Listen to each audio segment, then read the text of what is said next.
This story begins with a man who possessed extraordinary talent with a knife. Whenever light touched the blade in his hands, it gleamed sharply, and there was nothing he could not cut. No object could resist his precision. His mastery had reached such an unbelievable level that he could even slice cleanly through a falling droplet of water. Years of relentless training had left thick calluses covering his palms, proof of the life he had devoted entirely to the blade. After dropping out of high school, he spent the next 20 years working in the knife business. Through endless effort and discipline, he eventually became known as the greatest knife master in the entire country. In the present day, the restaurant where he worked was busier than ever. Orders poured in one after another. Table 3 requested another course, while tables 5 and 7 ordered the restaurant's special tuna platters. Customers eagerly praised the dishes, whispering about the incredible chef whose knife skills were famous throughout the city. More VIP orders followed, and the kitchen remained in constant motion. Then, something unusual happened. Several chefs suddenly paused as they noticed the master chef staring intensely at a fish on the cutting board. His expression was unusually serious. One of the workers carefully informed him that his phone was ringing. The chef frowned in confusion because his phone was supposed to be on vibrate. When he checked the screen, he was startled to see notifications from a mobile game he had deleted years ago. Before he could think much about it, another chef rushed over to tell him that customers were waiting. However, the chef calmly instructed him to tell them that the requested course was unavailable. At that moment, a customer stepped forward and accused him of lying. A blonde-haired mafia boss entered the restaurant alongside 2 intimidating bodyguards. With a smug grin, the gangster explained that he had returned because he expected the chef to finally give him an answer. According to him, he had already allowed more than enough time for consideration. The gangster laughed arrogantly and snapped his fingers. One of the bodyguards placed a suitcase full of cash on the counter. The mafia boss claimed it was an advance payment of 3 billion won, promising even more if the job was completed properly. However, the chef responded without a single word. In an instant, sharp slicing sounds echoed through the room. His blade flashed faster than the eye could follow, producing a series of clean and precise cuts. The fish before him fell apart perfectly. Then the chef coldly addressed the gangster. He explained that the kitchen valued cleanliness above everything else, and someone as filthy as him did not belong there. The sliced fish dropped threateningly onto the floor in front of the bodyguards, leaving them stunned. Even so, the mafia boss simply laughed and praised the chef's incredible swordsmanship. He insisted that someone with abilities like his should not be wasting his life cutting fish in a restaurant. The gangster urged him once again to change professions. Instead, the chef quietly grabbed his knife. The bodyguards instantly panicked, thinking he might throw it at them. Realizing things could become dangerous, they quickly retreated. Even while leaving, the mafia boss laughed confidently and promised that he would return soon to make the chef's life miserable. After they finally left, the nervous chef slowly returned to work. As night fell and the restaurant closed, one of the chefs admitted that he could not understand why his colleague rejected such an unbelievable offer. 3 billion won as an advance payment alone sounded life-changing. The talented chef calmly smoked a cigarette and explained that he had spent his entire life slicing fish. He knew nothing about dealing with gangsters. His co-worker argued that the mafia probably only wanted to use his reputation to intimidate people. Surely they were not asking him to kill anyone. The chef even suggested that his colleague could make easy money, buy a house, or open his own restaurant afterward. But the master chef quietly refused again. No matter how much money they offered, he had no intention of accepting. While talking, his phone continued receiving nonstop notifications. His coworker jokingly asked whether he was secretly dating someone, only to discover it was an old mobile game called Miracle Blessing. The chef was shocked that the game still existed, because nobody had played it in years. Before the conversation could continue, the restaurant owner suddenly yelled for everyone to finish cleaning up. The other chef quickly left, leaving the master chef alone outside with his cigarette. As he sat there, he reflected on his life. Ever since his family went bankrupt during his childhood, all he had done was work endlessly. He had never really lived like a normal person. For the first time in years, he wondered what an ordinary life might have looked like. Meanwhile, his phone kept ringing nonstop. Annoyed, he wondered if he had accidentally reinstalled the game while drunk and considered deleting it again immediately. It had been years since he last touched the game, especially since the story's Demon King invasion event. By accident, he tapped one of the notifications. The game instantly opened, and familiar background music began playing. A beautiful blue-haired girl appeared on the screen with a confident smirk. Even after all those years, the characters were still incredibly attractive. The phone suddenly began glitching violently. Bright light burst from the screen and swallowed him completely. Confused and unable to react, the chef vanished. Moments later, his coworker returned because the boss wanted to speak with him. However, when he arrived outside, the chef was gone. Only the glowing phone remained on the ground. The coworker looked around in confusion, wondering where he had disappeared to. Assuming he had simply gone to the restroom, the man eventually walked away. Unnoticed by anyone, the phone screen displayed a single message: transfer complete. 100%. The story then reveals the game itself. Miracle Blessing was nothing more than a typical pay-to-win mobile game, with auto-hunting systems. The only reason the chef ever played it was because the female characters matched his personal taste. Beautiful girls with blue hair, golden eyes, and smug expressions dominated the game's artwork. Ironically, after being transported into the game world, he did not become the main character, an important NPC, or even someone special. Instead, he reincarnated into the body of an irrelevant background character named Kang Ma. Fortunately, the game world was almost identical to Korea. The names, cities, language, and geography were only slightly different, making it easy for him to adapt. For an entire year, he lived peacefully as an ordinary teenager, slowly forgetting whether this world was real or simply part of the game. For the first time in both his lives, he experienced normal happiness. That peaceful life continued until the day he returned home and received devastating news. As soon as he entered the house, his excited parents proudly revealed an acceptance letter. He had been admitted into Hawakan Academy. The moment he saw the letter, his heart sank. His parents celebrated enthusiastically, repeatedly calling him the pride of the family. They excitedly talked about the upcoming entrance ceremony and urged him to finish packing immediately. Meanwhile, Kang Ma could only stare blankly at the letter in horror. His dream of living an ordinary life had just been completely destroyed. As he sat there in silence, he realized there was no escaping it anymore. No matter how many times he begged to avoid it, everyone around him was far too excited to let him refuse. Tomorrow, his new life at the academy made Kang Ma feel exhausted already. As he sat in his room, his eyes drifted toward a picture hanging on the wall. The sight of it only deepened his frustration because the person in the photograph was the original owner of the body he now inhabited. What he could not understand was how an insignificant background character had managed to enter such a prestigious school in the first place. Eventually, he learned the truth. Before Kang Ma had been possessed, the original owner of the body had manifested a blessing and immediately passed the entrance examination for Hawakan Academy. The revelation left him speechless. He could not help wondering whether the original Kang Ma had secretly been some kind of hidden genius all along. In this world, blessings were supernatural powers granted to humans. They functioned almost exactly like skills in a video game and manifested in countless different forms. However, not everyone possessed divine protection. In most cases, blessings were hereditary, meaning a person's chances of awakening one heavily depended on their bloodline and family background. Because of that, society itself had become divided into strict social ranks such as nobles, commoners, and privileged families. Although Hawakan Academy publicly claimed to be a hero training institution, the truth was far uglier. The academy had long become an exclusive school reserved for elite hero families. Only recently had they introduced a special admission system for ordinary families without heroic bloodlines, and Kang Ma happened to be one of those rare students accepted through that route. Of course, this raised another important question: why were heroes needed at all? The answer was terrifyingly simple. Far above the world, a crimson light glowed ominously in the sky, while horrifying monsters cast massive shadows across the earth. These creatures were inhuman beasts possessing power far beyond ordinary human abilities. Humanity needed heroes because they were constantly at war against monsters. To Kang Ma, the entire situation felt less like attending school and more like preparing for military enlistment. As he groaned in frustration, he decided to examine his blessing more carefully. A strange status window appeared before him. The first blessing was called Painless. It could be activated for 30 seconds and had a cooldown time of 12 hours. Unfortunately, the description was so vague that he had absolutely no idea what it was supposed to do. Just reading it made him depressed. He could not understand how someone with such a useless-looking ability managed to pass the academy entrance exam. Then he checked the second blessing, the Sword God. Unlike the first ability, this one had infinite activation time and 0 cooldown. However, it only activated under extremely specific conditions. The weapon needed to be less than 30 centimeters in length and less than 5 centimeters in width. Kang Ma stared at the description in disbelief. The conditions perfectly matched the size of a sashimi knife. Even stranger, the ability description itself was ridiculously simple. It basically stated that if he struck something, it would cut. Compared to the flashy and elaborate blessing descriptions common in the game, this ability sounded absurdly straightforward. Still, the activation requirements stood out the most. The exact measurements practically screamed kitchen knife. Confused, Kang Ma wondered if the game developers had secretly created a cooking-based swordsmanship class or something equally ridiculous. After finishing his packing, he suddenly remembered something important: equipment.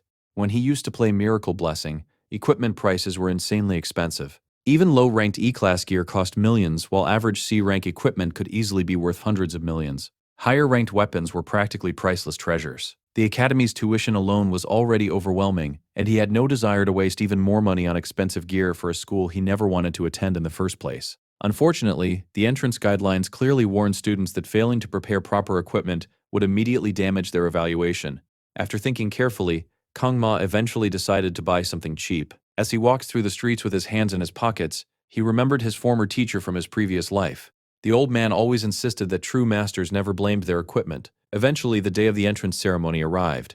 Kang Ma stood among the new students while instructors inspected everyone's weapons. Unlike the others carrying flashy swords and expensive gear, he arrived with a collection of discounted sashimi knives.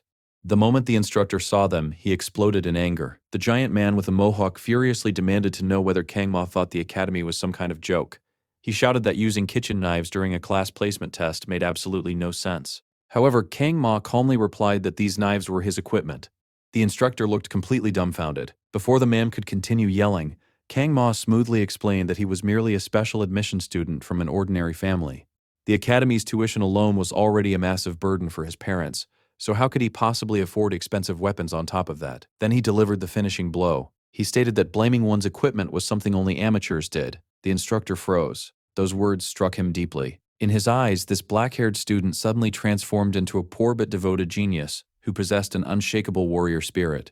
The instructor became so emotionally overwhelmed that tears nearly formed in his eyes. At that moment, Kang Ma accidentally achieved exactly what he wanted. The instructor proudly announced that the special admission student would be allowed to use his sashimi knives. Kang Ma immediately thanked him while pretending to remain humble. Meanwhile, several upper-class students looked at him with disgust. One purple-haired girl openly cursed him, while others questioned how someone like him had even been accepted into the academy. Some even complained that he smelled poor. The instructor instantly roared at the students and ordered everyone to stay quiet. To Kang Ma's complete horror, the man had now fully become his defender. The instructor passionately declared that he could either become an angel or a devil depending on the student's behavior. Terrified by the man's growing enthusiasm, Kang Ma quickly escaped the area before the situation became even more uncomfortable. After finally finding a bench to rest on, he let out a deep sigh. Just as expected, academy life already felt exhausting. At least the equipment evaluation was over. Now only the class placement test remained. As he sat there, he took in the enormous academy grounds around him. The school was so massive it practically resembled an entire city. In his previous life, he had been forced to drop out of high school because of financial hardship, so studying at such a prestigious place still felt surreal. Soon, an announcement echoed throughout the academy grounds, ordering all new students to gather at the training hall by 3 in the afternoon for the placement test. Kang Ma sighed once again. There was no turning back now. As he held one of his sashimi knives in his hand, memories of his previous life resurfaced. His old teacher used to say that a swordsman should never let go of his blade even while sleeping.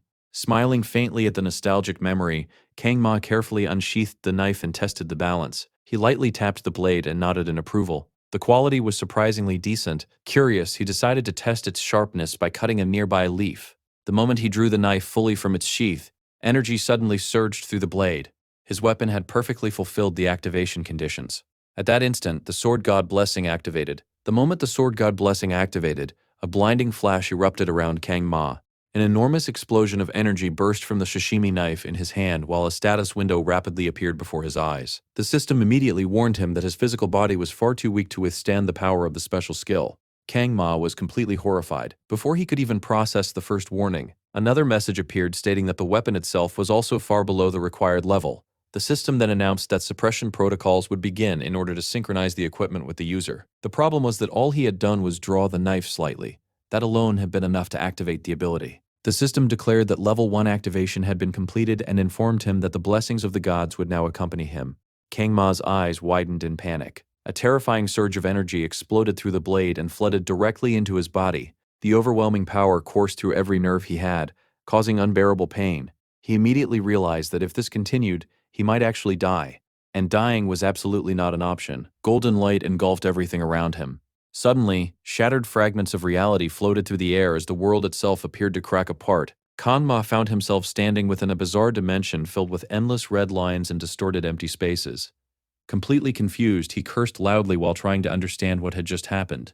The sashimi knife slipped from his hands. He stared blankly at the broken cracks floating all around him, unable to comprehend the strange world surrounding him. Then, just as suddenly as it began, the vision disappeared. Kang Ma blinked in shock and realized he was back at the academy completely unharmed. The moment he let go of the knife, everything had returned to normal. Breathing heavily, he rubbed his head in pain. Apparently that had been the true effect of the Sword God Blessing. Still, he could not understand why activating it made reality itself appear torn apart. The pain had been so intense that it felt as though his brain had nearly shattered. He wondered if it was some kind of backlash effect. Compared to this nightmare, the painless blessing only caused mild muscle soreness after use. If every activation of the Sword God blessing felt like this, then the ability might genuinely be unusable. Disappointed, Kang Ma glared at the fallen knife lying on the ground. At that moment, another announcement echoed throughout the academy, ordering all new students to gather immediately at the training hall. Kang Ma sighed deeply. Unfortunately, he still had to pick up the knife because he could not simply abandon it there. Trying to convince himself that the first activation might have only hurt because it was new, he nervously reached toward the weapon. His hand trembled the entire time. The instant he grabbed it again, sparks exploded from the blade. Kang Ma screamed in horror as electricity surged through his body like a violent shock. Nearby students immediately turned toward him in confusion after hearing his loud cursing echo through the academy grounds. Later, all the new students gathered inside the massive training hall. The gigantic auditorium left everyone speechless. Students walked around admiring the impressive structure, while wealthy parents proudly boasted to one another about the fortunes they spent enrolling their children. Meanwhile, several important figures began arriving. One green-haired noble immediately recognized a legendary hero entering the hall. The newcomer was none other than the seven-star hero known as the Sword Emperor, Siegfried von Nyland. The Sword Emperor was a tall, dignified old man with white hair and overwhelming presence. More importantly, he was the direct descendant of Aaron Nyland, the apprentice of the legendary hero Baylor Hoken himself. The nobles respectfully praised him as the strongest human alive. However, while the others focused on formalities, the Sword Emperor suddenly sensed someone approaching behind him. A woman with green hair, glasses, and a smug smile appeared beside him. She casually greeted him by nickname as though speaking to an old friend. This woman was the seven-star hero sage, Media Poison.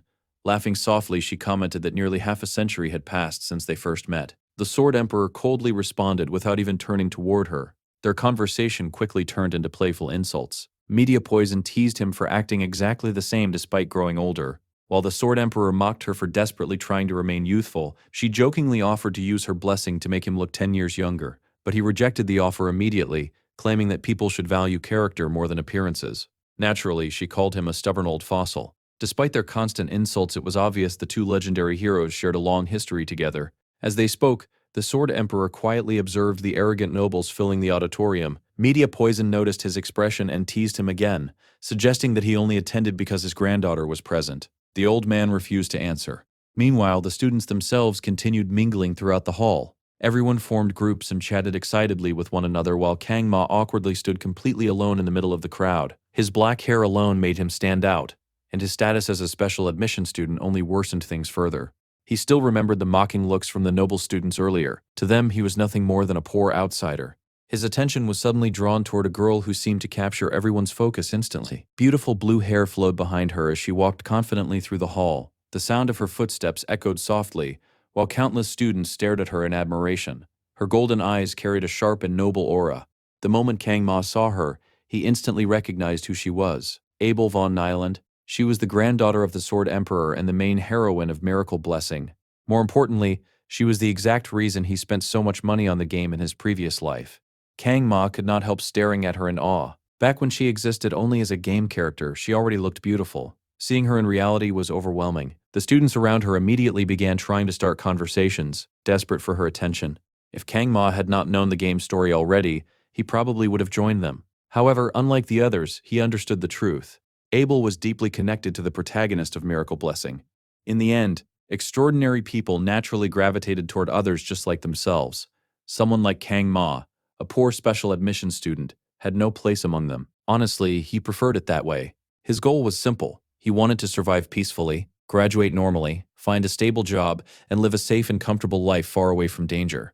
Heroes could save the world. He wanted no part in it. Unfortunately, reality had other plans. Soon, the Academy finally announced the details of the placement test for the 783rd class of Joken Academy. This year's examination would take place inside a special dimension called Subspace. Subspace was an alternate reality created long ago by the legendary hero Balor Hoken alongside the Academy itself. Injuries and pain inside the dimension felt completely real, but the damage did not transfer back to reality. Because of that, even murder could technically occur within subspace without affecting the outside world. The new students would be divided into groups of 10, and rankings would depend entirely on how long each participant survived. There would be no restrictions on weapons or equipment. The Sword Emperor immediately pointed out how unfair such rules were because wealthy noble students possessed vastly superior gear. However, Media Poison explained that the academy depended heavily on noble funding, and introducing special admissions alone had already caused massive controversy among the upper class. Meanwhile, Kang Ma barely listened. He was still distracted by Abel's beauty while desperately reminding himself not to get involved with the game's main characters. That kind of life only led to chaos. Unfortunately for him, the placement test was about to begin, and fate had already started dragging him directly toward the center of the story. Kang Ma quickly realized that the Academy's placement test functioned almost exactly like a survival game. His objective was simple: finish the test quietly without attracting attention. That was all he wanted. The moment the spiritual transfer device activated, the examination officially began. A voice echoed throughout the hall, wishing the blessings of the heroes upon all participating students. As transportation into subspace started, Kang Ma immediately became serious. More than anything else, he warned himself not to draw his knife unless absolutely necessary. Meanwhile, other groups had already completed their tests. Some students returned from subspace pale and trembling, while others vomited from the brutal experiences they had endured. Rankings for each group were announced one after another as the audience observed the results. At the same time, Media Poison casually mentioned that this year's students included the Sword Emperor's granddaughter as well as descendants of several famous hero families. In her eyes, the results were practically predetermined from the start. The Sword Emperor immediately scolded her for saying something so unfair. However, Media Poison only laughed and pointed out Abel von Nyland's astonishing performance. She had already achieved a completion time of 7 minutes and 14 seconds while only using a C-rank weapon. That result alone placed her among the top 10 fastest records in the Academy's entire history. Although impressed, the Sword Emperor calmly claimed such talent was only natural for a descendant of the Nyland family. With the examination nearly over, he decided it was time for him to leave. Media Poison teasingly asked whether he truly planned to depart before the final batch finished. The old man confirmed it and said he would see her another time. Smiling mischievously, she replied that perhaps they would meet again in the afterlife instead. Suddenly, both of them froze. An overwhelming presence erupted from somewhere nearby. The atmosphere instantly changed. Students throughout the auditorium looked around in confusion, while the Sword Emperor and Media Poison stared toward the sky with serious expressions. Even the old hero admitted that whatever they had just sensed was abnormal. Then it happened again. A sharp pressure sliced through the air with terrifying force. The next moment, a brilliant light appeared overhead like a massive cut tearing open the sky itself. Cracks spread across the blue heavens, revealing darkness beyond littered with countless stars. Everyone watched in horror as something descended from within the rupture. Bodies suddenly crashed down from above and slammed violently into the ground. Students screamed in panic as multiple cadets appeared to fall directly out of subspace itself. Moments later, another object shot down from the glowing crack and embedded itself into the floor with explosive force. It was a sashimi knife. The blade glowed with terrifying energy while buried deep in the ground. Media Poison immediately ordered the medical teams to check the students' vital signs, while the Sword Emperor silently observed the strange scene unfolding before him. At the center of it all, reflected within the glowing blade, was Kang Ma's face.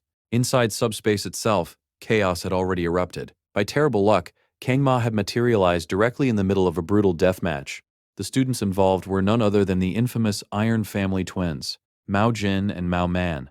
The brothers were monsters. One twin was massive and brutal, crushing opponents with overwhelming strength while mocking them for being weak. The other was even worse, sadistically tormenting defeated students and encouraging them to fight back purely for his own amusement. Despite their talent, both brothers were completely insane. For over 30 minutes, they had been mercilessly torturing and killing other participants for entertainment. Unfortunately, Kang Ma landed right beside them.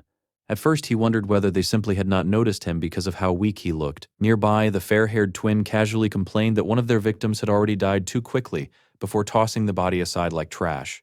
Then he suddenly realized something was wrong. The count did not add up. He asked his darker-haired brother how many students he had already captured. Meanwhile, the larger twin casually pressed his boot harder against another student's neck while laughing. When the fair-haired twin realized his brother had already claimed 4 victims by himself, he became irritated. The darker-haired brother only shrugged and pointed toward a terrified red-haired girl nearby, offering her as compensation. The moment the twins focused on her, the girl visibly trembled in fear. The fair-haired twin grinned wickedly as he slowly approached her. His expression twisted with excitement while he openly wondered whether her screams would sound pleasing to him. Even the darker-haired twin admitted his brother looked like a complete pervert. Terrified beyond words, the girl could barely move. That was when Kang Ma finally snapped. Without even thinking, he yelled at the twins and cursed them as fatherless psychopaths. The twins immediately turned toward him in surprise.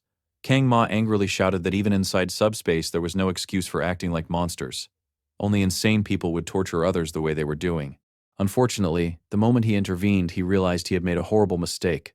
The twins recognized him immediately as the weak special admission student from a low-class background. Both brothers grinned cruelly. The fair-haired twin happily announced that he would personally rip Kang Ma's head off, while the darker-haired brother declared that he wanted to tear out his tongue for insulting them. Kang Ma panicked internally. He immediately realized he had thrown himself into an unwinnable situation. For a brief moment, he considered activating the painless blessing. However, 30 seconds of pain resistance would hardly matter against monsters who had been torturing students nonstop for half an hour. Then he remembered the sword god blessing. Unfortunately, all his memories involving that ability were horrible. The moment he used the knife, the terrifying pain would begin again. Still, Kang Ma had no choice. His dream had always been simple. He wanted a peaceful life, a stable future, and complete safety. Yet less than a day after deciding that, he was already standing in front of murderous maniacs. Gritting his teeth, he reached into his bag and pulled out the glowing sashimi knife. The twins stared at the tiny weapon in confusion. Even the frightened red-haired girl looked shocked. The problem was that nobody took the knife seriously. The fair-haired twin burst into laughter and charged directly at Kang Ma. Mocking him openly, he declared that he would make his death as painless as possible before smashing his skull apart. Seeing the giant opponent rushing toward him, Kang Ma understood one terrifying fact. He only had 30 seconds. Immediately, he activated the painless blessing. The ability began neutralizing the overwhelming agony caused by the sword god blessing. Then, gripping the sashimi knife tightly, Kang Ma fully activated the sword god power once more. Energy surged violently through the blade. The fair-haired twin continued laughing, unable to believe someone was trying to fight him using nothing but a kitchen knife. But Kang Ma knew something the others did not. If he failed to cut his opponent down here, then he was absolutely going to die.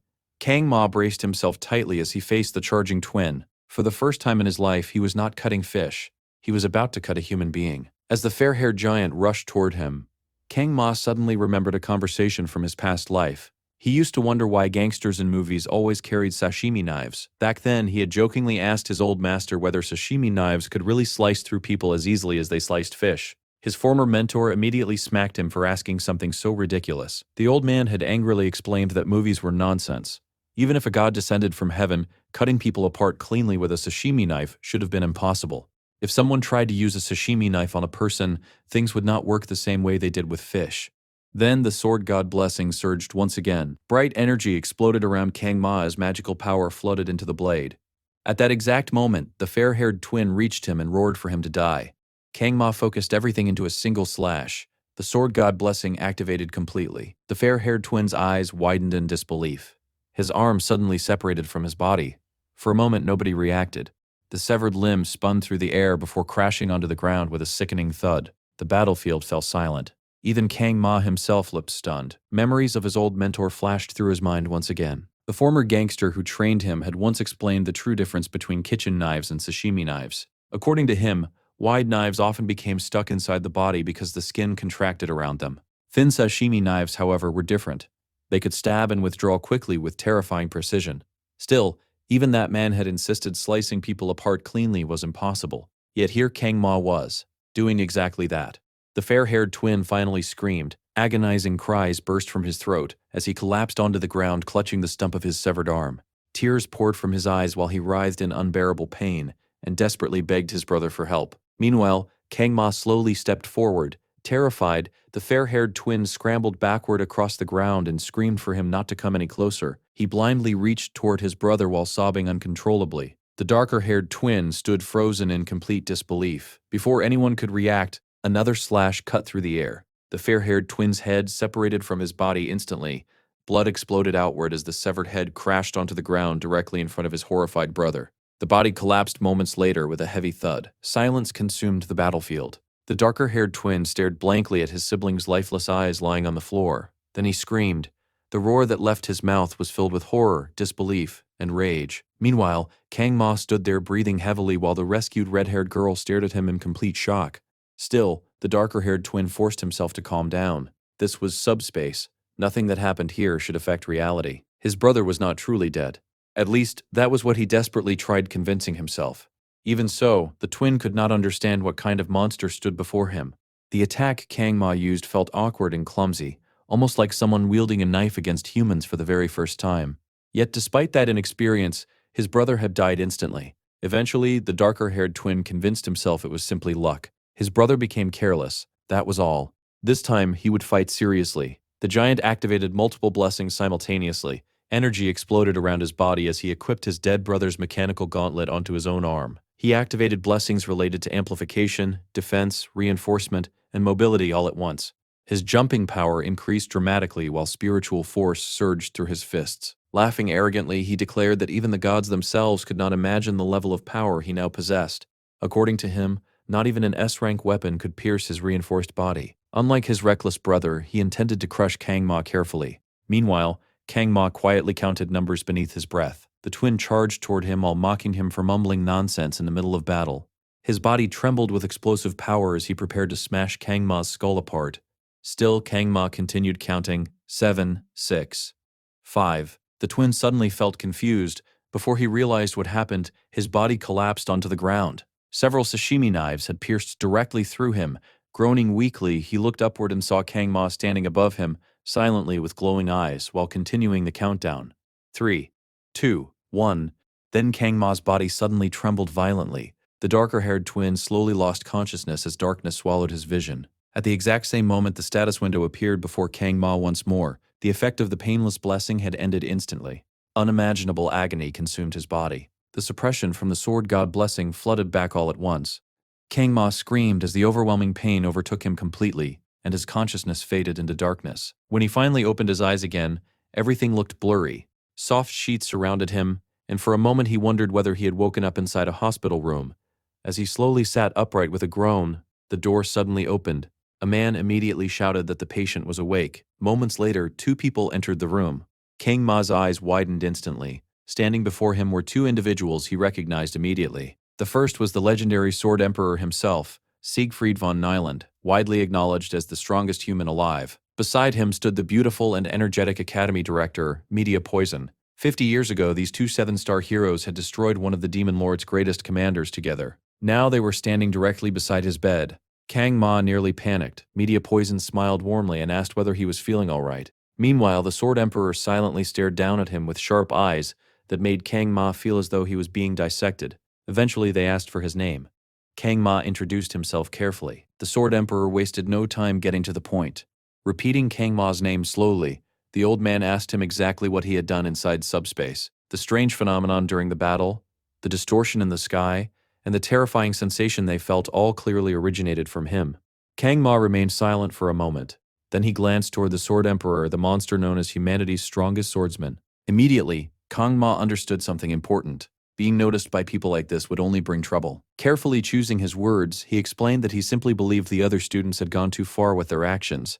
However, he also admitted that his own response may have been excessive. Because of that, he declared that he would accept whatever punishment or treatment the Academy decided without complaint. The Sword Emperor continued staring at him intensely. Kang Ma stared back without flinching. Then Media Poison sighed helplessly and told the old man that he was being far too harsh toward a child. Smiling mischievously, she revealed something surprising. Despite acting strict, the Sword Emperor had personally cleared Kang Ma's blocked meridians while he was unconscious. Media Poison chuckled softly and claimed that old age only made people more stubborn. With a teasing smile, she complained that the Sword Emperor would not even look at her despite her beauty. The old man grumbled that he had already warned her not to say embarrassing things like that, but she only squealed dramatically and clung to Kang Ma even more while laughing about how shy the old swordsman was acting. Meanwhile, Kang Ma sat there in complete confusion. He genuinely could not understand why the legendary Sword Emperor had personally helped him.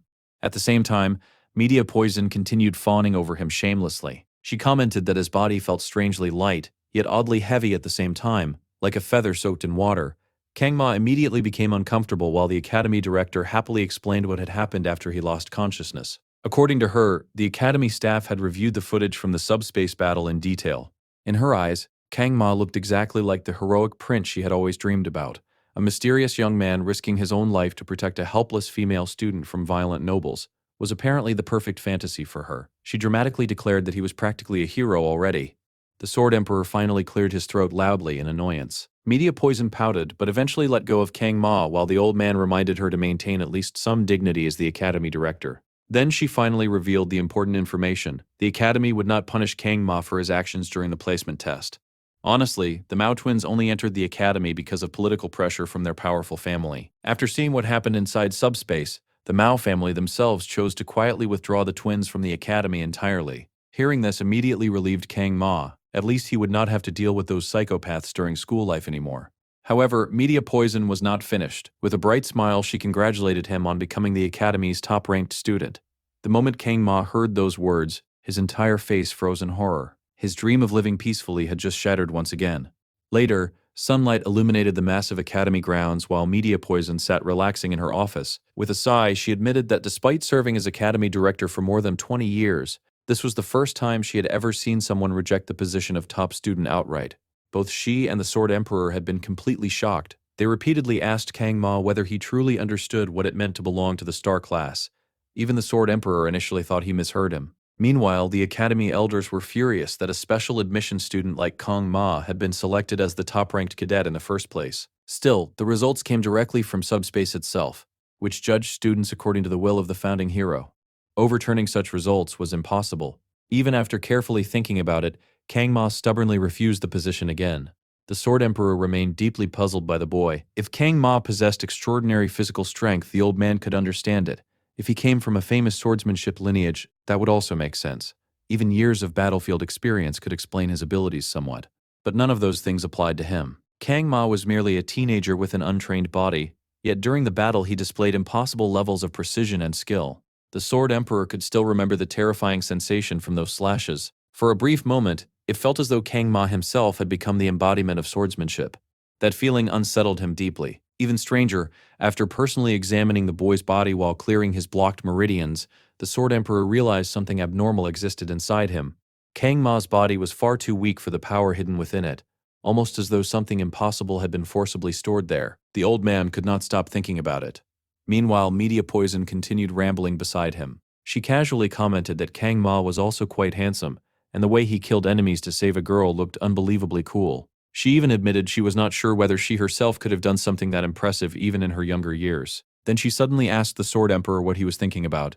The old man stayed silent for a moment before commenting that modern students probably had a certain nickname for women like her. Curious, Media Poison told him to continue. The Sword Emperor calmly called her a cougar. Immediately, her face turned red with fury. Then the old man muttered another insult under his breath that sounded dangerously close to calling her a female dog.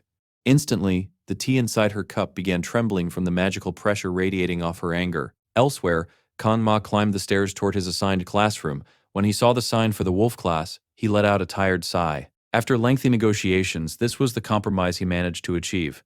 Originally, Kang Ma desperately wanted to enter the tiger class, a much lower-ranking group where he could live quietly without attention. Unfortunately, Media Poison firmly refused.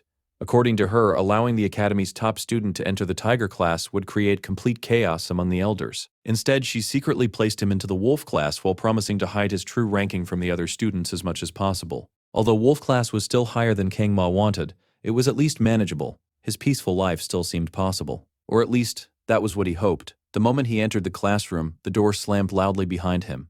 Every student immediately turned to stare. Their eyes quickly focused on the green badge attached to his uniform, marking him as a special admission student from a low-status family. Several students immediately began whispering and mocking him quietly. Thankfully, nobody openly bothered him further. Kang Ma happily assumed this meant the academy director successfully kept his identity hidden. If the students ignored him completely, then he could still enjoy the quiet school life he always wanted. For the first time all day, he felt optimistic. Then someone approached him. Kang Ma looked up and saw the red-haired girl he rescued during the subspace battle nervously fidgeting nearby. Blushing heavily, she thanked him again for saving her life. Kang Ma awkwardly smiled and told her she did not need to thank him because anyone would have done the same thing in that situation. Of course, deep down he knew that was not entirely true. He only intervened partly to save himself. Receiving sincere gratitude for selfish actions made him feel strangely guilty. Realizing they never properly introduced themselves as Chloe, Kang Ma smiled politely and admitted he did not expect them to end up in the same class together. Chloe shyly agreed. Still, Kang Ma found himself confused. He played Miracle Blessing before, yet he could not remember Chloe at all. Even after thinking carefully, her name never appeared anywhere in his memory of the game. Eventually, he reached a conclusion. Chloe was probably just another insignificant extra character like him. Honestly, that realization made him strangely relieved. Seeing an opportunity, Kang Ma quickly asked her to keep everything that happened during the placement test a secret. Although surprised by the request, Chloe immediately agreed. She then hesitantly mentioned wanting to ask him for a favor. Unfortunately, before she could explain further, their instructor entered the classroom and ordered everyone to take their seats immediately. Kang Ma smiled awkwardly and told her they could continue talking later. Chloe nodded shyly before returning to her seat. Moments later, the instructor slammed a book onto the desk and officially welcomed the students to the academy. To Kang Ma's surprise, it was the same instructor from the entrance gate inspection earlier. The man introduced himself as Lee Wan Bin, the instructor responsible for Wolf Class. After congratulating the students for inheriting the legacy of the legendary hero Balor Juan, he immediately got straight to business. Since it was their first day, they would begin with basic physical training. Grinning sharply, Instructor Lee ordered everyone to change into workout clothes and gather at the training grounds within 30 minutes. One of the students raised a hand and asked Instructor Lee what kind of physical training they would be doing. The instructor casually replied that the routine was simple: 100 push-ups, 100 sit-ups, 100 squats, then 10 laps around the training grounds. After announcing the program so casually, he asked if there were any further questions. When nobody responded, he ordered the students to change into workout clothes and head outside immediately. The class obediently agreed. Meanwhile, Kang Ma stared blankly in disbelief. The routine sounded less like hero training and more like a program designed specifically to make people go bald from stress. It was far harsher than he expected. Realizing he needed to escape somehow, Kang Ma quickly approached the instructor. Instructor Lee calmly asked what he needed. Surprised that the teacher already knew his name, Kang Ma awkwardly explained that he was suddenly not feeling very well. Naturally, this was just an excuse to avoid the exhausting training session. The instructor quietly thought for a moment before smiling brightly. According to him, a talented student like Kang Ma probably would not even break a sweat from such a basic routine. In fact, Instructor Lee believed he should have started in the prestigious star class from the very beginning. Then he revealed the horrifying truth. Media Poison personally instructed him to pay special attention to Kang Ma because he was the academy's top-ranked student. Kang Ma nearly died internally. He had specifically asked the academy director to keep everything secret, yet she immediately informed the instructor anyway. Furious inside, he mentally cursed the woman for betraying him. Still, Kang Ma refused to surrender so easily. Changing tactics instantly, he claimed that he suddenly needed to use the restroom instead. Instructor Lee stared at him silently before smiling once again. Rather than being annoyed, the man somehow interpreted Kang Ma's desperate excuses as signs of honesty and determination. He praised him for being straightforward and outstanding before calmly informing him that he expected to see him at the training grounds soon. There was no escape. Eventually, Kang Ma found himself running around the massive training field alongside the other students. Dust rose into the air beneath everyone's feet, while Instructor Lee shouted counts and commands non-stop. Some students already looked ready to collapse, but the instructor only screamed at them to move faster. Meanwhile, Kang Ma was dying. Panting heavily, he lagged far behind everyone else, while barely managing to keep his legs moving. At this pace, he genuinely believed he might die from exhaustion before graduation even arrived. Behind him, Chloe was also struggling while trying to catch her breath. Noticing his miserable condition, she asked whether the training was too difficult for him. Caught off guard, Kang Ma awkwardly laughed and insisted he was completely fine. Chloe then asked how many laps he completed so far. Kang Ma proudly admitted that he already finished 5 laps. Unfortunately, Chloe innocently revealed that she was currently starting her 7th. The revelation shattered his confidence instantly. Even worse, she cheerfully encouraged him not to give up. According to her, he could accomplish anything as long as he kept pushing forward. Then she sprinted ahead again. Kang Ma watched her disappear into the distance while silently cursing the placement test that forced him into Wolf Class. A week later, Kang Ma's dorm room looked like a disaster. Empty water bottles and cans were scattered across the floor while he lay collapsed on his bed in complete exhaustion. After surviving the academy for 7 days, he had encountered an unexpected problem far more terrifying than training: food prices. Earlier that day, he visited the academy cafeteria hoping to finally enjoy a proper meal. Starving out of his mind, he confidently ordered spicy pork rice. Then he saw the price: 50,000 won. Kang Ma immediately froze. Looking closer, he realized almost every dish on the menu cost 50,000 or more. There was not a single affordable option anywhere in sight. At that moment, reality hit him hard. He had entered a rich people's academy without rich people's money. The sheer cost of one meal nearly brought tears to his eyes. Completely defeated, he quietly pretended he would return later before retreating from the cafeteria with only his dignity barely intact. Since arriving at the academy, he survived almost entirely on cheap bottled water from the campus convenience store. Now he desperately missed the free staff meals from his previous life. Back in his dorm room, he curled beneath his blanket while trying to distract himself from hunger. Eventually, he decided to examine his blessings again. The status window informed him that his physical level had recently increased to level 12. As he read through the details carefully, he discovered something interesting. The stronger his physical condition became, the more the restrictions on the Sword God blessing relaxed. Currently, the blessing only activated with weapons roughly the size of sashimi knives. However, the system implied that stronger physical growth might eventually allow him to use larger blades safely. Curious, Kang Ma examined himself in the mirror. To his surprise, his body had become noticeably more muscular and toned after only a short period of training. Perhaps the Sword Emperor's treatment combined with the academy exercises accelerated his physical development. At this point, his body practically felt like it was evolving. Still, despite the improvements, the Sword God blessing remained terrifying. Yet strangely enough, Kang Ma noticed something else. Whenever he was not carrying a blade, his hand started itching. It almost felt unnatural for him not to hold a knife anymore. Wondering whether this was another side effect of the blessing, he rubbed his head in confusion. Then he suddenly heard a knock at the door.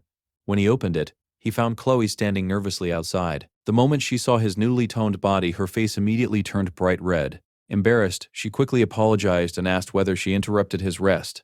Kang Ma smiled awkwardly and explained that he was merely lying around doing nothing. Then he asked why she came. Chloe explained that she noticed he never visited the cafeteria all week and worried he might be sick. Naturally, Kang Ma lied immediately and claimed he simply preferred not to eat food prepared by other people. In reality, he was starving. Still, Chloe believed him. Then with a shy smile, she suggested they buy ingredients from the campus shop and eat dinner together. The moment Kang Ma heard the words "eat dinner," he transformed instantly. Within seconds, he was fully dressed and ready to leave, shocking Chloe completely. Trying to sound calm despite his desperation, he casually asked whether she meant they would actually be eating together. When she nodded, he immediately volunteered to cook. Chloe hurried after him in confusion, while he enthusiastically marched toward the campus store like a man who had finally rediscovered hope itself. Later that evening, the two enjoyed a surprisingly warm meal together. Chloe took one bite and gasped in amazement, declaring the food unbelievably delicious. Kang Ma smiled proudly and explained that he prepared everything quickly without much effort. Chloe admitted she only really knew how to cook fish, so she never expected something this good. At that moment, Kang Ma noticed her reaction carefully. Apparently, she especially loved the fish dishes. When she explained that she came from a coastal region, Kang Ma immediately became excited because preparing fish was his greatest specialty. Since his hands had already been itching to hold a blade again, he suddenly decided that making proper sashimi would help refresh his mood. Unfortunately, one major problem remained. Every time he touched one of his sashimi knives, the sword god blessing activated. Trying to think around the problem, Kang Ma asked whether Chloe happened to own a longer kitchen knife. Surprised by the question, she repeated it back to him. Kang Ma awkwardly explained that all of his own weapons were basically miniature kitchen knives already, so using something larger might feel more natural. Chloe nodded thoughtfully. Then, to Kang Ma's complete shock, she suddenly pulled out an actual sword and innocently asked whether that would work instead. Kang Ma stared blankly at the katana Chloe presented to him. The fish-slicing genius was completely speechless. After a long moment, he decided it was far safer to risk using his sashimi knife instead. If he moved quickly enough, he could finish preparing the fish before the pain from the sword god blessing fully overwhelmed him. That was the plan. Immediately, he activated the painless blessing. Chloe watched nervously as Kang Ma pulled out the small sashimi knife. The moment the sword god blessing activated, energy surged around the blade, and his entire demeanor changed. In his previous life, he had once been called the greatest knife master in the country. Now Chloe finally understood why. Kang Ma moved at terrifying speed. His knife flashed through the air so quickly it became almost invisible. In only 21 seconds, he completely processed the sea bream. He scaled the fish, separated the bones, removed the organs, and sliced the meat into perfect fillets with unbelievable precision. His life literally depended on finishing before the pain returned, so every movement reached absolute perfection. When he finally finished, Kang Ma proudly admired the completed dish. Even he considered it a masterpiece. Chloe stared at the sashimi in complete awe and excitedly praised how beautiful and delicious it looked. Hearing the compliment made Kang Ma smile proudly. He was relieved to know he still had not lost his touch. Curious, Chloe asked how he became so skilled at cooking. Kang Ma casually explained that he used to work part-time at a Japanese restaurant. Then he suddenly paused. He realized this world probably did not even have the concept of part-time jobs the way modern society did in his previous life. As expected, Chloe looked confused before apologizing for not understanding. Kang Ma immediately told her there was no need to apologize. Deep down, however, he quietly blamed the misunderstanding on the massive difference in social class between them. He was full. For the first time since entering the academy, Kang Ma finally enjoyed a proper meal. Chloe happily offered to wash the dishes afterward, and Kang Ma smugly crossed his arms while watching her work. Completely satisfied, he gazed out the window at the moonlit night sky while humming softly to himself. Then suddenly, crash. Chloe instantly apologized loudly. Kang Ma jumped in surprise from the noise. A few moments later, another loud crash echoed through the room, followed by another panicked apology. Kang Ma laughed nervously as he slowly realized something important. Chloe apparently had no experience washing dishes. Back in his previous life, he already knew how to do housework at her age, so watching her struggle felt strangely amusing. Then something nearby caught his attention. A book resting on Chloe's desk suddenly flipped open from the breeze. Curious, Kang Ma stepped closer. It was a diary. The first page he noticed described how Chloe received help from someone during the class placement test, and how she planned to repay that kindness someday. Kang Ma smiled awkwardly at the cute handwriting and decorative stickers covering the pages. Although he initially intended to put the diary back immediately, his curiosity got the better of him. As the pages continued flipping, he found more entries talking about the mysterious boy who saved her. Chloe wrote about how her heart pounded whenever she saw him, and how nervous she became around him. Kang Ma felt oddly touched reading the innocent thoughts of a normal teenage girl. Then he reached another page, and another, and another. Every single one contained passionate declarations of affection directed toward him. Kang Ma froze completely. The poor virgin stood there staring at the diary in absolute shock, while page after page revealed Chloe's growing feelings for him. Then suddenly, a scream exploded behind him. Kang Ma slowly turned around. Chloe stood there completely red-faced after catching him reading her diary. She immediately demanded to know whether he had actually read it. At that moment, the story shifts to reveal Chloe's hidden past. In this world, heroes earned prestige by defeating monsters and gaining global fame. However, many powerful factions abused weaker people while hiding behind authority and status. When ordinary laws failed to punish such individuals, one family secretly acted from the shadows, the Auditor family of Sicilia. Their role was to eliminate corruption through assassination and covert operations. They maintained order through bloodshed while ensuring the world's heroes remained untarnished. Children born into the Auditor family underwent brutal emotional conditioning from a young age. Their feelings were suppressed while they endured merciless training designed to turn them into perfect assassins. Chloe was one of those children. As a little girl, she watched countless others endure harsh training beneath the cold eyes of their masters. One day, she herself was brought before a beaten man tied helplessly to a post. The moment she saw him, she realized exactly what her masters expected her to do. Trembling violently, 15-year-old Chloe approached the prisoner with a sword in hand. That was the day her hands were first stained with blood. From then onward, she trained relentlessly as an assassin. Her emotions slowly faded beneath endless violence and strict discipline until only fragments of her original personality remained. Eventually, she reached the age to enter Jokin Academy. Although members of the Auditor family possessed talents worthy of the Dragon class or even higher, the family deliberately forced them into lower-ranked classes to keep their true abilities hidden. Chloe accepted her role quietly. She believed she would spend her entire life living in the shadows as nothing more than a tool. Then she met Kang Ma. During the placement test, Chloe fully accepted her own death when the Mao twins cornered her. Even if death inside subspace was temporary, experiencing it still felt horrifyingly real. She prepared herself calmly. That was what she had been trained to do. Then suddenly, a boy appeared from hiding and screamed at the twins to leave her alone. Kang Ma stood before monsters despite trembling in fear himself. To Chloe, it felt like sunlight piercing through dark storm clouds. For the very first time in her life, she witnessed someone drawing a blade not for murder or duty, but to protect another person willingly. At that moment, she remembered the fairy tales she secretly read beneath her blanket. As a child, stories about brave princes rescuing imprisoned princesses from danger. In her eyes, Kang Ma became that prince. Her chest tightened strangely while warmth spread across her face. That unfamiliar emotion was love. Back in the present, Kang Ma now stood trapped in the most awkward situation imaginable. Chloe glared at him while dangerous pressure quietly filled the room. Meanwhile, Kang Ma panicked internally. Everything was going perfectly just moments ago. They ate delicious food together, enjoyed a peaceful evening, and now he somehow ended up reading a teenage girl's love diary like an idiot. Trying desperately to escape the situation, he awkwardly laughed and commented that the moon looked beautiful tonight. Then he nervously praised the dinner and claimed it was the best meal he had eaten in a long time. Finally, he attempted to retreat by casually announcing that he should probably leave now.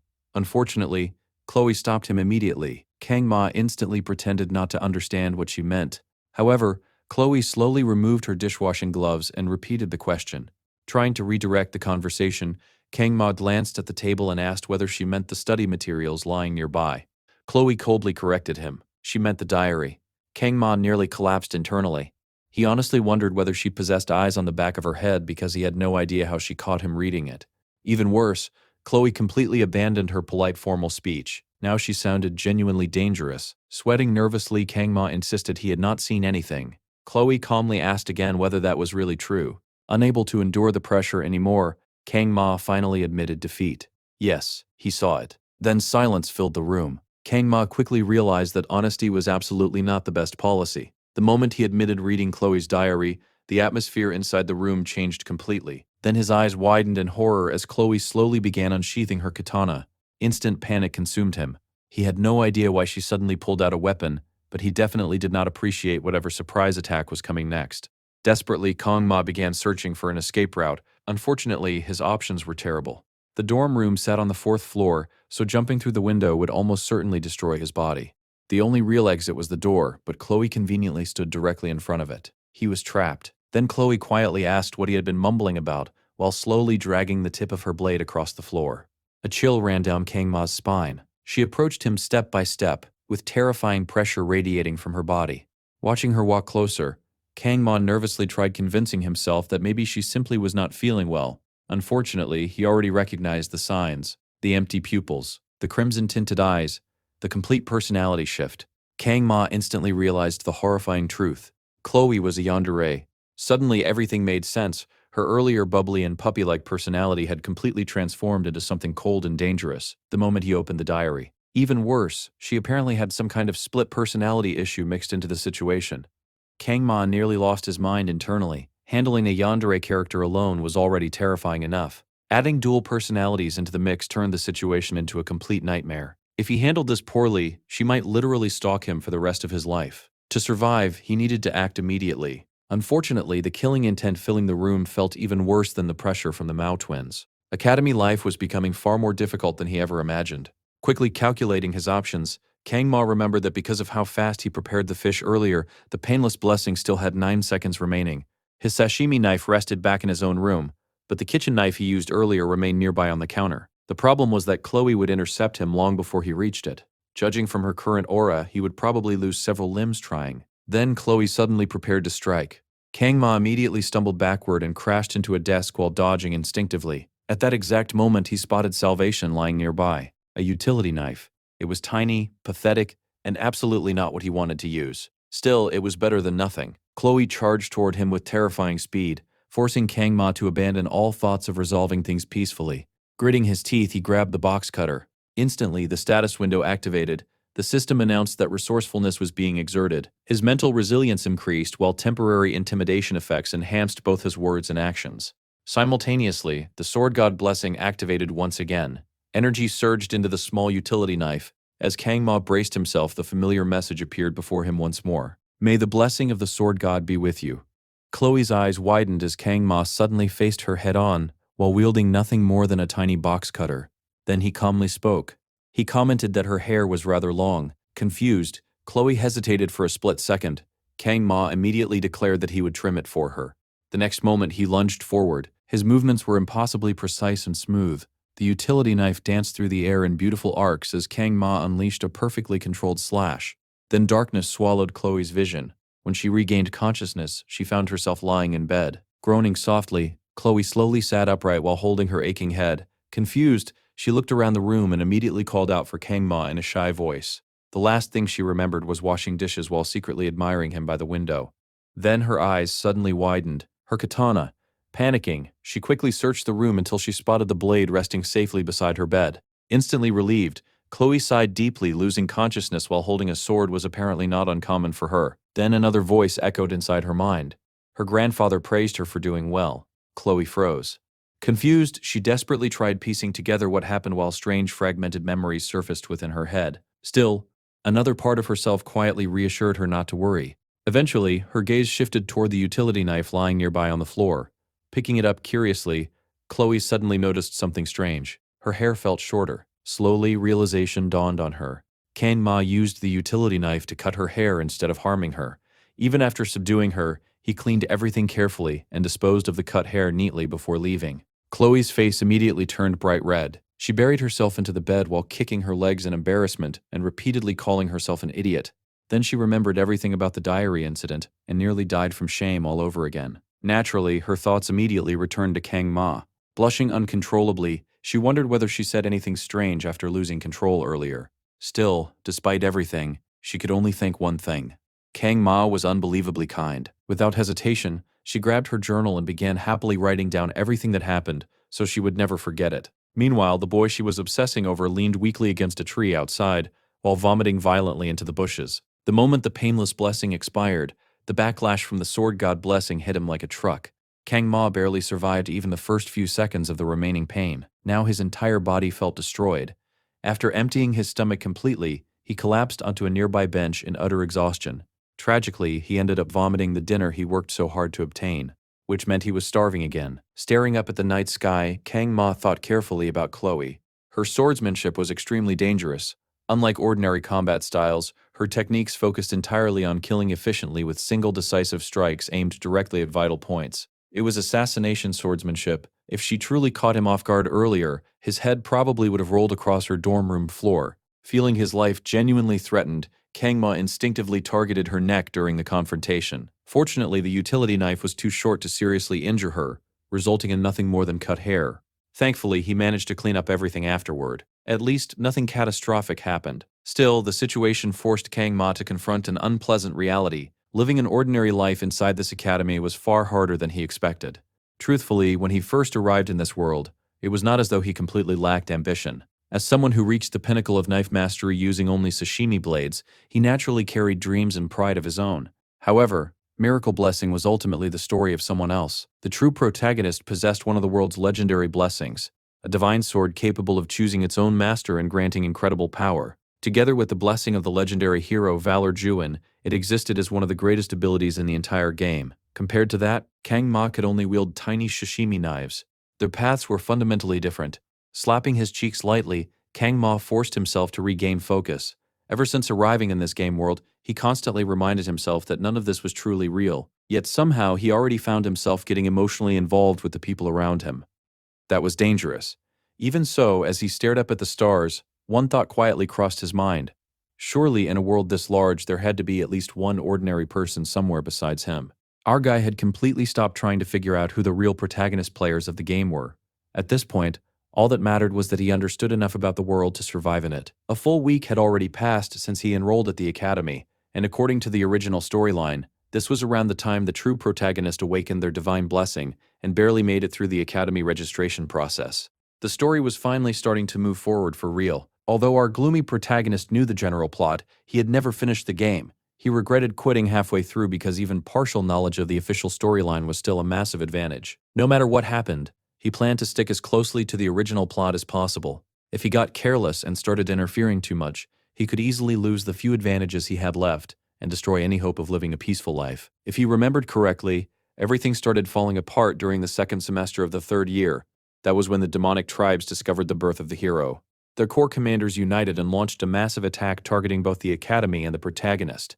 From there, the scale of the conflict exploded until the entire world was dragged into a devastating war between humans and demons, with the hero standing at the center of it all. Back when he played the game, our guy had been furious at how suddenly the genre shifted. He originally started playing because he wanted to enjoy the lighthearted academy life he never got to experience himself. Instead, the story spiraled into tragedy and death so quickly that he genuinely wondered if every character was doomed to die horribly. The entire situation became so miserable that he eventually deleted the game in frustration. But now the terrifying part was that this was no longer just a game. That horrifying war was destined to happen in the very world he was trapped inside. The thought alone made his stomach sink. A full-scale war sounded like absolute hell, and he could not stop himself from imagining dying somewhere on a battlefield before he even understood what was happening. Still, the MC refused to simply accept that fate. There were still around 3 years before the war officially began. That meant he still had time. Instead of fantasizing about escape, he needed a realistic plan for survival. He had no intention of dying quietly. Since most generic game storylines ended with the protagonist saving the world anyway, he believed the hero would probably succeed in the end. All our guy needed to do was survive long enough to see it happen. That meant getting stronger. He could not continue living with the kind of fragile fate where he might die like a random insect the moment war broke out. So the gloomy protagonist made up his mind to train himself as discreetly as possible. Standing out too much would only attract dangerous attention, and the last thing he wanted was to get dragged into heroic battles against world-ending threats. That also meant limiting the use of the sword god's blessing. Up until now, he had relied heavily on that power and the sashimi knife whenever necessary. But the strain it placed on his body was becoming increasingly dangerous. The blessing was overwhelmingly powerful, but every use felt like it was grinding his body down little by little. With a proper sword, he could probably cut down almost anything in a single strike. He opened his status window and reviewed the blessing's abilities once again. Several unlocked conditions were still unavailable, but even so, the overall performance looked absurdly powerful. Then something else caught his attention. There was far more content in the status window than before. The gloomy protagonist realized there were now systems related to body growth, mental growth, and even equipment enhancement. Some of the numbers resembled a level system, but one particular section confused him the most. Assimilation rate, 1.5%. He had absolutely no idea what that meant. Curious, he randomly clicked the section only for a pop-up window to appear immediately. Conditions have not been met. Access denied. Our guy stared blankly at the screen for a moment before sighing. Whatever that feature was, he clearly was not supposed to know yet. Still, the mysterious blessing continued raising more questions the longer he looked at it.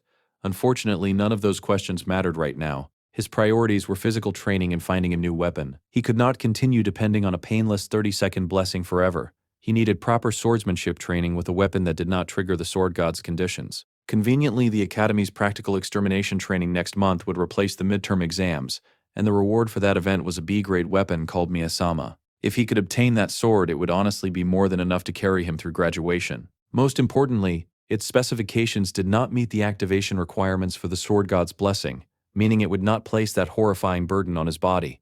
Just thinking about it made him sigh in relief. Still, there was clearly far more work ahead of him than expected. Suddenly, a voice interrupted his thoughts. "You're sitting in my spot." Our guy turned his head and froze. Standing beside him was a girl with long blue hair that flowed like a waterfall beneath the moonlight. Her golden eyes stared directly at him, while beads of sweat rolled down her face from recent training. It was her, the beautiful granddaughter of the Sword Emperor herself. The gloomy protagonist could only stare in complete disbelief. Of all people to encounter at night, it had to be his favorite character in the entire game. For a few awkward seconds, neither of them spoke. Then she calmly repeated herself and asked him to move over a little. Our guy nearly jumped in shock. He had been so mesmerized by meeting her that he forgot to respond entirely. Embarrassed, he quickly shifted aside while wondering why she referred to a public bench as her spot. For a moment, he even questioned whether this was some kind of noble hierarchy nonsense. Internally groaning, he immediately decided that avoiding involvement with the heroine was the safest possible option. Unfortunately, his eyes betrayed him. As the girl adjusted her sweaty training clothes and sat down comfortably beside him, the MC found himself completely unable to look away. His face burned red while he silently admitted that the heroine's beauty was genuinely overwhelming in person. She smiled softly while gazing at the night sky.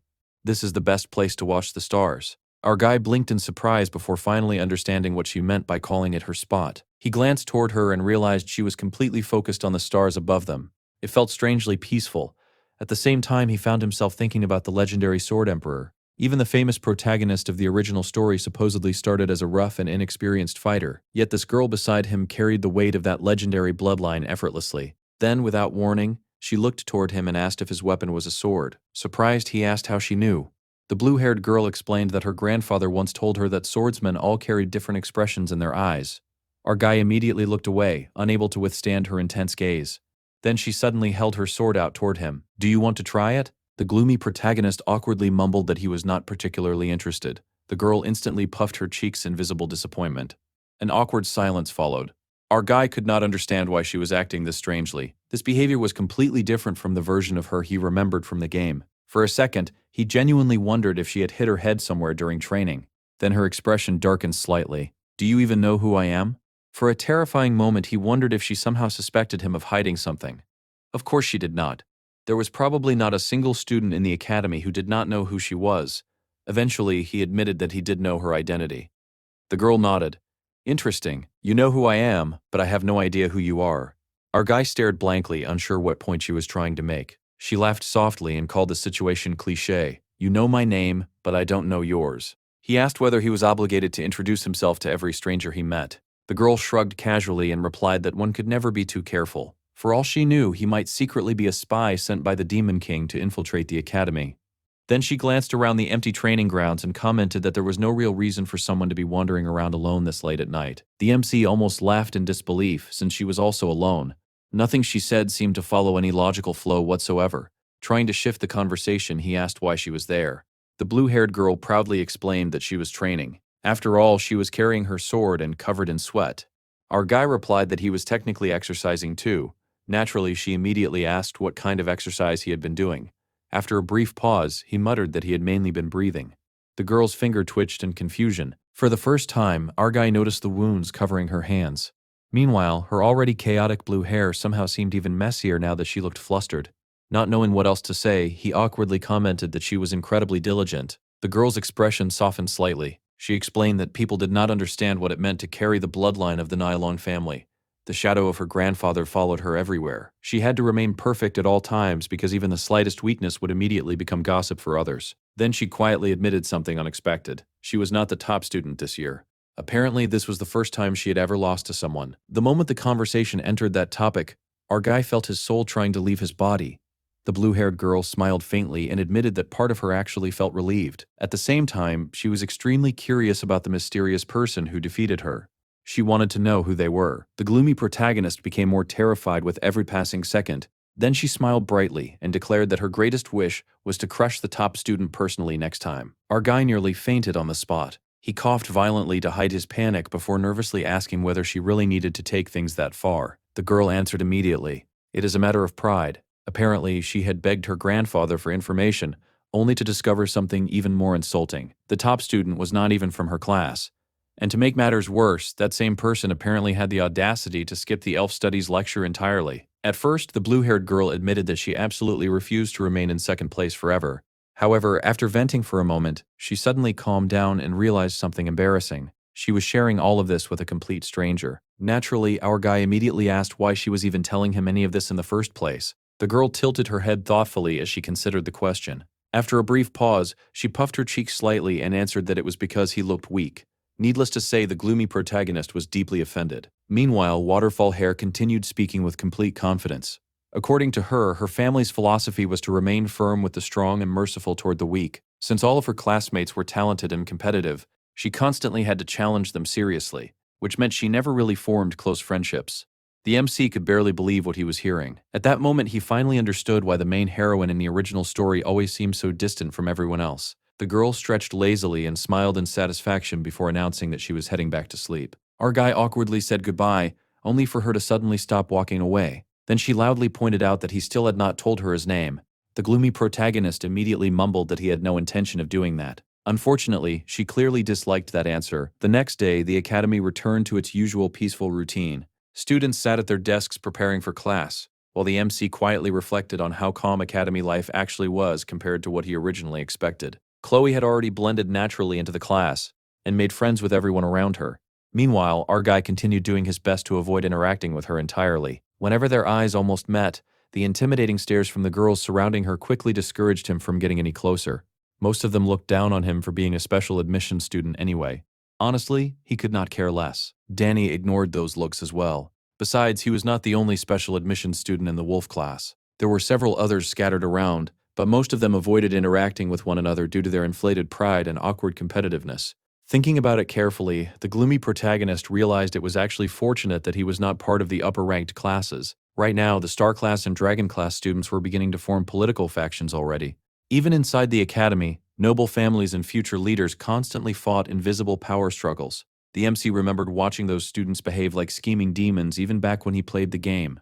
Honestly, he thought they looked like clowns. Just imagining himself trapped in that environment made him dizzy. At the very least, though, he was eating well. The academy director herself had personally handed him a special black membership card reserved for the top student. She cheerfully apologized for the delay and explained that he should have received it much sooner. The moment our guy realized what the card actually did, his soul nearly ascended.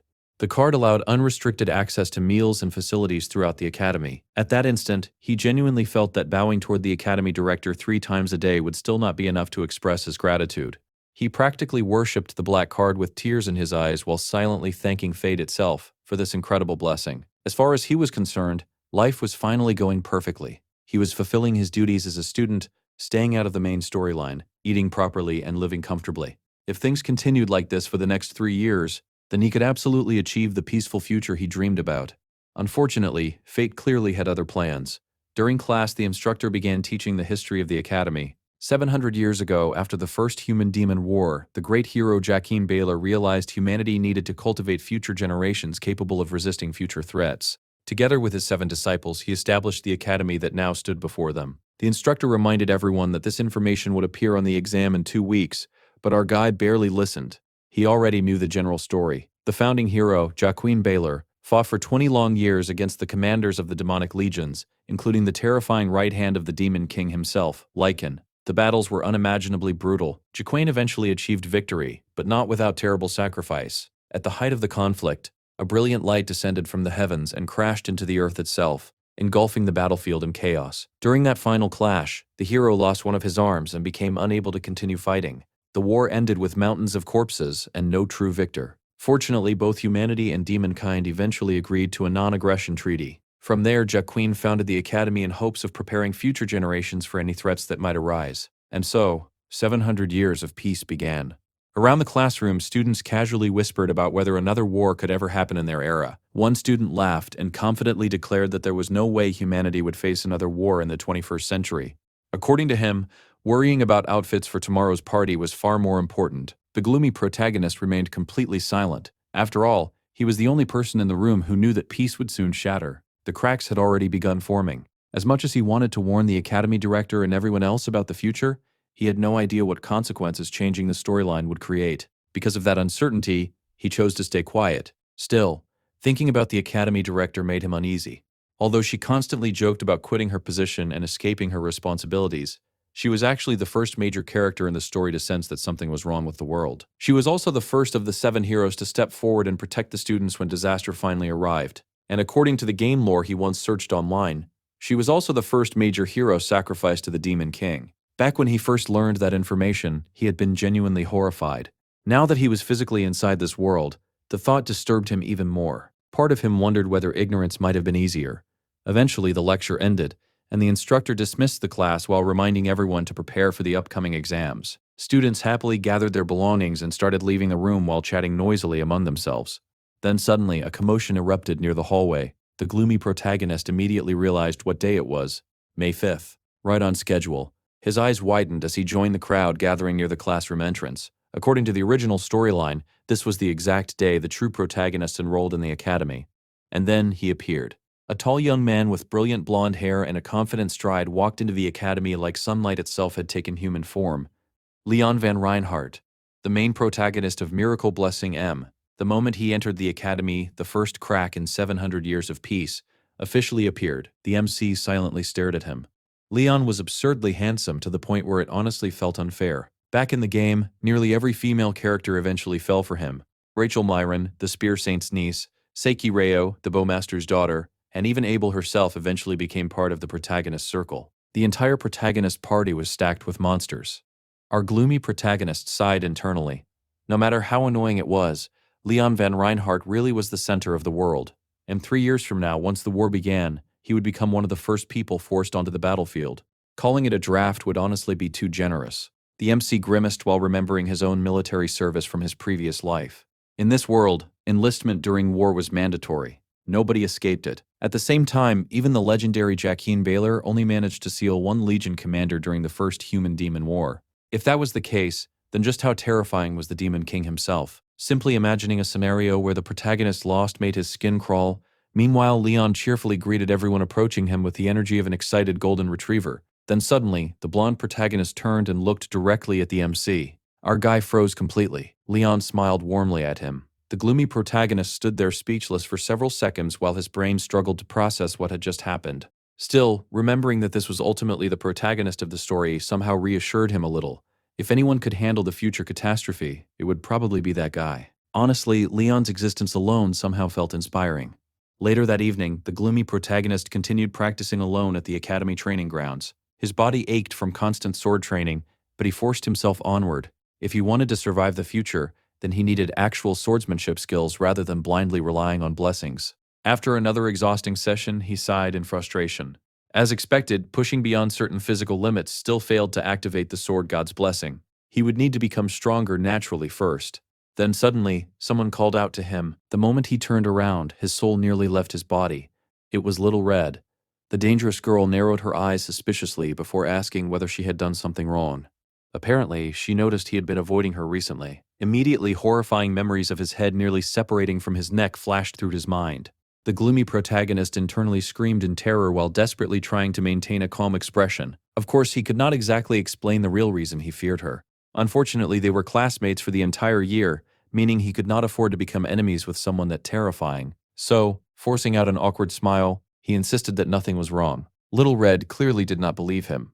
Still, the MC continued insisting that everything was fine. More than anything else, he desperately wanted to keep things peaceful. After all, making unnecessary enemies was bad enough. Making enemies with dangerous yanders was even worse. Little Red looked visibly relieved after hearing Jia Ma insist that nothing was wrong between them. Still, the gloomy protagonist could not stop thinking about her. More specifically, he could not understand who she really was. Even back when she lost consciousness during their earlier encounter, he had carefully observed her sword. The blade itself felt strange. It carried an overwhelming sense of sorrow, almost as if it were silently begging someone to save it. Yet at the same time, the killing intent pouring from that very weapon was horrifying enough to make his skin crawl. As someone sensitive to swords, our guy instinctively understood one thing: that blade existed purely for killing. And if that was true, then Little Red herself was probably even more dangerous than the twin assassins he previously fought. Then the shy redhead quietly called out to him and nervously asked whether it would be all right if she treated him to dinner that night. Naturally, the MC became extremely cautious. The last time he accepted food from her, things nearly ended with his head rolling across the floor. Still, Little Red shyly insisted that she genuinely wanted to cook for him again, even if she was not very skilled at cooking. She wanted to try her best. Unfortunately, our guy still vividly remembered the moment she slowly unsheathed her sword with murderous intent, aimed directly at his neck. There was no way he could casually agree to dinner after that. However, the persistent assassin was not willing to give up so easily. Instead, she hit him with the devastating power of puppy dog eyes. The gloomy protagonist immediately felt his resolve weaken. Her expression made refusing her feel genuinely cruel. Even though accepting her invitation might realistically end with him waking up chopped into pieces inside a refrigerator somewhere, saying no still felt impossible.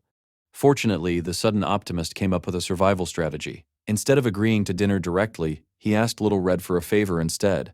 The girl blinked in surprise. Then our guy casually told her that she was the only person he could ask. Instantly, the redhead's cheeks turned bright red. Being called special clearly affected her far more than expected. Excitedly, she asked what he wanted her to do. The smart protagonist laughed awkwardly before asking if she could teach him swordsmanship. Honestly, he needed an instructor anyway, and she just happened to be absurdly skilled with a sword. Since Chloe herself was insanely strong, this excuse worked perfectly. More importantly, our paranoid MC had secretly started studying guides on how to survive encounters with yandere girls ever since nearly getting decapitated. According to the tutorials he watched before bed, carefully redirecting their attention was extremely important for survival. Thus, their strange training relationship officially began. The next day, Little Red happily greeted him at the training grounds while practically glowing with excitement. She cheerfully asked when he arrived because she had apparently been waiting for him at another entrance. Our guy awkwardly explained that he had only just arrived. The redhead smiled brightly and claimed she arrived recently too. Unfortunately, the observant protagonist immediately asked what time she actually got there. After a brief pause, she sheepishly admitted that she arrived around 6 in the morning. They were supposed to meet almost 2 hours later. Despite that, she only laughed bashfully. Then the MC noticed something different about her appearance. The shy assassin blushed nervously and asked whether she looked strange. Unlike her usual academy uniform, she wore a much lighter training outfit with her sword strapped to her waist. Honestly, she looked incredibly cute. Unfortunately, our socially hopeless protagonist simply muttered that she looked fine. Still, the outfit revealed something he never noticed before. The seemingly delicate redhead had incredibly toned abdominal muscles. At that moment, our guy finally understood why she was so terrifyingly strong. Even while internally panicking, he reluctantly admitted to himself that she was genuinely attractive. Since this was a rare opportunity to train safely, he handed her a wooden sword instead of a real blade.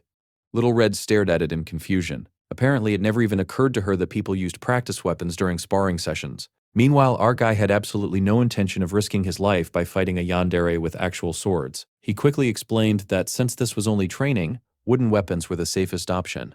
Besides, they could avoid serious injuries that way. The girl giggled innocently as though the concept had genuinely never crossed her mind before. Then she smiled brightly and called him kind. The gloomy protagonist forced himself to smile back while trying very hard not to focus on the disturbingly malicious aura hidden beneath her cheerful expression. Soon, Little Red began testing the weight of the wooden sword. Then she casually swung it around with one hand. The air itself trembled. Our guy nearly lost his mind. The casual display of strength from someone who looked so small and harmless completely shattered his understanding of reality. At that moment, he became even more convinced that caution was absolutely necessary before she accidentally turned him into a crushed watermelon. Quietly, he checked his status window one more time. His body's growth was progressing steadily, and the weapon length conditions still seemed incomplete. Everything appeared stable. Still, Something about the blessing bothered him. Blessings evolving with experience was not uncommon, but lately his own blessing seemed to be changing in strange ways. Additional effects kept appearing, and certain conditions seemed different from what he remembered. It almost felt like the blessing itself was adapting. Before he could think deeper about it, Little Red suddenly called out to him. To her, he had apparently just been standing there blankly staring into space for several minutes. The shy assassin nervously asked whether something was wrong. Embarrassed, the MC realized once again that he was the only person capable of seeing his status window. To everyone else, he probably looked insane. Awkwardly apologizing, he begged her to go easy on him during their first lesson. The girl timidly agreed. Finally, both of them raised their wooden swords. For a brief moment, tension filled the training grounds.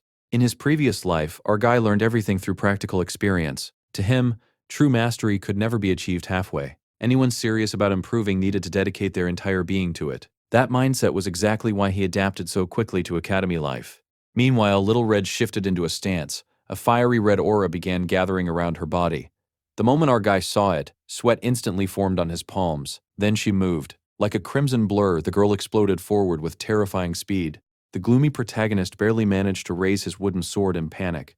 Her attack came so suddenly that he almost failed to react entirely. He gritted his teeth and desperately tried to block, but she was too fast. The wooden sword narrowly missed his head and instead grazed his cheek, leaving behind a painful bruise. Our guy immediately cursed in shock. At that moment, he realized he may have bitten off far more than he could chew. Even though he specifically asked her to go easy on him, the redhead still attacked with terrifying intensity. Her expression remained oddly empty as she adjusted her grip and charged him again. This time, he barely managed to knock her sword aside.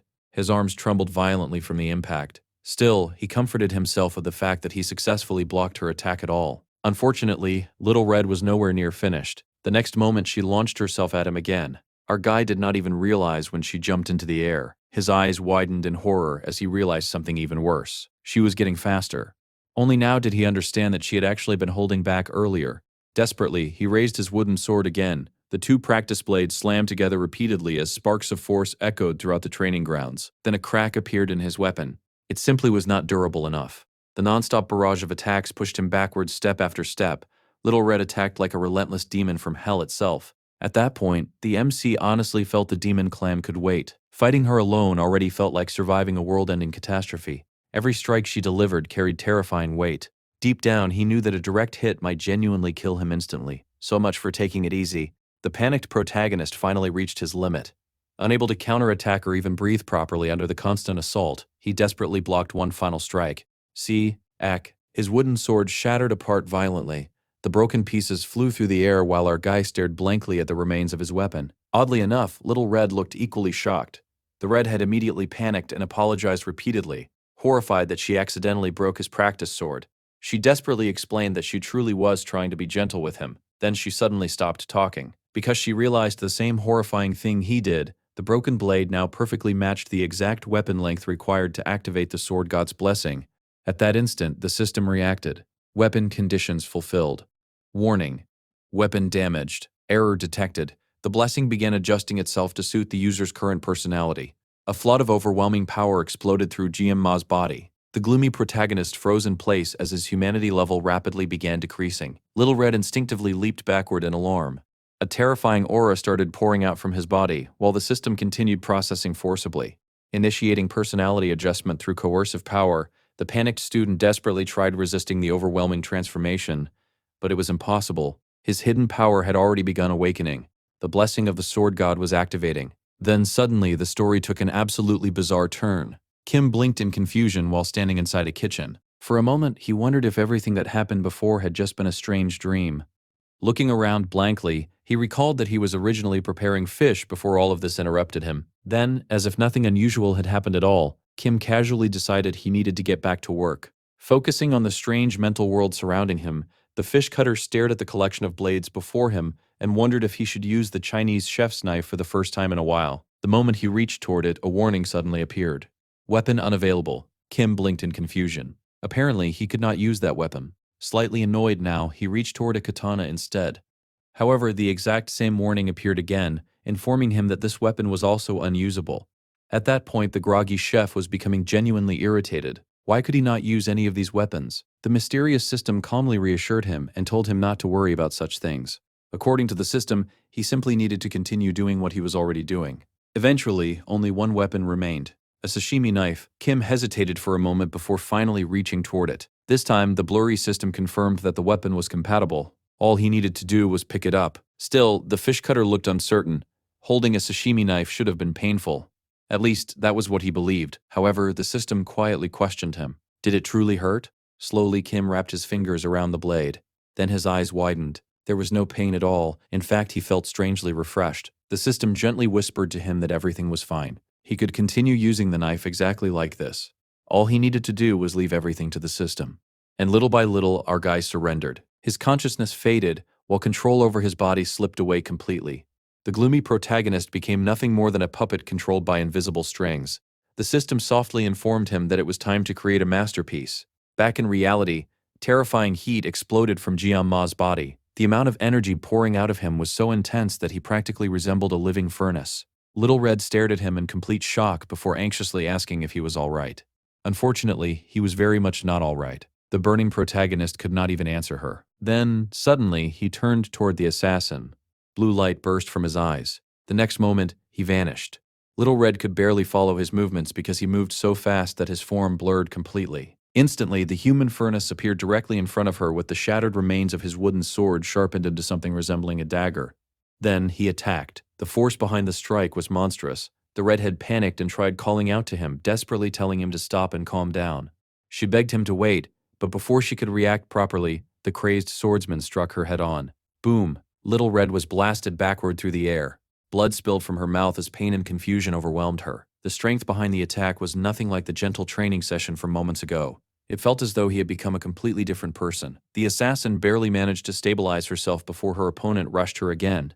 This time, killing intent radiated directly from him. Little Red immediately understood one thing. More than anything else, she needed to stay out of his reach. His glowing blue eyes no longer looked human. Meanwhile, the previous strike had badly injured her. Her chest burned painfully, and even moving became difficult. She could not understand what had happened to the kind and awkward crush she admired. Everything about him had suddenly changed. Still, she desperately tried to stop the fight. Unfortunately, the killing machine standing before her could no longer comprehend her words. With one hand stretched toward her like a reaper claiming its victim, the burning protagonist lunged forward once more. The assassin realized she would not be able to dodge this attack. Shock filled her eyes. Yet even then, she still cried out to him. Jian Ma! A bright line of light split through the air as the crazed swordsman unleashed another killing strike. His eyes remained empty and glazed over, but Little Red refused to give up. Clutching her injured chest, she screamed his name again and begged him to come back to himself. Then suddenly, somewhere deep within that strange mental world, Kim paused. Something felt wrong. The fish he was trying to prepare kept wiggling around violently while making strange noises. The chef frowned in annoyance because he had never seen such an energetic fish before. It was loud. Honestly, the fish cutter just wanted to fillet it quickly and continue working. But the more he listened, the stranger things became. The fish sounded like it was speaking. At first, he assumed it was an illusion. Then he realized the creature was repeatedly calling out a name.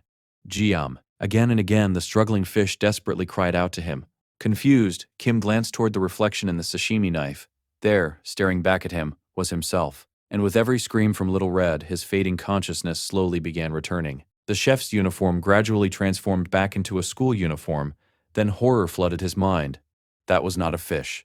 It was. As evening settled over the academy, Little Red slowly walked home while replaying the battle in her head. Ever since the class placement test, she knew her crush possessed terrifying talent. However, now she realized it was not simply raw strength. There was something deeply unsettling hidden inside him. Even while unconscious, his attacks carried an instinctive brutality that felt almost monstrous. And despite wielding only a damaged practice sword half-heartedly, he still completely overwhelmed her.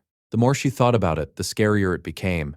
Lost in thought, the assassin failed to notice someone emerging from the shadows nearby. A voice quietly remarked that she seemed to be enjoying herself. Instantly, Little Red became alert. Standing there was a figure dressed in dark ninja clothing, with red hair nearly identical to hers. Nox Auditor, a second-year student from the round class. And more importantly, her older brother. The assassin stared at him in disbelief while wondering why he was lurking around in the shadows like a creep with nothing better to do. Adjusting his mask, her brother asked whether this was truly how she planned to spend her time at the academy, apparently mingling with lowly people. For a brief moment, Little Red looked confused. Then her expression darkened. She immediately told him not to refer to her crush in such a disrespectful way. Unfortunately, that only caused Knox to focus even more on Jianma's existence. Calmly, he warned her that if she continued associating with him, the auditor family might eventually decide to eliminate him. The redhead fell silent for a moment. Then she calmly replied that even if the entire auditor family attacked together, they still would not be capable of handling her man. With that shocking declaration, she walked away and left her brother frozen in the shadows. Knox quietly repeated Jianma's name to himself as though he too had suddenly become curious about the mysterious boy. Meanwhile, our gloomy protagonist was desperately trying to process everything that happened. Something was terribly wrong with his blessing. At first, he believed the sword god's power was simply a divine blessing or gift, but after experiencing its full manifestation firsthand, he finally realized the horrifying truth. It felt more like a curse. He originally sought a new weapon specifically to avoid relying on the blessing, yet the moment the conditions aligned, the power consumed him completely, like sinking into demonic quicksand. Worst of all, there had been no pain. Instead, there was pleasure, an endless, intoxicating feeling that slowly eroded his sense of self while the blessing manipulated him like a puppet. During that state, the system whispered to him sweetly like a poisonous lover, "Cut more, cut deeper, destroy everything," and horrifyingly enough, he almost surrendered to it, completely. The gloomy protagonist realized that if Chloe had not screamed his name at that critical moment, he would have lost himself forever. Ironically, the same redhead he once feared as a dangerous yandere ended up becoming the person who saved his consciousness. Of course, he also remembered that she technically caused the entire disaster by breaking his training sword in the first place. Still, she looked absolutely terrified afterward, so he decided not to hold it against her. Besides, he was honestly more grateful than angry. As lightning flashed across the night sky, the exhausted protagonist slowly returned to his room. He finally understood the terrifying truth hidden inside his body. Something malicious existed within him, something that wanted to consume his mind completely. The sword god's blessing was no blessing at all. It was a curse designed solely to devour him, a twisted and horrifying power that demanded his humanity in exchange for talent. And somehow, this burden was now his to carry in a world that was never truly his own. 3 days passed after the shocking revelation about his cursed ability. Eventually, academy life returned to normal once again. Students gathered in class as usual while preparing for their lessons. Little Red sat beside her friends, who excitedly informed her that something unbelievable happened recently, and that she absolutely needed to check it out later. The assassin smiled politely and promised that she would. Then her expression slowly changed. Her eyes drifted toward a certain empty seat. Jianma was not there. For the first time in days, the place where her crush normally sat remained completely empty. Now that the redhead thought about it carefully, she suddenly realized something important. She did not even have the gloomy protagonist's contact information.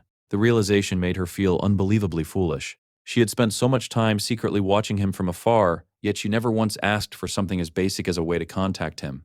She had even visited his dorm room during the past few days. However, the only thing that answered her repeated knocks were painful groans coming from inside. The sound was eerie and unsettling enough to make even the little assassin nervous. At one point, she genuinely considered breaking down the door to check on him, but she worried that the lazy genius might hate her for destroying his room.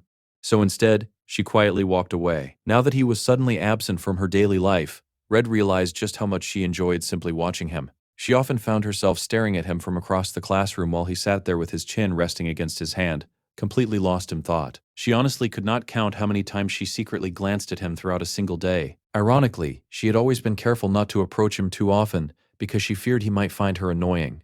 At first, she convinced herself that she only admired him because he risked his life to save her. But over time, the little assassin realized that excuse was no longer enough. The truth was much simpler. She genuinely missed him. The next day arrived at the academy as usual. The wolf class instructor stormed into the classroom and immediately demanded silence. He loudly asked whether the students attended a prestigious academy simply for decoration before informing everyone that due to the heavy rain outside, physical training would be replaced with a study hall session. However, even while shouting at everyone, the teacher noticed something unusual. Jianma was still absent. The gloomy protagonist had already missed 3 straight days of class. Still, the teacher surprisingly trusted him. Knowing the lazy genius, he assumed there had to be a reason behind the absence. So like a proper educator, he decided to wait patiently for his student to return. Then he immediately resumed screaming at everyone else to study harder. Suddenly, the classroom door creaked shut. The furious instructor instantly turned around and demanded to know which idiot dared arrive late to his class. Then he froze. A dark, shadowy figure slowly walked down the classroom stairs. Each heavy step echoed through the silent room. The students stared in disbelief. It was the MC, except he looked like he had aged 500 years overnight. Dark bags hung beneath his eyes. His face looked gaunt and exhausted, and a single strand of white hair now rested among his black hair. Little Red immediately jumped to her feet and called out his name like a worried heroine in a romance story. Meanwhile, our guy slowly opened his mouth and apologized for being late in a voice so deep and lifeless that it sounded like it came from a corpse. Even the teacher looked alarmed. Quickly, the instructor told him there was no need to apologize and awkwardly asked him to sit down. The gloomy protagonist silently walked to his seat like a wandering ghost. The students already knew he was a special admissions student, but now everyone wondered whether he had always looked this strangely attractive beneath the exhaustion. Some students quietly admitted that despite looking like death itself, he somehow seemed more handsome than before. Meanwhile, our guy ignored every bit of gossip entirely and quietly sat down. After class ended, the starving students rushed out of the room to get food. Little Red hesitantly approached him. She nervously called his name while noticing how much thinner his waist looked compared to before. Still, when he calmly responded and addressed her by name, she immediately asked what happened to him. The gloomy protagonist simply smiled and claimed it was nothing serious. However, the redhead pointed out that he vanished for several days, so naturally she became worried that something terrible might have happened. Then she carefully asked whether his strange condition had anything to do with the horrifying duel they experienced together. For a moment, the MC fell silent. Then he smiled gently and lied. He claimed he merely became sick for a few days and thanked her for worrying about him. The redhead immediately blushed. After all, the man standing before her looked less like someone recovering from a cold and more like someone who survived an extreme revenge body transformation arc. Still, she quietly admitted that she was relieved he was all right. As expected, though, it was difficult for her to fully believe him.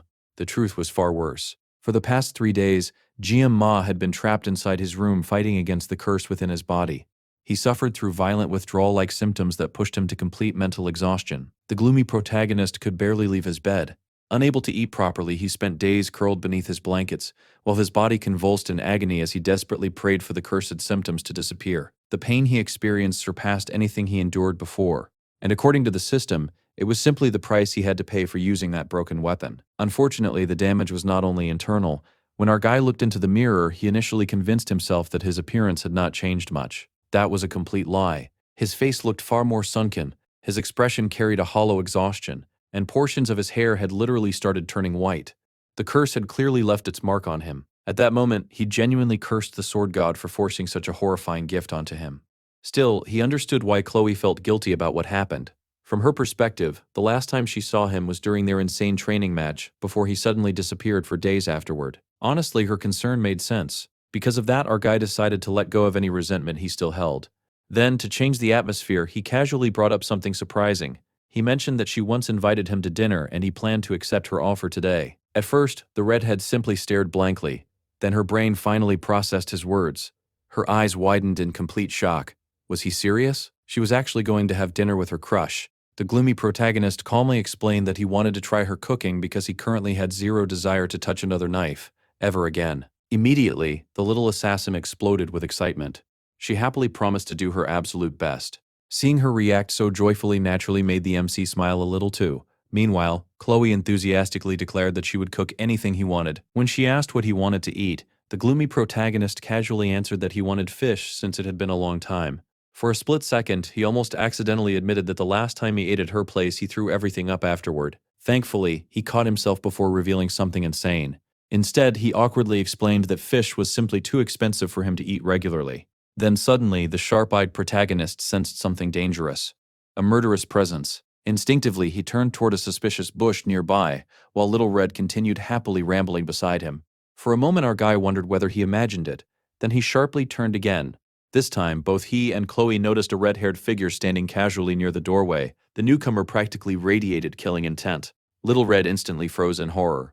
It was her older brother. The shadowy assassin leaned casually nearby while staring at the MC with unsettling eyes. Immediately, our guy noticed the similarity between their red hair. Without hesitation, the gloomy protagonist marched directly toward him, the two locked eyes like wild predators challenging one another. Finally, the MC bluntly told the creepy red ninja that if he had something to say, then he should stop staring like a stalker and just say it directly. Unfortunately, the assassin's gaze somehow became even creepier. Before things escalated further, Chloe hurriedly interrupted and loudly told the MC not to worry about the weird jerk standing there. Then she immediately turned and yelled at her brother, demanding to know why he came despite her specifically telling him not to. At that point, the gloomy protagonist finally connected the dots. The red hair. Everything suddenly made sense. Meanwhile, Chloe nervously demanded to know why her brother appeared there in the first place. Her voice shook noticeably while speaking to him. Her brother calmly glanced at Jiama before coldly remarking that he did not look particularly impressive. Apparently, his little sister truly believed someone that pathetic-looking was worth breaking the auditor family's rules for. Immediately, Chloe shouted back that she had nothing to do with the family anymore, and maybe she would not want to break the rules if the rules themselves did not completely suck. Her brother's eyes darkened. He coldly informed her that blood could never truly be washed away. Once born into the auditor family, a person remained an auditor until death. Meanwhile, the gloomy protagonist quietly watched the siblings argue.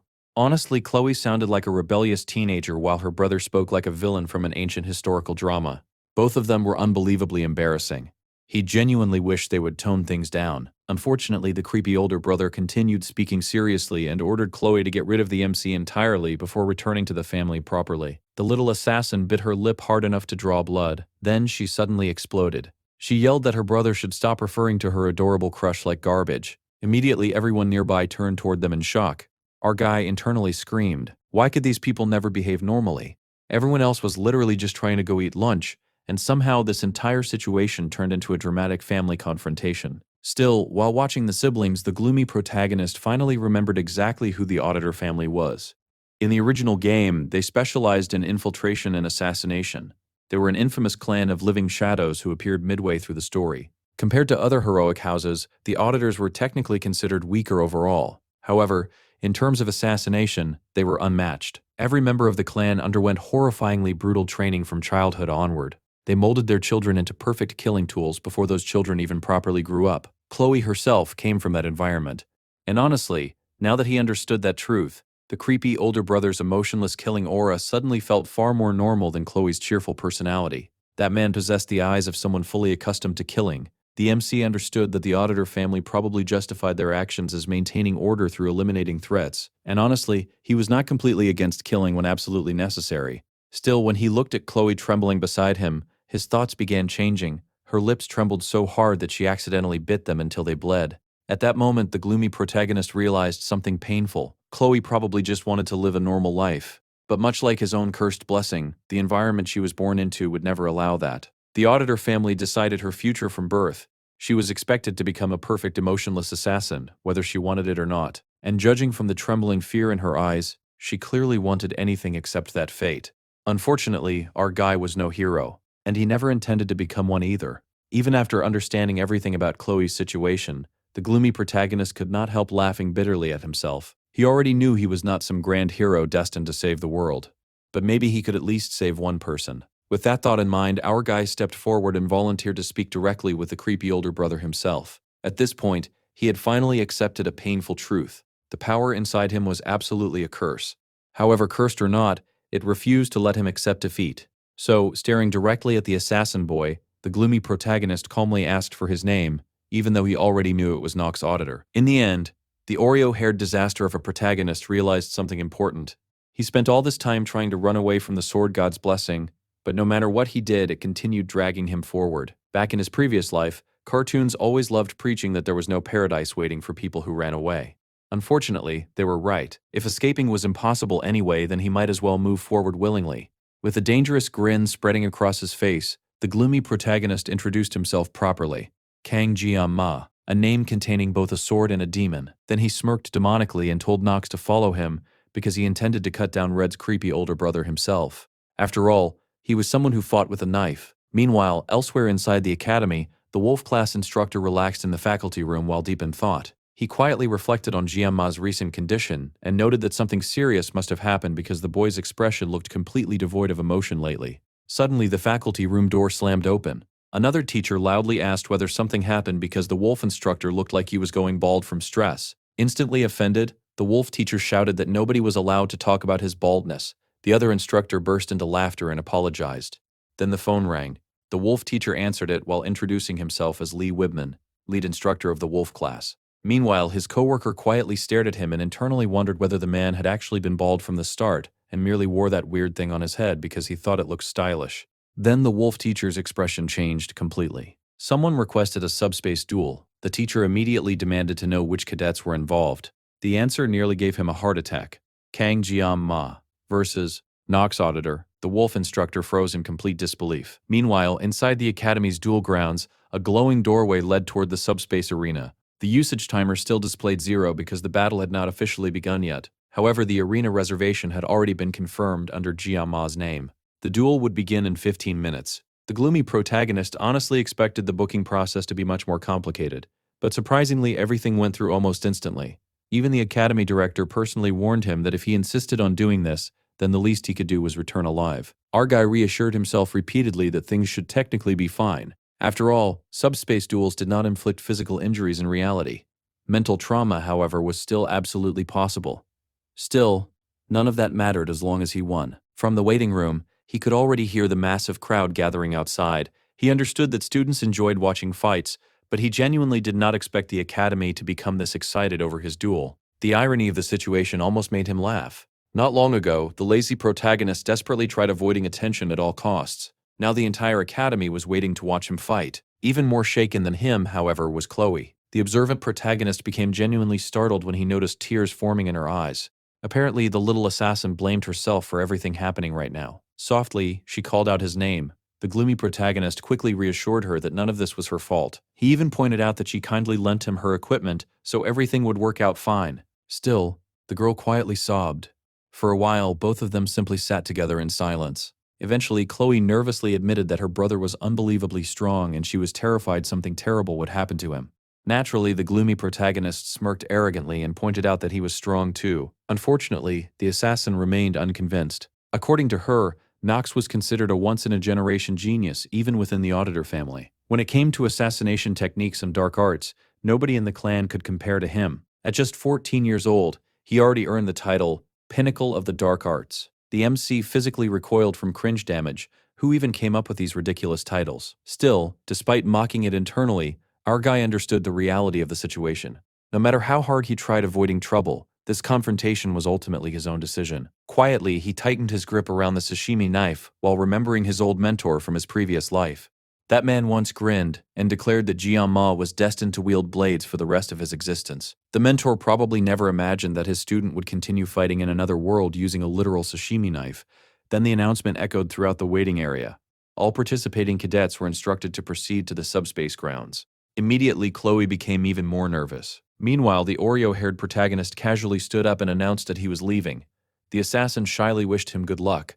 As he walked away, he suddenly stopped and called back toward her. The world was overflowing with geniuses. That was exactly why he gripped his knife even tighter before confidently declaring that he intended to win anyway. Then he waved casually and walked toward the arena. Ahead of him, a bright light shined within the darkness. The closer he approached, the brighter the light became until it completely engulfed his vision. When the glare finally faded, the gloomy protagonist found himself standing beneath a massive blue sky inside a gigantic coliseum packed with spectators. The students erupted into cheers the moment they saw him. Apparently, many of them genuinely believed he would run away before the match started. Now they loudly shouted that they believed in Jian-ma and eagerly anticipated the battle. The atmosphere honestly felt insane. Our guy suddenly felt like a gladiator walking into the Roman Colosseum. He truly did not expect things to become this intense. Then he looked upward and immediately regretted it. The entire star class had arrived to watch. Even worse, seated prominently among them was Leon van Reinhardt, surrounded by the beautiful girls destined to become his future party members. Naturally, Abel was there too. The blue-haired heroine silently stared at Jian-ma with a sharp and determined expression.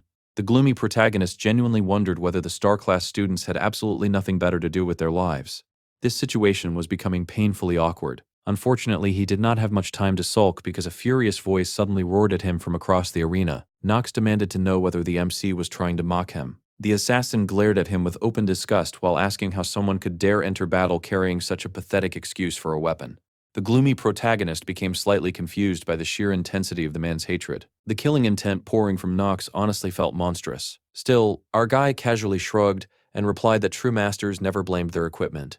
Naturally, that response only made the red-haired assassin even angrier. However, Nox quickly regained his composure before coldly declaring that he would carve that insolent tongue out of the MC first. Then he unsheathed his twin blades. Immediately, murderous energy exploded across the arena. The sharp-eyed protagonist instantly noticed something important. Nox relied heavily on his weapons. The assassin wielded the famous S-rank twin blades known as the Hungarian blades. On top of that, he possessed one of the strongest blessings in the game, the Blessing of the Crow. Just suppressing his killing intent already seemed difficult for him. Meanwhile, Jian-ma calmly raised Chloe's sashimi knife. The weapon known as the Roseblade possessed an unknown rank, But our guy already prepared himself mentally for this battle. The two opponents faced one another while powerful winds swept through the arena. The atmosphere became unbearably tense. Then the subspace barrier began forming around them, while the announcer declared that the duel would now begin. The barrier activated, and before it even fully finished forming, both fighters disappeared simultaneously. The Sword God's blessing activated instantly alongside the MC's painless blessing. The audience collectively gasped. Some students whispered in confusion because they genuinely could not see anything anymore. Others complained that both fighters were moving far too fast to follow. Many originally assumed this would be an easy victory for Nox.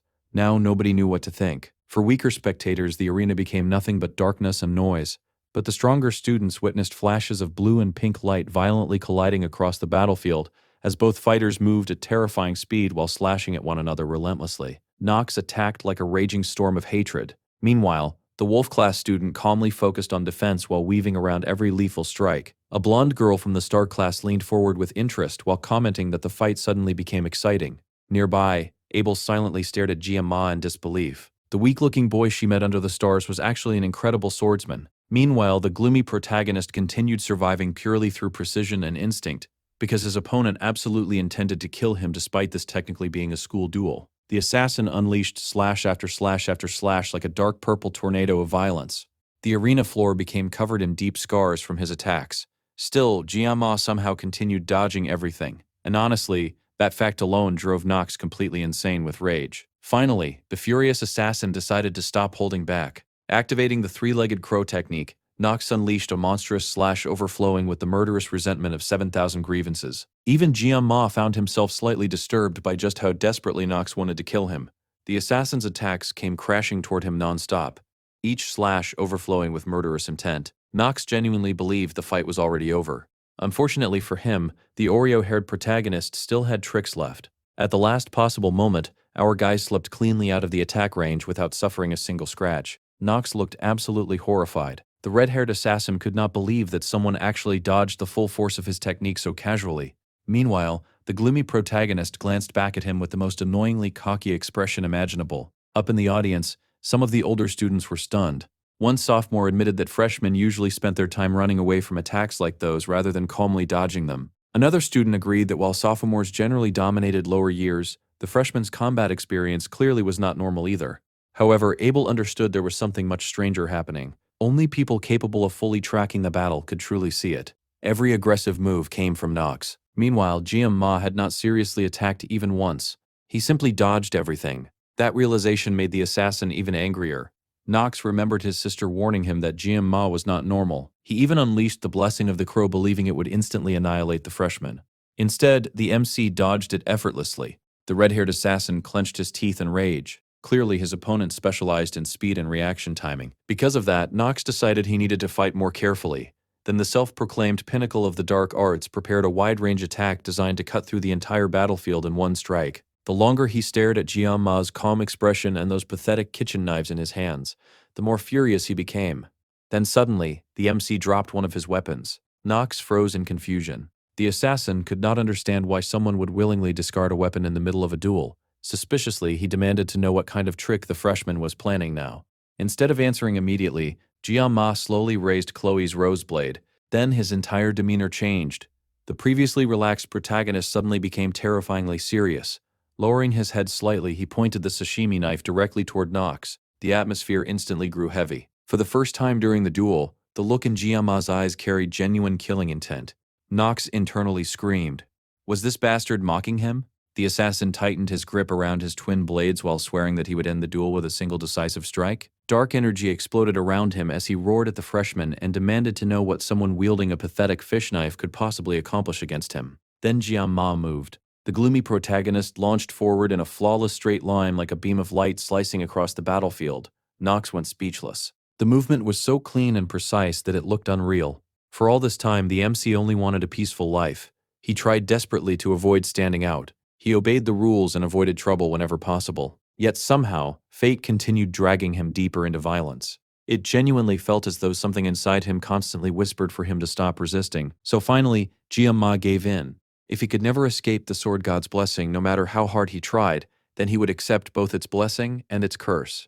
The light surrounding him intensified, and then he cut. A blinding slash flashed across the arena. The assassin stared in complete shock. The attack happened so quickly and so perfectly that he never even saw it. Jiang Ma simply passed by him like a streak of light. The entire Colosseum fell silent. Even Leon looked intimidated. Meanwhile, the wolf student calmly slid past his opponent like an anime swordsman finishing a fatal strike. At that moment, Jiang Ma finally accepted something painful. Whether the sword god's power was a blessing or a curse no longer mattered. He would use it regardless. And with that acceptance came the death of the peaceful future he once dreamed about. Unfortunately for Nox, the nightmare was not over yet. Spinning around instantly, Jiang Ma launched himself forward again at impossible speed. The rose blade flashed repeatedly through the air. Slice, slice, slice. The red-haired assassin panicked in terror while desperately trying to defend himself, but more and more of his body continued getting carved apart by the MC's overwhelming swordsmanship. The violence became so graphic that the Academy immediately shut down the subspace barrier entirely. Smoke burst across the battlefield. Silence consumed the arena. No cheers rang out. The students were simply too horrified by what they witnessed. Nox collapsed to his knees in complete defeat, while trembling violently. Meanwhile, Jiang Ma calmly sheathed his sashimi knife. A faint blue glow still lingered around the blade. Up in the stands, even the star-class students watched him with newfound fear and respect. The smoke slowly cleared. The entire Colosseum remained completely silent. Awkwardly, the gloomy protagonist scratched the back of his neck while wondering whether he really should have expected this kind of reaction. Still, there was no turning back anymore, and somehow, he accomplished all of this using nothing more than a fish-cutting knife. Deep down, there was one thing Jiang Ma always knew for certain. Cutting people felt horrible. Thankfully, the subspace arena prevented real death from occurring. Despite how gruesome the injuries appeared, nobody actually died inside the duel. Still, Nox looked deeply traumatized. The assassin collapsed in sweat while struggling to process what happened to him. Honestly, Chloe was right. Her brother truly was incredibly strong. His battle instincts were sharpened through genuine experience and brutal training. However, his overwhelming killing intent made every movement easier for the MC to predict. Ironically, Nox's murderous nature became his greatest weakness. Finally, the announcement echoed throughout the Colosseum. Victory belonged to Kang Jiang Ma of the Wolf class. The audience reacted with stunned disbelief rather than celebration. Many students outright refused to believe that a freshman just defeated a sophomore from the auditor family. Some even sounded personally offended by reality itself. Meanwhile, the gloomy protagonist silently cursed. The Academy's publicity department could probably learn a thing or two from how shamelessly fast rumors spread around this place. Still, there was nothing he could do anymore. This was the path he chose. All he could do now was endure whatever consequences followed. As expected, news of the duel exploded throughout the Academy almost instantly. Everyone learned that Nox belonged to the auditor family, which immediately explained why he was so terrifyingly strong. At the same time, nobody could believe that a supposedly average special admission student defeated him. Soon, students whispered Jiang Ma's name everywhere like it was some forbidden spell. Meanwhile, Abel found herself constantly hearing about him too. No matter where she went, people talked about Kang Jiang Ma, and honestly, she could not stop thinking about him either. The duel left a massive impression on her. Even now, she vividly remembered the horrifying moment Nox lost his arm. At that instant, her golden eyes widened in genuine shock. Using nothing but kitchen knives, Jiang Ma displayed swordsmanship so precise and overwhelming that it completely shattered her understanding of combat. As the granddaughter of the Sword Emperor, Abel always took pride in her knowledge of swords. Now she realized how naive she truly was. The idea that someone could become that strong using ordinary kitchen blades felt almost impossible. Then suddenly, everything clicked together in her mind. She remembered her earlier conversation with him beneath the stars. She remembered calling him weak directly to his face. She remembered proudly declaring her family's motto about being firm with the strong and merciful toward the weak. She remembered complaining that the top student was not even from her class. And most importantly, she remembered promising to crush whoever defeated her. The blue-haired swordswoman froze in horror. Kang Jiang Ma was almost certainly the top student. Based on what she witnessed during the duel, she became completely convinced. And to make matters worse, he was obviously much stronger than her. Now she desperately wondered what he thought while listening to her shameless bragging that night. Abel suddenly yelled in frustration, while wondering what exactly had been going through his head during that conversation. Nearby, Rachel blinked in confusion at her friend's sudden breakdown. The blonde girl lazily asked what was going on. Realizing she just embarrassed herself again, Abel quickly laughed nervously and claimed it was nothing. Unfortunately, Rachel clearly did not believe her. Smirking mischievously, the blonde girl pointed out that something was obviously bothering her. Trying to escape the conversation, Abel awkwardly claimed that she simply felt sluggish lately because she had not trained properly. Rachel immediately narrowed her eyes. Then she asked why the proud swordswoman was making such a pouty expression. Abel denied everything.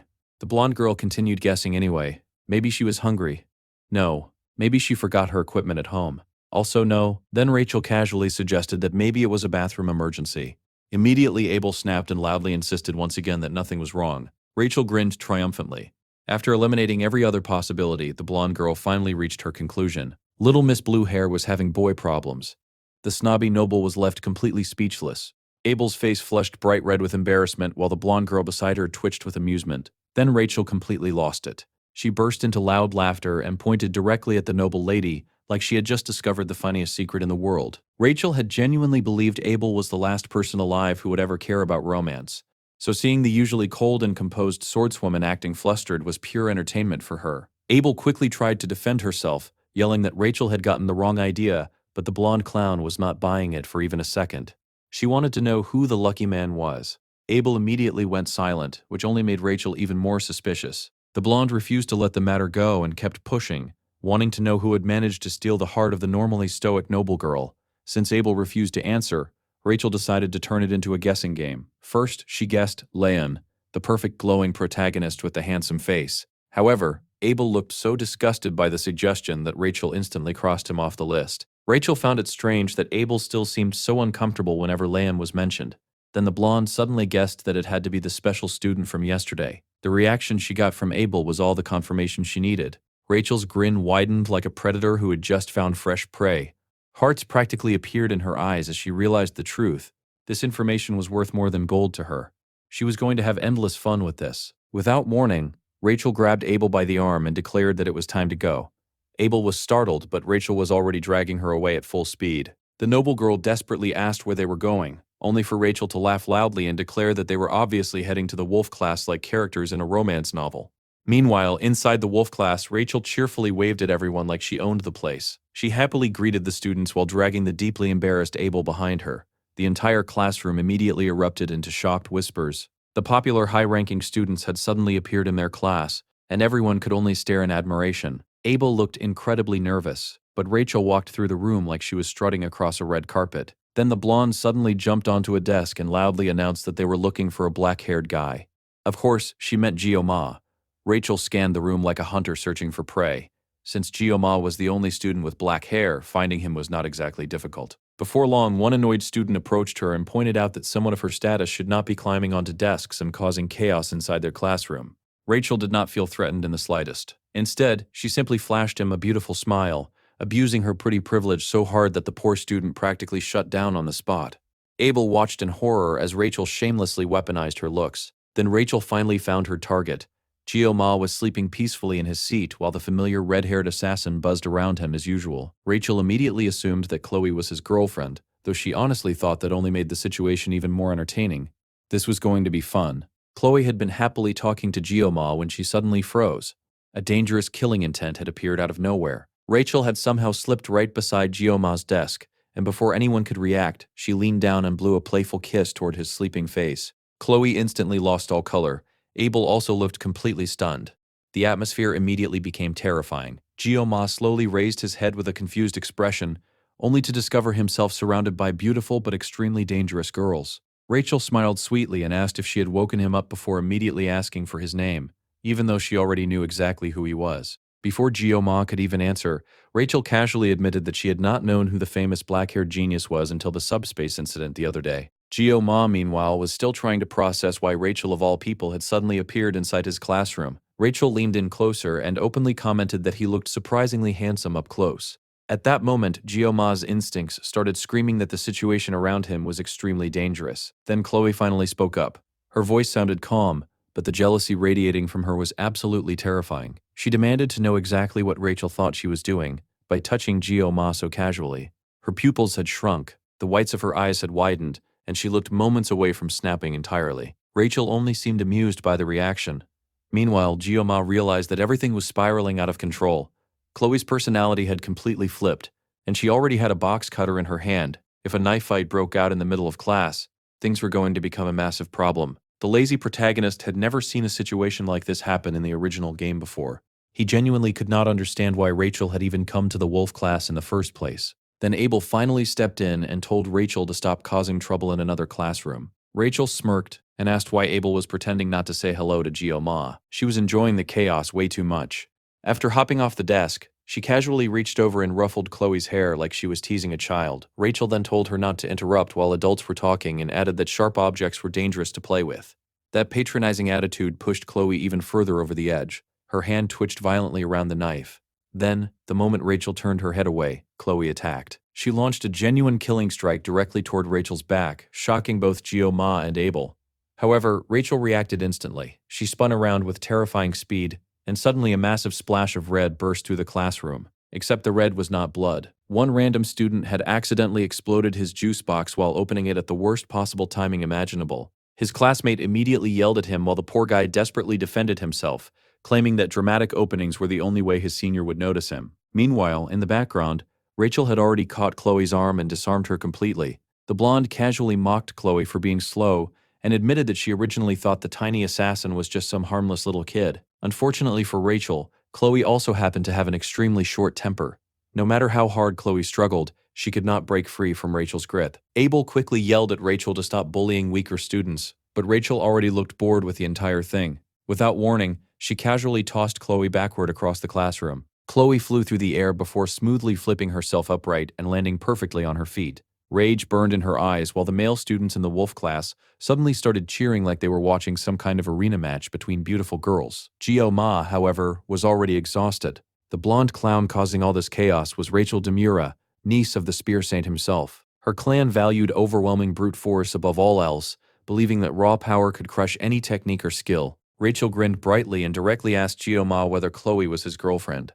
Gio Ma immediately denied it.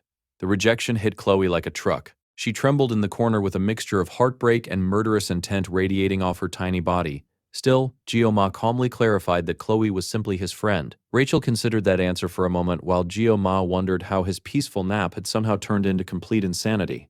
Then he finally noticed Abel standing there too. He had been so overwhelmed by the chaos that he had completely missed her earlier.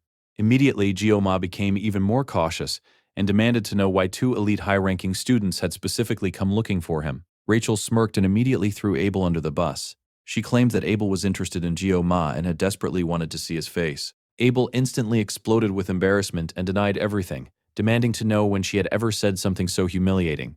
Rachel shamelessly insisted that it was true and pointed out that Abel had followed her all the way there without resisting. The wolf class students immediately started whispering among themselves. Some wondered if a love triangle was unfolding right in front of them, while others pointed out that they had never once heard the noble swordswoman raise her voice before. Realizing the entire classroom was staring at her, Abel suddenly regained her noble composure. She lifted her chin proudly and declared that everyone had misunderstood the situation completely. According to her, they had absolutely not come to see Gio Ma specifically. Gio Ma honestly could not care less anymore. Completely exhausted, the sleepy protagonist sighed and told the girls that if they were done causing problems, they should leave already because he wanted to go back to sleep. Abel looked utterly crushed by the dismissal. Meanwhile, Rachel nearly burst into laughter all over again. Rachel found the gloomy protagonist far more interesting than she had expected, and Rachel Demura liked interesting people. Unfortunately for her, Gio Ma looked completely exhausted by her existence. He calmly replied that he was glad she thought so, because in his opinion he was far from interesting. The blonde simply grinned wider. She told him not to be so modest before suddenly offering him an invitation. Rachel casually suggested that he come visit their dorm after class so they could watch movies together and relax. It was obvious the chaotic blonde was deliberately trying to start trouble. Chloe immediately exploded. The tiny assassin yelled at Rachel to stay away from her man, causing the blonde clown to blink in confusion. As far as Rachel knew, Gio Ma did not belong to anyone. That only made the entire thing funnier to her, and she burst into another fit of loud laughter while openly mocking the poor redhead. Meanwhile, Gio Ma could only sit there and think about how much he missed his peaceful life and his mother's cooking. Rachel continued laughing while turning toward Abel and asking if she had heard Chloe's embarrassing confession too. However, the blonde quickly stopped laughing once she noticed Abel was also quietly fuming beside her. Apparently, everyone in the room had become emotionally unstable, except the sleepy protagonist. Eventually, Rachel decided the fun had to end for now.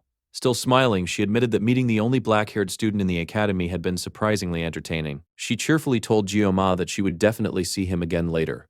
Gio Ma immediately told her to please never come back. Rachel laughed again and called him cold-hearted before waving goodbye dramatically.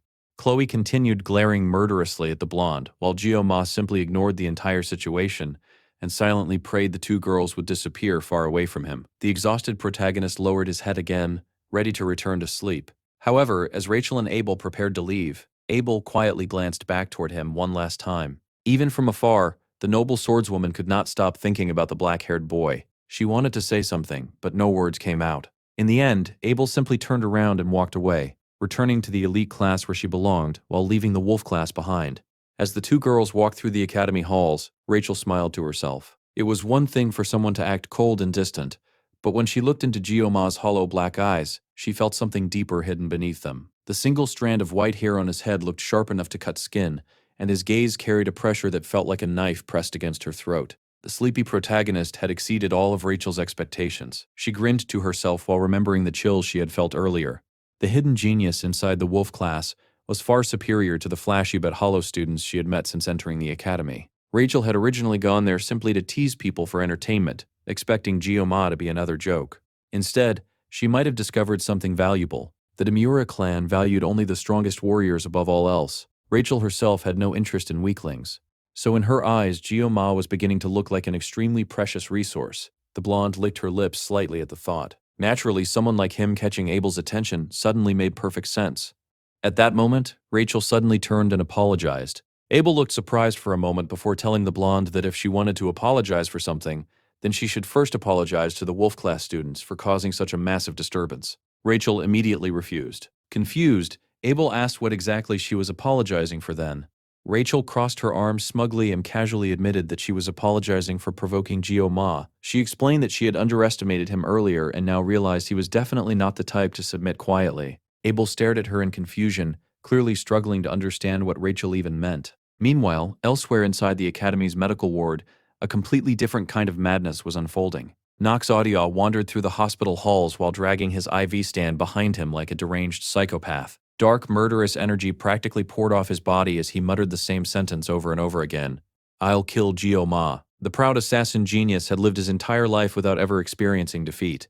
But after his encounter with Gioma, his entire existence had narrowed down to one singular obsession: revenge. Nox genuinely considered sneaking into Gioma's room that very night and turning the black-haired genius into a corpse before morning. With the power of the Audio clan behind him, he believed he could crush anyone. At least that was what he kept trying to convince himself. Still, every time he remembered Gioma's cold eyes and terrifying pressure, sweat began forming on his forehead. Nox angrily shoved another student aside as he marched through the halls. He swore to himself that he would kill Gioma first and then reclaim his little sister afterward, like a proper older brother. In his eyes, Chloe possessed talent equal to or perhaps even greater than his own. Eventually, the murderous assassin stopped in front of his hospital room door. With the nightfall techniques of the Audio clan and the strength of his bloodline, Nox convinced himself that he could absolutely defeat Gioma if they fought again. So he opened the door and nearly died from fear. Because Gioma was already sitting inside his room calmly eating an apple, the black-haired protagonist looked terrifyingly relaxed, like a sharpened blade resting quietly in its sheath. Gioma casually greeted Nox as though he had been expecting him the entire time. Nox froze completely. Meanwhile, elsewhere in the academy, Chloe sat alone while angrily biting her fingernails. She muttered to herself about how Gioma apparently liked older women and how she needed to eliminate her romantic competition before Rachel successfully stole him away. Then Gioma suddenly called out to her. Chloe instantly transformed from a murderous yandere into a sweet and affectionate girl. She asked him what he needed in the gentlest voice imaginable. Honestly, the sudden personality switch unsettled even Gioma a little. The black-haired protagonist nervously asked how her brother was doing after their previous fight. Chloe looked surprised by the question before explaining that Nox was currently resting in the academy's medical ward. That confused Gioma. Normally, students did not suffer real injuries inside the subspace training grounds. Chloe admitted she had not visited much herself, but according to rumors, Nox had been hospitalized despite showing no physical wounds. Gioma immediately understood. The talented assassin had not been physically injured. His pride had been shattered instead. That realization made Gioma slightly worried that Nox might attempt something reckless. So after gently patting Chloe on the head and getting the information he needed, the protagonist quietly made his way to the medical ward. And now he stood face to face with the horrified red assassin. Back in the hospital room, Gioma casually raised the apple in his hand and asked Nox if he could eat it. The question was pointless because he was already eating it anyway. Nox remained frozen near the doorway, while Gioma calmly commented on how rich the Audio clan must be. The special student casually admired the massive private room while mentioning that assassin money was apparently no joke. Knox finally demanded to know how Gio-ma had even entered the room. Then the protagonist suddenly reached for a knife. The assassin's entire body stiffened in terror. For one horrifying moment, Knox genuinely believed Gio-ma had come to finish him off. The blade gleamed coldly beneath the moonlight as Gio-ma slowly raised it into the air. Then he simply started peeling the apple. Knox continued sweating nervously while secretly noticing how absurdly clean the cuts were. The apple peel came off in one perfect strip without breaking once. Eventually, Gio-ma placed the sliced apple down and calmly advised Knox to eat properly if he was struggling with regular meals. Then the black-haired protagonist stood up and started walking toward the exit. Knox stared in stunned confusion. The proud assassin immediately became furious. In his mind, Gio-ma's kindness felt more insulting than outright mockery. He angrily slid a hidden blade from his sleeve and convinced himself that he could definitely kill Gio-ma right now if he attacked from behind. Then Gio-ma suddenly stopped walking. Without even turning around, he calmly spoke. If Knox ever tried taking revenge again, there would be consequences. The assassin slowly peeked out from behind the doorway as Gio-ma finally turned his head slightly. His sharp black eyes glinted like blades in the darkness. Then the protagonist quietly warned Knox that if the Audior clan ever crossed him again, he would personally destroy the entire family. Knox immediately froze. The pressure in those words was absolutely terrifying. Gio-ma then slammed the door shut behind him as he left. A moment later, the apple sitting on the table suddenly split apart into perfectly even slices, each piece separated neatly like the petals of a blooming flower. Knox collapsed onto the floor in terror. The black-haired protagonist had made his warning perfectly clear without needing to say much at all. Meanwhile, beneath the evening sky, Gio-ma casually walked away from the medical ward feeling strangely satisfied. As far as he was concerned, the red assassin was now nothing more than a fragile candle that could be extinguished whenever he pleased. And judging from Knox's terrified reaction, the intimidation tactic had worked perfectly. As Gio-ma walked beneath the night sky, he silently admitted something to himself. The Audio clan was terrifying. They were one of the greatest assassin organizations in the world, and there was absolutely no way a one-man army like him could fight the entire clan head-on. Everything he had said to Knox earlier had basically been one massive bluff designed to stop the red-haired assassin from becoming an even bigger problem in the future. Still, Gio-ma estimated that in a worst-case scenario he could probably take down at least 10 people in 30 seconds. Unfortunately, 30 seconds was also his limit. The black-haired protagonist paused for a moment and stared quietly at the moon overhead. Then he resumed walking while reflecting on the strange situation his life had become lately. It honestly felt like he was standing in the middle of some bizarre storm. Between the heroines constantly appearing around him and all the chaos happening every other day, Gio-ma was beginning to wonder if he had also gone insane. Still, as long as Knox stayed quiet from now on, the protagonist figured he would no longer need to worry about him. Unfortunately, he still had another major problem to deal with. Rachel Demura, the blonde girl with heart-shaped eyes and an endless appetite for trouble, was the person Gio-ma wanted to avoid the most. In the original story, Rachel had approached the main protagonist first instead. That had worked perfectly for the introverted Gio-ma because it kept her attention away from him. Now, however, things had gone completely off script. Rachel already seemed obsessed with him, and her complicated relationship with Abel only made matters worse. Gio-ma sighed deeply and decided he would think about all of that later. Right now, there was something much more important approaching: the midterms. And unlike everything else in his life, this was something he intended to take very seriously. The reward for the exams was Mirasama, a weapon powerful enough to dramatically increase his combat ability. Gio-ma desperately needed a weapon that would allow him to fight for longer than 30 seconds, so the exhausted protagonist opened the academy calendar and reviewed the details of the upcoming exam. The midterm test required students to form groups of 5 regardless of class placement. Their task would be to subdue a demonic monster together. The academy heavily emphasized teamwork because, on a real battlefield, trusting allies was considered more important than individual talent. Honestly, Gio-ma found the setup incredibly annoying. Still, as long as he found competent teammates, things should work out. He himself was technically only level 1, but if stronger people carried him through the exam, then he would survive just fine. Unfortunately, the target monster for the test was a D-rank demonic creature known as the Merman, and it was horrifyingly ugly. The creature looked less like a mythical mermaid and more like a nightmare dragged out of the deepest ocean trenches. Even Gio-ma, who had spent most of his life around fish, felt sick just imagining it. He was genuinely worried he might throw up if he saw one up close. At least if they were mermaids, things would have been easier on the eyes. Mermaids were considered high-ranking demonic humans, unlike the hideous mermen. Still, no matter how beautiful mermaids supposedly were, Gio-ma doubted he would suddenly start getting nosebleeds over them like some cliché protagonist. As he thought about it further, he reflected on the larger structure of the demon race. The true core of demonic society was made up of demonic humans. Compared to them, ordinary demonic monsters were little more than guard dogs. Fortunately, students only needed to hunt mermen during the exam, meaning they would not have to deal with actual demonic humans. Jioma sat down quietly on a bench while pondering how much his life had changed in only 1 month at the academy. The school grounds looked peaceful on the surface. Then his thoughts drifted toward the concept of peace itself. 700 years had passed since humanity and the demons signed their armistice treaty. Of course, that did not mean the world had remained completely free of war. Smaller conflicts and bloody incidents still occurred regularly. One of the biggest incidents happened 50 years ago. A massive purple demon named Vasman, commander of the 6th Legion, had attempted to revive the commander of the 1st Legion and break the ancient truce between humans and demons. His actions caused absolute chaos and nearly dragged the world back into full-scale war. After a week of brutal bloodshed, humanity eventually emerged victorious. That battle gave birth to the 7 heroes. Though victory came at a terrible cost, 3 of the heroes died during the conflict, and afterward neither side wished to escalate matters further. The uneasy peace bought through bloodshed continued all the way into the present era.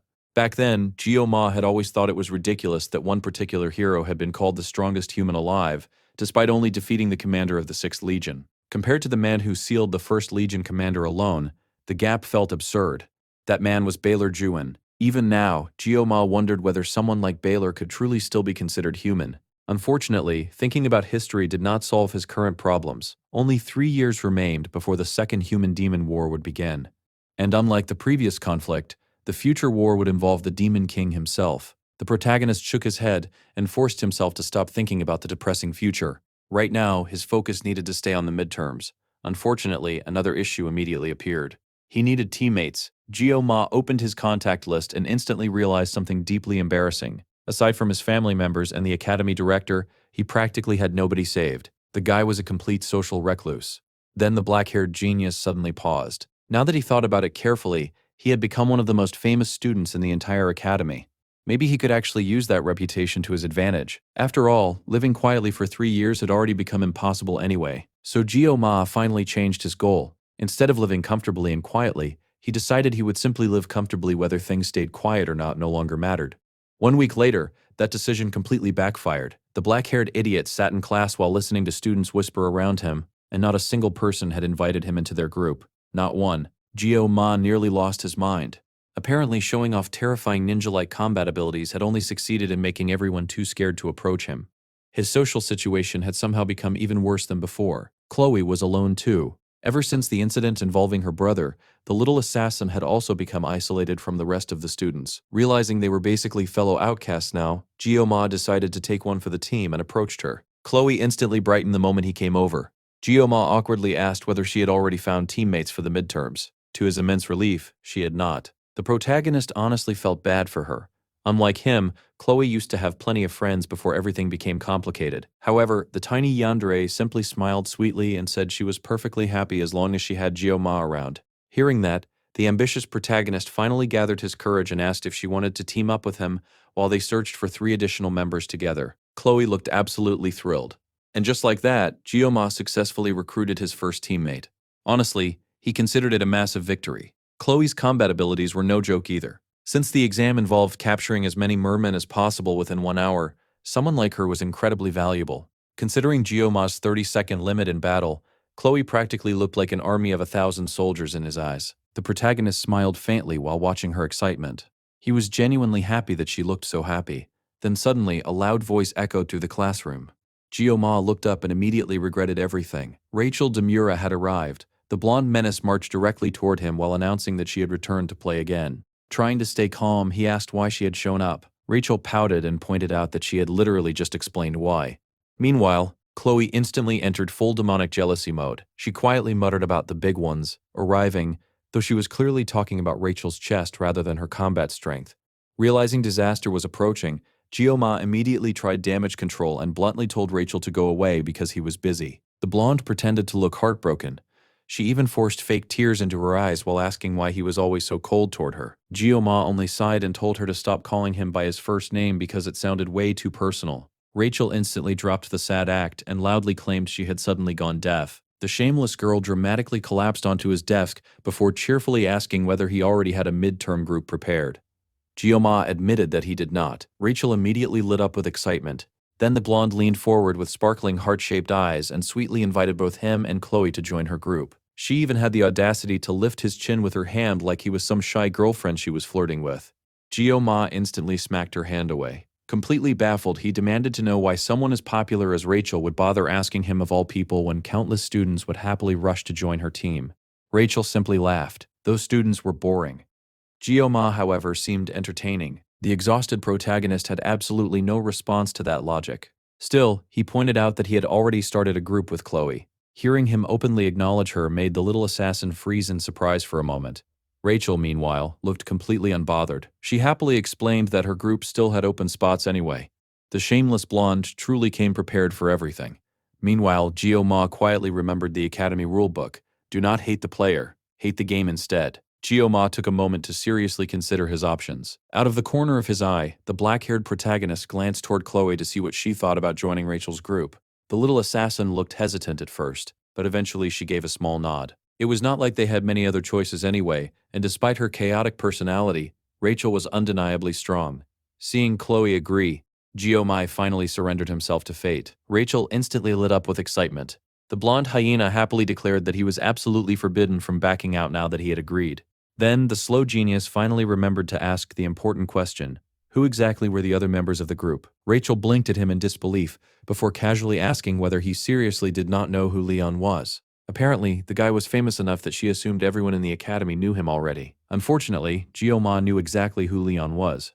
The moment he heard the protagonist's name, the exhausted background character nearly evaporated on the spot. Internally, he screamed in horror while mentally collapsing into dust. Out of everyone in the academy, Leon Van Reinhardt was the one person Gio Ma desperately wanted to avoid. Later that day, the black-haired protagonist sat trembling in class like a leaf caught in a storm. Not from fear, from rage. He quietly wondered what kind of unforgivable crime he must have committed in his past life to suffer like this now. For 30 years, he had worked peacefully as a chef slicing fish with knives. Never once had he imagined ending up tangled together with the main cast of a doomed fantasy game.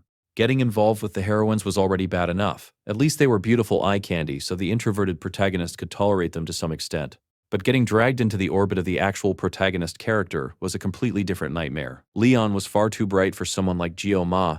The guy practically radiated heroic energy like the sun itself, while Gio Ma felt more like a shadow lurking quietly in the background. Worse still, Gio Ma had never even finished the original game, meaning he had no clue how the story would eventually unfold. That uncertainty terrified him. The moment he learned Leon was part of the team, Gio Ma immediately tried changing groups. Unfortunately, Rachel had already anticipated that reaction. The blonde proudly informed him that she had submitted the application with his name on it before even asking for permission. The moment he verbally agreed earlier, she had immediately finalized the paperwork. There was no escape. Gio Ma shook with murderous frustration as he imagined tracking Rachel down and slicing her apart in revenge. For the first time in his life, the peaceful former chef genuinely felt provoked enough to stab a woman. The little assassin looked worried as she asked whether something was wrong. Apparently, ever since Rachel left earlier, Gio Ma had looked completely miserable. Chloe honestly resembled a girlfriend convinced another woman had stolen her boyfriend's innocence. The exhausted protagonist froze for a moment while trying to think of a proper response. Eventually, he simply explained that he felt overwhelmed knowing they would be taking the exam alongside elite star class students. Chloe immediately relaxed. Then she sweetly reassured him that nobody in the star class was stronger than him anyway. Gio Ma awkwardly thanked her. As he thought about it more carefully, he realized he had been the one to invite Chloe into a team first. There was no way he could abandon her now without feeling guilty. And honestly, after calming down, he admitted to himself that this lineup was not even bad. Rachel was powerful. Leon was powerful. Chloe was powerful. Objectively speaking, he could not ask for a better group. So the opportunistic protagonist decided to stop being pessimistic for once. Refreshing his mindset, he asked Chloe when and where the group meeting would take place. Chloe recalled Rachel mentioning a cafe inside the protagonist building at 6 o'clock.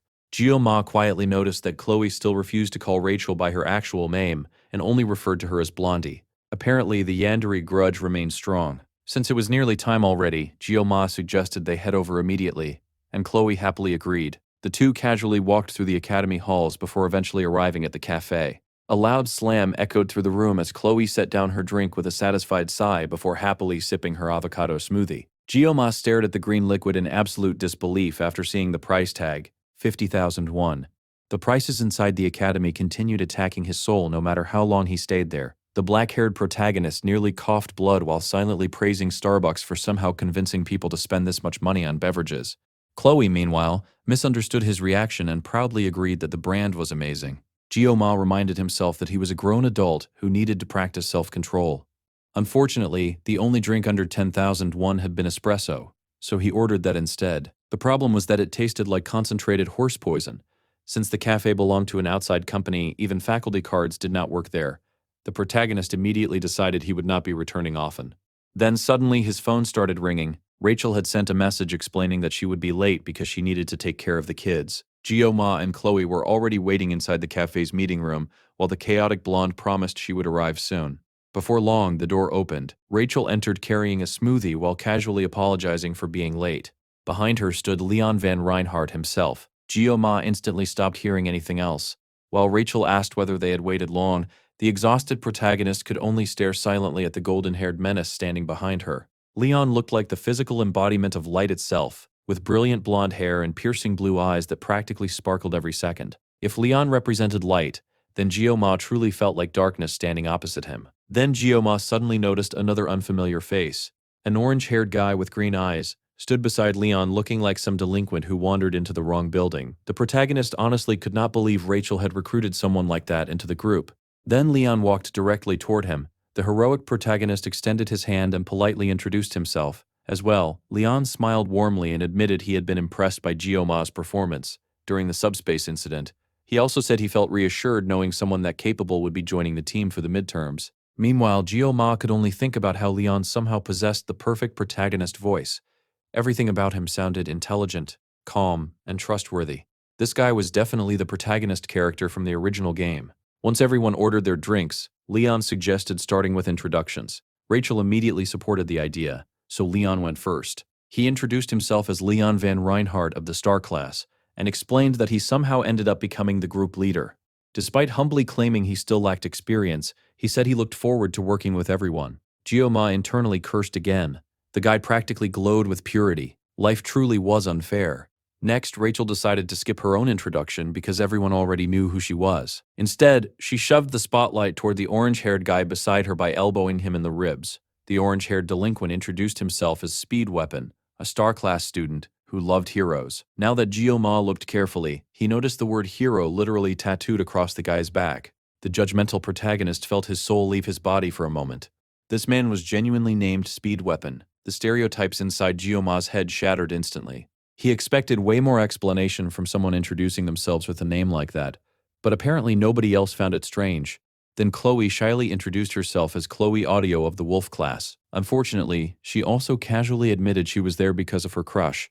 Rachel immediately narrowed her eyes and began teasing her over how familiarly she referred to Geo-ma. The little yandere nearly snapped on the spot, but somehow managed to maintain remarkable restraint.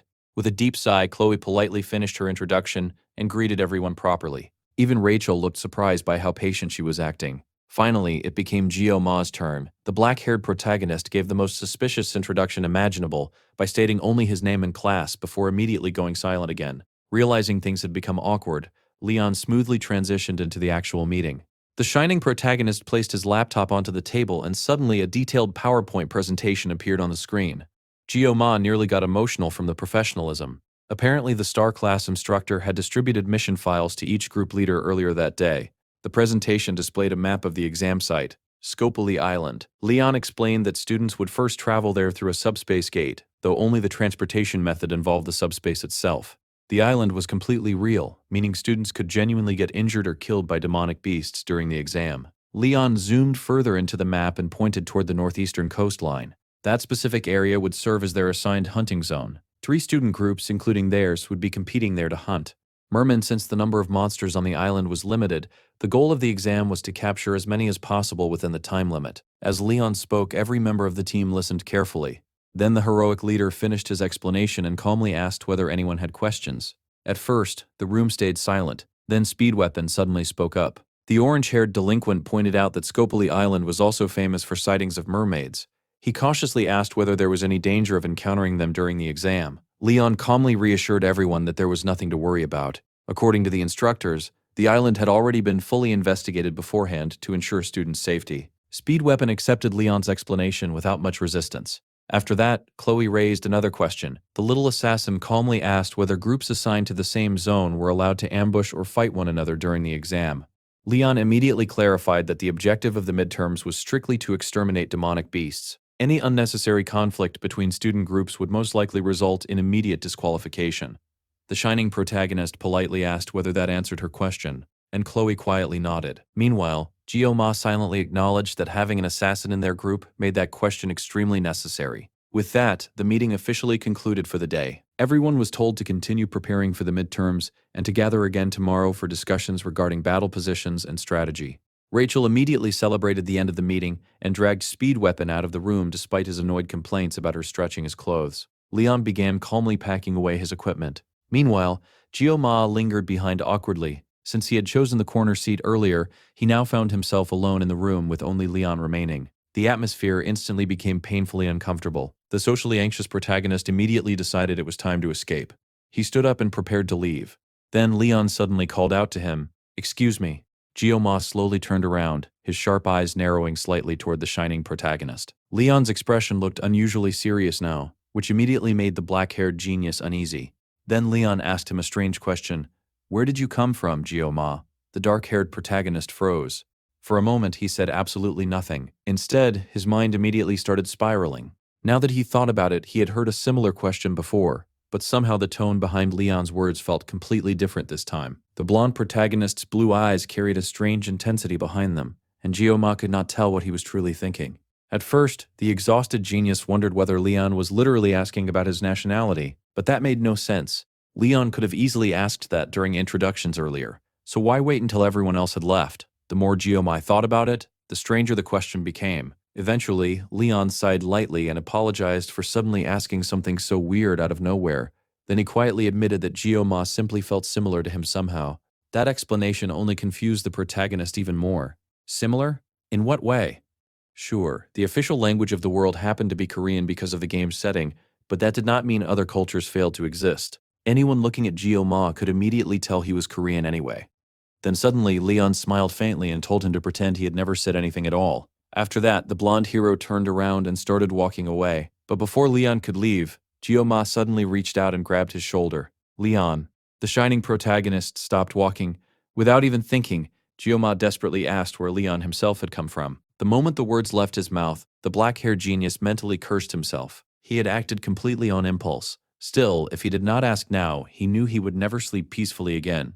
Leon stared at him for a moment. Then the protagonist suddenly laughed. "I'm from Germany." Gio-ma instantly went silent. Leon simply smiled one last time before calmly walking away, leaving the black-haired protagonist standing there in total confusion. What the hell was wrong with that guy? Later that night, something slipped from Gio-ma's hand. He looked down and realized his fingers were trembling. A terrifying thought had taken root inside his mind during that conversation. What if Leon had also come from another world?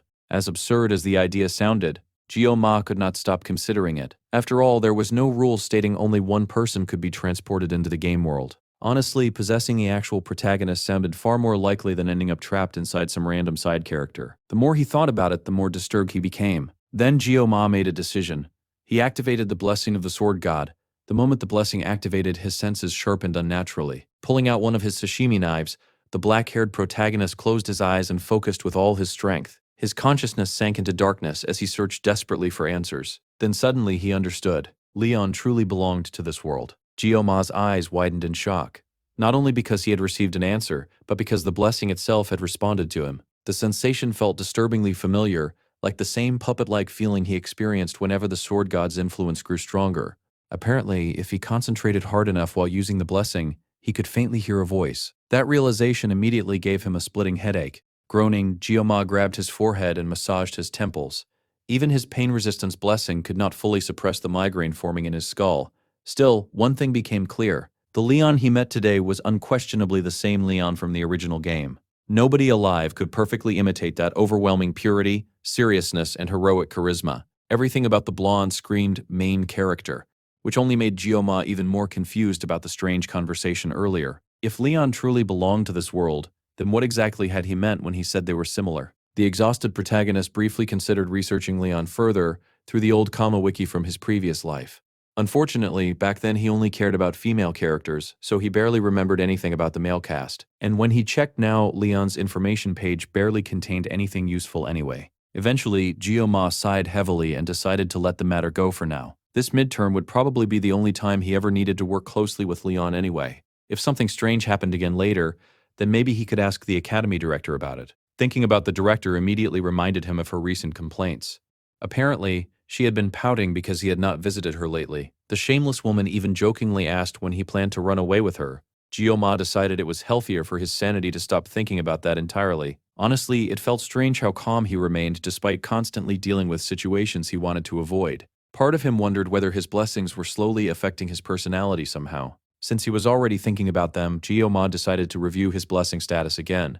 Thankfully, his progress looked steady. His mental fortitude and armament stats remained mostly unchanged, but his physical fortitude had increased slightly thanks to constant training. Gio-ma figured his armament would probably skyrocket once he finally acquired the sword he wanted. Then his eyes landed on another statistic, assimilation rate 6.8%. The black-haired genius blinked in surprise. Previously, the number had only been 2.5%. Gio-ma guessed the increase probably came from his recent fights against both Chloe and Nox of the Audio clan. Unfortunately, he still had absolutely no idea how the system truly worked. Then suddenly, another notification appeared. Because he had activated his blessings a certain number of times, adjustments would now be made. Gio-ma stared blankly at the screen. Then his eyes widened in disbelief. The blessing of painlessness had evolved. Its duration increased from 40 seconds to 40 minutes. For several moments, the exhausted protagonist simply pointed at the screen in stunned silence. Then he exploded with joy. All the suffering, torture, and brutal effort he endured had finally paid off. Gio-ma nearly laughed himself insane as relief and excitement flooded through him. Everything suddenly felt amazing. After that, time passed quickly. Gio-ma continued training relentlessly every single day, while also attending team meetings regularly. Slowly but surely, he started growing closer to the group. 3 days before the exam, he continued practicing swordsmanship with Chloe, who happily offered him more combat advice. 2 days before the exam, Rachel started shamelessly invading his personal space again, nearly causing the little yandere to lose her mind. Then finally, the day before the test arrived, Gio-ma trained harder than ever. Sweat poured from his body as he repeatedly swung his blade with increasing precision. Day after day of practice slowly sharpened his movements. By the end of the session, the exhausted protagonist finally smiled in satisfaction.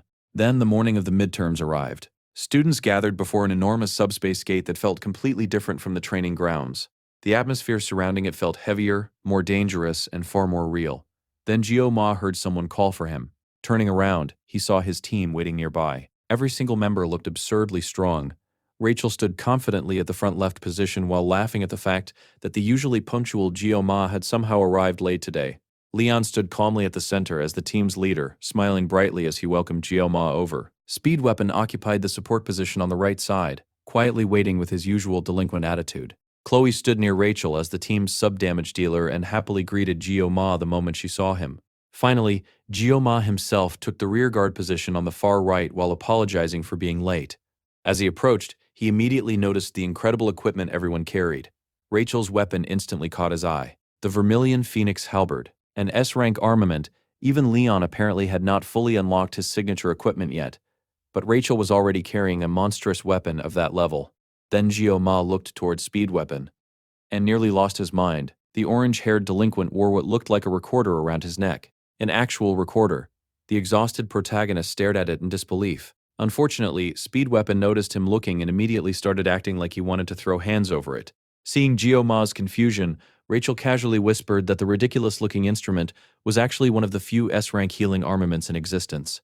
That information stunned him. Healing-type S-rank armaments were unbelievably rare. Even spending tens of millions in-game would not guarantee obtaining one. Suddenly, the stupid-looking recorder became infinitely more impressive. Orange immediately got flustered and told him not to stand so close to him. Before the awkward moment could continue, an announcement echoed across the area declaring that the first-year midterm exams of 2043 were officially about to begin. Looking around, every student seemed fully prepared. The wolf-like instructor observed their determined faces and decided to keep the speech short. He reminded everyone that if they encountered something beyond their ability, they were expected to run away immediately.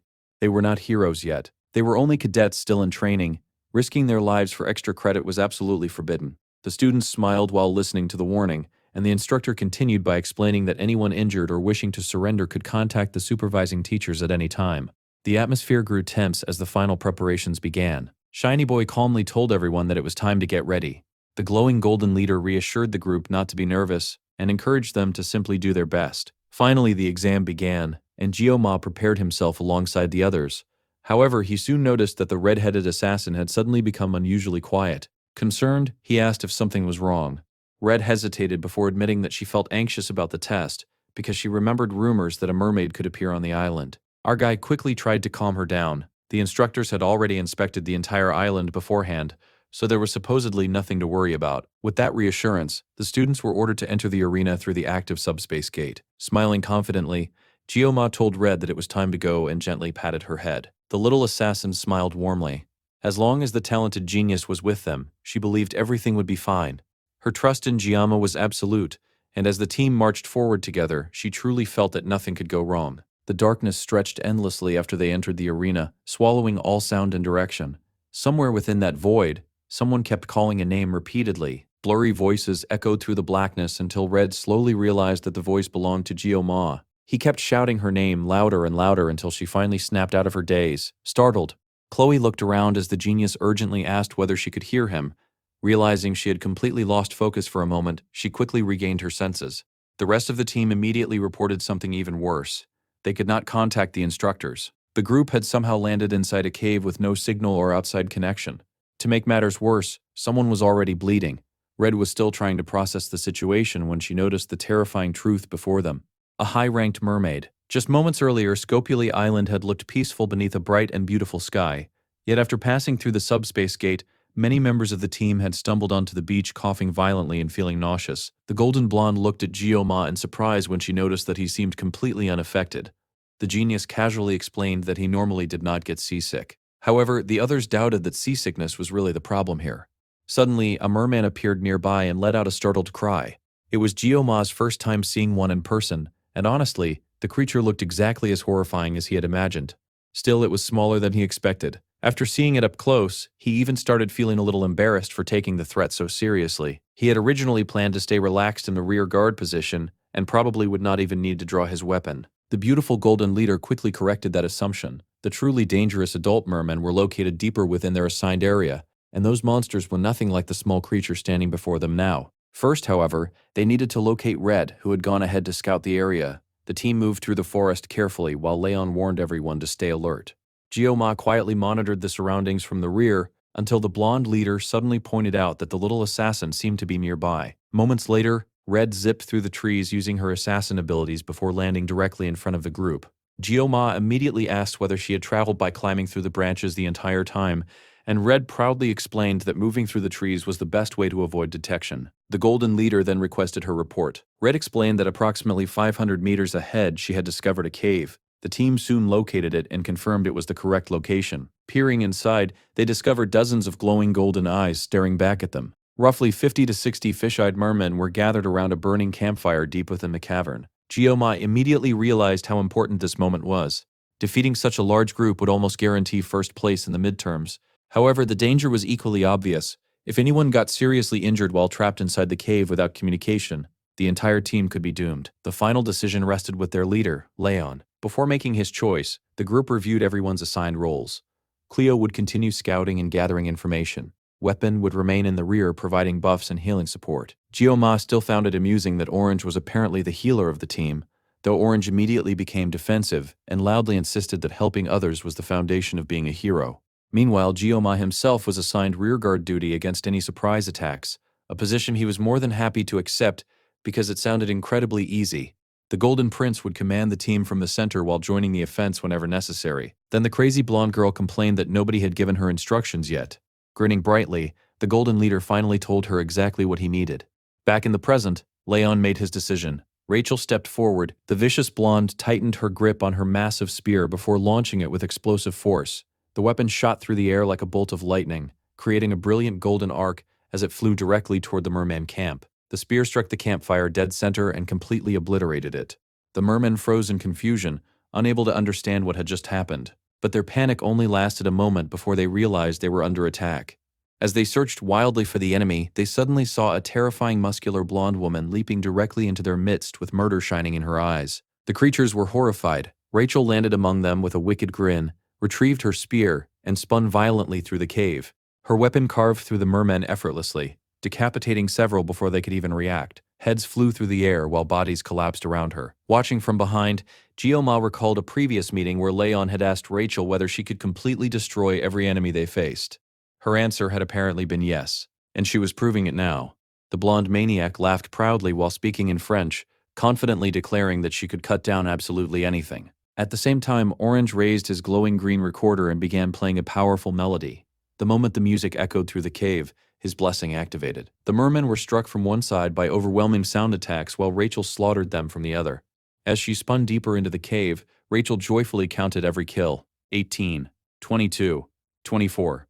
Her excitement only grew stronger with every corpse that fell around her. Laughing wildly, she thanked Weapon for the support blessing as her total reached 25 kills. Everyone watching was stunned by her brutality and skill, though the shining leader simply looked proud. Not wanting to be outdone, Red finally drew her own weapon. Unsheathing her sword, she activated the blessing of the cat as pink magical energy wrapped around her body. With a single slash, she decapitated an entire line of mermen at once. 8 enemies died instantly, and the little assassin looked incredibly proud of herself. More mermen charged toward her, but Red tore through them in ribbons of flesh and blood. Her kill count quickly reached 10. Meanwhile, Rachel had already pushed past 45 kills while rampaging deeper into the cave. At that point, the boys finally started getting worried. The two girls showed absolutely no signs of stopping. At this rate, they would push too far into the cavern and potentially enter unknown territory. Jioma's eyes widened as he suddenly realized the problem. Both girls were no longer simply fighting the mermen. They were competing against each other. Red danced through the battlefield surrounded by glowing pink magic, while Rachel rampaged forward wrapped in golden energy. Neither one was willing to slow down or give the other the advantage. Then both girls suddenly converged in the center of the cave.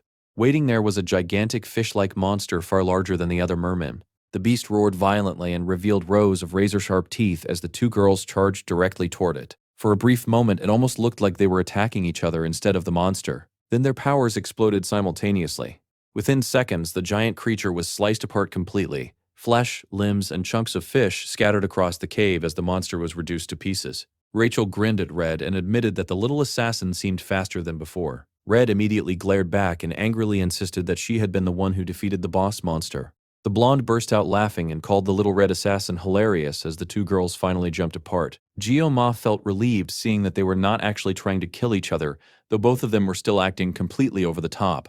While the girls calmed down, the shiny protagonist casually finished off a few remaining mermen himself, drawing Jioma's attention back to the battlefield. Leon noticed the black-haired genius watching the two girls nervously, but Jioma admitted that his concern had apparently been unnecessary. Between Rachel and Red, the team had wiped out all 60 mermen in an absurdly short amount of time. The shining leader simply grinned and told Oreo to trust his teammates a little more.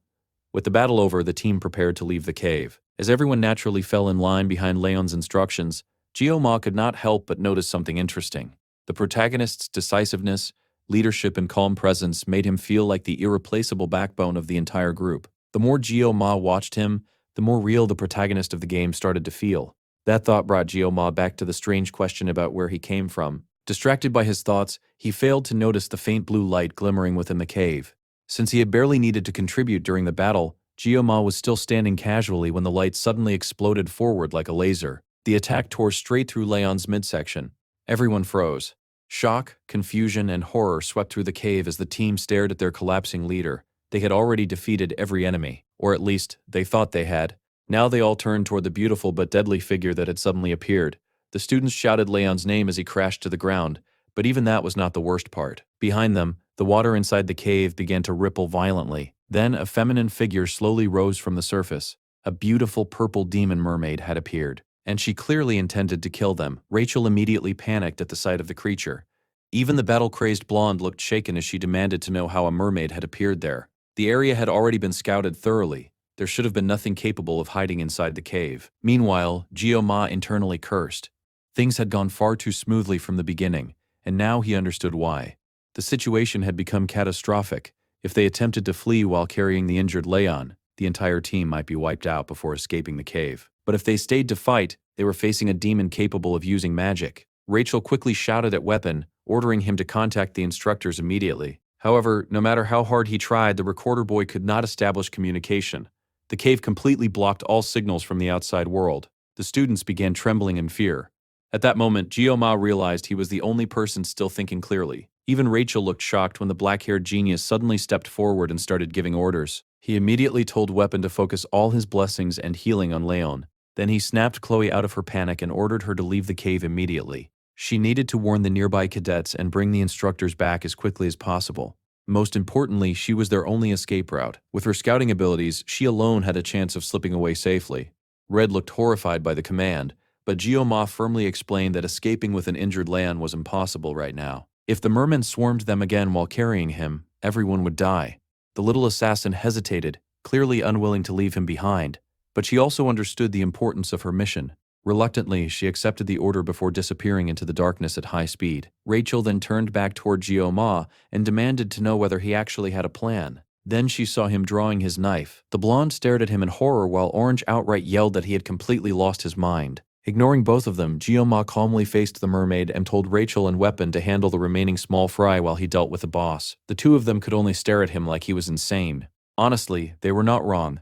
Geo-ma simply closed his eyes for a moment. He had always disliked cutting down weak opponents because there was no skill involved. But slicing apart massive fish, that was something he excelled at. Grinning with excitement, he pulled out his blade. It was time to prepare some sashimi. Demons possessed powers similar to human blessings. Their version was called magic. And unlike ordinary monsters, demons using magic were overwhelmingly dangerous. Leon, one of the strongest first-year students, had nearly died from a single normal attack. That was the terrifying difference between humans and demons. Even with the blessing of the sword god, Geo-ma could not confidently say he would win. In the original game, defeating a magic-using demon normally required an entire raid party, yet somehow he was about to solo a boss designed for a full team. Naturally, he wanted to curse at how terrible the situation had become. Still, there was no backing out now. Chloe would need roughly 10 minutes to return with help, and until then, Geo-ma had only one option. He had to hold the line alone. The sword god's blessing activated.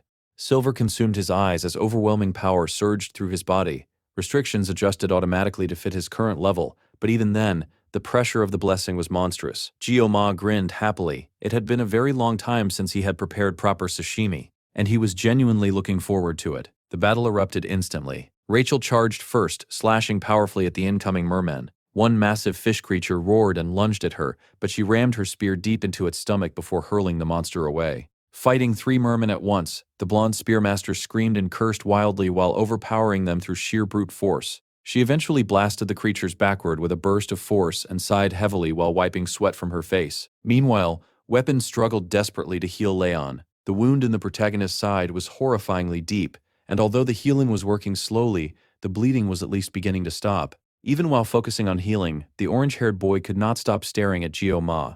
He already knew the black-haired genius was absurdly strong after witnessing the subspace duel. But facing an actual demon mermaid alone was completely different. Just standing near the creature made Weapon feel as if his bones were splintering from pressure alone.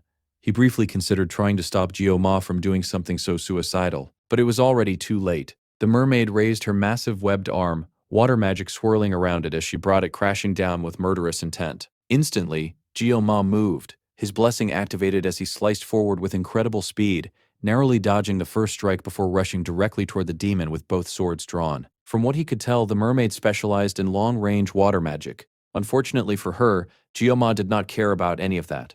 At the end of the day, she was still just a fish made of flesh and bones, and flesh could be cut. Silver-eyed and completely focused, Geo-ma lunged forward with overwhelming aggression. Even the mermaid looked shocked by his speed as he slashed straight through her body. Only for her form to suddenly dissolve into water, Geo-ma's eyes widened. The next moment, the mermaid transformed her arm into a spinning water drill and launched herself toward Weapon. The recorder boy froze completely. Fear consumed him so badly that he could not even move out of the way. The demon mermaid smiled excitedly at the terror in his eyes as she rushed toward him. Then suddenly she screamed. Geo-ma had crossed the distance instantly and intercepted her attack before she could reach their healer. His blade sliced across her body, forcing the demon away from Weapon. Landing nearby, Geo-ma clicked his tongue in annoyance. The wound he inflicted had been far too shallow. That was unacceptable. He immediately launched himself forward again, fully intending to carve the mermaid apart the same way he had been taught to prepare fish. However, the demon retreated back into the water before he could finish her off. Geo-ma hated that. She was cowardly, slippery, and difficult to predict. Every movement made the fight more troublesome than it already was. Then another thought crossed his mind.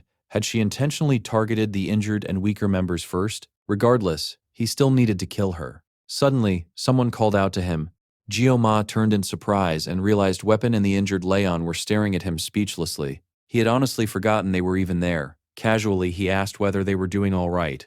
Weapon nervously stuttered that he was fine. Satisfied with the answer, Gio-ma immediately rushed back into battle again. As he moved, he shouted that he was counting on Weapon before casually calling the orange-haired boy a hero. Weapon froze. Hero. The word echoed in his head as the mermaid burst from the water again, and Gio-ma relentlessly attacked her without fear. The orange-haired boy remembered telling Gio-ma earlier that heroes were supposed to embody justice, bravery, self-sacrifice, and the ability to turn despair into hope. Yet despite attending the greatest hero academy in the world, Weapon had never actually seen anyone who truly matched that description. Until now, our guy wondered if the healer would ever confess his love if he found someone worthy enough. The healer admitted that he had not met anyone like that in the dragon class, so far, which was why he had joined Rachel's group in the first place. Since he specialized as a support type, the team composition worked perfectly for him. More importantly, he had believed he would finally find the kind of hero he had always been searching for in Leon. The MC could not help smiling at the shiny protagonist after hearing that. Honestly, the healer was not wrong. Unfortunately, Weapon caught him staring and immediately grinned.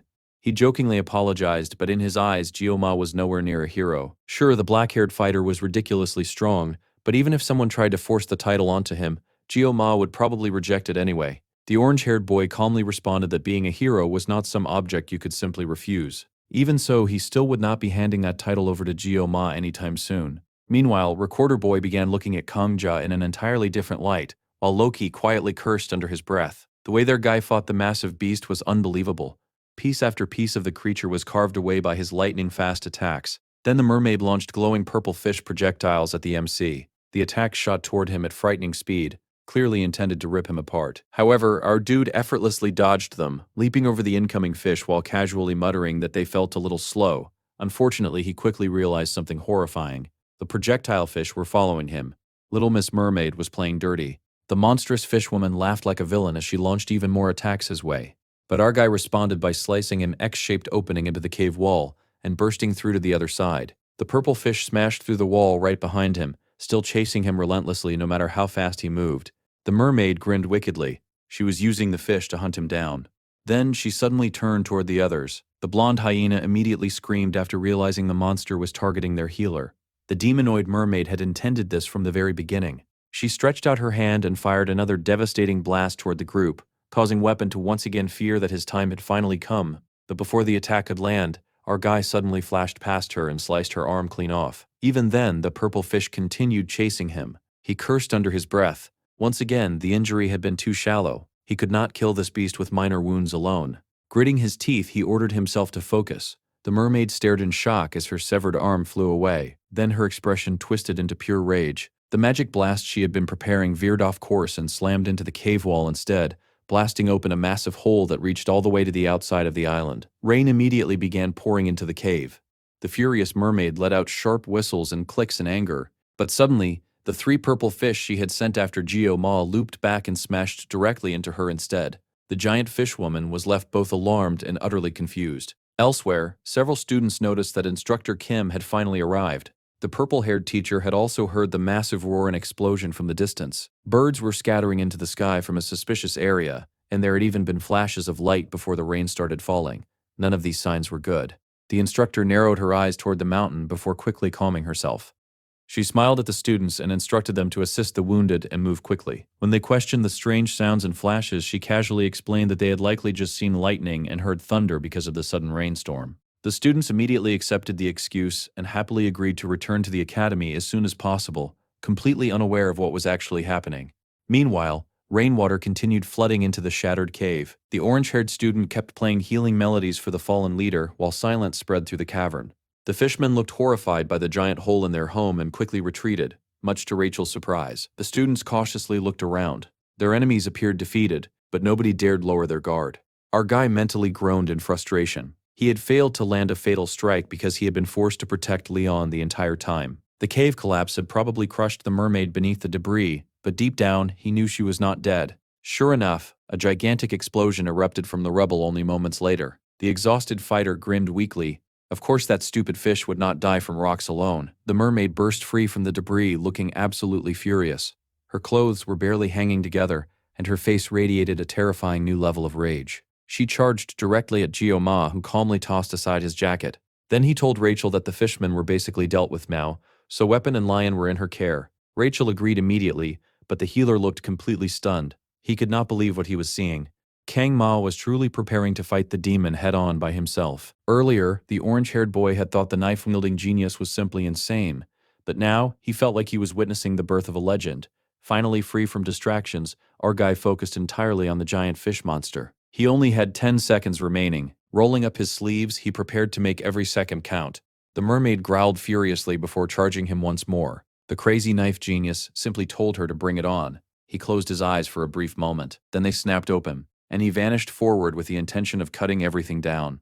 Elsewhere, the little red assassin sprinted through the forest faster and faster. She had no intention of slowing down. Sword in hand, she slashed apart every obstacle in her path as she desperately searched for help. Her legs felt like they were screaming in agony. Even so, she refused to stop. If she had to burn through her blessing just to keep running, then so be it. Her comrades were fighting an impossible monster, and she needed to bring help back to them. Still, running hurt. It hurt so badly that her vision was starting to blur, yet she continued pushing forward without even taking time to breathe. Her thoughts remained fixed on Geo-ma. He had ordered her to find the instructors while the others stayed behind to fight the beast. To her, the dark-haired fighter was the strongest person she had ever met. Yet despite his strength, he hated fighting and avoided drawing his blade whenever possible. He only unsheathed that terrifying weapon when there was truly no other choice. That was why she was running this hard. Even so, Chloe could not stop thinking bitterly about the mermaid. If only she had been stronger. Suddenly, a massive explosion echoed from the mountain behind her. The redhead froze in horror. Her lips trembled as terrifying thoughts filled her mind.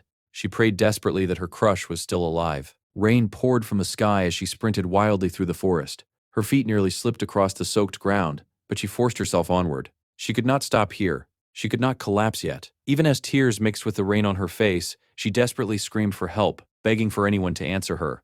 Then suddenly, she sensed someone ahead. Her chaotic senses barely recognized the presence, but she could tell they were mermen. Her heart immediately filled with rage. The last thing she wanted to see right now was another enemy. She charged forward intending to cut them down, only for a magnificent sword to block her attack instantly. Her eyes widened in shock. Even the blue-haired swordswoman who stopped her looked equally surprised. But the moment the redhead realized these were actual people and not enemies, relief washed over her body all at once. She apologized weakly before collapsing to the ground without even properly delivering her message. The waterfall-haired girl looked stunned while her teammates angrily shouted that the assassin had nearly attacked them out of nowhere. However, the blue-haired swordswoman stopped them after realizing the redhead looked familiar. Barely conscious, the little assassin managed to explain what had happened to Geo-ma and the others. In the distance, smoke continued rising from the mountain. The blue-haired girl stared toward it in horror. Much later, everyone present would remember this day as something unbelievable. Back inside the cave, the ginger-haired boy watched the battle in complete awe. The MC looked less like a human swordsman and more like an expert chef skillfully dismantling a giant fish on a chopping board. The black-haired fighter had completely overwhelmed the demonoid creature. The ginger-haired student knew the scene unfolding before him would remain etched into his memory forever. He was witnessing the birth of a true hero. Unlike the insane speed he displayed during the subspace duel, Geo-ma's movements now were controlled and precise. Every strike perfectly deflected the mermaid's attacks, while allowing him to close the distance effortlessly. Then the sashimi-wielding genius struck. His technique came from the simple act of cutting itself, and with merciless precision, the dark-haired boy sliced through the giant fish. The result was horrifyingly clean. The massive creature fell apart like sheets of paper drifting to the floor. The two spectators could only stare in absolute shock. Even Rachel, successor of the Spear Clan and someone raised among powerful warriors her entire life, had never witnessed anything remotely on this level. The blonde was completely speechless. At this rate, it actually looked like the mermaid might lose. Suddenly, the blonde noticed something and immediately shouted a warning to Weapon. The ginger-haired boy snapped upright in shock just as the girl shoved him aside with all her strength. A gigantic white blast tore through the air where they had been standing only moments earlier. She yelled at him to stop spacing out unless he wanted them all to die. The ginger stared in disbelief at the massive crater left behind by the attack they had barely dodged. The sight was insane. For a brief moment, he had almost forgotten where he was. But reality came crashing back quickly. Their surroundings were no longer normal, and their enemy was a demonoid capable of using magic. A blade against magic was never supposed to be a favorable matchup. Even if Geo-ma currently held the advantage, Eventually, he would start struggling. That thought caused the ginger-haired boy to panic slightly. What if the mermaid possessed magic that simply could not be countered? Even the dark-haired fighter himself seemed aware of that possibility. Yet despite everything, Geo-ma still stood there calmly with his knife raised toward the enemy in challenge. The mermaid was somehow still standing despite being sliced apart repeatedly. She was unbelievably troublesome, and judging by her furious expression, she clearly felt the same way about her opponent. The enraged purple fish woman roared and unleashed another technique called needle squall. Purple flashes streaked through the rain alongside her bouncing movements as she lunged forward with murderous intent. Then came the sound of countless snaps echoing through the cave. The mermaid waved her hand viciously toward Geo-ma. Purple slashes exploded toward him as she bared her teeth in pure hatred. The young fighter instantly moved. He leapt and sprinted faster than the incoming attacks themselves. The slashes smashed into the mountainside behind him, narrowly missing his body. Smoke rose from the sashimi knife in his hand as he frowned seriously at the strange magic. Then Geo-ma retaliated. He kicked off the ground and slashed directly back at the creature, cutting straight through her body once again. The mermaid's eyes widened in terror. For a moment, the dark-haired boy seemed larger than life itself. His presence almost looked demonic as he launched another merciless attack at the trembling fish monster. The mermaid screamed. Her cry of pain echoed throughout the mountain cave as another devastating slash carved through her body. Then suddenly, the Oreo-haired boy froze in confusion because an enormous pile of panicked mermen suddenly came rushing toward him. At the same time, the mermaid growled viciously before swallowing a glowing purple object whole. Instantly, her body began powering up. Light bubbled within her throat like a cannon charging inside her chest. Her jaw unhinged grotesquely as purple energy gathered inside her mouth before firing directly toward the MC. Weapons screamed for him to dodge, but the young fighter already knew it was too late. The blast was unavoidable. As the attack closed in on him, the entire world suddenly turned white. It felt as though he had been transported somewhere else entirely. In that strange place, the MC stood alone within a calm and silent sea. White skies stretched endlessly above blue waters. His feet rested beneath the surface as he stared around in confusion, unable to understand where he was. He scooped water into his hands silently. Then suddenly, a streak of pink cut through the perfect white and blue world like the mermaid's attack was slicing through reality itself. Geo-ma's eyes widened. A voice echoed through the emptiness. Slice. The boy quietly answered that he already had. He had sliced. Small sparks of red flickered within the darkness around him. Slowly, he reached for his sashimi knife and gripped it tightly. Then the young lad sliced once more. Back in reality, the mermaid's blast tore toward him through the pouring rain inside the shattered cave, and the MC cut through it. Not only did he sever the attack itself, but he also sliced straight through the mermaid's neck. Her head separated cleanly from her body. The magic itself had been cut apart at its very core. Blood splashed across the ground near Geo-ma's feet, while the mermaid's body collapsed like a dying fish stranded on land. The young student stood over the corpse like a dark executioner, rain pouring endlessly around him, while his knife rested silently in his hand.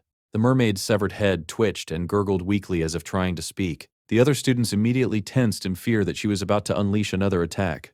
But instead, her corpse simply rolled lifelessly across the sand. Weapon's eyes widened. His newly beloved hero had actually won. A freshman armed with nothing but a sashimi knife had defeated a demonoid monster entirely on his own. The others could not help feeling intimidated as they stared at the black-haired student in awe. Then, suddenly, blood splashed onto the ground. The young fighter collapsed to his knees while clutching his chest. The blonde hyena instantly realized something was wrong and rushed toward Geo-ma immediately. The ginger-haired boy sighed in relief after confirming Leon was safe, but then his expression changed again in alarm. Some of the mermen who had escaped earlier seemed to be returning. He prepared himself nervously before finally noticing a blue-haired figure approaching instead. Relief washed over him immediately. At long last, help had arrived. Waterfall Hare and her group entered the area, one of them carrying the exhausted red-haired assassin in their arms. The newcomers froze in shock after seeing the remains of the massive mermaid scattered across the battlefield. The cave itself had been destroyed beyond recognition. Meanwhile, the blonde girl desperately held the Oreo-haired boy against her chest while calling out to him frantically. The waterfall-haired swordswoman could barely believe how closely the blonde was clinging to him. Lion eventually forced himself back onto his feet while laughing nervously. The blue-haired girl quickly assessed the situation. Most of the team looked like they were on the verge of death, yet somehow their blonde leader remained perfectly spotless and unharmed. The amount of luck that guy possessed was absurd. The genius swordswoman then informed them that contact with the academy had been established and the instructors would arrive in about an hour at the earliest. Afterward, she asked the obvious question. What exactly had happened here? The ginger-haired boy was speechless for a moment, before immediately cursing the academy teachers for failing to properly scout the island beforehand. The blue-haired swordswoman calmly demanded a proper explanation. Unfortunately, Weapon misunderstood her tone and snapped back, asking whether she seriously thought she could order him around after everything that had happened. Naturally, the blue-haired girl fired back in annoyance, asking why he always interpreted everything so strangely. She clarified that it was a request, not an order. She simply wanted answers. The orange-haired boy grinned slightly and volunteered to explain everything since talking was supposedly his specialty anyway. And so, they told her the truth. A mermaid demonoid had suddenly appeared during their mission. Then the dark-haired freshman, who now lay unconscious nearby, had fought and defeated it completely alone. The ginger-haired boy groaned and confirmed that was exactly what happened. He asked what else she expected him to say.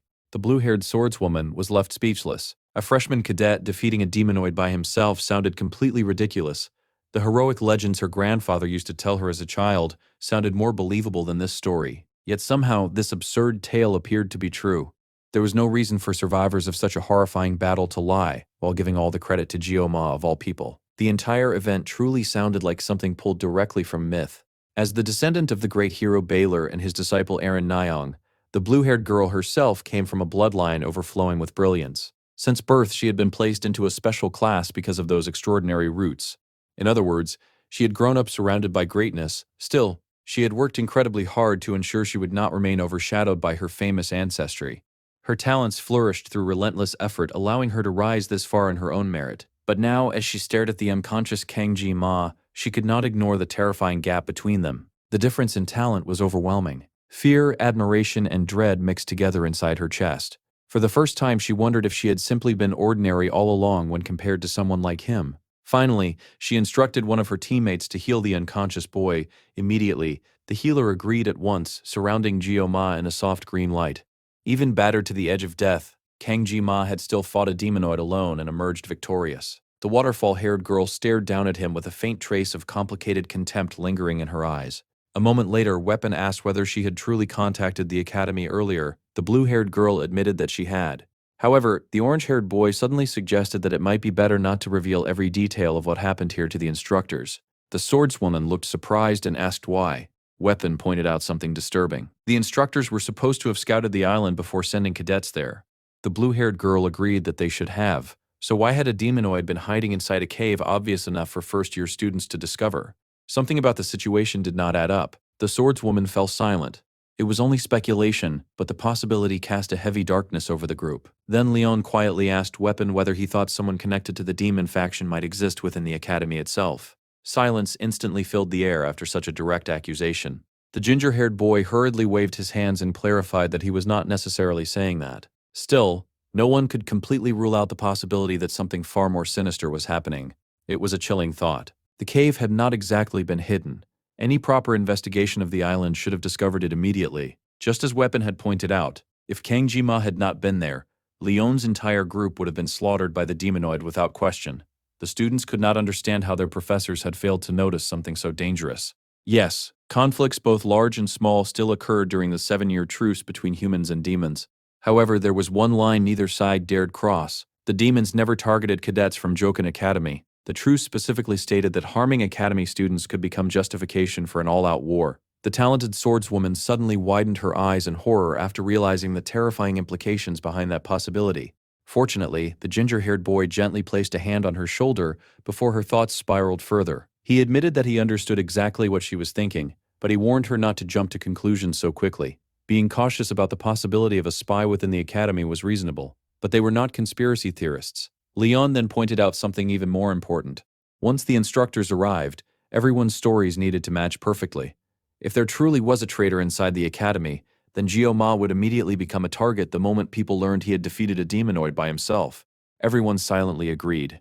Weapon admitted that he disliked the idea of hiding the truth, but after everything Kang Ji-ma had done for them, protecting him came first. Then Abel suggested that they should first speak privately with her grandfather before telling anyone else. The others looked surprised when she mentioned the Sword Emperor himself. Eventually, time passed. That evening, all the cadets returned safely to the academy. A soft curtain fluttered beside Jioma's hospital bed, while distant laughter from carefree students echoed outside the window. The exhausted main character slowly opened his eyes to those sounds, staring blankly upward as he wondered whether he had truly survived. He raised his hand quietly, almost as if confirming he was still alive. Despite the mermaid's desperate attempts to kill him, he had somehow made it back. Then his thoughts drifted toward the final attack. Right before dying, the creature had launched one final sphere of purple magic directly at him. It had not been something he could dodge, yet somehow he had seen through it. Without even thinking, the sashimi knife genius had sliced straight through the spell itself, severing the magic into two halves before it exploded apart. It had definitely been water magic, but the strange sensation he experienced afterward still lingered in his mind. The moment he activated the sword god's blessing, he had felt something impossible to properly describe. Then he remembered his blessing itself, the one that used to feel more like a curse than a gift. At that moment, his status window suddenly appeared before him.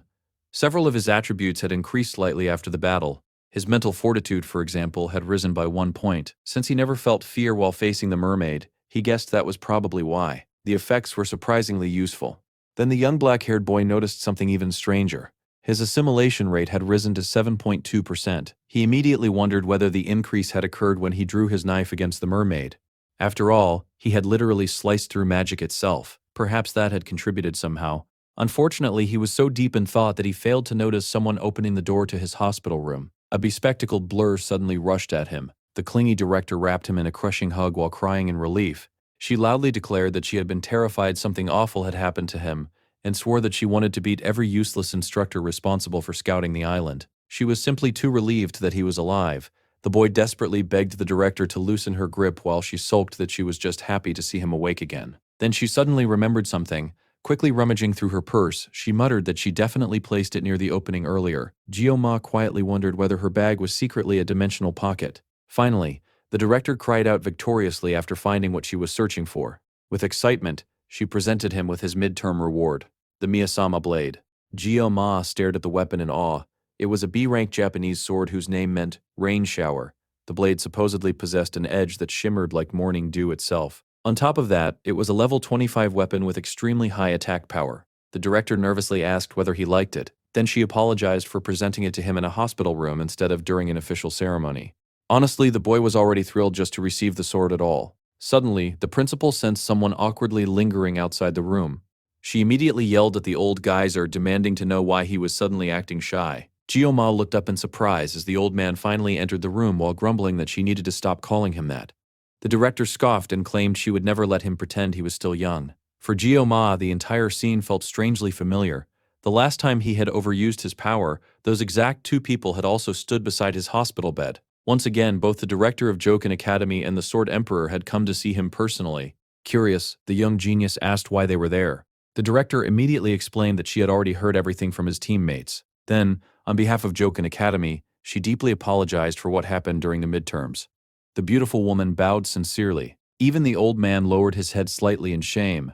Gyo-ma became alarmed by the sight. The academy was essentially admitting responsibility for the entire incident. Because of their failure, he and his teammates know every cadet present had nearly died. The Oreo-haired boy listened in stunned silence as Director Media Poison swore upon her honor as head of Jokin Academy that she would uncover the truth behind the attack. The old man quietly acknowledged that the young fighter had saved all the cadets that day. For a moment, Gyo-ma did not know how to respond. Eventually, he simply muttered that he had only done what he could. The director looked genuinely amazed by that answer. She said his actions had been extraordinary, but until they uncovered the full truth, they needed to keep the incident secret. Ashamed, she admitted something horrifying. The mastermind behind the attack was likely someone inside the academy itself. She apologized to Gyo-ma once more, knowing full well that words alone would never be enough. However, the young boy merely smiled calmly and told her he understood. The director stared at him in disbelief before laughing softly. She told him that he should act more like a child sometimes. After everything he endured, he had earned the right to throw a tantrum or two. Instead, he behaved like an old man trapped inside a teenager's body. Ironically, that was not far from the truth. Eventually, the director and Sword Emperor left the room, leaving the exhausted genius alone. The two elders walked through the academy halls in grim silence while thinking about the implications of the recent attack. Finally, the director stopped walking. She addressed the old man by his old nickname and asked if he remembered the first day they met after enrolling in the academy decades ago. Back then, he had been lazily lying across a bench in the field, and she had rudely ordered him to move. In response, the old man silently drew his sword. Apparently, he said something embarrassingly dramatic afterward about not ordering him around, like a typical 8th grader suffering from a heroic delusion. The old man immediately muttered that he did not remember such a humiliating memory. The woman smiled faintly, though sadness lingered in her eyes. It felt like that encounter happened only yesterday, and yet 60 entire years had already passed since then. Even so, those 60 years were not even a tenth of Jokin Academy's long history. The academy had already been ancient when they first enrolled. For 700 years, the academy had protected and nurtured its cadets through countless crises. Yet now, students under their care had nearly been massacred. The director's aura suddenly exploded with rage. Green energy flared around her as nearby glass windows shattered instantly. A protective barrier appeared automatically, shielding them from the falling shards. Even while concentrating to control herself, the director could barely suppress her fury. Before the midterms began, she personally received reports confirming that multiple surveys of the island had already been completed. Since Scopely Island occasionally experienced mermaid sightings, she had taken every precaution possible to ensure student safety. And still, this disaster happened. Sensing her turmoil, the old man gently placed a hand on her shoulder. The director quickly smiled and apologized for losing herself in thought, though the Sword Emperor could instantly tell the smile was fake. Then, almost instantly, she switched personalities again and excitedly started praising the dark-haired student instead. After all, he had defeated a mermaid demonoid completely alone. The old man cursed under his breath and called her a ridiculous old lady. The director cheerfully ignored him before asking what he truly thought about the young fighter. For a moment, the Sword Emperor said nothing. The truth was simple. Kang Ji-ma was a natural-born monster of talent. Over the years, they had seen countless children praised as the chosen geniuses of their generation, only for those same bright stars to burn out like meteors. Many families obsessed with glory recklessly threw around the word genius whenever a child showed the slightest bit of talent. The Sword Emperor hated that word so much that he forbade its use even for his own precious granddaughter Abel. But Kang Ji-ma was different. A boy who could single-handedly slaughter a demonoid mermaid as a freshman deserved no other title. If the young fighter continued gaining experience, the old man genuinely could not imagine how far he might go. Perhaps, just perhaps, Kang Ji-ma could someday reach the impossible heights the Sword Emperor himself once dreamed about. Without another word, the old man began walking ahead. The director looked surprised, but he simply told her to remain at the academy for now. The director smiled faintly at the old man's encouragement and agreed to remain at the academy for now. However, she quickly reminded him that he would still be helping her clean up the aftermath of the disaster. The old man immediately mumbled that he did not remember agreeing to any such thing. The director rudely asked if he had suddenly gone senile. Naturally, he insisted that he simply did not recall the conversation at all. Meanwhile, back in Wolf class, Gyo-ma sat quietly while organizing everything he currently knew. The truth about him severing the demonoid mermaid's head on Scopely Island appeared to have been completely buried under the headmaster's orders. Honestly, it felt a little awkward to admit, but the reason his classmates were still acting so carefree was probably because he had stopped the mermaid before the situation turned into a massacre. After being discharged from the hospital, the very first thing the black-haired boy did was visit the Academy Forge. He needed to reshape and enhance Miyasama. To him, ordinary swords were basically just metal rods because of the sword god's blessing. Reforging the weapon was absolutely necessary if he wanted it to properly suit his fighting style. The student requested an enhancement for his new blade, and thankfully the Forge accepted his request immediately since the Academy's 700th anniversary event was still ongoing. The blacksmith, Philander, was practically overflowing with enthusiasm and refused to charge him a single coin. Instead, he simply told the boy to return in 1 week. Gyo-ma thanked him sincerely and could only hope the enhancement process would succeed. Suddenly someone called out to him. Turning around in surprise, he found his number 1 fan standing there. Chloe looked absolutely delighted to see that he had finally been discharged. Leaning on a crutch, the redhead happily asked how he was feeling. The boy returned the question, asking about her condition instead. Chloe laughed before showing off her broken leg. Thankfully, emergency treatment from Speed Weapon had prevented things from becoming worse, although she admitted she still could not properly remember his name. According to the doctors, she would be walking normally again within a week. That was definitely worth celebrating. The little assassin proudly declared that her body was simply built differently since she was an auditor after all. Then she suddenly giggled and apologized for getting overly excited. The dark-haired boy admitted he was relieved to see her recovering well too. Even if he technically dealt the final blow against the mermaid, it had not been through his efforts alone. He asked whether anything unusual had happened while he was unconscious. Chloe revealed that rumors were spreading about conflict between the director and the academy elders. Apparently, tensions behind the scenes were getting worse. Still, everyone had contributed during the battle on the island. Chloe's desperate rescue call, Rachel's efforts against the fishmen, and Speed Weapon's support magic had all been critical to surviving the fight. Unfortunately, nobody could really say the same about Leon. The blonde hero candidate managed to get himself incapacitated before the battle truly even started. He barely contributed to directing or commanding the fight afterward either. Hearing that, Gyo-ma quietly wondered how exactly the blonde was supposed to defeat the Demon King someday with that kind of performance. Being that useless during a serious battle was basically a one-way ticket to the afterlife. Then again, maybe Lion only ended up so helpless because he got injured first. Before Jioma could think further, someone suddenly slammed open the classroom door and shouted for everyone to stop what they were doing. Their wolf class instructor had returned. The loud teacher barked at everyone to sit down immediately because there were important announcements to make before the training assembly. Apparently, for the time being, someone new would be co-instructing alongside him. The class became confused and annoyed at the sudden announcement. Then the door opened once again, and the Sword Emperor himself walked into the room. The classroom immediately fell into stunned silence. Dressed in pristine white, the legendary swordsman stepped forward with a serious expression while the students stared at him in complete shock. Some of them looked excited beyond belief, while others nervously wondered why someone so important had suddenly appeared in their classroom. Then the golden-eyed man looked directly toward Jioma. The black-haired boy nearly choked internally. Why was this old geyser here? Elsewhere that same night, inside a dark room lit by a square window, a grown man was being violently beaten. The bleeding man desperately apologized while begging for mercy, but a small hand grabbed his chin before punching him again hard enough to send him flying.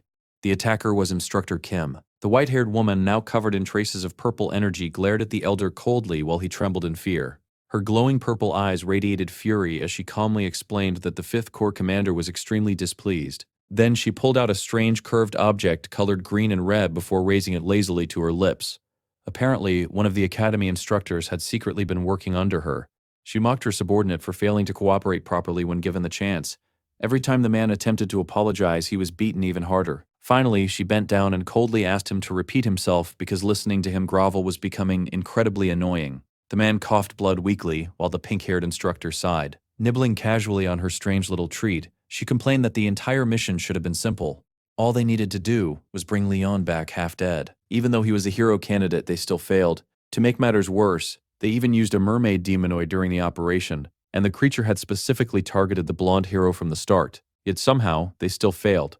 Now the blonde was safely back inside the academy. The subordinate attempted to apologize once more but only spat out more blood. The instructor snorted and kicked him again, accusing him of not taking her seriously. Meanwhile, the battered man cursed internally. He could not believe this mere instructor had the nerve to stomp all over him like this. The pink-haired woman looked disgusted instead and complained that he was getting blood on her shoes. Honestly, the entire situation irritated her. How had a powerful mermaid demonoid been killed by first-year students? The entire story sounded ridiculous. Then again, after observing this year's incoming students, the instructor admitted she would no longer be surprised if they turned out capable of anything. The broken man then weakly revealed another detail. Apparently, the mermaid had not been defeated by a group effort at all. One single cadet did it alone. That immediately caught the instructor's attention. Naturally, she assumed the cadet in question was Leon, but the man clarified that it was not the blonde hero candidate. Growing impatient, the pink-haired woman demanded he stop dragging out the suspense and tell her the name already. The man finally confessed. The person who killed the mermaid was the top student of the year, Kang Ji-ma.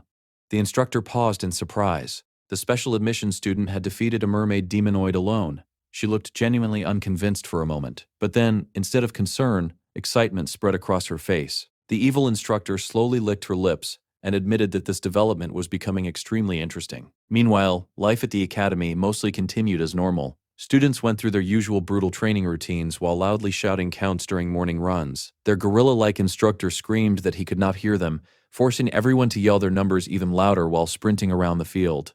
Off to the side, the red-headed assassin sat happily with her crutch nearby, while waving cheerfully at all her suffering classmates. Jioma could not help staring at her with jealousy. He would happily sacrifice an arm and a leg if it meant skipping physical training. Unfortunately, the instructor immediately noticed him slacking off and screamed at him to run faster. Panicking, the boy instantly picked up the pace. Then he realized something horrifying. Not only was their gorilla instructor present, but the Sword Emperor himself was jogging right beside him. The old man casually asked whether the young student was still injured from the midterms. The boy loudly insisted he was perfectly fine while internally wondering why someone this important was personally running beside him. Siegfried von Nylong was no ordinary old man. He was the descendant of the first sword saint, Aaron Nylong, the legendary right hand of Baylor Jokin himself. Eventually, Siegfried would inherit the title of Sword Saint and become one of humanity's greatest powers during the Second Demon War. More importantly, he would later become Lion's swordsmanship master in the original story. In other words, this old man was an enormously important character whose role exploded later in the plot, which made the situation even worse for Jioma. The poor background character desperately wanted to stay out of the spotlight and avoid interfering with the main story. So why was the Sword Emperor suddenly paying attention to him instead of watching over Leon? The entire plot was completely derailing.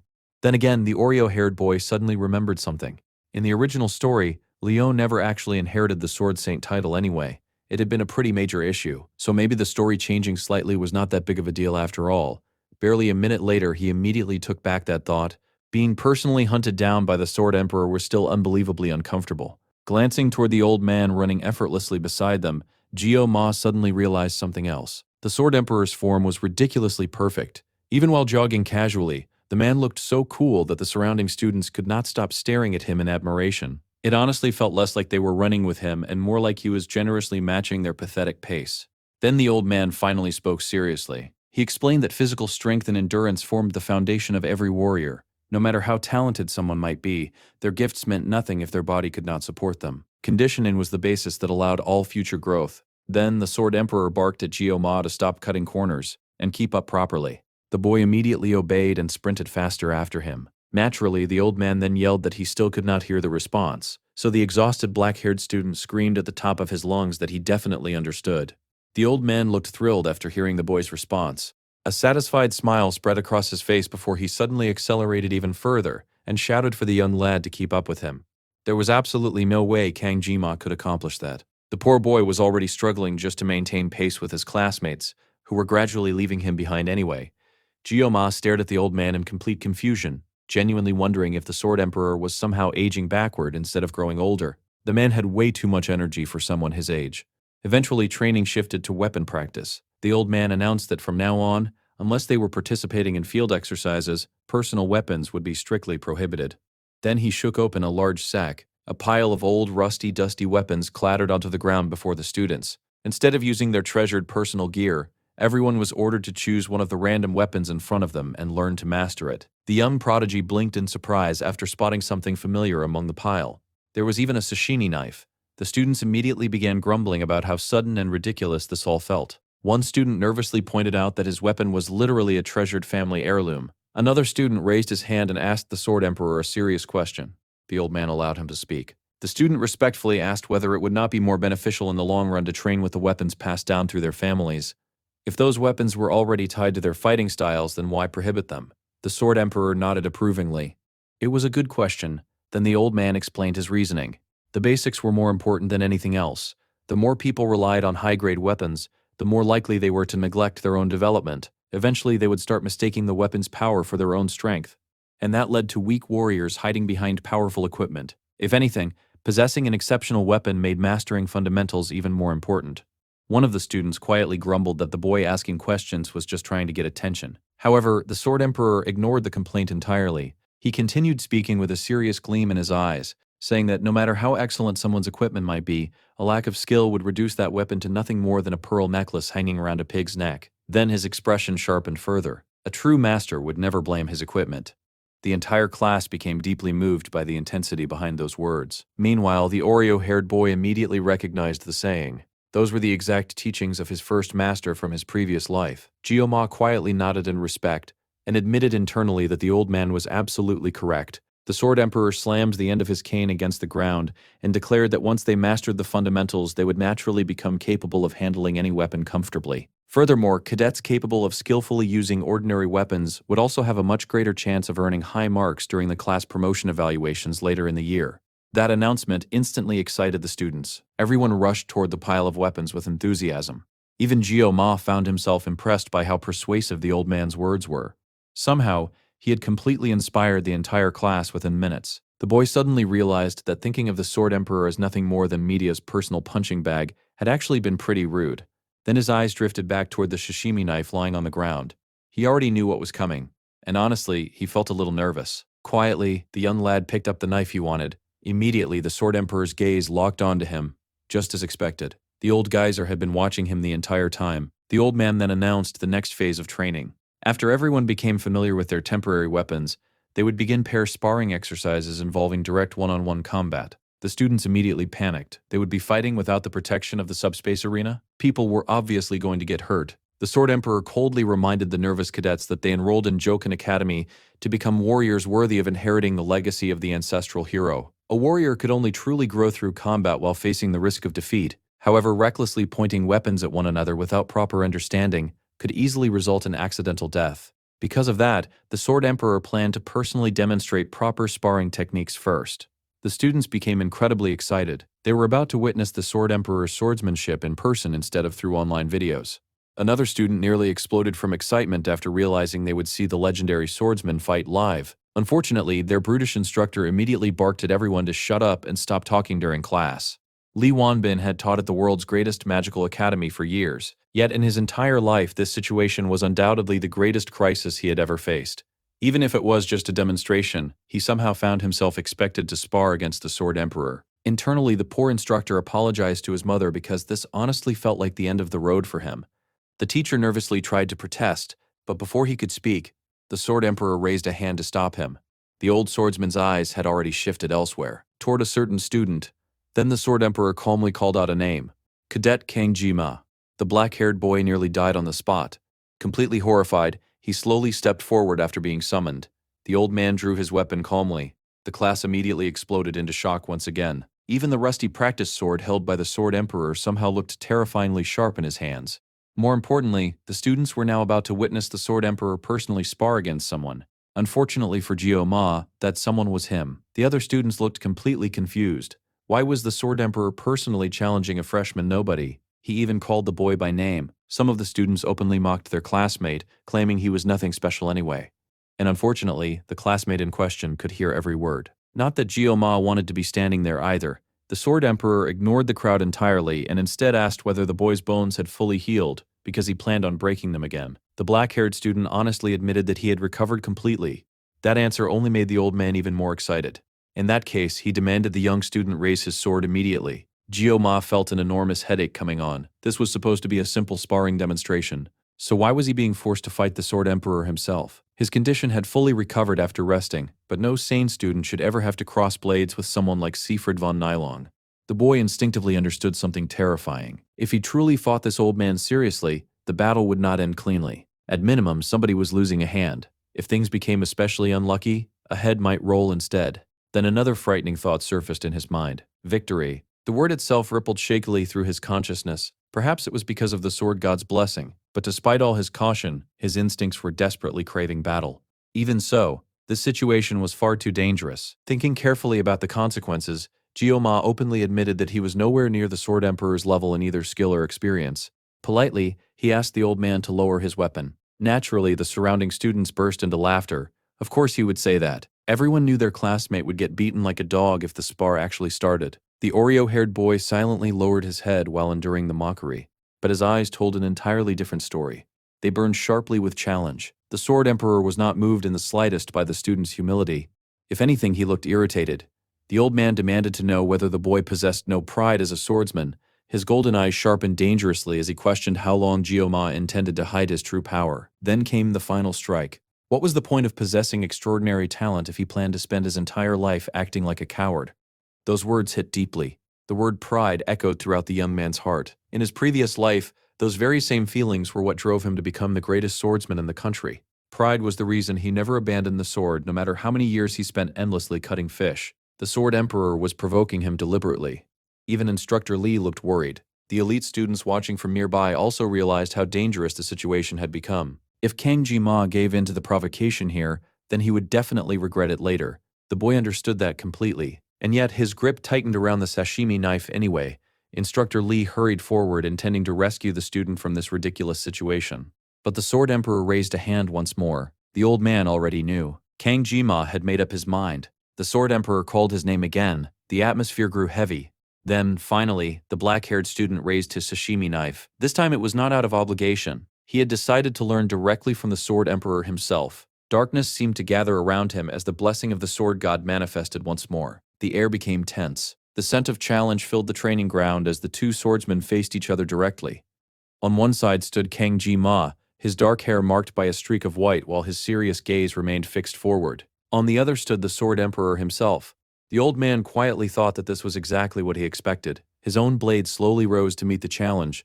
Golden eyes gleamed sharply as he studied the young swordsman before him. Even at 70 years old, the Sword Emperor could still vividly remember a moment from his youth. Back then, he had been immature and inexperienced. Then he encountered a wandering one-armed knight. The massive swordsman had once grabbed the young boy's hands with his single remaining arm and shown him what true swordsmanship looked like. The wandering knight wielded his sword with overwhelming grace and power that transcended ordinary skill. That man had undoubtedly reached a higher realm entirely, and the young Siegfried had stared at him in awe. Now, decades later, the Sword Emperor found himself remembering that same feeling while staring at the boy he had been observing ever since the allocation test. Kang Ji-ma now stood directly before the Sword Emperor. The old man's eyes gleamed with excitement. He was convinced that this young sashimi knife swordsman might truly become the clue that would lead him toward the realm he had spent his entire life pursuing. Excited, determined, and completely fired up, the Sword Emperor raised his blade and struck. In an instant, the Oreo-haired student moved almost faster than the old man could properly perceive. The young fighter cut forward with terrifying speed and intensity, yet the Sword Emperor's golden eyes remained calm and focused as he instantly swung his own sword in response. The slash came so quickly that Gyo-ma barely managed to dodge it. The old man immediately turned in surprise. Then he smiled. The boy was actually avoiding his strikes. Meanwhile, the dark-haired student had already spun around and launched another combination of attacks. He flew directly toward the Sword Emperor without hesitation, and the old man watched him approach with something almost resembling joy burning in his eyes. Their clash became a deadly dance. Sharpened steel slid against steel as both fighters narrowly evaded one another's attacks over and over again. The Sword Emperor grew increasingly impressed by the young swordsman's boldness. Gyo-ma did not retreat or avoid combat. Instead, he charged head-on into every exchange. The old man thought the boy's sword path resembled a swallow in flight, fast, sharp, unpredictable. The dance continued. Blue and green flashes collided repeatedly as the two swordsmen spun, weaved, and struck directly at each other without backing down. Somehow, they looked almost evenly matched. That fact alone was absurd. The battle continued as both fighters pushed themselves harder and harder to match the other's pace. The Sword Emperor noted with genuine admiration that even the boy's physical abilities had improved tremendously since their last encounter. The youth could somehow push him backward naturally. It was unbelievable. Then the old man finally raised his shining blade high into the air. This time, the attack carried real force behind it. The Sword Emperor swung. A brilliant burst of light erupted from the slash itself. The strike was so fast and overwhelming that it would have blinded a weaker opponent instantly. Yet Gyo-ma sensed it coming from far away. The attack carried terrifying power capable of shaking the earth itself. Meanwhile, the surrounding students watched the battle intensely. One particular cadet could not understand what he was seeing at all. Internally sulking, the student convinced himself that Gyo-ma only got lucky during the earlier subspace sparring matches. In his mind, special admission students were supposed to be weak. At best, Kang Ji-ma should have been nothing more than a slightly decent fighter among mediocre cadets. So why did the great Sword Emperor care so much about him? Before the fight began, the jealous student honestly hoped the legendary swordsman would completely crush the Oreo-haired freshman and make him cry in humiliation. Then the spar started, and the entire class fell silent. The jealous student stared in confusion because, from his perspective, neither fighter appeared to be moving at all. The longer he watched, the more confused he became. Why were they just standing there? Meanwhile, Instructor Lee could see the truth clearly, and what he saw horrified him. The two fighters were not standing still at all. They were moving so quickly and exchanging blows so rapidly that weaker eyes simply could not follow the battle. The instructor had initially doubted the Sword Emperor's expectations regarding Kang Ji-ma. Now he was genuinely stunned. The boy had far exceeded anything he imagined possible. Earlier, Instructor Lee had expressed concern to the Sword Emperor about sparring with a student. He warned that the headmaster would never approve of something so reckless, especially since the surrounding cadets could get caught up in the battle too. Back then, the old man simply laughed and asked whether the instructor truly believed he intended to cross real swords with the boy physically. The Sword Emperor explained that if his suspicions were correct, then Kang Ji-ma would be able to enter that place and fight him directly. The instructor immediately understood. The mental realm. He was shocked the old man genuinely believed a first-year student could possibly reach such a state. Even among masters, entering the mental realm was considered a massive achievement. Yet somehow, Kang Ji-ma had actually stepped into that realm. Not only that, but he was withstanding the Sword Emperor's attacks inside it. Even the old man himself could not suppress his astonishment. The boy's talent was monstrous. A duel within the mental realm was more than a simple sword fight.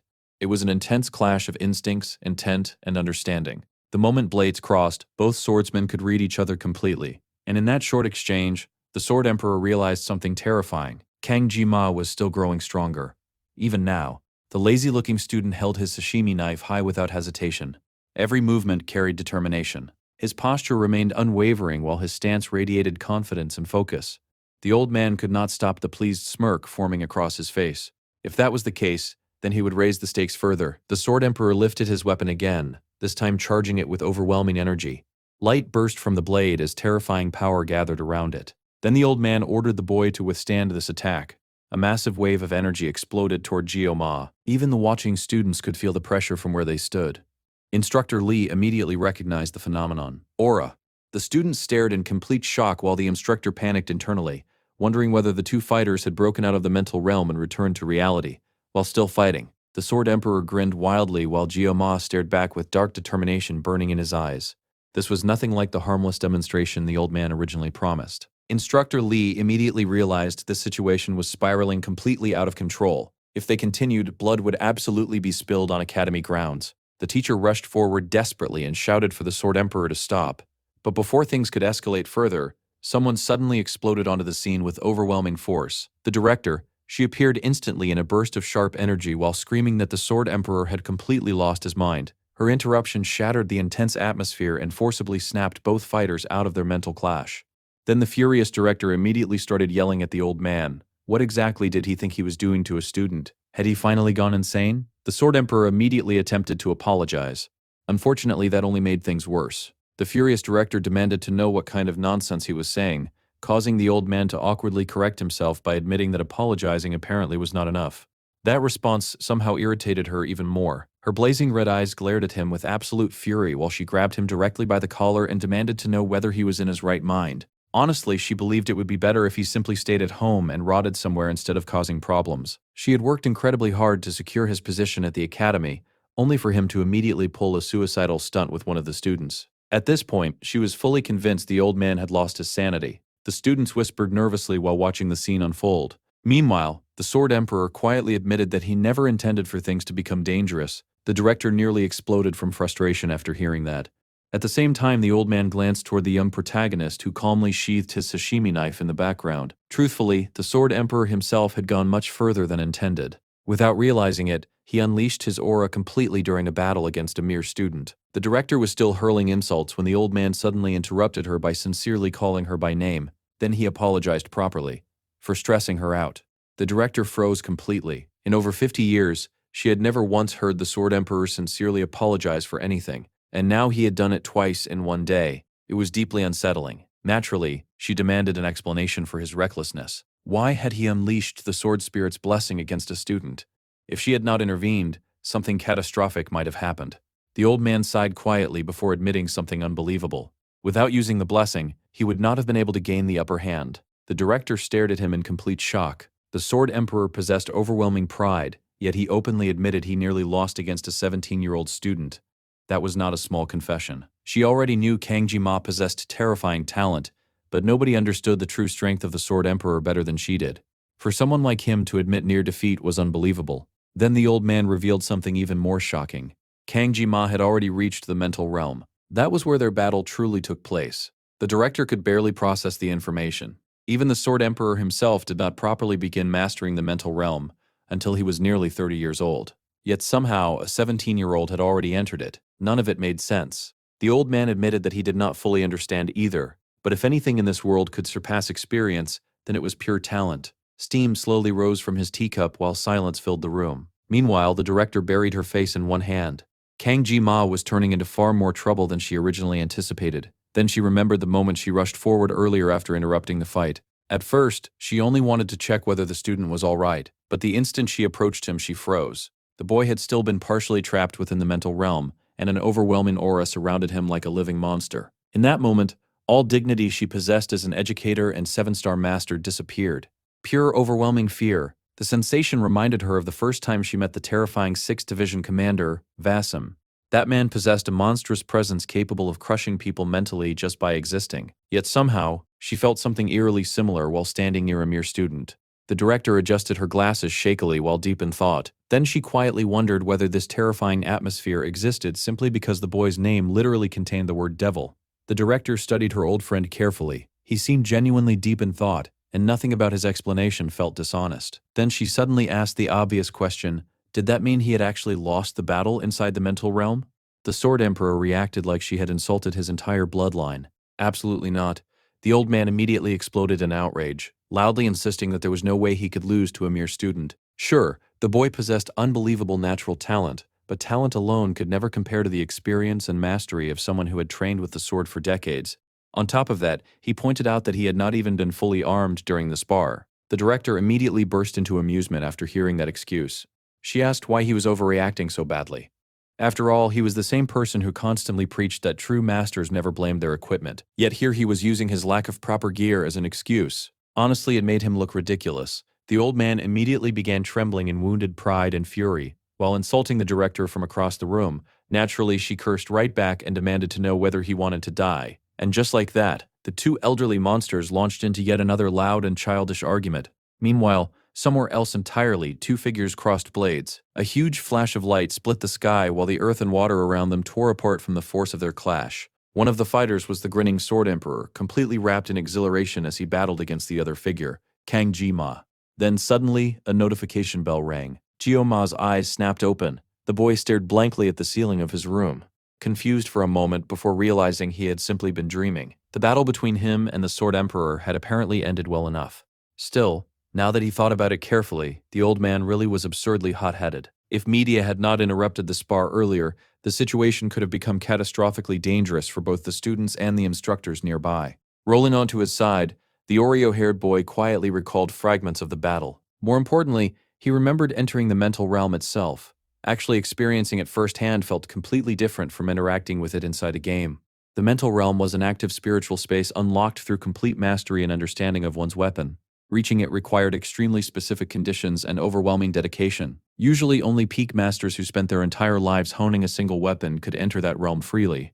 Even in a world overflowing with miracles and blessings, fewer than 10 heroes could properly access the mental realm at will. In the original story, even Leon, the blessed protagonist himself, required 3 entire years of private training before stepping into that space. Ji-ma knew this because he stopped playing the game around that point, which raised one terrifying question: why could he enter the mental realm already? The boy did not consider himself more talented than the protagonist. He certainly did not possess any protagonist-level destiny buffs either. Then suddenly, his eyes widened. His weapon of choice was a sashimi knife. In both his previous life and this current world, he had spent nearly his entire existence wielding one. In his past life alone, he had used the knife professionally for over 20 years. That was an absurd amount of accumulated experience. On top of that, every time he activated the Sword Spirit's blessing, he entered a state of concentration that completely transcended ordinary perception. Slowly, everything started making sense. The experiences of his old life and his new life had intertwined together perfectly. That fusion was what allowed him to break through impossible situations. The young man quietly realized something important. Avoiding situations only made things worse.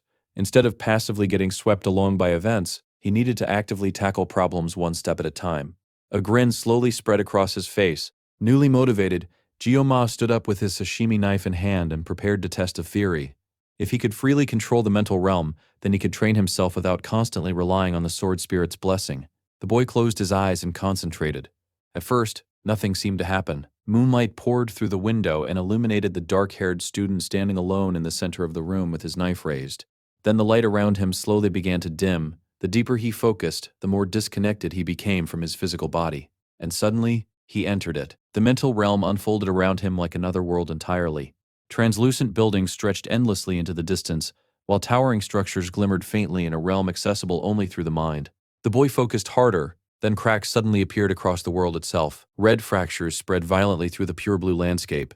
A massive hand suddenly tore through reality. The enormous arm burst from the cracks behind him, its long fingernails slowly reaching toward the focused young swordsman.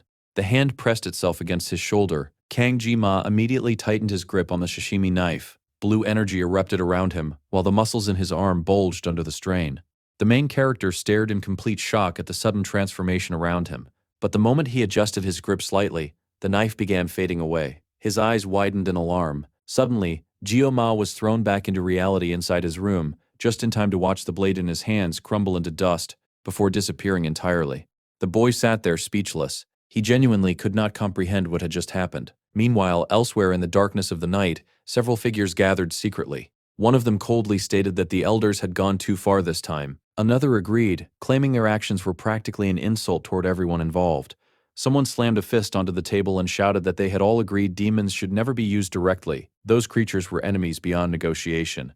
However, another voice dismissed the concern entirely. The important thing was eliminating troublesome obstacles as quickly as possible. Then the discussion shifted toward a new subject: Kang Ji-ma. One of the conspirators insisted they needed to investigate the academy's top student immediately. There was even a possibility that the boy himself could be another hero candidate. Originally, they believed the only candidate was Leon van Reinhardt. Besides, Kang Ji-ma was supposedly nothing more than a half-baked brat incapable of properly manifesting his blessing. At least, that was what they believed before.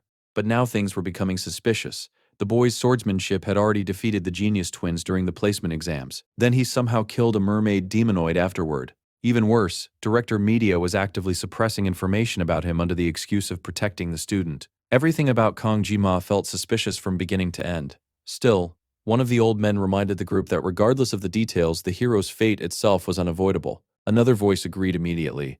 As if things were not already troublesome enough, the Seven Stars had also begun interfering with their plans. Any dangerous sprouts needed to be eliminated before they could grow into true threats.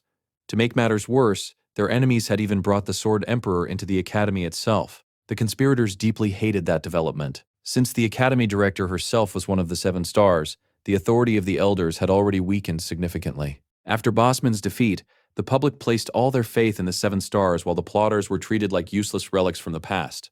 Nothing infuriated the elders more than that. In their minds, they were the ones who guided the ignorant masses and maintained balance in the world. If a true hero ever appeared again, their authority would immediately be threatened. To preserve their power, they needed a public enemy to fear. The elders quickly agreed that the hero capable of threatening the Demon King had to die. The old man leading the discussion was also one of the Academy's elders. Ever since that terrifying woman had beaten him senseless, he had been forced to rely on intimidation and force just to persuade the others. Meanwhile, the 5th Division commander was already furious.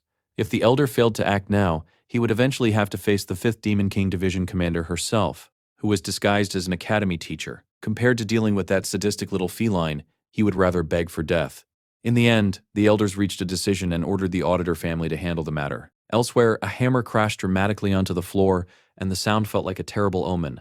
Our guy glared viciously at the blacksmith standing before him. The older man wore an apron over his clothes and begged desperately for mercy while trembling uncontrollably. Even so, the main character slowly raised his sashimi knife, making the poor man panic even more. Kang Ji-ma cursed under his breath before finally lowering the blade. His new weapon, the redesigned mirosemi, had been forged specifically into the shape of a sashimi knife. The blade measured 35 centimeters long and possessed C-rank destructive power, while its range and hardness remained at E rank. However, it carried exceptionally high growth potential. The blacksmith hurriedly explained that he had spent nearly 30 years forging steel, yet he had never encountered anything like this sword before. According to him, it was almost as though the mirosemi itself refused to be reshaped. During the forging process, the weapon suddenly split into 2 pieces. In a panic, the blacksmith had melted the fragments down and barely managed to force them back into shape. He insisted that any ordinary blacksmith would have ended up with nothing but a useless lump of metal. The craftsman swore that the sword shattered after a single hammer strike, and even he found the entire situation unsettling. Despite having 20 years of experience handling knives, our guy could not deny that the craftsmanship itself was impressive. Even stranger, the sword's specifications aligned perfectly with the sword god's blessing. Still, the hardness remaining at E rank made the entire thing feel suspiciously eerie. The blacksmith nervously explained that the weapon's growth potential was extremely promising. If reinforced properly, it could eventually become an incredible blade. As compensation for the damaged weapon, he offered to enhance it free of charge as long as the main character supplied the necessary materials. However, the black-haired student immediately asked what would happen if the sword broke again. The blacksmith nearly fainted from panic. He hurriedly explained that despite its current rank, the weapon still had the potential to become high-ranked in the future. There was even a special never-fail material capable of stabilizing the blade, but such a material could only be obtained from A-rank or higher demonic beasts. There was no way an ordinary student could ever acquire something like that. High-ranking demonic beasts were comparable to ranked demonoids themselves.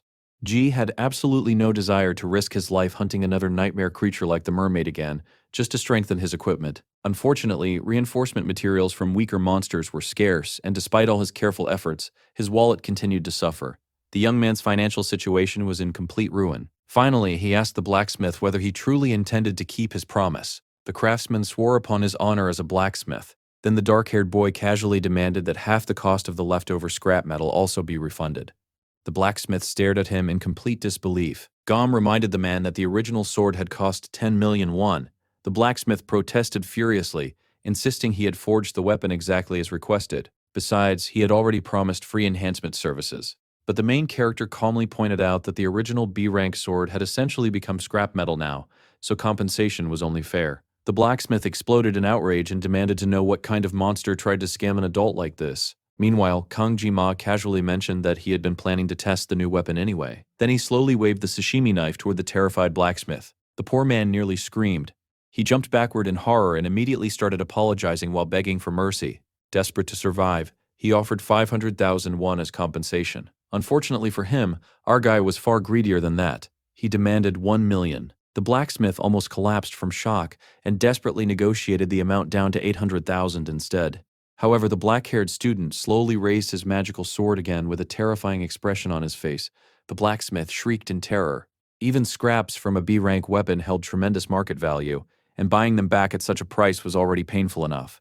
But the young man's expression only grew darker and deadlier as he demanded payment. Faced with a customer who looked genuinely ready to murder him over scrap metal, the blacksmith finally collapsed onto the floor and accepted defeat. Later that night, Kang Ji-ma reviewed the information screen connected to the sword god's blessing, while quietly eating supper. After obtaining a new weapon, his armament stats had increased, unlocking additional options within the blessing itself. The biggest reason he hesitated to use the sword god's power was the unbearable agony that accompanied it. However, the blessing was now offering a method to reduce the pain. That alone made leveling the skill an absolute priority. Earlier testing had already shown improvements. The pain had gone from feeling like certain death to merely feeling unbearable. It still hurt like hell, but even that tiny reduction gave him hope. If one level could lessen the agony this much, then maybe someday he could use the sword god's blessing without feeling like his body was being destroyed. Apparently, armament increased whenever a weapon was obtained or enhanced. Since midterms were finally over, improving his weapon would become his main focus from now on. If he continued growing stronger like this, perhaps he would eventually understand the mysterious demonic power inside him. Maybe then he would even discover who had thrown him into this insane world in the first place. Lost in thought, the black-haired boy quietly ate salty anchovies until Chloe suddenly appeared beside him with concern written all over her face. It had been a while since he had seen his temporarily disabled yandere companion. Chloe asked what he was doing all alone, and he admitted he had lost his appetite halfway through eating. Then he noticed that her cast was finally gone and happily asked if her body had recovered. The redhead proudly showed off her condition. She still needed crutches, but she already felt much stronger than before. She even balanced confidently on one foot while smiling brightly. According to her, broken bones healed stronger after breaking. The main character honestly had no idea how to explain that bones were not muscles, and she probably should not casually destroy them in the first place.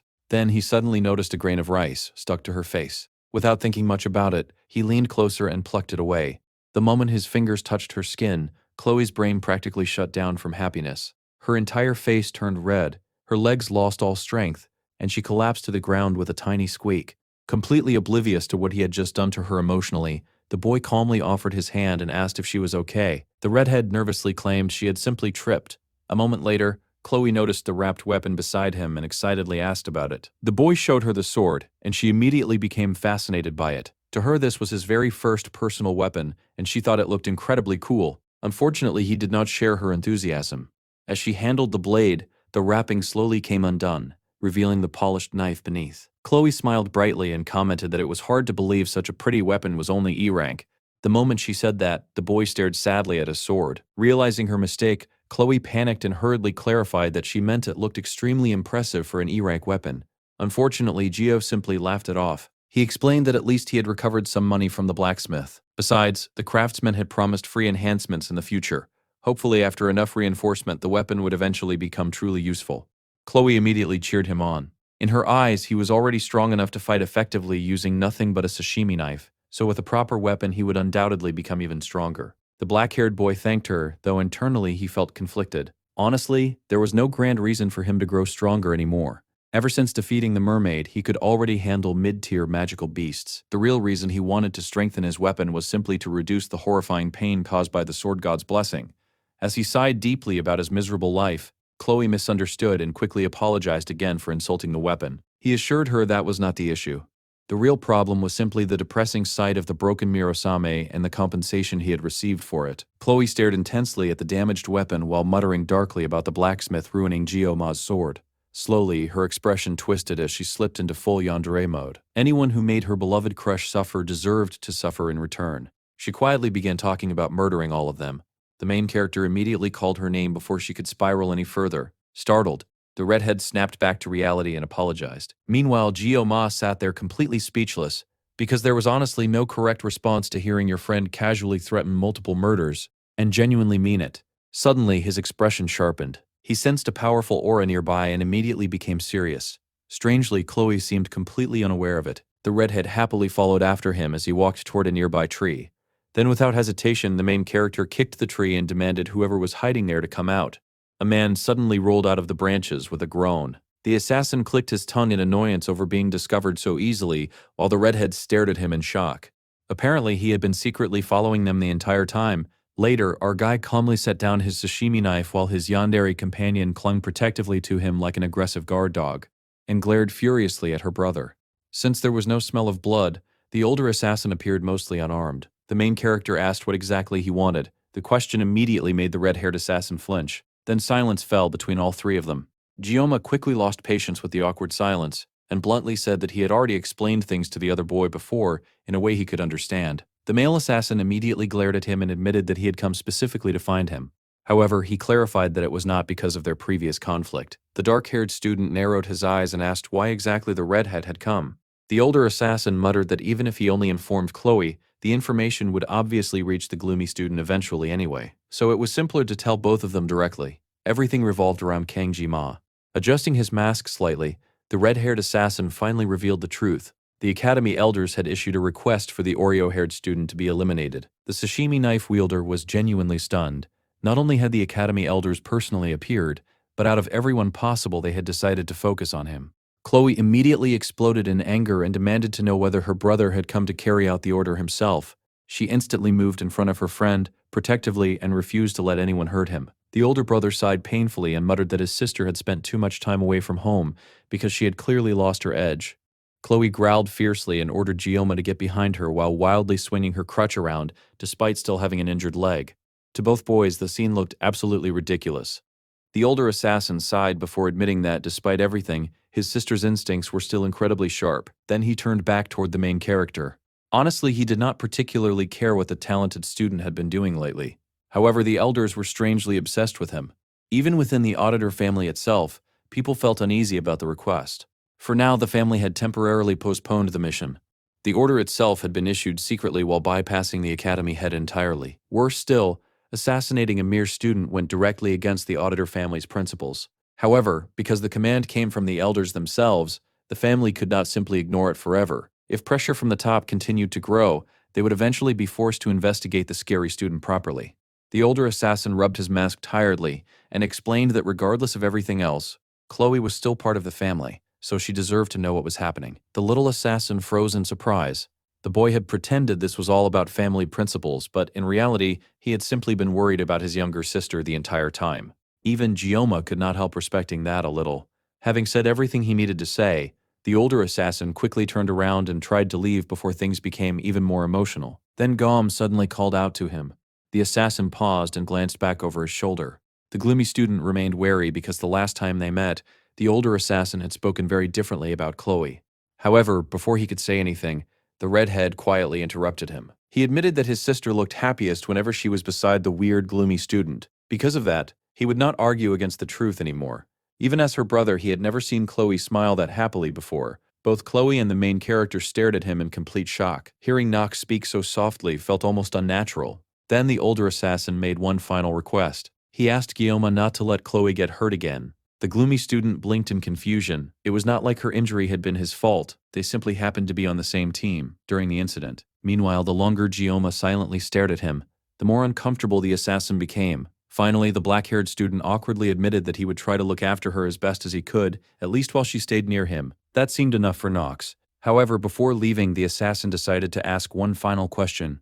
How had the gloomy student become so strong? Ironically, the question genuinely surprised Gioma because he had never considered himself strong at all. In his eyes, true strength belonged to monsters like the Sword Emperor, people capable of overcoming any threat at any moment. Compared to that, his own power lasted less than a minute per day before destroying his body. Someone like that had no right to boast about being powerful. The idiot remained completely oblivious to the fact that no normal student should possess that level of strength in the first place. Still, Gioma had no intention of revealing the truth. After all, Nox had already exposed confidential family matters to an outsider simply because of Chloe. There was no guarantee the assassin could keep bigger secrets hidden too. So instead, the dark-haired boy simply gave him advice. Calling out to Knox, he calmly stated that the assassin lacked desperation. The older boy frowned and asked what he meant. Gioma explained that no matter how talented someone was within the academy, there was a certain pressure and instinct that only came from real-life experience. If Knox remained sheltered inside the academy forever, then he would eventually hit his growth limit. The gloomy student advised him to leave the academy more often. With enough hardship and determination, he would eventually grow stronger naturally. The assassin stood there stunned by the unexpected wisdom. Meanwhile, our main character immediately started scurrying away after sounding cool because even he realized that speech had been embarrassingly dramatic. Elsewhere, class continued as normal. A teacher stood at the chalkboard while lecturing passionately about order, prosperity, and the countless gods residing in heaven. Unfortunately, Gioma could not care less. Instead of paying attention, he sat there wondering what exactly he should do about the academy elders targeting him. The elders were descendants of 5 of Balor Haken's 7 disciples, and possessed influence not just within the academy, but throughout the entire world. In the original game, players referred to them as the corrupt remnants because they constantly obstructed the protagonist for the sake of maintaining their own authority. Now Gioma finally understood why they considered him a problem. Rather than listening to the lesson, he doodled across his notebook while listing every major thing he had done since arriving in this world. Looking back at it all, he realized he had actually caused an absurd amount of trouble. Ironically, all he ever wanted was peace, stability, and safety. Yet somehow he kept accidentally standing out more and more. Still, even after reviewing everything, it made no sense for the elders to target him personally. Then his eyes stopped at one particular memory, saving Leon during the midterms on Scopoli Island after defeating the mermaid. That was when realization finally hit him. The elders were not targeting him at all. Their true target was Leon, the hero candidate. Gioma had simply gotten in the way. No matter how much the media tried covering things up, word had undoubtedly spread throughout noble society that he was the one who defeated the mermaid. Combined with the fact that they were now targeting Leon, the answer became horrifyingly obvious. Someone among the elders, or perhaps all of them, was collaborating with demons. That changed everything. They were not merely corrupt politicians obsessed with power anymore. They had actively tried to kill a young hero candidate for their own benefit. The realization disgusted him. No matter how rotten the elders were supposed to be, this crossed every possible line. Humanity's survival should have mattered more than protecting their influence. The dark-haired boy quietly concluded that all those old men deserved to die.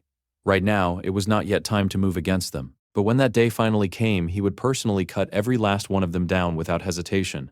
Meanwhile, the teacher continued rambling about future generations, while Gioma struggled to focus because he was too busy fantasizing about murdering corrupt elders. Eventually, he forced himself to think about something more practical: weapon enhancement.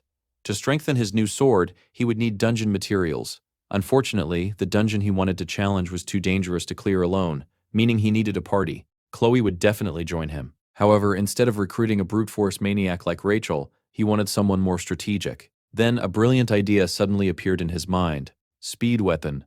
Later, the black-haired student headed toward the Dragon class building to recruit him. Unfortunately, the moment he arrived, a hostile-looking student cracked his knuckles and blocked the entrance while mocking him for daring to wander around a place meant for elites.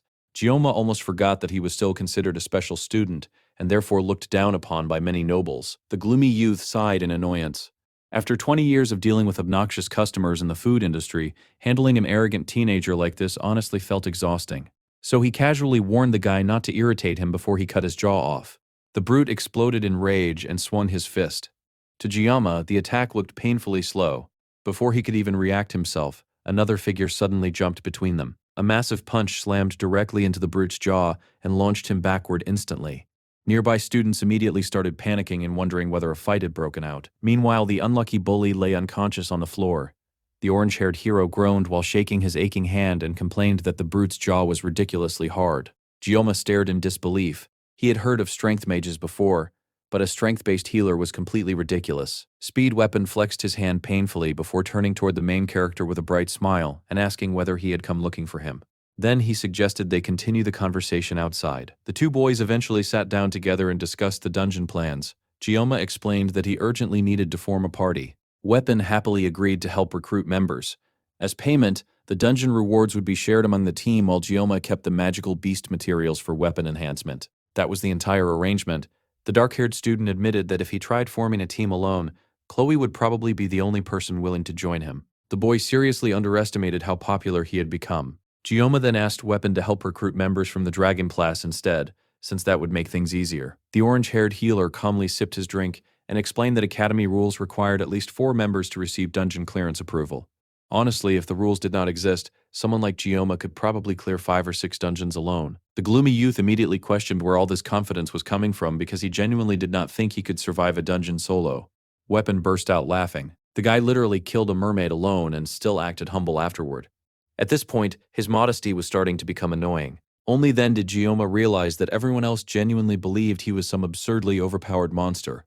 The healer smiled warmly before casually mentioning that it seemed the black-haired student was doing much better now. Gioma looked surprised, but admitted it was thanks to proper treatment and several days of rest. Weapon happily accepted the dungeon proposal and explained that working with him sounded fun. The gloomy student gratefully thanked him. Then the healer asked which dungeon he planned to challenge. Without hesitation, Gioma answered with a C-rank Buffalo dungeon located in Chien. Weapon considered the choice and admitted it was a classic dungeon for students. With himself, Chloe, and Gioma, they already had 3 members. That meant they only needed 1 more. Then he asked whether Gioma had any preferences. The gloomy student immediately replied that he preferred not to recruit Rachel or Leon. Rachel had apparently locked herself away in the training grounds ever since Gioma was hospitalized, while Leon was busy preparing for upper-grade dungeon raids alongside 2nd and 3rd-year students. Hearing that both troublesome people were unavailable immediately improved the main character's mood. Then Weapon suddenly remembered someone else. According to him, the person was probably already asleep by now. The orange-haired healer simply shrugged and said that was normal for this particular individual. After tossing his empty can into a nearby bin, he announced that they first needed to visit the cafeteria to buy something. Later that evening, the 2 boys arrived outside a traditional Japanese-style house. A voice from inside calmly answered after they knocked. The door was open, so they were free to enter. The main character was genuinely surprised because he never knew the academy contained a place like this. Even during all his time playing Miracle's Blessing M, he had never discovered it. Back in his previous life, he worked as a Japanese cuisine chef, yet ironically, he had never actually visited Japan himself. He always dreamed of going someday, so stepping into this traditional Japanese-style house gave him a strange sense of second-hand satisfaction. The peaceful atmosphere did not last long. A moment later, they arrived at a shooting range where arrows continuously struck the center of distant targets with perfect precision. Eventually, they found the person they had come to meet. A girl was sleeping nearby. Weapon casually called for her to wake up, and our guy immediately froze because he suddenly recognized her. The orange-haired healer crouched beside the sleeping girl and tried waking her normally, but she refused to react. Then, with the confidence of someone experienced in handling her, he leaned closer and whispered that he had bought some snacks. That instantly worked. The girl shot upright while still half dizzy from sleep. Weapon grinned mischievously and pointed toward Gioma, telling her to look over there. The next thing the main character knew, the girl launched herself straight toward him at terrifying speed. Fortunately, she was not targeting him personally. She was aiming for the bag in his hand. The snack bag vanished instantly as the girl spun through the air like a tiny tornado. Before Gioma could even process what was happening, she crashed directly into him and flattened him onto the ground. A loud thud echoed through the room. The girl happily munched on snacks while sitting on top of the collapsed dark-haired boy, as though nothing unusual had happened. Meanwhile, Gioma struggled to recover his senses. The girl cheerfully declared that the treats were delicious, before suddenly looking down at him and asking whether he had any more youngings. At that exact moment, an ancient trauma awakened within the main character. Back in his previous life, while working endlessly in a kitchen surrounded by exhausted men and overwhelming stress, he once heard a notification sound from his phone that completely changed his mood. Miracle's Blessing M, the game that consumed both his free time and his money. The exhausted chef had hidden in the restaurant bathroom trembling with excitement because the game had finally blessed him with the character he desperately wanted. It was supposed to be his angel, the beautiful Abel von Nibelung. Instead, the gacha system gave him someone else. Saki Reo, the blue-haired lookalike who resembled Abel just enough to emotionally destroy him. The memory still haunted him. Miracle's Blessing M revolved around Leon and his many heroines, but among all of them, Abel was the officially recognized main heroine. She and Leon constantly appeared together during the game's biggest moments, overcoming impossible hardships while their romance blossomed naturally. Even the main character fell victim to her charm and spent an absurd amount of money trying to summon her. Instead, the game repeatedly handed him Saki, the daughter of Gielen, his first 5-star unit, the heroine who got overshadowed almost immediately after Abel appeared. And now that exact same girl had tackled him to the floor while demanding snacks. Gioma stared blankly at reality while Saki casually commented that he looked kind of stupid right now.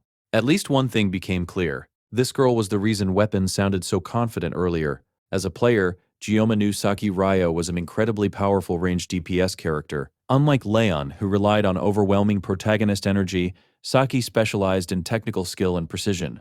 Better yet, she barely influenced the main story, meaning recruiting her probably would not destroy the plot completely, hopefully. The blue-haired girl finally turned toward Weapon and lazily asked why he had come. The healer immediately dangled more snacks in front of her to keep her attention. Like a trained predator, she snatched them instantly and demanded he hurry up and explain himself. Weapon introduced her to King Jima and noted that she had probably already heard of him. Saki admitted that she had. After all, she had seen him earlier that day while some idiot tried harassing him near the Dragon Class building.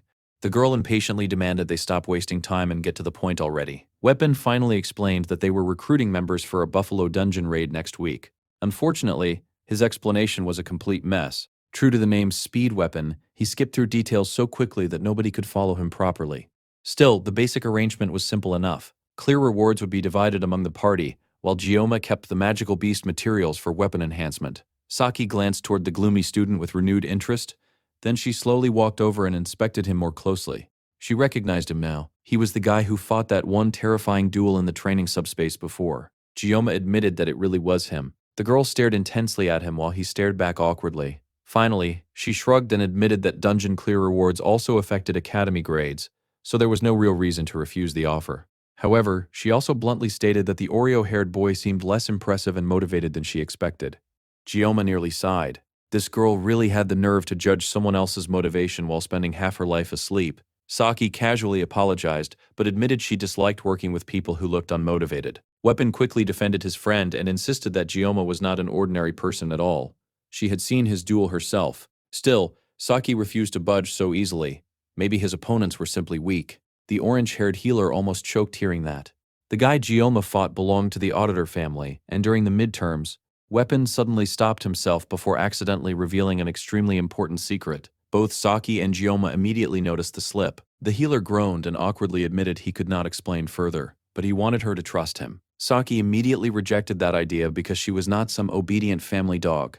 Weapon fired back by pointing out that she practically turned into a puppy whenever youngings were involved, so she had no room to criticize anyone. The girl furiously argued that he constantly bragged about being a younging expert. Meanwhile, Gioma quietly watched this entire exchange while questioning whether recruiting her was even worth the trouble anymore.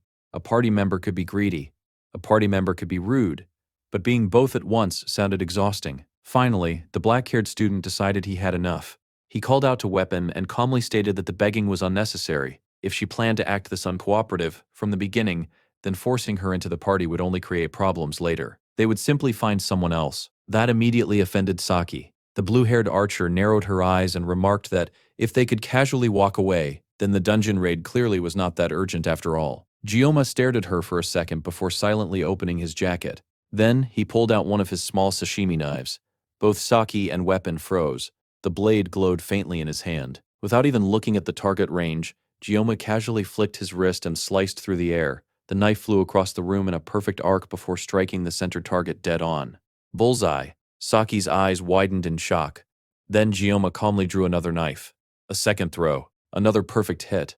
At that point, it was obvious the first attack had not been luck. The gloomy student looked especially cool under the shooting range lights as he calmly asked the lazy archer whether she was interested now. Saki completely lost the ability to speak. Shivers ran down her spine as she stared at him with genuine awe. Much later, the dungeon team finally gathered together. A classroom door slid open and Saki entered wearing glasses and her academy uniform, giving her a strangely nerdy appearance. The other members noted that she had arrived unusually early for once. Chloe happily greeted the archer while Saki nervously greeted Gioma back. Even now, she still looked slightly intimidated by his terrifying knife skills.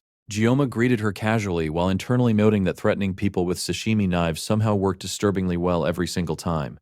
Weapon sat down beside the group and praised Saki for finishing the dungeon permit so quickly. She casually brushed it off and claimed it only required a few clicks. Now that the permits were complete, the strategy meeting officially began. Weapon cleared his throat and started sketching diagrams onto the board.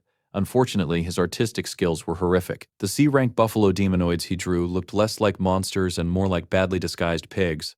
According to the healer, the creatures were nicknamed water buffalo because of their charging behavior. Fighting them directly in close combat was extremely dangerous, but they possessed a major weakness against ranged attacks. Then Weapon explained the most important rule of the entire dungeon. Under absolutely no circumstances were they to open the giant stone gate located in the center chamber. Chloe immediately asked what would happen if someone opened it anyway. The healer admitted that rumors claimed the gate functioned as some sort of seal, though nothing had been officially confirmed yet. Regardless, Academy permits specifically ordered students to leave it untouched. So naturally, Kang Ji-ma immediately smiled while writing down the suspicious instruction about never opening the creepy sealed door. The entire room fell silent. All three teammates slowly turned toward him. Gioma blinked awkwardly at the sudden tension. Weapon cautiously asked whether the gloomy student happened to know what was behind the gate. Gioma instantly denied everything. Obviously, they should never touch such a suspicious door. Absolutely never. Internally, however, he already knew the truth. Thankfully, the system currently kept it sealed under specific conditions, so there was almost no chance of it opening accidentally. As long as nobody triggered the requirements, the dungeon remained one of the most efficient farming locations available. Eventually, Gioma's attention drifted towards Saki again. The blue-haired archer continued stuffing herself with snacks while listening half-heartedly to the meeting. The gloomy student admitted he was honestly impressed by how much she loved that candy. Saki proudly explained that intellectual people needed sugar to fuel their brains. Gioma privately found that statement hilarious considering she barely formed complete sentences most of the time. Then he noticed something extremely dangerous. Chloe was growling. The yandere assassin had caught him staring at another girl for too long and was already beginning to draw her knife. Unfortunately, Gioma sensed something even more important than Chloe's jealousy. They were being watched again. Even during this meeting, hidden eyes monitored their every move. The dark-haired boy quietly turned toward Chloe, who was desperately trying to suppress her murderous instincts and failing badly. For now, all he could do was wait. Eventually, the enemy would reveal themselves. Later, the team boarded a bus heading toward Gamal Duchan. As the vehicle traveled toward the dungeon zone, the gloomy protagonist sat silently while thinking back to his former life. After leaving the military, he swore he would never return to the city of Korin ever again, not even to pee there. And yet fate clearly enjoyed mocking him because now he was literally riding a bus straight back to what he mentally labeled Piss City. A guard approached and identified the vehicle as belonging to Hawakin Academy before politely asking the group for identification. Gioma peeked out the window and noticed personnel operating strange magical barriers around the area. Civilian restrictions were clearly in effect because the surrounding region bordered an active dungeon zone. Security around the place was incredibly tight. Meanwhile, the gloomy student quietly noted once again that the Academy elders were probably still monitoring everything his team did. Then Speed Weapon suddenly called out from the back of the bus and casually offered him boiled eggs. Gioma stared at him in confusion, before politely declining while wondering whether people normally carried random eggs onto buses nowadays. The orange-haired healer looked toward his captain and asked whether he was seriously getting nervous over a mere C-rank dungeon. He told the gloomy boy to relax already and stop looking so tense. Gioma laughed awkwardly and admitted that he probably should calm down. Meanwhile, Weapon casually offered boiled eggs to Saki as well. The blue-haired archer immediately refused while continuing to sulk in her seat. Nearby, Chloe was half asleep with her katana hugged tightly against her body, like a treasured pillow. Weapon sighed dramatically and declared that it was their loss because the eggs tasted incredible. At that moment, Saki quietly glanced upward. Her blue eyes tracked the dark-haired boy while he casually spoke with Weapon. Unfortunately for her, Gioma happened to notice the staring and looked back at her immediately. The girl instantly got caught. Naturally, Saki became irritated and quickly turned away with an annoyed huff while pretending she had not been watching him at all. Unfortunately for her, the gloomy student already had bigger problems to deal with. Ever since learning that the Academy elders wanted him dead, he constantly felt eyes on him everywhere he went. He really did not need Miss Blue staring at him too and making that paranoia worse. Eventually, the bus finally stopped. The team climbed out and arrived at the dungeon zone. Chloe immediately looked around excitedly while admiring the scenery. The weather was perfect, the sky remained clear, and the atmosphere felt surprisingly peaceful despite the danger hidden beneath the ground. Gioma, however, felt nervous. Long ago, this place had once been home to ancient demons. Now it had been reduced to a farming dungeon used by students.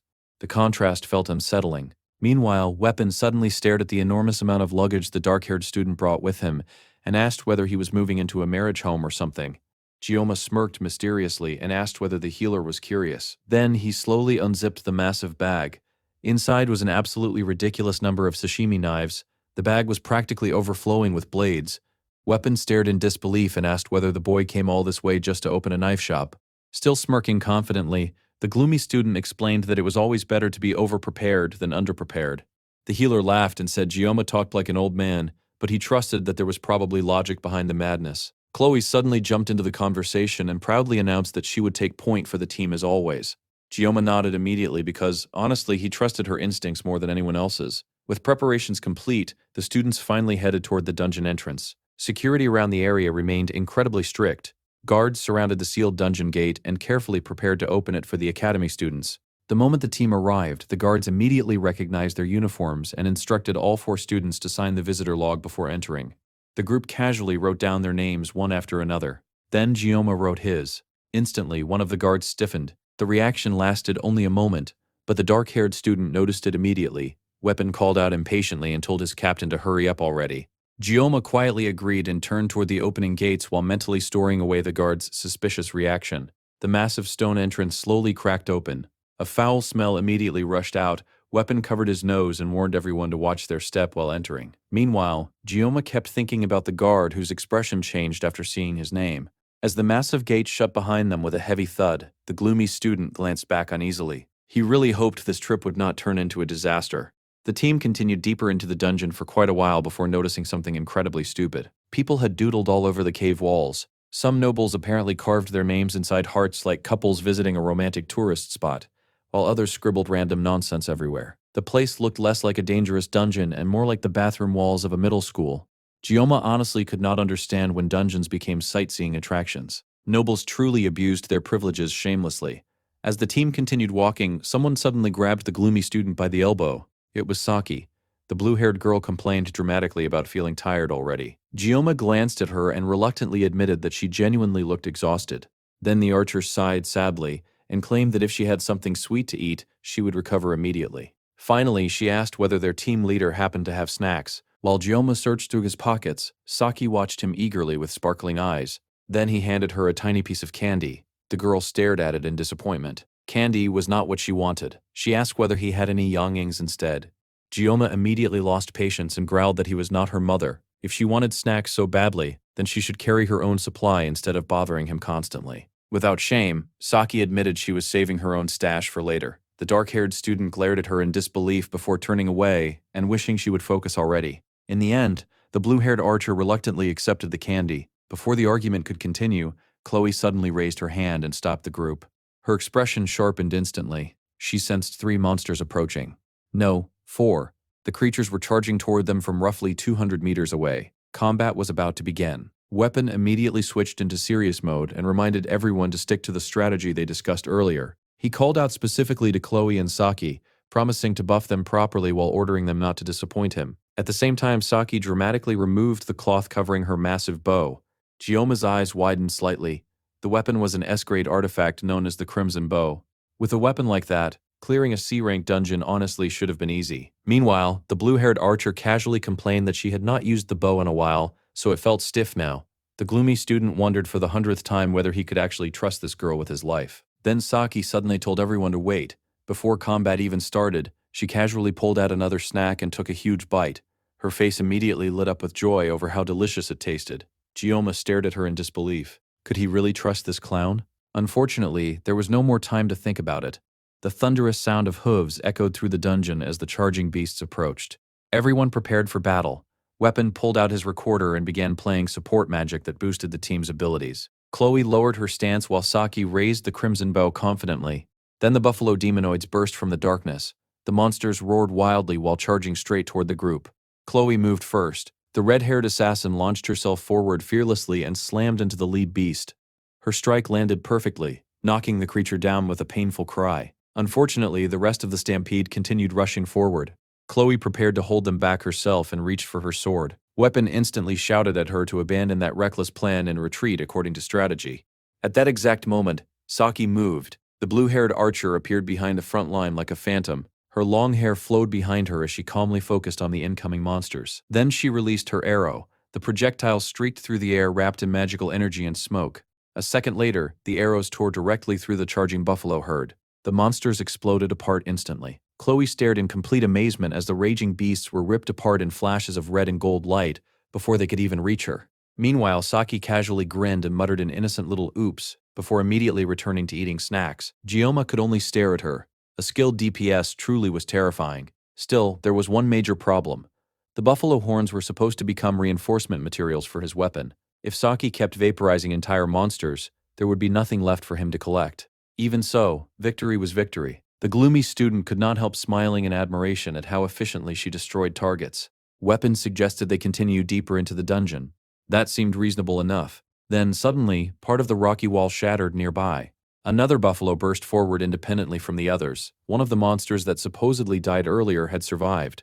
Unfortunately, it charged directly toward Saki while she was distracted eating snacks. The blue-haired girl hurriedly tried to move, but she stumbled awkwardly and dropped her bow. For a brief moment, it genuinely looked like she was about to die. Saki instinctively raised her arms to shield herself, then everything suddenly stopped. No impact came. The blue-haired archer slowly opened her eyes and saw something unbelievable. The dark-haired student held her safely in his arms while his sashimi knife sliced cleanly through the charging buffalo in a single motion. The beast split perfectly into two halves. For a moment, the entire scene looked absurdly cinematic. Wind swept through the dungeon as the buffalo collapsed apart behind him. His expression remained calm and serious, while his blade glinted under the dungeon lights. Saki completely lost her breath. The gloomy student looked impossibly cool.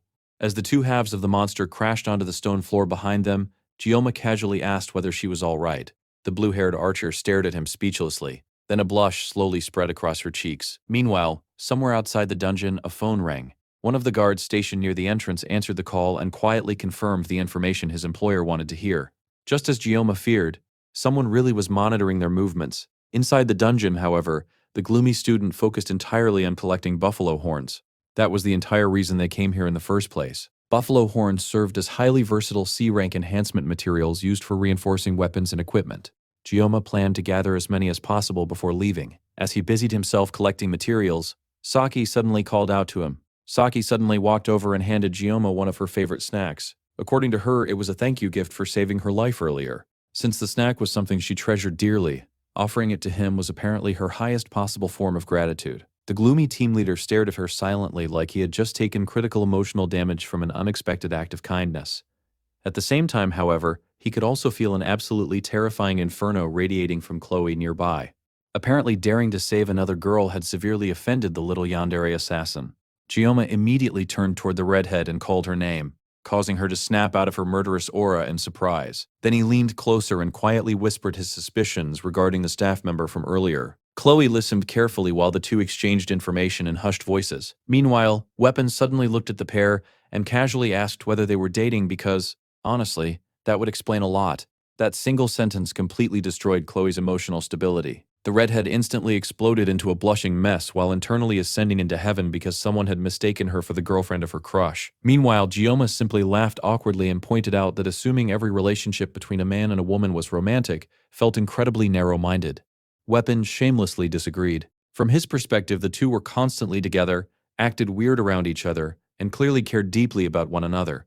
To him, they practically already looked like a couple. Unfortunately, that answer somehow made Chloe glare at Gioma in disappointment. Instead, the poor gloomy student genuinely had no idea what he did wrong. Trying to move past the awkwardness, Chloe asked whether dungeons normally contained so few monsters. They had been standing around for a while now, yet almost nothing else appeared. The moment she said that, a massive thud echoed from deep inside the cave. Everyone went silent. Weapon frowned immediately and admitted that regardless of how popular a dungeon became, it was unnatural for it to feel this empty. Then he turned toward Saki and asked for her opinion. The blue-haired archer thought quietly for a moment before agreeing that something definitely felt wrong. Even the buffalo monsters they fought earlier behaved strangely. The rest of the team looked confused and asked what she meant. Saki explained that the buffaloes almost looked like they had been running away from something. Normally, those creatures behaved calmly and predictably, so their earlier behavior made absolutely no sense. Weapon nodded seriously. Buffalo demonoids were usually docile enough that nearby locals sometimes even used them for farming work. Gioma immediately concluded that humanity clearly had serious issues if people casually used demonic buffalo as farm animals. Still, everyone agreed that the situation felt suspicious. Fortunately, they still had signal devices and could request help from outside whenever necessary. Because of that, the group tried reassuring themselves that everything was probably fine. Eventually, Gioma asked how Weapon and Saki knew each other in the first place. The blue-haired girl proudly puffed up her chest and announced that she ranked first in the written exams, while Weapon ranked second. According to her, the healer bragged about his placement for weeks afterward. Weapon immediately protested and demanded she stop slandering his reputation. Meanwhile, Saki cheerfully added that she also ranked third during placement testing and remained extremely proud of that achievement too. Gioma stared at Weapon in disbelief. Honestly, he assumed the orange-haired boy was just a loudmouth idiot. Learning he placed second academically completely shattered that image. Weapon looked genuinely offended that his captain thought so little of him. Rachel was apparently his distant cousin. Gioma paused for a second while mentally processing the horrifying implications of that information. Suddenly, the similarities between the healer and the violent hyena girl made much more sense. Weapon explained that his family belonged to a branch line connected to the Changgang clan, Rachel's main bloodline. It sounded like he wanted to say more, but eventually he just awkwardly trailed off and told everyone to forget about it because discussing it served no real purpose. Gioma stared at him silently for a moment. Then Weapon lightly punched his shoulder and asked why their fearless leader kept glaring at him like that. The healer laughed and claimed he was already living the dream anyway. Compared to Gioma, he was nothing special. After all, the gloomy student was obviously destined for greatness someday. Weapon even joked that Gioma might eventually become one of the 7 heroes. Chloe immediately agreed and proudly declared that her crush absolutely possessed that kind of potential. Gioma stayed silent. His eyes slowly drifted toward Saki. The blue-haired archer walked quietly for a while before suddenly declaring that she hated the 7 heroes. The statement stunned everyone. Even Weapon looked shocked and asked what her issue with them was. However, before the conversation could continue, Gioma suddenly stopped walking. His eyes focused on several strange purple gashes carved into the dungeon wall. Weapon continued talking about needing 20 kills to clear the dungeon, but the gloomy student barely heard him. The purple marks radiated terrible energy. Something about them screamed danger. Weapon called out to him again and told him to stop zoning out, because they needed to keep moving. Gioma nodded quietly and continued forward while ignoring the small fragments of strange purple stone falling near his feet. Elsewhere, outside the dungeon, the suspicious guard contacted someone and reported that all preparations were complete exactly as instructed. By now, the students likely already encountered the enraged buffaloes. His employer asked coldly whether everything else had been handled properly too. The guard nervously confirmed that all instructions were followed perfectly. Personally, he believed the students would inevitably die to the raging monsters trapped inside the dungeon. Anyway, the employer immediately snapped at him and warned him not to sound so confident. Then the truth was finally revealed. The person behind everything was the traitorous academy teacher secretly working as a demoness. She coldly asked the guard whether he intended to take responsibility if the plan failed. The poor man immediately turned pale with fear. Still, the demoness calmly reassured him and instructed him to report the results as soon as the deed was finished. After the call ended, the guard sighed heavily. No matter what happened now, he knew he was doomed. Dark energy leaked from the dungeon gate behind him because he had secretly forced the sealed entrance further open. Under normal circumstances, the trapped students should have had zero chance of survival, and yet, the guard could not stop remembering Gioma's eyes. It felt as though the gloomy student saw straight through everything. The thought unnerved him deeply. Unable to calm himself, the guard eventually stepped toward the dungeon entrance and decided to check inside personally, even if only for a moment. Deep within the cave system, the dungeon environment gradually shifted from solid stone into rough dirt tunnels. Then Chloe suddenly stopped. The red-haired assassin warned Gioma that she sensed magical beasts approaching from behind. The gloomy student immediately asked how many. Chloe's expression darkened. Around 50 monsters were charging directly toward them. Everyone froze. Weapon asked what was wrong just as the thunderous rumbling of hooves echoed throughout the tunnels. The closer the monsters came, the paler the students became. Then, the stampede finally appeared. An enormous herd of enraged buffalo demonoids charged through the tunnel like a tidal wave of death. Their eyes burned blood red while madness radiated from their bodies. The students looked tiny compared to the incoming stampede. Weapon cursed loudly. Buffaloes were never supposed to swarm like this. Something had gone horribly wrong. Even Gioma looked shocked. A full stampede was far beyond what he expected. Instinctively, he reached for his sashimi knives. Then, suddenly, an old memory surfaced in his mind. Back in his previous life, his master once taught him that every blade possessed its own purpose. A chicken knife could not butcher an ox, and a sashimi knife existed solely for slicing fish. At the time, the younger Gioma jokingly pointed out that beef sashimi technically existed too. His master immediately raised a hand like he was about to smack him for the stupid comment. The younger Gioma flinched and apologized instantly. However, the strike never came. Instead, his master silently finished slicing the fish with perfect precision, before smiling faintly and admitting that perhaps his student had a point after all. The memory caused the gloomy student to laugh nervously. Well, it looked like today they would indeed be cutting cows with fish knives. Immediately regaining focus, Gioma issued rapid orders. Chloe was to distract the herd without charging directly into it. She needed to move quickly from side to side and disrupt their formation rather than trying to overpower them head-on. The redhead nodded immediately and accepted the command. Then Gioma turned toward Weapon with a confident smile and asked whether the healer was ready. Weapon looked surprised at first, but the calm confidence in his captain's posture reassured him instantly. The orange-haired boy grinned and declared that he was born ready. Meanwhile, Saki stared at the group in total confusion. 50 enraged buffalo monsters were charging toward them, Yet somehow the gloomy student remained completely calm. Then Gioma suddenly called out to her too. He ordered the blue-haired archer to hold the front line and eliminate anything that got too close. Saki obeyed automatically, though she still could not understand why the weird sashimi knife user looked so composed. Weapon smiled while pulling out his recorder and warned her not to underestimate their leader. The archer continued staring at the bizarre group in confusion. A herd of buffaloes, a bunch of sashimi knives. This entire situation felt insane. Still, Gioma reminded himself not to overthink things. Better safe than sorry.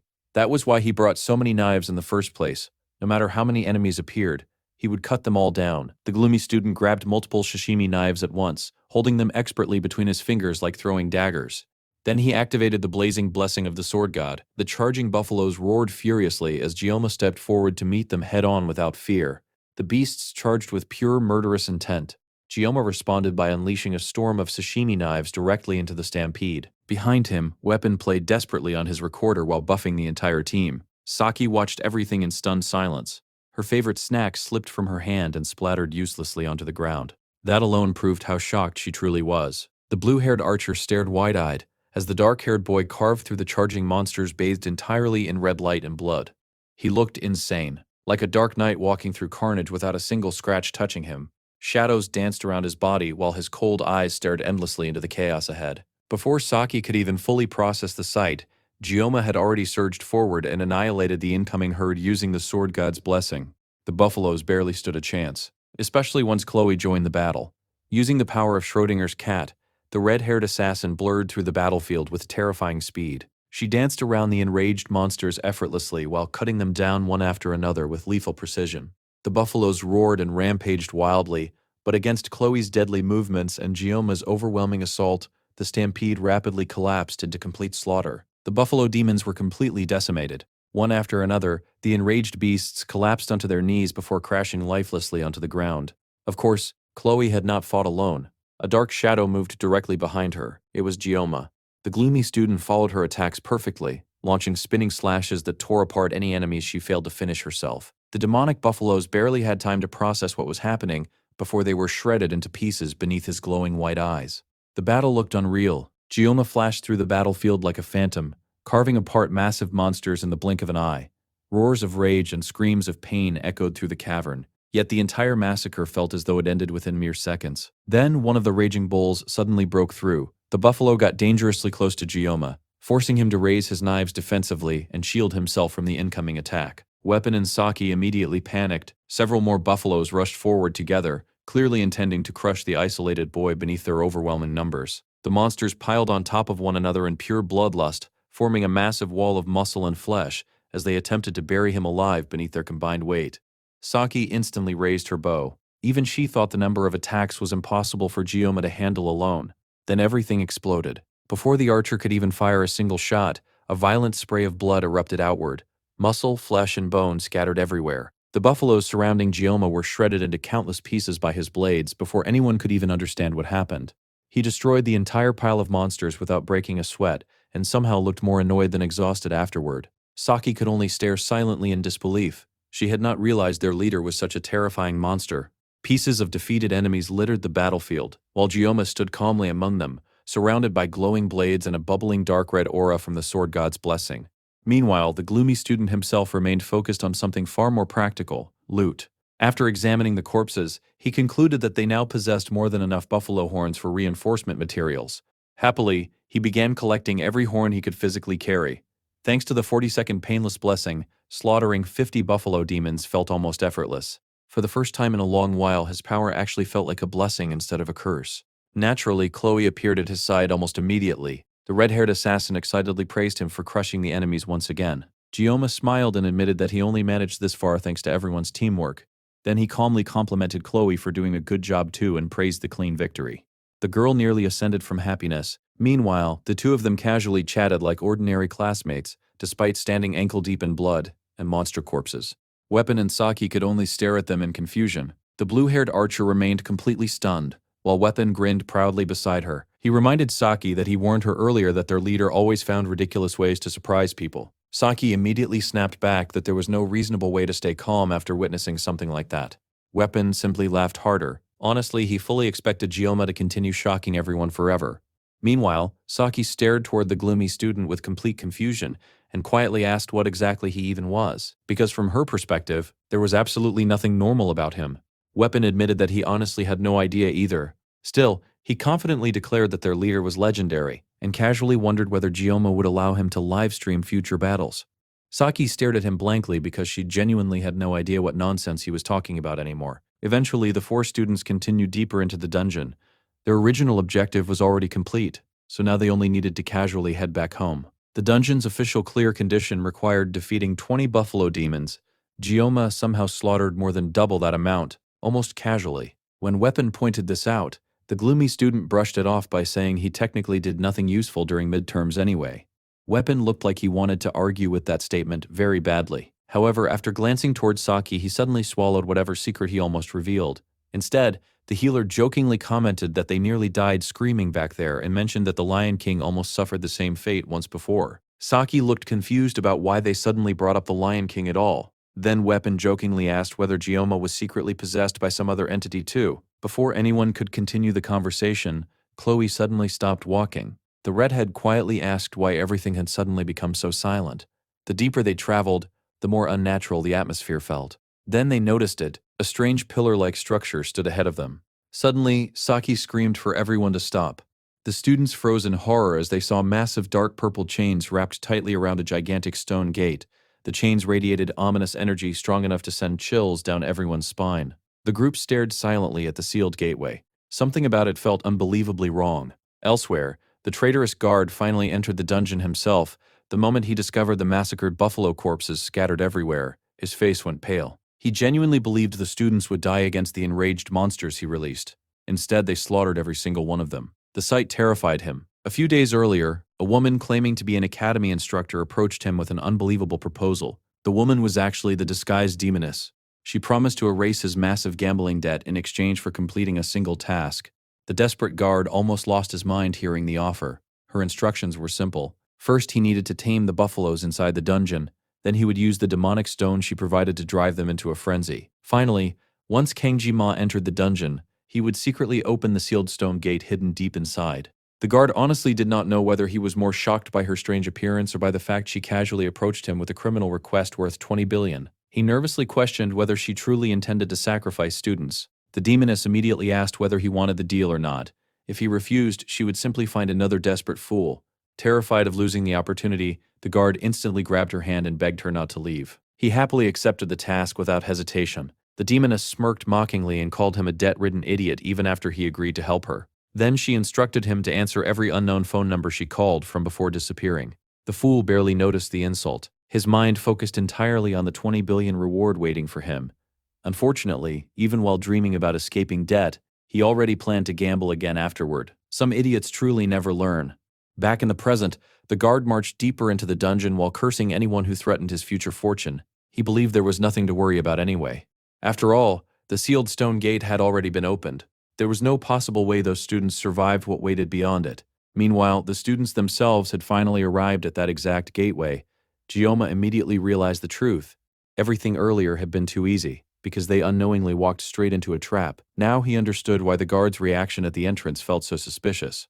He should have trusted his instincts. The dark-haired student quickly recognized the strange purple fragments they encountered earlier. They were pieces of the giant's demon stone, a mid-game quest item required to unlock the sealed gate. The moment he realized this, his expression darkened.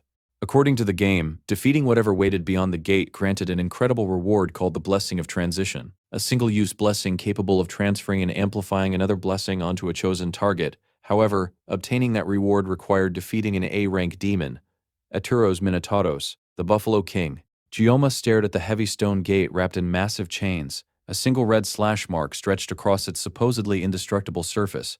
Unfortunately, he already exhausted all 40 seconds of the painless blessing while fighting the buffalo herd earlier. That meant he had almost nothing left. Still, he quietly prayed that Mirosame could hold together long enough for him to break through the gate and escape.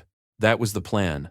Then purple miasma suddenly bubbled from the ground. Smoke filled the chamber while violent tremors shook the cavern itself. Chloe immediately called out to her leader while everyone stared around in alarm. The atmosphere grew heavier and more dangerous with every passing second. Then something enormous emerged from the haze. A towering giant wielding a massive axe materialized before them. The students could barely comprehend the creature's size. Weapon stared upward blankly before dumbly asking whether that thing was somehow another buffalo.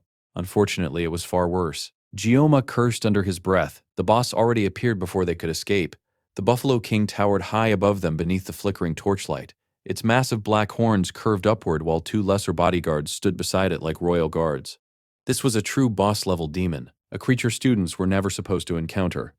Chloe quickly assessed the situation and confirmed that even the smaller bodyguards posed serious danger.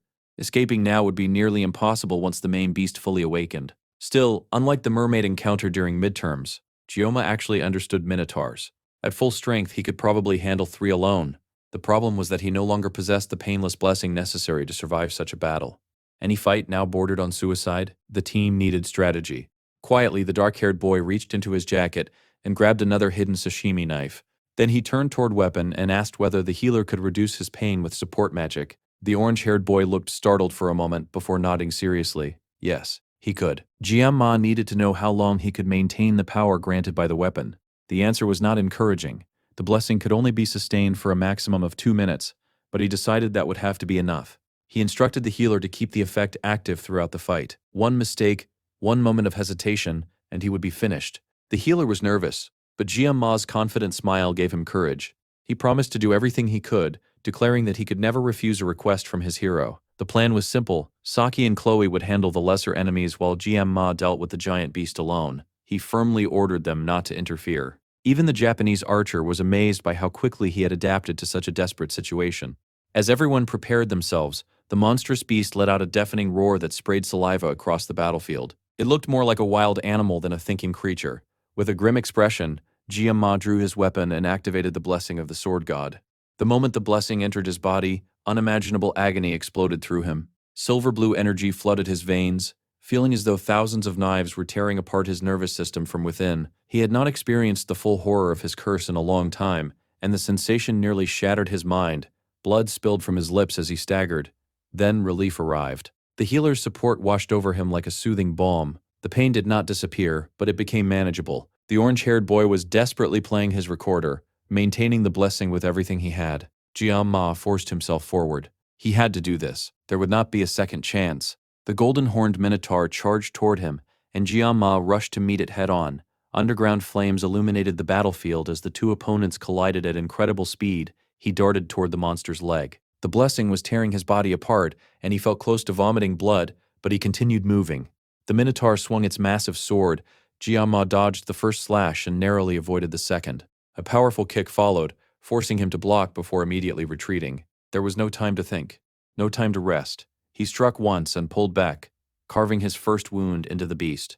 The battle became a whirlwind of movement. The giant warrior raised its sword again, but Jian-Ma slipped between its legs. The enraged monster twisted around, tracking him with glowing red eyes, as he continued slicing at its body. Again and again, Jian-Ma evaded death by mere inches. Despite the pain crushing him from within, he felt strangely free. Every movement flowed naturally. Every attack felt precise. The Minotaur's sword smashed into the environment with terrifying force, destroying everything it touched. Yet Jian-Ma continued dancing around its attacks like the wind itself. The monster eventually unleashed a devastating strike, powerful enough to shake the battlefield. Smoke and dust engulfed the area. The beast stood proudly amidst the destruction, convinced its opponent had finally been crushed. Then it sensed something wrong. Through the smoke stood Jian-Ma. His eyes glowed blue. His blade remained firmly in his hand. Elsewhere, Saki glanced toward the duel and found it difficult to believe that a human could move like that. The lesser enemies they were fighting were powerful enough to serve as the giant beast's generals. Drawing her bow, she entered a focused combat stance and released an arrow with unwavering precision. The projectile struck true. The giant beast roared in pain. Watching Jian-Ma fight reminded Saki of someone legendary, Sade, the Sword Emperor. Rumors had spread throughout the academy that the Sword Emperor had once personally acknowledged a special admission student. That student was standing before the Minotaur right now.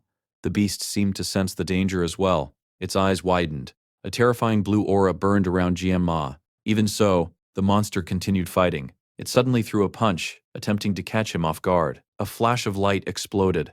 Jian-Ma swung his blade. The monster's arm was severed instantly. The massive limb crashed to the ground while the beast screamed in agony. What had begun as an uneven battle was quickly turning into a complete domination. Meanwhile, the rest of the team continued fighting. The healer pushed himself to his limits while Chloe overwhelmed her opponent. After a fierce struggle, she killed the smaller bull and calmly returned toward the group. Even then, she remained worried. Humanoid demons were far more dangerous than ordinary monsters. The more human they appeared, the deadlier they tended to be. Back on the main battlefield, the giant beast refused to surrender. Roaring with rage, it raised its remaining weapon and released a dark aura. The students froze in horror. The creature was using magic. Its veins bulged as it burned its own life force to generate mana. Even experienced fighters struggled to believe what they were witnessing. The violent magic made it difficult to approach, yet Jianma never stepped back. The healer's lips bled from the strain of maintaining the blessing, but he continued playing. He believed in his hero completely. The Minotaur swung its axe once more. Dark magic wrapped around the weapon like living veins, amplifying its destructive power. Hatred and fury fueled every ounce of strength behind the attack. Blood dripped from Jiama's mouth as he faced the incoming strike. Then he charged forward. A blinding flash erupted. The glowing knife collided with the enchanted axe. The battlefield trembled. The monster's overwhelming power crashed against the determination of a student fighting to protect his friends. Neither side retreated. Only one of them would leave alive. Jiang Ma pushed forward because failure meant death not only for himself, but for everyone behind him. Yet he quickly realized the problem. The monster's magical defenses were too strong. If he dodged, his teammates would die. The beast pressed harder. Golden cracks appeared in the air as Jiang Ma was forced backward. His feet scraped across the ground while the crushing force threatened to overwhelm him. He was losing. Then, just as defeat seemed inevitable, a golden arrow streaked across the battlefield. Saki's shot pierced the monster's eye. The beast roared in agony. Jiama looked back in surprise. The archer shouted at him to stop hesitating and take the opening she had created. Understanding immediately, he rushed forward, but it was too late. Jiama closed his eyes and focused. Another aspect of his blessing awakened. Red energy spread across the battlefield like a living organism. It pulsed like a beating heart as a terrifying power emerged from within it. Chloe immediately recognized the blue light gathering around his blade. The blue and red energies collided. The result was overwhelming. Qian Ma's eyes darkened, leaving only white irises visible. The beast stared in horror. The blue light advanced. The monster screamed. This strike was different, far cleaner, far deadlier. It was as though the very thread of life connecting the creature to existence had been severed. With a single flawless motion, Jiama cut through the Minotaur completely. The giant beast split cleanly in half. Its upper body separated from its lower body as both halves crashed to the ground. The attack had never even come close to touching him. Everyone watching stood frozen in shock. It was a perfect cut. Jiama stumbled forward between the two halves of the fallen monster. He remained standing only through sheer determination. Blood dripped from his lips. His body trembled from exhaustion. Still gripping his knife, he took several heavy breaths and looked at the remains of his defeated opponent. Relief washed over him. Against impossible odds, he had done it. Saki could only stare in awe at Jiama after witnessing his victory. Nearby, the healer collapsed to the ground in relief as the blue countdown continued ticking away. He looked at the dark-haired student with amazement. Every time he watched Jiama fight, the boy seemed to shatter common sense. The brilliant blue light that had illuminated the entire cave had come from him. At such a young age, Jiama was already beginning to manifest an aura. The healer honestly did not know what kind of monster his friend was becoming. His thoughts were interrupted when Saki suddenly placed a hand on his shoulder. The startled healer nearly jumped out of his skin. Saki rolled her eyes and told him to breathe. He was still shaken from the battle, and she could hardly blame him. Smirking, she admitted that she finally understood what he had meant earlier when talking about that legendary incident. The healer looked confused. Saki explained that she finally understood why he followed Gyamma around so faithfully. The boy was simply too impressive. The healer immediately denied such accusations, but Saki ignored him. She jokingly pointed out that academy rules prevented Gyamma from transferring into their class that year. The healer stared at her in disbelief. With swollen lips and a battered body, he asked whether she had hit her head or been possessed by a demon. Saki simply smiled and replied that perhaps the opposite had happened. As the healer thought about it, he realized there actually was no rule against what she was suggesting. Saki grinned and announced that she was interested in tagging along as well. After all, Jianma had become someone impossible to ignore. Meanwhile, the boy himself was struggling just to breathe. Even with the support of blessings, rest was unavoidable after a battle like that. Still, he considered this fight a success. It was the first time he had fought without relying entirely on the painless blessing. Suddenly, someone shouted his name. Before he could react, Chloe launched herself at him. The worried girl wrapped her arms around him and began frantically asking whether he was hurt and if he was all right. Unfortunately, every hug aggravated his existing injuries. Jiama trembled in pain and weakly informed her that he was, in fact, still injured. Chloe immediately gasped and jumped back. Embarrassed, she played with her hair while apologizing repeatedly. The exhausted boy leaned backward and briefly wished he had simply died during the fight. The pain was unbelievable. Then a large system notification appeared before him. The message congratulated him for unlocking a brand new blessing. Originally, this blessing should have belonged to Leon. GM Ma had never intended to steal it, especially since spirit-ranked blessings were among the rarest abilities in existence. However, circumstances had changed. The new ability was called the Blessing of Transition. This blessing allowed the user to transfer one of their own blessings to a living being or an object through direct physical contact. It was considered an essential ability for controlling dual-natured spirit creatures. Since he had obtained it, Jian Ma decided he might as well make good use of it. Not long afterward, the dungeon door finally opened. The exhausted student looked up and immediately reminded Chloe about the favor he had requested earlier. Without hesitation, she agreed. Moments later, a guard cautiously entered the dungeon. The man looked around in frozen horror at the destruction surrounding him. Before he could fully process the scene, Chloe suddenly leaped forward and stabbed him in the leg.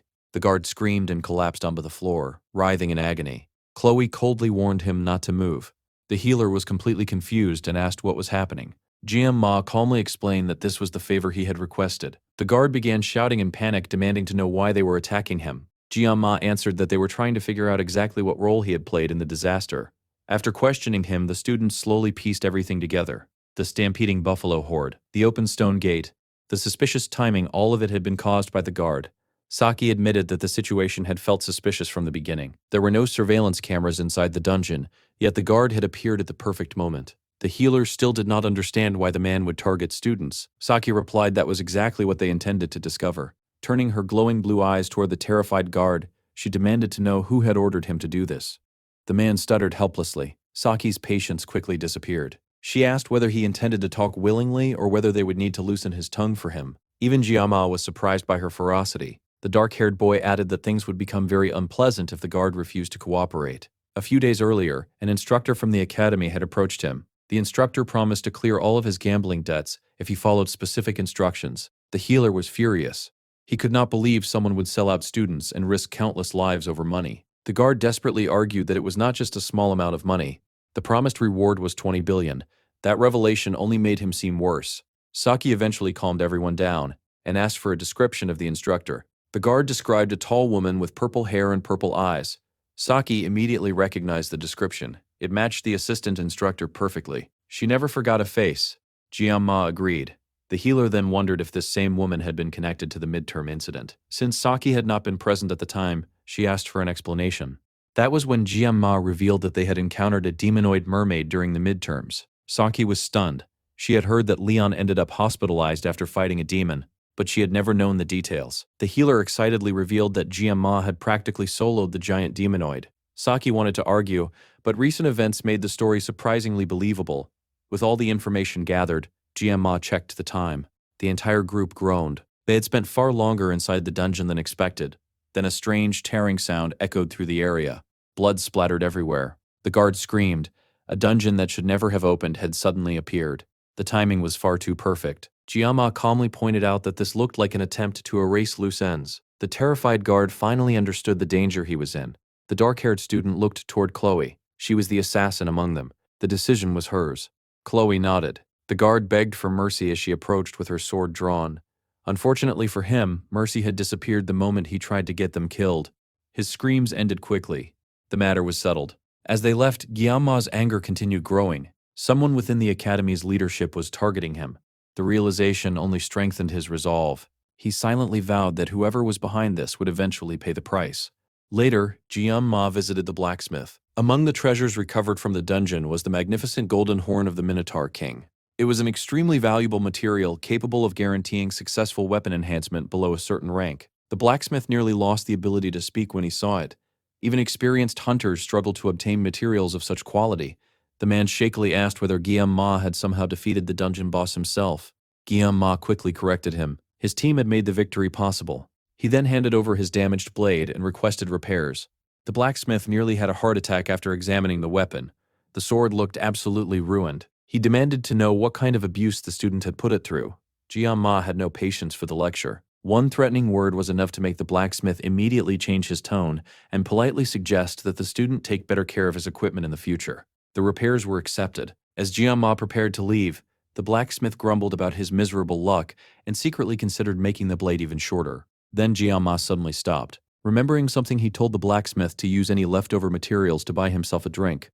The unexpected kindness completely caught the craftsman off guard. Fear could motivate people, but kindness often worked even better. Later, back at the academy, students continued whispering about recent events. Things had improved somewhat, but Jianma was still suffering from the lingering effects of the sword god's blessing.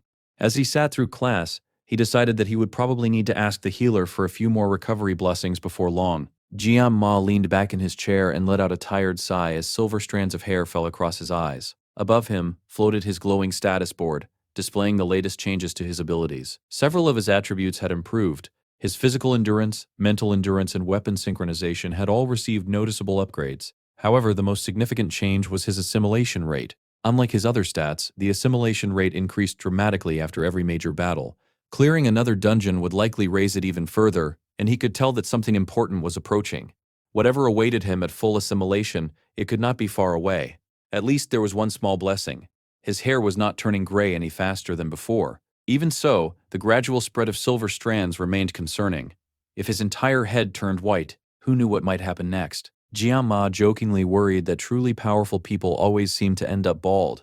The last thing he wanted was to become some legendary warrior who looked like a giant human egg, while enemies constantly hunted him. There was still far too much for him to prepare for. He needed to master the blessing of transition. Although he had unintentionally claimed the blessing that should have belonged to Leon, there was no point dwelling on it now. Leon would be overloaded with powerful blessings in the future anyway. For now, survival and recovery came first.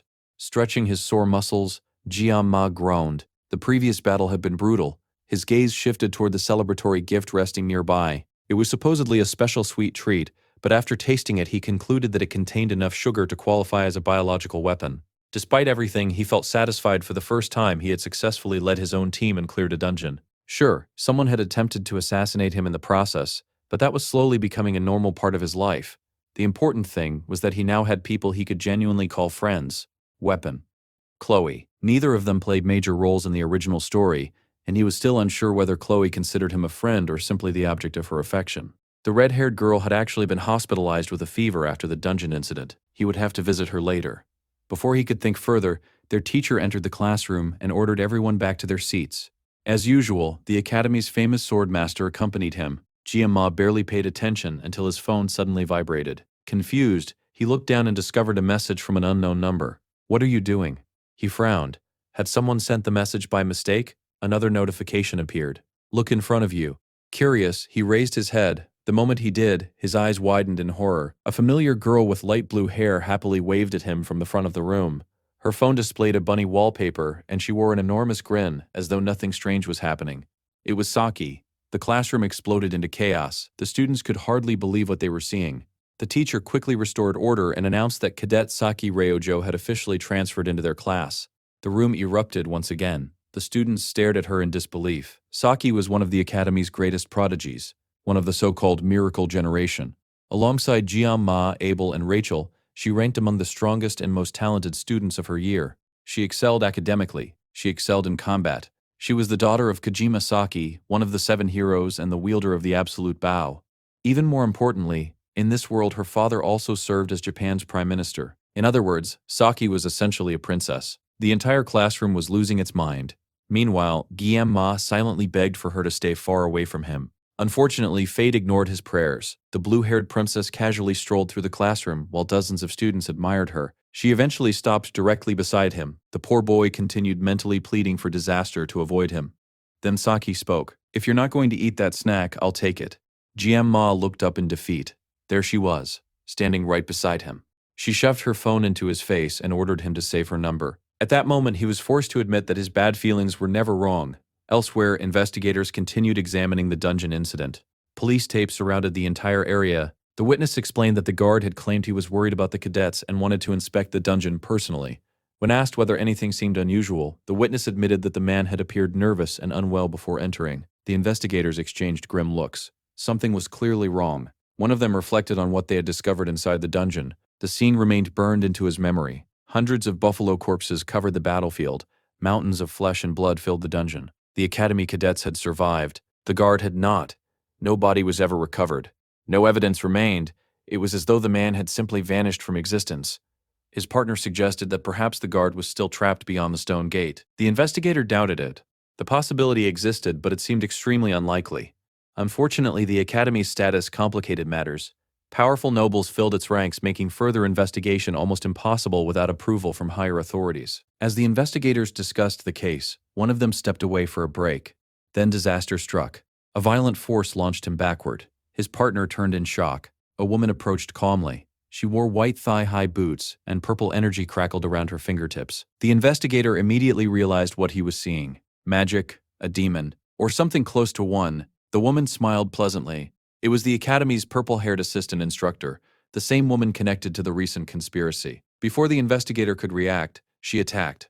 Purple power flashed.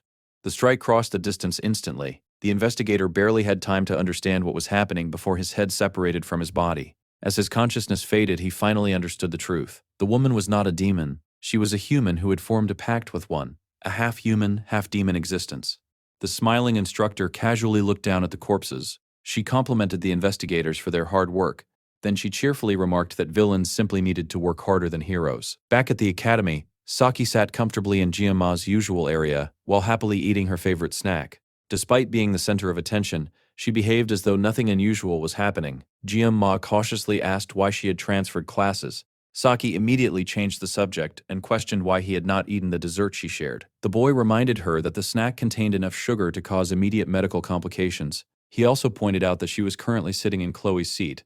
Saki shrugged. First come, first served. The argument was annoyingly reasonable. Before Jianma could continue questioning her motives, the students received a reminder that only 5 minutes remained before assembly. An awkward silence followed. Then Jianma pointed out that their class participated in morning training every day. Since she had transferred, she would need to join them. Saki immediately refused. This only made him more confused. Why transfer if she had no intention of participating? Instead of answering, she made a completely different demand. She informed him that she no longer wanted him calling her Saki. From now on, he was supposed to call her Rei-Ojo. In her culture, close friends used first names. Jianma immediately pointed out that Weapon called her Saki. Saki dismissed the argument without hesitation. Apparently, different rules applied to different people. After making her declaration, she casually laid her head on the desk and prepared to sleep. Jianma could only stare. A very troublesome person had entered his class, and she clearly had no intention of leaving. Meanwhile, over in the hero class, Rachel stretched while listening to the latest rumors.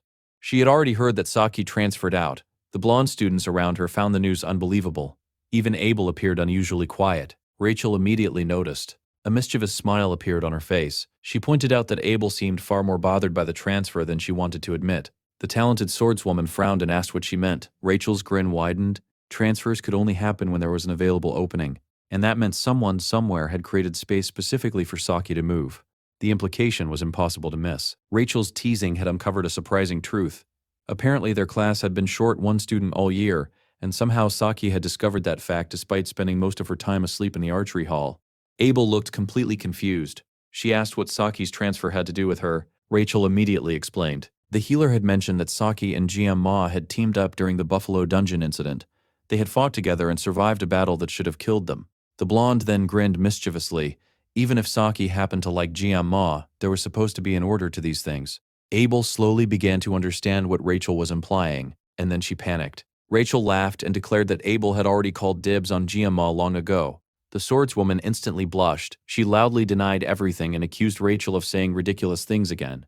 Unfortunately, Rachel refused to let her escape. She pointed out that whenever Jianma's name appeared in a conversation, Abel always reacted differently. Determined to put an end to the discussion, Abel firmly stated that she had only spoken with Jianma a few times. There was absolutely nothing between them. Rachel merely hummed. There might be nothing now, but who knew what could happen later? The blonde then delivered a devastating observation. Abel could fool everyone else if she wanted. Lying to herself, however, was simply pathetic. The swordswoman was left speechless. Rachel smirked and advised her to think carefully about those words. As Abel sat there, she found herself remembering a conversation from the past. Her grandfather had once informed her that he would temporarily be serving as an instructor at the academy. At the time, she had been annoyed. The famous swordmaster already attracted enough attention without following her around. However, he explained that he would specifically be overseeing the first-year students. That revelation had surprised her. The old man clearly had not forgotten the events of the midterm examinations. After all, she had personally asked for his help back then. Now looking back on it, Abel realized something. Although her grandfather always appeared calm and indifferent, there had been a sharpness in his eyes that he could not hide.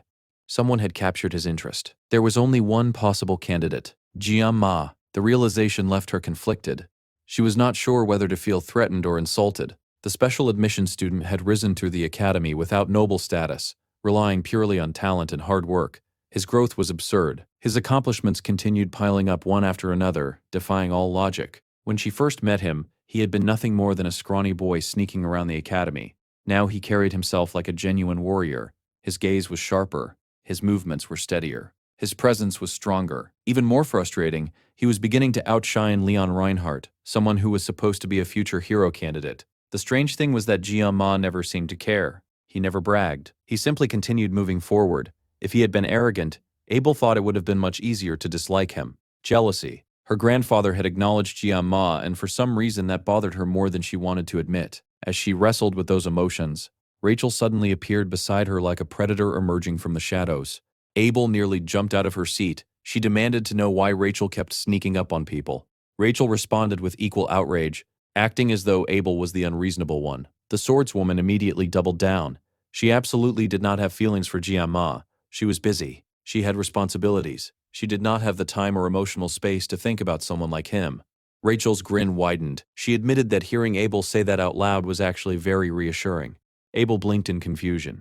Rachel then explained. Since Abel had officially removed herself from consideration, that meant any other girl interested in Jian Ma could proceed without guilt. The blonde confidently announced that she had no intention of losing to Saki. In fact, now that Abel was supposedly out of the competition, things had become much easier.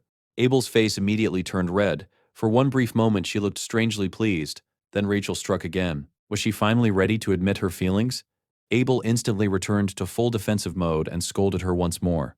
Elsewhere, class continued as normal. The instructor was teaching blessing theory. According to him, blessing ranks were determined by the spirits connected to them. If a blessing contained a guardian spirit, it became a guardian rank blessing. One student asked whether ancestor spirits created ancestor rank blessings. At that exact moment, Saki mumbled that her grandfather kept appearing in her dreams lately. Perhaps sleeping less would solve that problem. The teacher laughed and explained that ancestor spirits did not grant blessings. At best, they could provide guidance and support. Saki considered the answer for approximately 5 seconds, then she immediately fell asleep again. Not even a professional lecturer could keep her awake. Watching this, Jian Ma once again wished she would sit literally anywhere else. The lesson continued. 2 days had passed since Saki transferred into their class, and Jian Ma still had no idea why she was there. The situation made even less sense because she spent nearly every lesson asleep. Whenever he wanted to ask her questions, she was unconscious. If she intended to nap all day, she could at least do it somewhere else. Fortunately, Chloe was still recovering in the hospital, meaning no arguments had erupted over the seating arrangement. Even so, Jian Ma had to admit that Saki's assistance during the dungeon investigation had been invaluable. The girl was frighteningly competent, far more effective than the healer when it came to gathering information. Meanwhile, the teacher continued explaining blessing classifications. Most students possessed personal spirit blessings. These were the most common type. However, the professor reassured everyone that rarity was not everything. A talented user could make a personal spirit blessing stronger than a guardian rank blessing. Spirit rank blessings, meanwhile, were incredibly rare. Jian Ma found the lecture mildly amusing. After all, he had recently obtained one himself. The blessing of transition was hardly ordinary. Another student then asked about heroic blessings. The professor smiled. Even among scholars, heroic blessings were considered legends. Since the beginning of recorded history, only one person had ever awakened such a blessing, the hero of origins, Valor Hawakin. His blessing stood above all others. That said, modern rumors suggested there might be another possibility, a mythical phenomenon known as the miracle blessing. Unfortunately, class ended before the teacher could elaborate further. As the students prepared to leave, Jian Ma suddenly raised his hand. The teacher looked surprised but encouraged him to ask his question. The classroom grew quiet. Jian Ma asked whether the professor had ever heard the phrase, "May the blessing of the gods be with you." Silence followed. Even Saki woke up. The teacher studied him carefully before answering. There was a problem with that phrase.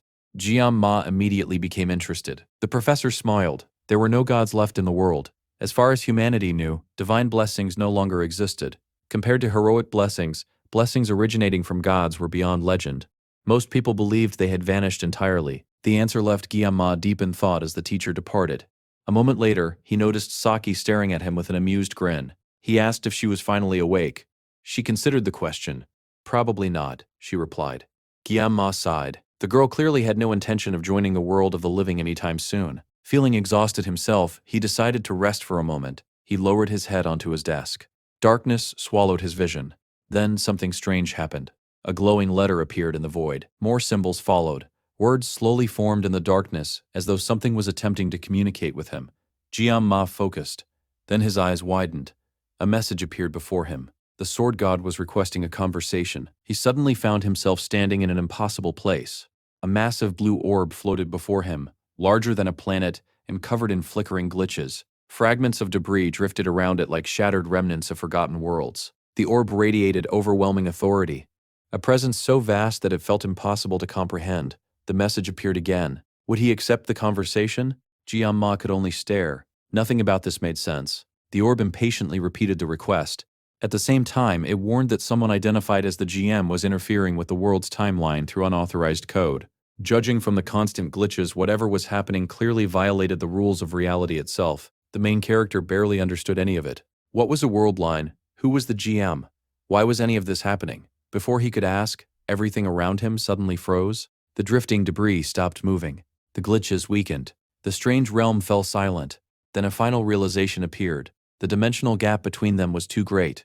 Jianma's current level was simply insufficient. Whatever was trying to contact Jianma could not cross the enormous gap separating them. Apparently, he had not yet met the necessary requirements for whatever process was taking place. The giant display repeated its question, asking whether he wished to proceed. Unfortunately, it was doing a terrible job of explaining anything. The screen kept withholding information that would have made the decision much easier. Still, this strange encounter had already gone on for far too long, and it felt far more real than any ordinary dream. Perhaps this was finally his chance. Maybe he would learn the truth about the sword god's blessing. Maybe he would discover why he had been brought into this world.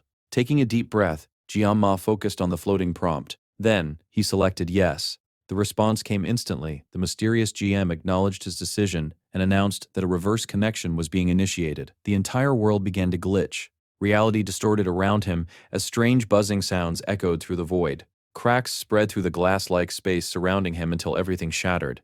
Then a familiar sensation washed over him. It was exactly like the moment he first awakened the sword god's blessing at the academy entrance. Countless lines connected. Lights flashed. Fragments of forgotten memories drifted around him. Something shone brightly in the distance. Jiama could not make out what it was, but he knew it was important. He had to see it. Slowly, he reached forward. Step by step, he pushed himself closer to the light. His hand stretched outward. The glowing figure remained just beyond reach. A little further. Just a little further. Then suddenly, a voice shouted for him to wake up. A hand grabbed his shoulder. The entire vision shattered. External interference had been detected. The conversation was forcibly terminated. Jiama desperately tried to hold on to the information slipping through his fingers, but it was impossible. The strange red dimension collapsed around him. The swirling system rapidly sealed itself away. However, before everything disappeared, a final message was delivered. The GM left him with a single instruction. Cut, sever, no matter what. The words echoed through the fading darkness. The blue light grew dimmer. The stars vanished one by one. Eventually, everything disappeared. As consciousness slipped away, a familiar phrase reached his ears. May the blessings of the gods be with you. Kwangjima, wake up already. His eyes snapped open. The first thing he saw was Saki. The blue-haired girl was staring down at him with an expression that seemed equal parts amused and annoyed. The irony was not lost on him. She was always sleeping in class. Now she was scolding him for doing the same thing. Saki informed him that if she had not woken him up, he probably would have slept until the following day. Then she paused. Something about his expression caught her attention. A tear rolled down Guillemot's face. The poor boy looked absolutely devastated. Not because he was sad, because he had just lost the biggest opportunity of his life. Much later, after he had finally gathered himself, Guillemot sat alone on a bench and tried to organize his thoughts. Saki had been genuinely worried when she saw him crying. She asked whether he had experienced a nightmare. The strange thing was that he honestly did not know. He remembered dreaming about something important, something incredibly important. Yet the details were gone, completely gone. The more he tried to remember, the more the memories slipped away. It was unsettling. And more than a little embarrassing, especially since Saki had witnessed the whole thing. As he sat there thinking, familiar faces suddenly approached. Weapon, Chloe, and of course, Saki. The entire team had gathered. It was time to discuss their situation. The first conclusion was obvious. Someone within the academy was targeting Jian. The same thing had happened during the midterm incident. Their enemies were clearly not finished with him. Saki looked thoroughly bored while reviewing the details. She complained that they kept repeating the same information over and over again instead of getting to the point. According to her, this obsession with minor details was exactly why Weapon never ranked first. The healer immediately fired back. He declared that she would not remain the Academy's top student forever and promised to surpass her in the next examination. Saki dramatically sighed and claimed that listening to him was causing her physical pain. Giamma and Chloe simply watched the exchange in silence. Neither of them knew how to deal with that level of energy. Eventually, Giamma turned toward Chloe and asked how she was feeling. The red-haired girl smiled. She was recovering well. However, she was still keeping her distance just in case she was contagious. That explained why she had not immediately attached herself to him, for now. The conversation soon returned to the main topic. Trying to solve everything alone had not worked. They needed a proper plan. Suddenly, Saki moved directly into Giamma's personal space. She reminded him that he was supposed to call her by her first name now. Nothing else was acceptable. The boy nervously glanced toward Chloe. Calling another girl by her first name in front of the Academy's resident yandere felt extremely dangerous. Still, he complied. Ryojo. Saki immediately lit up with satisfaction. Apparently she approved. Now that the important matter had been settled, the group returned to business. Weapon presented everything they knew so far. First, Academy elders were somehow involved in the attacks. Second, they had obtained a description of the suspicious female instructor. The only problem was the sketch. Looking at Weapon's terrible drawing, both Chloe and Giamma were rendered speechless. The picture looked nothing like a human being. Still, they had made progress. The problem was that knowing all of this did not actually solve anything. They still lacked proof, the enemy's motives remained unclear, and powerful families would likely interfere before students could act. Saki then revealed something surprising. She recognized the woman, at least she thought she did. After obtaining the description, she had searched through the Academy's internal records, all 546 instructors and assistants. The others stared at her. Apparently, she had hacked into one of the most secure systems in the world. Saki casually explained that she had done it at dawn while security protocols were at their weakest. She then complained about how exhausted she was because of it. Suddenly, her constant sleeping made a lot more sense. The girl was not lazy. She was just permanently sleep-deprived. Even Giamma was impressed. This also explained how she had somehow acquired his phone number. Unfortunately, the search produced strange results. She found a match. It was as though her records did not properly exist. That mystery only made the situation more suspicious. Since directly confronting the elders was impossible, Weapon proposed a different solution. A club. The suggestion surprised everyone. The healer quickly explained. Official Academy clubs received special benefits. Funding. Resources. Freedom of movement. Most importantly, official recognition and protection.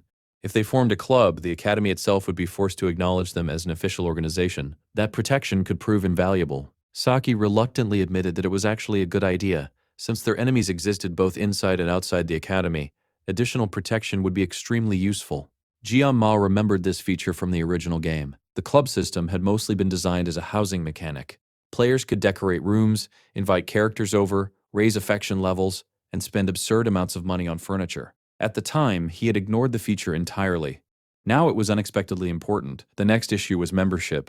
Weapon explained that 5 members were required to establish a club. Giamma quickly counted. Weapon, Chloe, Saki, himself. That was 4, 1 short. Fortunately, everyone present immediately agreed to join. Weapon practically declared himself the club's first official supporter. Chloe was happy to help. Saki agreed as well, partly because Giamma had saved her life and partly because every team needed at least one intelligent person. For a moment, Giamma felt genuinely touched. In a world obsessed with status, rank, and noble bloodlines, these people had chosen to support him, not because they had to, because they wanted to. He sincerely thanked them. Then they moved on to the next challenge. Choosing a club name, Chloe immediately proposed Memories of Assassination. The group fell silent. Undeterred, she suggested a second option.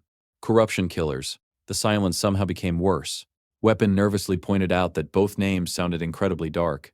Even Giamma looked concerned. If those were the first suggestions, he was suddenly very worried about what other names Chloe might come up with next.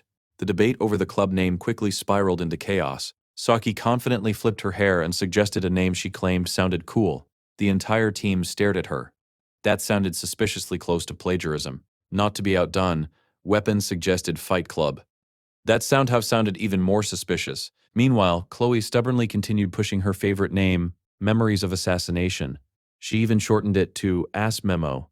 The rest of the team immediately agreed that absolutely could not become their official club name. Since nobody could reach an agreement, GM Ma eventually stepped in. After thinking for a moment, he suggested something simple: a travel club. The idea was straightforward. They could travel outside the academy, explore different locations, and clear dungeons together. The dark-haired boy nervously asked if the name sounded too boring. To his surprise, everyone loved it. Bright smiles immediately appeared around the table. Just like that, the club name was decided. Now they only needed a faculty advisor. The timing was important because examinations were scheduled for the following week. Meanwhile, Jian Ma was still struggling to understand how everyone had agreed so quickly. Unfortunately, finding an advisor would be far more difficult than choosing a name. Advisors had to hold at least professor-level status. Chloe suggested asking their blessing studies professor since he was both popular and kind. Weapon shook his head. The professor was already overwhelmed with responsibilities. There was little chance he would agree. Out of more than 500 academy staff members, only around 30 were professors. When narrowed down to professors who actively taught first-year students, the number dropped to roughly 10. The academy encouraged clubs. At the same time, it made creating them incredibly difficult. Saki then turned toward Jian Ma. Did he know anyone qualified? The boy thought for a moment, then he admitted that he did. The answer immediately made everyone curious. Very few people ranked above professors. When Jian Ma revealed the contact information he intended to use, the entire team froze. Their expressions suggested they were questioning his sanity. The following day, Jian Ma personally visited the administration office. As club president, he was required to submit the application himself. Unfortunately, the receptionist processing the paperwork was the kind of person who judged others the moment he saw them. The man immediately noticed Jian Ma's status as a special admission student. A mocking smile appeared on his face. Jian Ma could hardly believe that an academy employee was openly looking down on him because of his background. The receptionist informed him that a special admission student could not simply create a club on a whim. Then the man went a step further. He confidently declared that no professor would ever volunteer to support a club founded by someone with Jian Ma's background. According to him, the boy should have already realized that. Hearing that, Jian Ma felt the last remnants of goodwill he had toward people like this rapidly disappear. Part of him wanted to solve the situation the simple way: violence. Fortunately, years of dealing with difficult customers in his previous life had taught him restraint. Keeping quiet was usually the best option, even if he really wanted to punch the man. Instead, he calmly pulled out his phone and made a call. The receptionist watched with amusement. Jian Ma casually explained that he was at the administration office handling club registration. After a brief conversation, he hung up. Then he informed the receptionist that his advisor was already on the way. The receptionist laughed. He accused the boy of acting important. He proudly boasted about his own connections, and loudly claimed that he was close to people connected to the headmaster. According to him, he could make life miserable for a special admission student with a single word. Jian Ma simply smirked. Then he politely asked the man to lower his voice. The receptionist became even angrier. His face turned bright red as he shouted. For the first time, his true personality was fully exposed. Then something happened. A sharp sound echoed through the office. Every receptionist immediately went silent. A high heel clicked against the floor. The room froze. A beautiful woman with green hair stepped into the office. The academy principal had arrived. Jian Ma calmly informed the receptionist that his advisor was here. The principal immediately approached her favorite student. She warmly asked how he had been doing and complained that she had not seen him in person for quite some time. Jian Ma apologized for troubling her despite her busy schedule. The principal dismissed the concern entirely. She declared that she would gladly come running whenever he needed her. The receptionist watched the exchange in complete horror. Only now did he realize who Jian Ma really was. The principal instructed him to leave the paperwork with her before returning to class. His examinations were approaching after all. One of the terrified employees hurried over with a chair for her. Meanwhile, the receptionist desperately attempted to explain himself. He claimed everything had been a misunderstanding. The principal simply smiled. She already knew exactly what had happened. The man had insulted a student personally chosen by both herself and Vice Principal Zeke. That was a mistake he could not undo. With a dangerous smile, she informed him that he had 5 minutes. 5 minutes to begin writing his resignation. The receptionist immediately understood. His academy career was over. Later, Jian Ma received confirmation that the club application had proceeded smoothly. All that remained was finding one final member. Once that requirement was met, the travel club would officially exist. The principal also sent him a message telling him to visit her office after class. The invitation sounded far too enthusiastic for his comfort. Jian Ma quickly put his phone away and decided not to think about it. Soon afterward, he arrived at the academy forge. The blacksmith was hard at work when he entered. The craftsman looked up and asked whether he had come for his equipment. If so, he would only need to wait a moment. Watching the man work, Jian Ma found himself experiencing complicated emotions. As a former player of the game, he knew this blacksmith all too well. The man was responsible for nearly every weapon enhancement system in existence. Naturally, this made him one of the most loved and hated characters in the game. For countless players, he represented broken dreams and empty wallets. Heavy spenders practically worshipped him. Some performed bizarre rituals before upgrading equipment. Others begged for his blessing. Most simply cursed his name whenever their equipment failed. Jian personally remembered losing valuable weapon ranks because of him. The memory still hurt. The blacksmith eventually noticed the strange expression on his face and asked what he was daydreaming about. Startled, Jian quickly claimed it was nothing. The blacksmith laughed and joked that he must have been thinking about someone handsome. Then he presented the completed weapon. The upgraded blade gleamed beautifully in the forge's light. The blacksmith proudly declared the enhancement a complete success. Not only had the weapon improved, but several bonus effects had been added as well. The newly upgraded scattered rain blade of Mirasama looked magnificent. For a moment, he was genuinely speechless. Then he enthusiastically praised the blacksmith. The craftsman looked deeply confused by the sudden admiration. Still, the results spoke for themselves.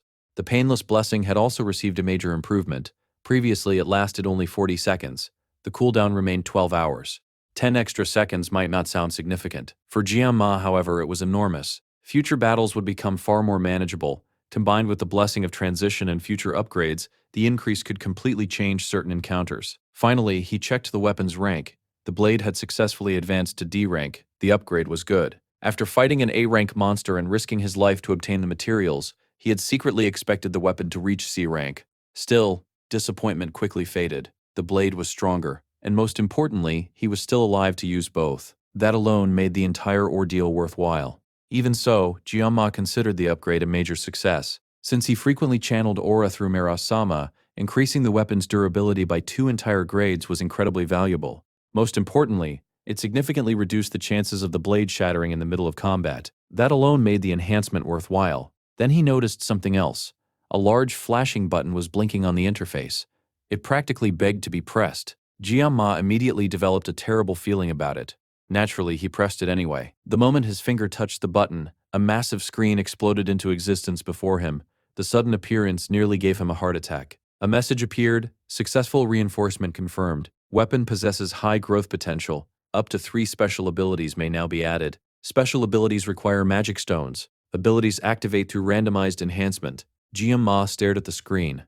Part of him was amazed. The other part was horrified. Nobody had mentioned magic stones. Now he was staring at 3 completely empty ability slots. Then realization struck him. This system existed in the original game. Elsewhere, a glass shattered violently. A man stood breathing heavily as fragments scattered across the floor. Another failure.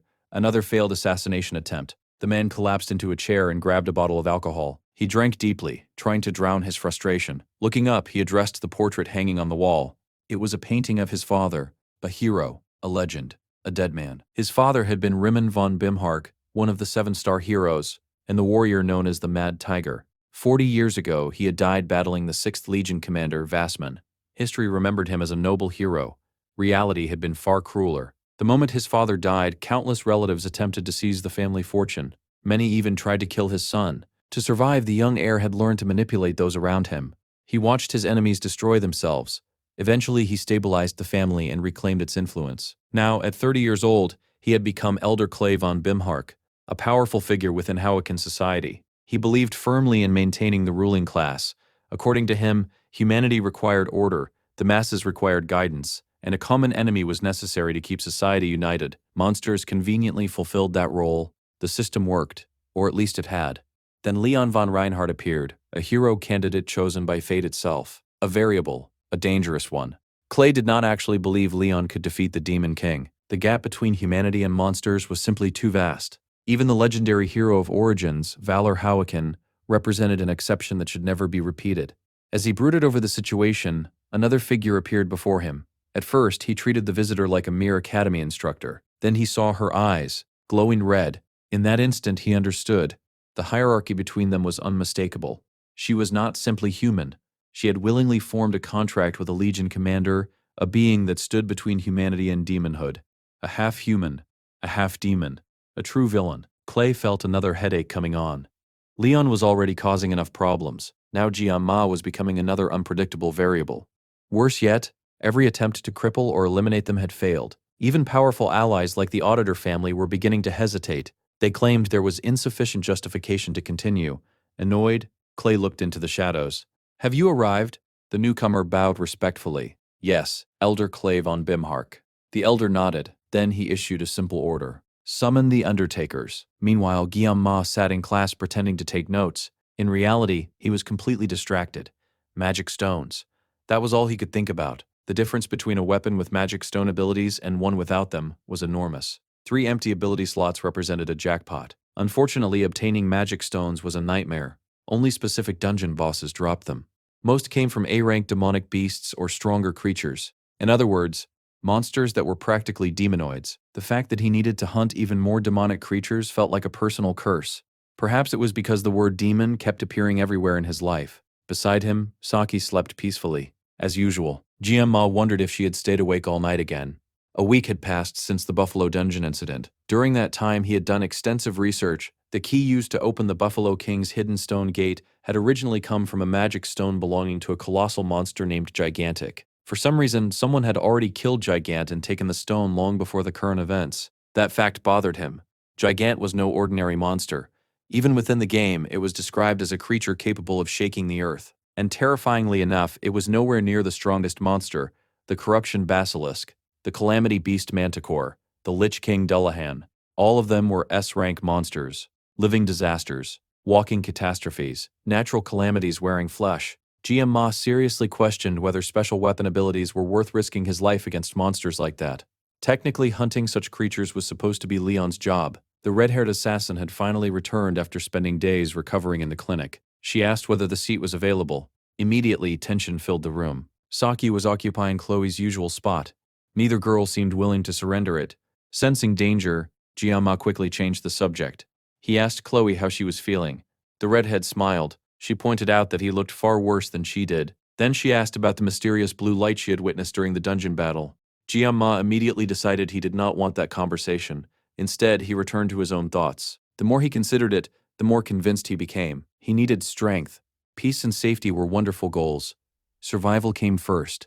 The world was changing. Events were deviating from the original story. Unexpected enemies kept appearing. Unknown conspiracies kept targeting him. Worst of all, only a month had passed since his enrollment. The Second World War of this world was still 3 years away. He needed to become stronger before then.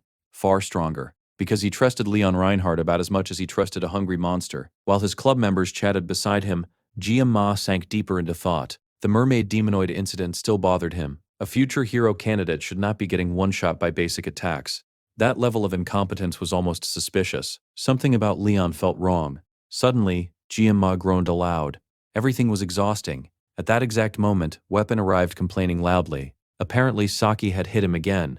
The others immediately burst into laughter. The healer demanded justice. Instead, Weapon explained that he had come to ask about the club registration. Fortunately, there was good news. The principal had approved everything. They only needed one final member. After that, the club could officially begin. Weapon cheerfully addressed him as president. Jia Ma immediately ordered him to stop. The healer reluctantly agreed. Then he brought up another topic. Rumors about Leon. Apparently, the hero candidate had gone on a rampage. He was clearing high-ranked dungeons non-stop. The news caught Jia Ma's attention. For the first time in a while, Leon actually sounded like a protagonist. He had even cleared another high-ranked dungeon the previous day with only a small party. Meanwhile, Jianma's team had nearly died clearing a dungeon several ranks lower. Saki casually added more information.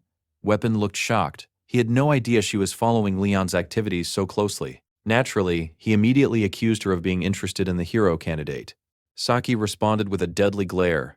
Then she quietly muttered that she was not interested in Leon anymore. The statement confused everyone. She refused to elaborate. Still, the information bothered Jianma. At this rate, Leon would soon acquire powerful blessings and continue following his destined path. Meanwhile, Guillaume Ma remained stuck surviving with a reinforced sashimi knife. Sometimes he wondered whether his existence was unintentionally protecting Leon. Perhaps all the dangers originally meant for the hero candidate were somehow being redirected toward him. The thought was incredibly frustrating. Even if that theory was true, he had no intention of accepting it. He was not a hero. He was not the protagonist. He was simply Kang Ma, a background character struggling to survive. And if survival required it, he would cut down anything standing in his way. Anything. Saki watched him muttering to himself. Then she tilted her head. Are you into anime or something? The question caught him completely off guard. According to her, everything he had just said sounded like dialogue taken directly from a video game. Elsewhere, another group walked through a long corridor. One of the newer members excitedly commented on how impressive their latest contract was. Even the academy elders were hiring them now. Maybe it was finally time for them to go legitimate. Their leader immediately silenced him. One of the veterans laughed. The rookie simply did not understand. Their boss hated the elite class. Confused, the rookie asked why they accepted the job if that was true. The answer was simple: money. The payment was too good to refuse. Even the undertakers would not bite the hand that fed them. One of the mercenaries laughed and pointed out that everyone needed to eat. Besides, the payment was incredible. They had already received an advance of 100 million per person, and they would earn double that amount once the mission was complete. Even by their standards, that was an impressive contract. Their leader immediately hissed at them to keep quiet. Both subordinates wisely decided to stop talking. A maid guided the dangerous group deeper into the mansion before announcing their arrival to the client. The old man granted permission for them to enter. The deputy leader was Jang Tipuk. The newest member was Perry. Their leader was Ray Shen. Together they belonged to the Undertaker Syndicate, one of the organizations operating under the Undertaker Mercenary Alliance. They had traveled a long way to attend this meeting. The old man made eye contact with Ray Shen before ordering someone to bring out the package. A file was placed on the table. Ray Shen opened it and reviewed the contents. The target's photograph stared back at her. Kang Jian-ma, a special admission student. An ordinary-looking young man with black and white hair. Even Perry looked annoyed. He could not believe they were being paid this much money to eliminate a student. The rookie even mocked Jian-ma's appearance, claiming the boy looked more like a model than someone worth assassinating. The mission would take place during the upcoming Survival Island training exercise. Everything had already been arranged. The advance payment had been delivered. The completion bonus would follow afterward. Ray Shen calmly asked how the target's body should be disposed of. The old man had already thought about that. The training island would be surrounded by ocean. The solution was obvious. Dispose of the body at sea. Let the fish and sharks erase the evidence. All the mercenaries needed to do was make the body disappear. Meanwhile, the intended victim sat completely unaware of the plot forming around him. Written exams, a sandwich sat in one hand while study materials occupied the other. The era when blessings first appeared had occurred roughly 694 years ago. The aftermath of the heroic revolution in France was another topic he needed to memorize. Technically, he had already proven himself academically during the midterms. That did not matter. The rankings would be publicly posted.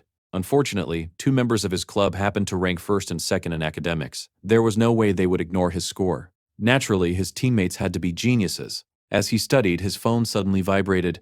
Jian-ma checked the message. It was from Ryojo. She immediately asked whether he had eaten breakfast. The girl sounded less like a classmate and more like a concerned mother. He informed her that he was currently eating a sandwich. Apparently, this was unacceptable. Ryojo insisted that he needed sugar for his brain to function properly. Then she launched into an enthusiastic speech praising the greatness of sweet foods. Jian-ma could not understand how someone this ridiculous consistently ranked first in academics. Deciding to fight nonsense with nonsense, he casually replied that his country also possessed many sweet things. Ryojo instantly became excited. She demanded examples. Jian-ma responded with a deliberately absurd answer before immediately putting his phone away. The girl stared at her screen in complete shock. Several messages demanding clarification followed. None received a response. Jian-ma had already returned to studying. He intended to ace the exam. There was no way he would allow the sugar-addicted genius to beat him. Hours later, reality arrived. It was brutal. Listening to Weapon and Ryojo discuss the test answers felt like listening to an alien language. Chloe noticed his suffering and kindly asked how the examination had gone. Jian-ma weakly admitted that he had guessed on 3 questions. Chloe blinked. Those had been essay questions. The boy had somehow managed to improvise his way through them using fragments of random knowledge. Life at the academy was becoming increasingly difficult. Chloe assumed he was joking. Unfortunately, he was completely serious. Trying to change the topic, Jian-ma asked whether she had heard from Knox recently. The redhead explained that her brother had called a few days earlier. The problem was that she had been asleep and missed the call entirely. Jian-ma asked when the call happened. 7 in the evening. At that point, he concluded she had probably ignored it on purpose. Chloe and her brother clearly had a complicated relationship. Since Knox's work involved classified information, Jian-ma usually relied on Chloe whenever he needed updates. Unfortunately, she was not exactly eager to talk about him. The entire situation felt awkward. Suddenly, Weapon cried out in despair. He had spent days studying without sleep and still could not outperform Ryojo. The blue-haired genius casually informed him that he should simply accept the obvious talent gap between them. Weapon looked devastated. Ryojo looked pleased with herself. Watching the exchange, Jian-ma wondered what she would think if she discovered how hard he was struggling academically. Then Ryojo casually stood up and moved closer, much closer. She sat down beside him and Chloe. The redhead immediately looked annoyed. Ryojo noticed the two whispering and demanded to know what they were discussing. Then she asked a dangerous question. Were they dating? Chloe froze. Jianma immediately rejected the idea. They were just friends. Nothing more. The answer visibly disappointed the redhead. Ryojo smiled knowingly. Then she pointed out something else. If Jianma did not have a girlfriend, why did he ignore her text messages? The boy groaned. He had ignored her exactly one time. Yet somehow she was acting as though he ghosted her every day. Before he could continue, a very dark voice emerged from behind him. Chloe's yandere mode had activated. The redhead had just learned that Jianma and Ryojo were privately texting each other. She was not taking the revelation well, very not well. Jianma stared in confusion. He genuinely did not understand why text messages were causing such a dramatic reaction. Meanwhile, Ryojo appeared completely oblivious, or at least she pretended to be. She casually asked why Chloe was acting so strangely. Jianma immediately told her to stop. Instead, she moved even closer. The blue-haired menace clearly enjoyed creating chaos. Chloe called out Jianma's name. The tone alone was enough to send chills down his spine. The redhead pointed out that she did not even have his phone number, yet somehow another girl had already been exchanging messages with him. Jianma awkwardly explained that Chloe's personal information was classified due to her family connections. He literally could not obtain her number. The explanation failed completely. Chloe accused him of abandoning her. She even claimed he had promised to become her one and only prince. He had never said anything remotely close to that. The situation was rapidly spiraling out of control. Meanwhile, Ryojo was openly enjoying the show. Jianma briefly wondered whether she genuinely did not understand what a yandere was. Then he remembered she was Japanese. There was no chance she did not know. She was absolutely doing this on purpose. Fortunately, Weapon intervened. He grabbed Ryojo and scolded her for making things worse. The girl immediately protested and threatened his life. Weapon ignored her. At that moment, he was more concerned by Chloe. The redhead had somehow produced a knife. A real knife. Things had escalated dramatically. Jianma realized he had been neglecting his research on how to deal with yanderes. That mistake was coming back to haunt him. Chloe stepped forward. She declared that from now on she would make sure he only looked at her. The statement sounded less like a request and more like a threat. Jianma nervously suggested that everyone calm down and talk things out. Chloe immediately attacked. Weapon cried out in shock. Even Ryojo finally stopped joking around. The redhead swung her knife while ranting about how unfair he was being. According to her, he spent time with other girls, ignored her feelings, and never paid enough attention to her. The knife came dangerously close to Ryojo. Without hesitation, Jianma stepped between them and knocked the blade away. No matter what happened, he could not allow anyone else to get hurt. Ryojo watched the entire scene with fascinated curiosity. Chloe continued pouring out her frustrations. She was always there for him. She always worried about him. Yet somehow he seemed to make time for everyone else. Then everything changed. A loud crash echoed through the room. Everyone froze. Jianma had finally taken control of the situation. Using his strength, he pinned Chloe against a table and prevented her from moving. The scene looked like something straight out of a romance novel. Chloe demanded to be released. Jianma refused. Instead, he firmly told her to calm down and listen. The girl shouted that she had no reason to listen. According to her, he did not even want to stay in contact with her.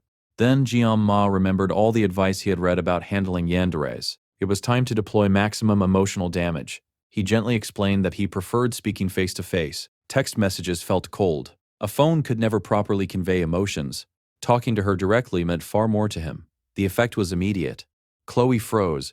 Then Jianma doubled down. He thanked her for always worrying about him. He thanked her for supporting him. He reminded her how much he had relied on her during the Buffalo Dungeon. The redhead's anger evaporated almost instantly. Her face turned bright red.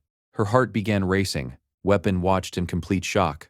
Ryojo looked as though she had swallowed a handful of rocks. The troublemaker's plan had completely backfired. Jianma had entered full prince mode. Every word hit its target perfectly. Chloe trembled with happiness as she absorbed every compliment. Meanwhile, Jianma was simply relieved. Somehow, against all odds, he had managed to survive yet another life-threatening situation. Weapon immediately rushed over to check on their fearless leader. Fortunately, Jianma looked perfectly fine, at least physically. After everything that had just happened, the group agreed that the first order of business was cleaning up the disaster they had created. As everyone began dispersing, Jianma noticed Ryojo storming away with an irritated expression. The blue-haired girl looked genuinely upset. The problem was that he had absolutely no idea why. The day slowly came to an end as the sun sank below the horizon. Weapon and Ryojo headed home together. As they walked, both found themselves thinking about the same person, Jianma. At some point, Weapon had realized something. Whenever the topic involved Guillaume Ma, Chloe immediately radiated murderous intent. If he had to describe it, her feelings looked like a very twisted form of love. Yet that was not what impressed him the most. What truly shocked him was how Guillaume Ma had handled the situation. He chose persuasion before violence. But hidden beneath those calm words and gentle expressions was the same student who carried a deadly blade. Guillaume Ma had been fully prepared to fight if talking failed. He sought compromise, yet he never hesitated to use force when necessary. At first glance, that combination might make someone seem dangerous. To weapon, however, it represented the qualities of a ruler. Someone capable of showing mercy while still possessing the strength to enforce their will. The healer could not help admiring it. As far as he was concerned, his leader was destined for greatness. While Weapon continued mentally praising Guillaume Ma, he noticed Ryojo quietly fiddling with her phone. The girl was clearly sulking. Concerned, he asked what was wrong. She refused to answer directly. Instead, she casually explained that her subscribers were not watching one of her videos, so she planned to delete it. Weapon nearly tripped. His friend had a channel? Ryojo shrugged and claimed it was nothing serious. She only uploaded videos for fun. Then Weapon saw the title. His eyes widened. The video was called The Perfect Way to Deal with a Yandere. Not only had she created a guide for handling yanderes, but the video had accumulated more than 200,000 views. 200,000. Deleting it felt like a complete waste. Ryojo simply pouted. She said she did not need it anymore. Weapon had no idea what that meant. Since it was her channel, he let the matter go. Instead, he focused on teasing her about the ridiculous name she had chosen for the account. Naturally, she immediately threatened violence. Meanwhile, the Academy released an official announcement. Starting the following Wednesday, all cadets would participate in a survival exercise on Avalon Island. The training would last 3 days and 2 nights. At first glance, it sounded like a harsh survival camp. However, students could freely form teams ranging from 1 to 4 members. The event resembled a school trip more than a military exercise. Still, Guillaume Ma took it seriously. If survival was part of the evaluation, then he intended to prepare properly. The library quickly became his second home. Books about poisonous plants, books about wilderness survival, books about emergency medical treatment, anything that might help keep him alive. Technically, the event did not affect academic grades. That did not make it any less important. The moment he heard Avalon Island's name, a memory surfaced. This event existed in the original story. It was one of the major story arcs. More importantly, it was where Leon obtained the hilt of Balman, the legendary sword that would eventually become his signature weapon. The event also marked an important turning point between Leon and Abel. Their relationship deepened during the survival exercise. The emotional walls around the talented swordswoman finally began to crack. As a former player, Guillaume Ma had absolutely loved that storyline. Leon and Abel had been one of his favorite couples. Surprisingly, he no longer felt jealous. Life at the Academy had beaten most romantic thoughts out of him. Assassins were targeting him. Academy elders wanted him dead. A mysterious instructor was plotting something behind the scenes. His club was still missing a member. Compared to all that, romance seemed incredibly low on the priority list. Love could wait until another lifetime. What truly interested him was Balman itself. As a swordsman, the legendary weapon was irresistible. He knew exactly where every piece was located. Unfortunately, knowledge alone was meaningless. Balman chose its owner. The requirement to claim the sword was awakening the miracle blessing, a blessing destined exclusively for Leon. The weapon was literally designed for the protagonist. No matter how much Guillaume Ma wanted it, the sword was unattainable. Compared to Balman, his beloved sashimi knife looked pitiful. Rather than dwelling on impossible dreams, he forced himself to focus on practical matters. Avalon Island. According to available records, the island was uninhabited, no demonic beasts, no permanent residents. That alone sounded promising. After his recent luck, he desperately hoped nothing unexpected would appear. The Academy had even assigned the Sword Emperor himself as a guest instructor. The world's strongest hero supervising a survival exercise for first-year students sounded absurd. Or at least that was what Guillaume Ma wanted to believe. He continued searching through historical texts. His goal was not merely learning survival skills. He wanted information about Avalon itself. Every detail mattered. Eventually, he found a useful reference. Avalon Island was located in the far western sea. The terrain constantly shifted. At the island's center stood an ancient body of water known as Queen's Lake. Certain ancient tribes referred to Avalon as the land of beginnings. Unfortunately, everything else he discovered repeated the same information. No hidden secrets, no useful clues, just the same facts over and over. Guillaume Ma groaned. At this rate, he might have to search the entire library. Then a familiar voice interrupted his thoughts. Someone greeted him. Looking up, he found himself face to face with Leon Reinhardt. The Academy's golden boy rested a hand on his shoulder and smiled. It had been a while since they had spoken. Several nearby students immediately gasped. Wherever Leon went, admirers inevitably followed. Seeing him casually approach Jian-ma shocked many of them. The atmosphere between the two boys felt strangely tense. Jian-ma noticed the book Leon was carrying, Introduction to Magic. That was odd. The destined hero should not have been researching magic theory like this. Something felt wrong. The feeling only grew stronger. Leon asked what Jian-ma was studying. The dark-haired boy explained that he was researching Avalon Island and preparing for the upcoming survival exercise. Another silence followed. Then Leon commented that the Wolf class student was remarkably diligent. Jian-ma could hardly argue. Between training, studying, dungeon exploration, and preparing for the future war, his schedule was completely packed. 3 years remained before the catastrophe he remembered. 3 years to become strong enough to survive. Leon quietly listened.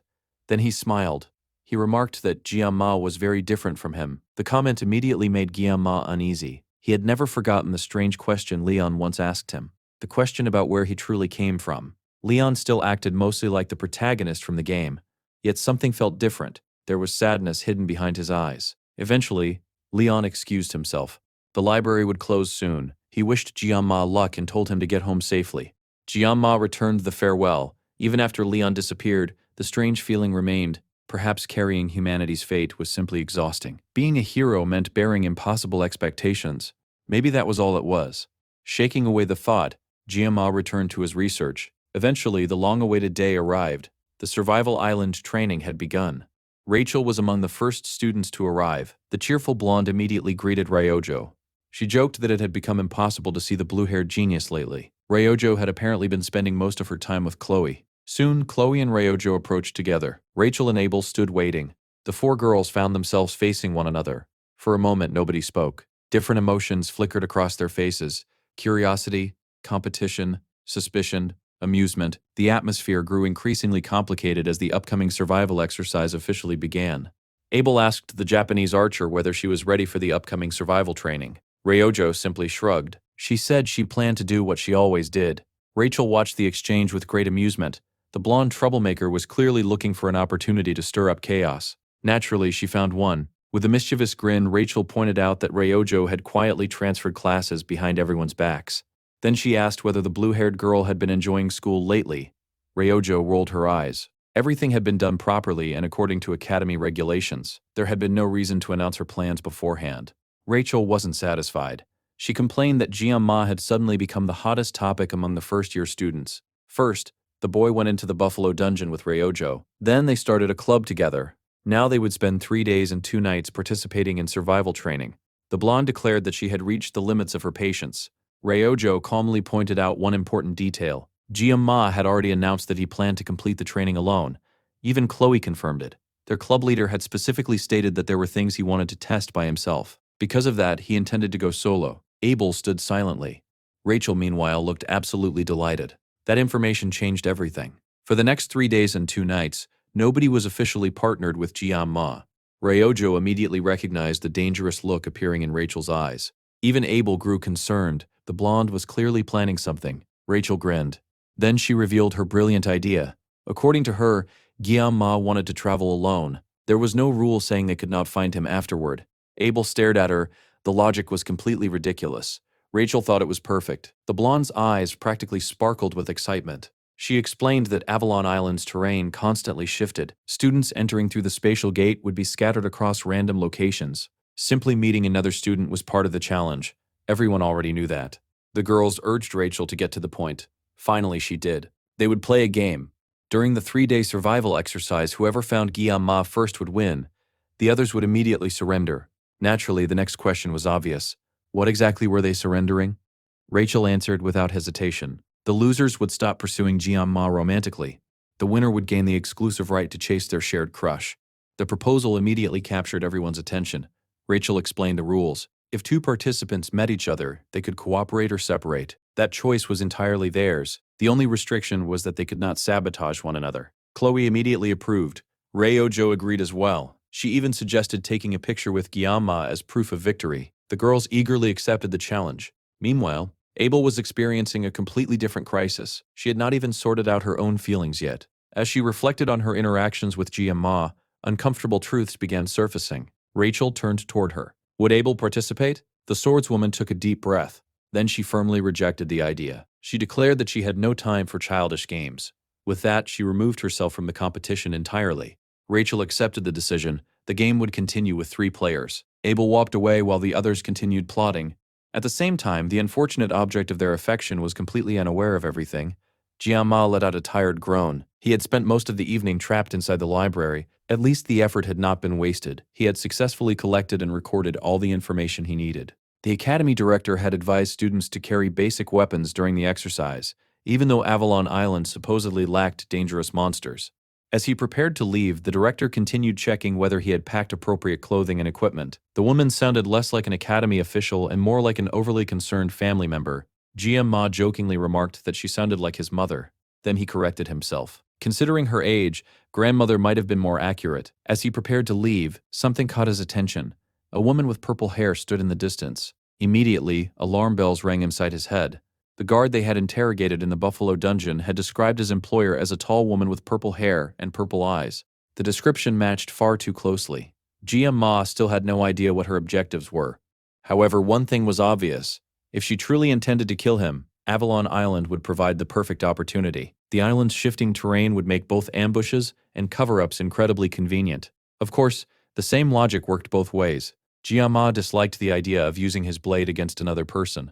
Unfortunately, he disliked dying even more. Then he remembered the sketch weapon had drawn. The memory only made him sigh. The drawing had been so terrible that it was completely useless. There were countless purple-haired instructors throughout the academy. Finding the correct one would be nearly impossible. Before he could think further, someone called out to him. The Sword Emperor approached wearing a colorful Hawaiian shirt.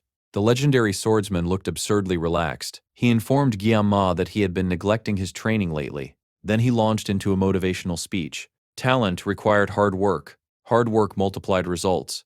At the same time, rest was equally important. A person's body could only endure so much. Guillaume politely thanked him. The advice was useful, though the sudden lecture felt somewhat random. He wished the old swordsman good luck with his fishing plans. The Sword Emperor awkwardly cleared his throat before saying goodbye. Guillaume smiled nervously. The old man was strangely fashionable. Nearby, Abel silently watched the exchange. Their eyes met briefly. Without saying a word, she turned and walked away. She looked upset.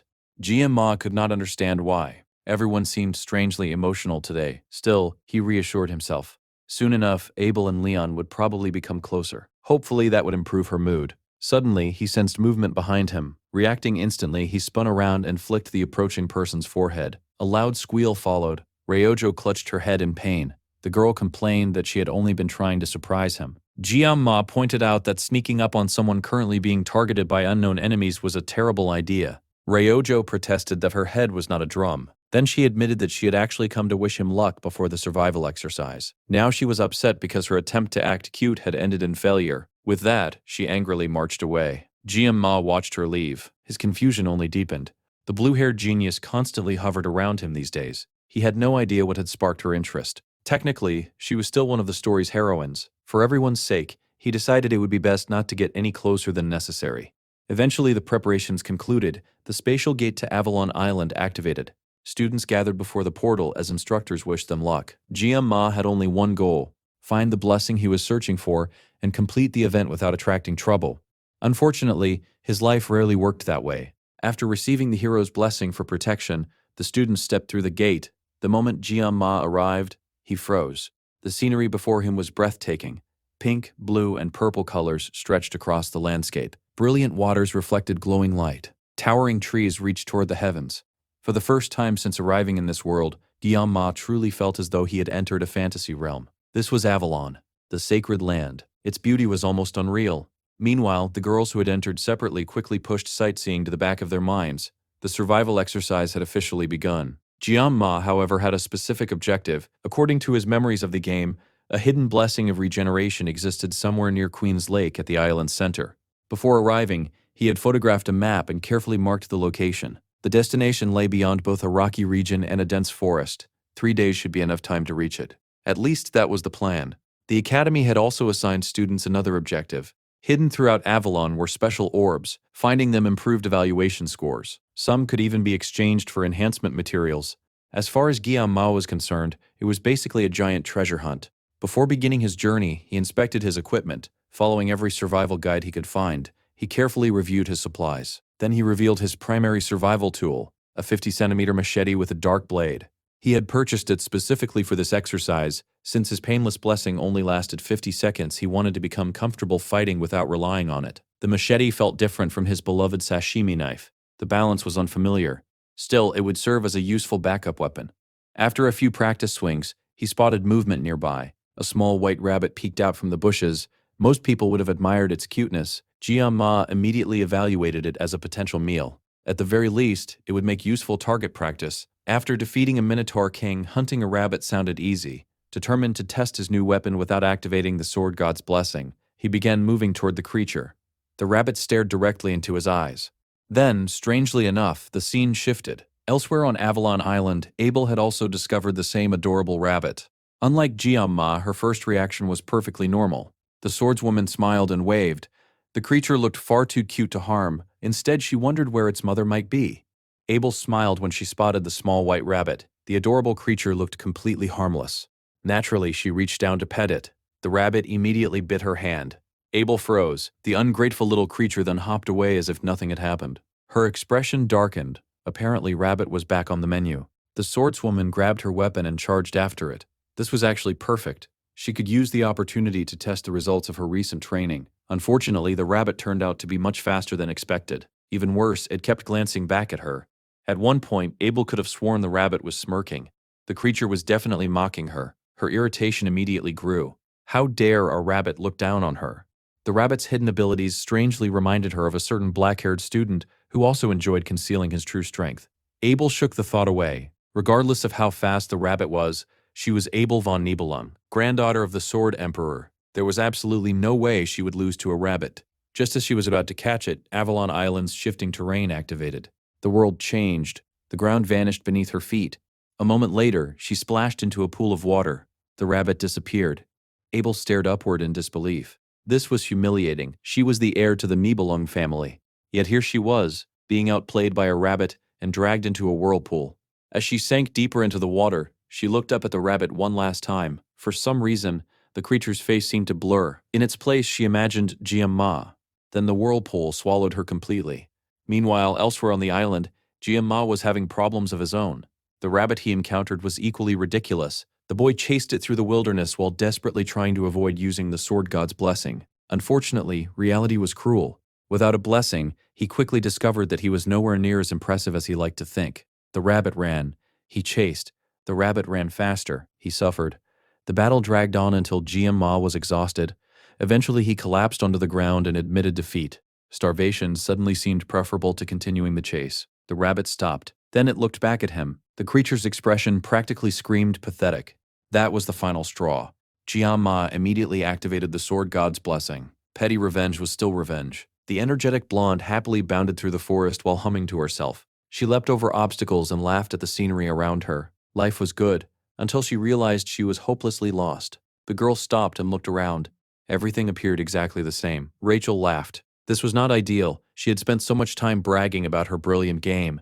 Now she was wandering around in circles. Then she noticed a crow flying overhead. Its dark feathers immediately reminded her of Jian-Ma's hair. Rachel remembered hearing that crows were attracted to shiny objects. That was all the evidence she needed. The blonde immediately convinced herself that following the crow would somehow lead her directly to Jian-Ma. With renewed determination, she launched herself into the air. The hunt was back on. As she disappeared into the forest, she happily announced that she was coming for him. Not far away, Ryojo paused. She thought she had heard Rachel's voice. Then she decided she was probably imagining things. The blue-haired archer sat down and inspected her supplies. As expected, most of her inventory consisted of sweets. There was also a blanket, a cardigan, and enough weapons to survive a small war. Satisfied, she began planning. Avalon's terrain constantly changed. Only one location remained stable: the World Tree. Knowing Jian-Ma's personality, she concluded that he would probably head toward the center of the island. The logic was simple: find the World Tree, find Jian-Ma, then collect her revenge for the forehead flick he had given her earlier. Meanwhile, darkness settled over another region of Avalon. A pack of wolves charged through the forest. Their target was Chloe. The wolves never stood a chance. The red-haired assassin cut through them effortlessly. Bodies fell. Blood splashed. Chloe calmly continued forward. Her thoughts remained focused on only one thing: Jian-Ma. She would find him first. Nobody else would get the opportunity. Not Rachel. Nobody. Then she spotted a figure in the distance. Hope instantly filled her heart. Could it finally be him? At that same moment, Ma sat beside a campfire. The rabbit hunt had ultimately ended in victory. The animal's hide had been cleaned and preserved. The meat was already cooking. For the first time since arriving on the island, he no longer needed to worry about food. Suddenly, he heard movement nearby. His expression immediately hardened. This was not the sound of an animal. Someone was approaching, possibly an enemy. The possibility of an assassination attempt had never left his mind. Slowly, he reached for his sashimi knife. The sword god's blessing remained unused. He was ready. The figure drew closer, closer. Then someone burst through the trees. Giamakun. Chloe's excited shout echoed through the forest. Unfortunately, she immediately discovered that the person standing nearby was not Ma. It was Rachel. The blonde froze. Chloe froze. Both girls stared at each other. Their expressions instantly darkened. Neither had found the person they wanted. Both were furious. Meanwhile, fate had other plans for Ma. The person who actually arrived at his camp was Abel. The dark-haired boy blinked in surprise. The swordswoman looked equally shocked. Even worse, she was completely soaked. Abel's face immediately turned red. Being discovered in such a miserable state by Ma was the last thing she wanted. She awkwardly laughed while trying to act normal. It did not work, not even a little. The truth was obvious. She had been drawn toward the fire. The warmth, the smell of food, the promise of shelter, all of it had guided her straight to Ma's camp. Looking around, she noticed the cooked meat. She noticed how well prepared he already was. Meanwhile, she had been defeated by a rabbit and thrown into a whirlpool. The comparison hurt, a lot. Trying not to think about it, she sat beside the fire and shivered. Then Ma approached. Without hesitation, he draped the rabbit fur over her shoulders. Abel immediately froze. The unexpected kindness hit harder than any sword strike. Her face became even redder. She struggled to think of an appropriate response. The warmth of the fur only made things worse. Abel briefly considered running away. Instead, she stayed. The smell of food was simply too powerful. Finally, she managed a quiet thank you. Then both of them noticed her ankle. The joint was swollen. She had clearly twisted it. Abel's embarrassment immediately reached new heights. Unfortunately, Ma noticed as well. Without saying much, he knelt beside her. The swordswoman nearly short-circuited. Completely focused on the injury, Ma removed his tie and carefully wrapped her ankle. His attention never wavered. Meanwhile, Abel's thoughts were in complete chaos. Once he finished, she quietly thanked him again. An awkward silence settled over the camp. Eventually, Ma asked why she was wandering around alone. Abel nearly confessed everything. The race to find him. Instead, she awkwardly explained that she simply had personal business to handle. She preferred being alone. Ma nodded. Then he casually remarked that she sounded a lot like him. The comment nearly finished her off. Meanwhile, Abel suddenly remembered the competition. Technically, she had already won. All she needed was proof. Trying not to look suspicious, she slowly raised her phone. After several failed attempts, she finally managed to point the camera in the correct direction. Click. Victory secured. The picture was immediately sent. Elsewhere on Avalon Island, 3 girls nearly lost their minds. Rachel and Chloe stared at the image in horror. Abel had claimed she was not participating. Now she had found Ma before anyone else. The supposedly innocent swordswoman had become the surprise winner. Back at the campfire, Abel quickly hid her phone before Ma noticed anything. The two quietly ate together. The atmosphere remained surprisingly peaceful. Eventually, Abel broke the silence. She asked how he had become so strong. Even if his impressive abilities only lasted for a short period, he had already caused a huge stir throughout the academy. Ma thought about the question. Then he smiled. He credited his teacher, the person who taught him how to use a blade. Abel listened carefully. She had studied swordsmanship for 17 years, under the Sword Emperor himself. Yet she had never seen a style quite like his. Curious, she asked where he had learned it. Ma thought for a moment. Then he gave an answer she never expected. According to him, strength alone did not determine victory. The strongest person was not always the one who won. In the end, victory belonged to the person who endured, the person who survived until the very end. That was true strength. Abel stared at him. Then she covered her mouth. A laugh escaped before she could stop it. The speech sounded unbelievably old-fashioned. It was exactly the sort of thing her grandfather would say. Ma looked slightly offended. Abel only laughed harder. The comparison felt strangely fitting. The mood between them softened. For the first time, they were having a genuine conversation. Not as rivals, not as classmates, just as two people sharing a campfire. A moment later, Ma handed her another piece of meat. Abel accepted it. After taking a bite, she finally admitted something.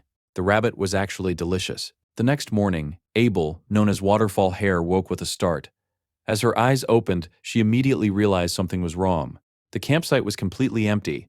Kanejiyama was gone. He had left without saying a single word. However, he had not abandoned her entirely. Food had been left behind so she would not go hungry when she woke up. As memories of the previous night resurfaced, Abel felt her face grow warm. The entire experience had been awkward, embarrassing, and unexpectedly intimate. Looking down, she noticed that the makeshift splint Kane had crafted for her injured leg was still securely in place. Then something wet landed on the ground. Abel froze. Tears were falling from her eyes. The realization shocked her. This was the first time in her life that someone had genuinely taken care of her. Quickly rubbing her eyes, she tried to stop the tears. Throughout her entire life, she had faced every challenge alone. No matter how overwhelming the obstacle, she had always endured and overcome it through her own strength. Even when she wanted to cry, she never allowed herself the luxury. She never had the time to act her age. That was the burden carried by someone who bore the name Nibelon. For so long, she had stood alone atop her lonely tower, separated from everyone else. Yet now, the simple kindness shown by Kanejiyama had touched her heart more deeply than she expected. She had always envied people who could freely offer kindness without expecting anything in return. Now she had finally experienced that kindness herself. Still, there were only 2 days left in the survival training. Sitting around and crying would change nothing. Determined, Abel picked up her weapon and stood. Her leg already felt much better. Wrapping Kane's tie around her arm, she smiled faintly. At the very least, she intended to properly return what she had borrowed. Throwing her coat over her shoulders, she declared it was time to move. Meanwhile, Kanejiyama continued making his way through the forest. The cold night had given way to an uncomfortably warm day. By now, Abel was probably awake. Without meaning to, he found himself thinking about her. She really was beautiful. Unfortunately, she also seemed to dislike him. Then again, that was simply her personality. Abel was proud, distant, and difficult to approach. The previous night, he had only helped her because she looked genuinely pitiful. It was not because he had developed feelings for her. Besides, a little kindness was not enough to derail the entire story. At least, that was what he believed. Eventually, Kane emerged from the forest and entered a new region. As he continued forward, he suddenly remembered something important. Today was supposed to be the day Abel and Leon began developing romantic feelings for one another. The thought immediately soured his mood. For some reason, imagining Abel giving his fur blanket to Leon annoyed him far more than it should have. The image left him feeling strangely uncomfortable. Still, there was no point dwelling on it. He needed to focus on his real objective. Before sunset, he intended to obtain the blessing of regeneration. It was a Guardian-class blessing, ranked just below the blessing of transference. Its purpose was simple: dramatically increase the body's natural healing abilities. Normally, the blessing could only be used on the caster, making it a self-enhancement ability. However, Kane already possessed the blessing of transference, a power that allowed him to bypass such restrictions. In theory, he could use regeneration on others as well. Even the fragile sashimi knife could be repaired with relative ease. Although it sounded overpowered, the blessing was not capable of regenerating lost limbs. It merely accelerated the healing process. Furthermore, it had always been considered a hidden bonus in the game and had no significant impact on Leon's future growth. Since Leon would become incredibly powerful regardless, Kane saw no reason not to claim it. Unfortunately, locating it proved far more difficult than expected. The game's map had made the location look simple. Reality was another story. Kane spent the entire day climbing, searching, and wandering through rough terrain. By the time the sun began setting, he was exhausted. Still, his efforts finally paid off. At the bottom of a valley, hidden among suspicious-looking rocks, he found the blessing of regeneration. Yet something else immediately caught his attention: a strange shining light. Curious, he approached and discovered a gigantic orb nearby. The blessing had already been a valuable reward. Finding a mysterious orb on top of that felt like incredible luck. For the first time in a while, Kane felt as though fortune was finally smiling upon him. Unable to resist the temptation of something shiny, he decided to investigate the orb first. Then everything went wrong. The ancient ropes and web-like bindings holding the orb suddenly snapped. Kane stopped in confusion. A voice spoke from behind him. The speaker admitted they had not expected Kane to reach a place this deep within the area. Surely he had not come all this way simply to sightsee around the World Tree. Kane turned. Standing there was Leon, and he looked furious. His blue eyes glowed ominously as he questioned whether Kane had truly come for the orb. Caught off guard, Kane calmly explained that he had spotted it from a distance and decided to investigate. That was all. Leon seemed unconvinced. Drawing his sword, he declared that Kane could have the orb if he managed to defeat him. The proposal was completely absurd. Before Kane stood the chosen hero of the world, the boy blessed by fate itself. A white feather floated nearby, proof of his status. His radiant blue sword shone brilliantly in the fading sunlight. The two young men faced one another as the sun slowly rose behind them. Kane could not understand what had happened. Leon was supposed to be spending time with Abel right now. This moment was meant to be a major turning point in the original story. Had Kane somehow stolen that event? Was that why Leon was acting like this? Even if that were true, fighting over it seemed ridiculous. Yet Leon was not smiling. To prove his seriousness, he swung his sword through the air, carving a deep slash behind him. The sight left Kane stunned. Leon had already obtained Balman, the infamous demon sword. In its completed form, Balman was one of the most dangerous weapons in existence. At its center rested a blue ether gem capable of suppressing the sword's demonic power with holy energy. However, Balman's true nature was heavily influenced by its wielder. Depending on the user's choices and state of mind, it could become either a holy sword or a demon sword. That realization worried Kane. More specifically, Leon's mental state worried him. Trying to ease the situation, Kane suggested treating the encounter as nothing more than a sparring match. But Leon remained deadly serious. He admitted he was incapable of lying. Every word he had spoken was genuine. As Leon advanced, Kane began forming theories. Perhaps the hero wanted to test his newfound strength. Perhaps he viewed Kane as a stepping stone toward greater growth. Whatever the reason, one thing was clear: the orb was merely an excuse. Apologizing briefly, Leon admitted he did not have much time. Then he attacked. Without hesitation, the hero launched himself forward, sword swinging. At that moment, the scene shifted elsewhere. Rachel was currently wandering through the area with an orange-haired healer known as Weapon. The girl complained loudly about her terrible luck. She had been searching for Kane Jiyama, but had somehow ended up running into Weapon instead. Weapon was equally annoyed. According to Rachel, he had no sense of direction and spent most of his time following her around while bragging.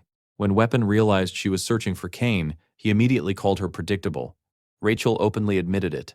That honesty left him speechless. Suspicious, he asked whether she might be interested in their team leader. Rachel demanded to know why he would think that. Weapon pointed out the obvious. A month ago, she spent her days sleeping at the archery range. Now she became energetic whenever Kane was involved. She hated complicated work, yet recently she had been taking on extra responsibilities without being asked. To him, the change was impossible to miss. Rachel suddenly stopped walking. Weapon accidentally bumped into her. Slowly, she turned around with a nervous blush on her cheeks and quietly asked if her feelings were really that obvious. The healer nearly panicked. He had never seen Rachel act like this before. His first reaction was to wonder whether she had been possessed or placed under mind control. Rachel immediately punched him. Unfortunately, their argument was interrupted. A strange rumbling echoed through the area. Dark birds suddenly filled the sky, circling overhead. Weapon guessed it might be an earthquake. Rachel instantly recognized the truth. That power belonged to Kane Jiyama. Back at the valley, the situation had escalated dramatically. Kane attempted to use his mesh weapon during the fight. Balman sliced it apart instantly. The black-haired boy immediately realized the battle was far more dangerous than he had anticipated. Leon demanded to know why he was not fighting back. Kane's hesitation had nothing to do with disrespect. He simply never expected Leon to actually swing Balman at him. Worse, if he used his blessing carelessly, he might seriously injure the hero. But Leon continued pressing forward. If Kane refused to defend himself, he was genuinely going to lose his head. The blonde hero demanded that his opponent draw his weapon. After all, this confrontation was inevitable sooner or later. Leon was the holder of the blessing of miracle, a monster among monsters. Facing him casually was pure foolishness. At last, Kane abandoned the idea of treating the battle lightly. Calling upon the blessing of the sword god, he unleashed his power. The two young men collided.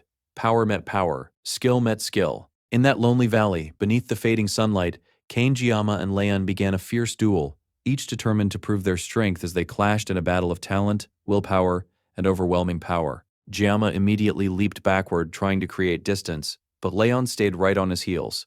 The blonde hero swung his mighty sword, and Jiyama was stunned when his sashimi knife was knocked from his hand. Before he could recover, Leon attacked again. The second strike barely missed as the black-haired boy threw himself out of the way at the last moment. The assault was relentless. Leon never hesitated or slowed down. Every swing carried enough force and intent to make it seem as though he were hunting a dangerous monster rather than dueling a fellow student.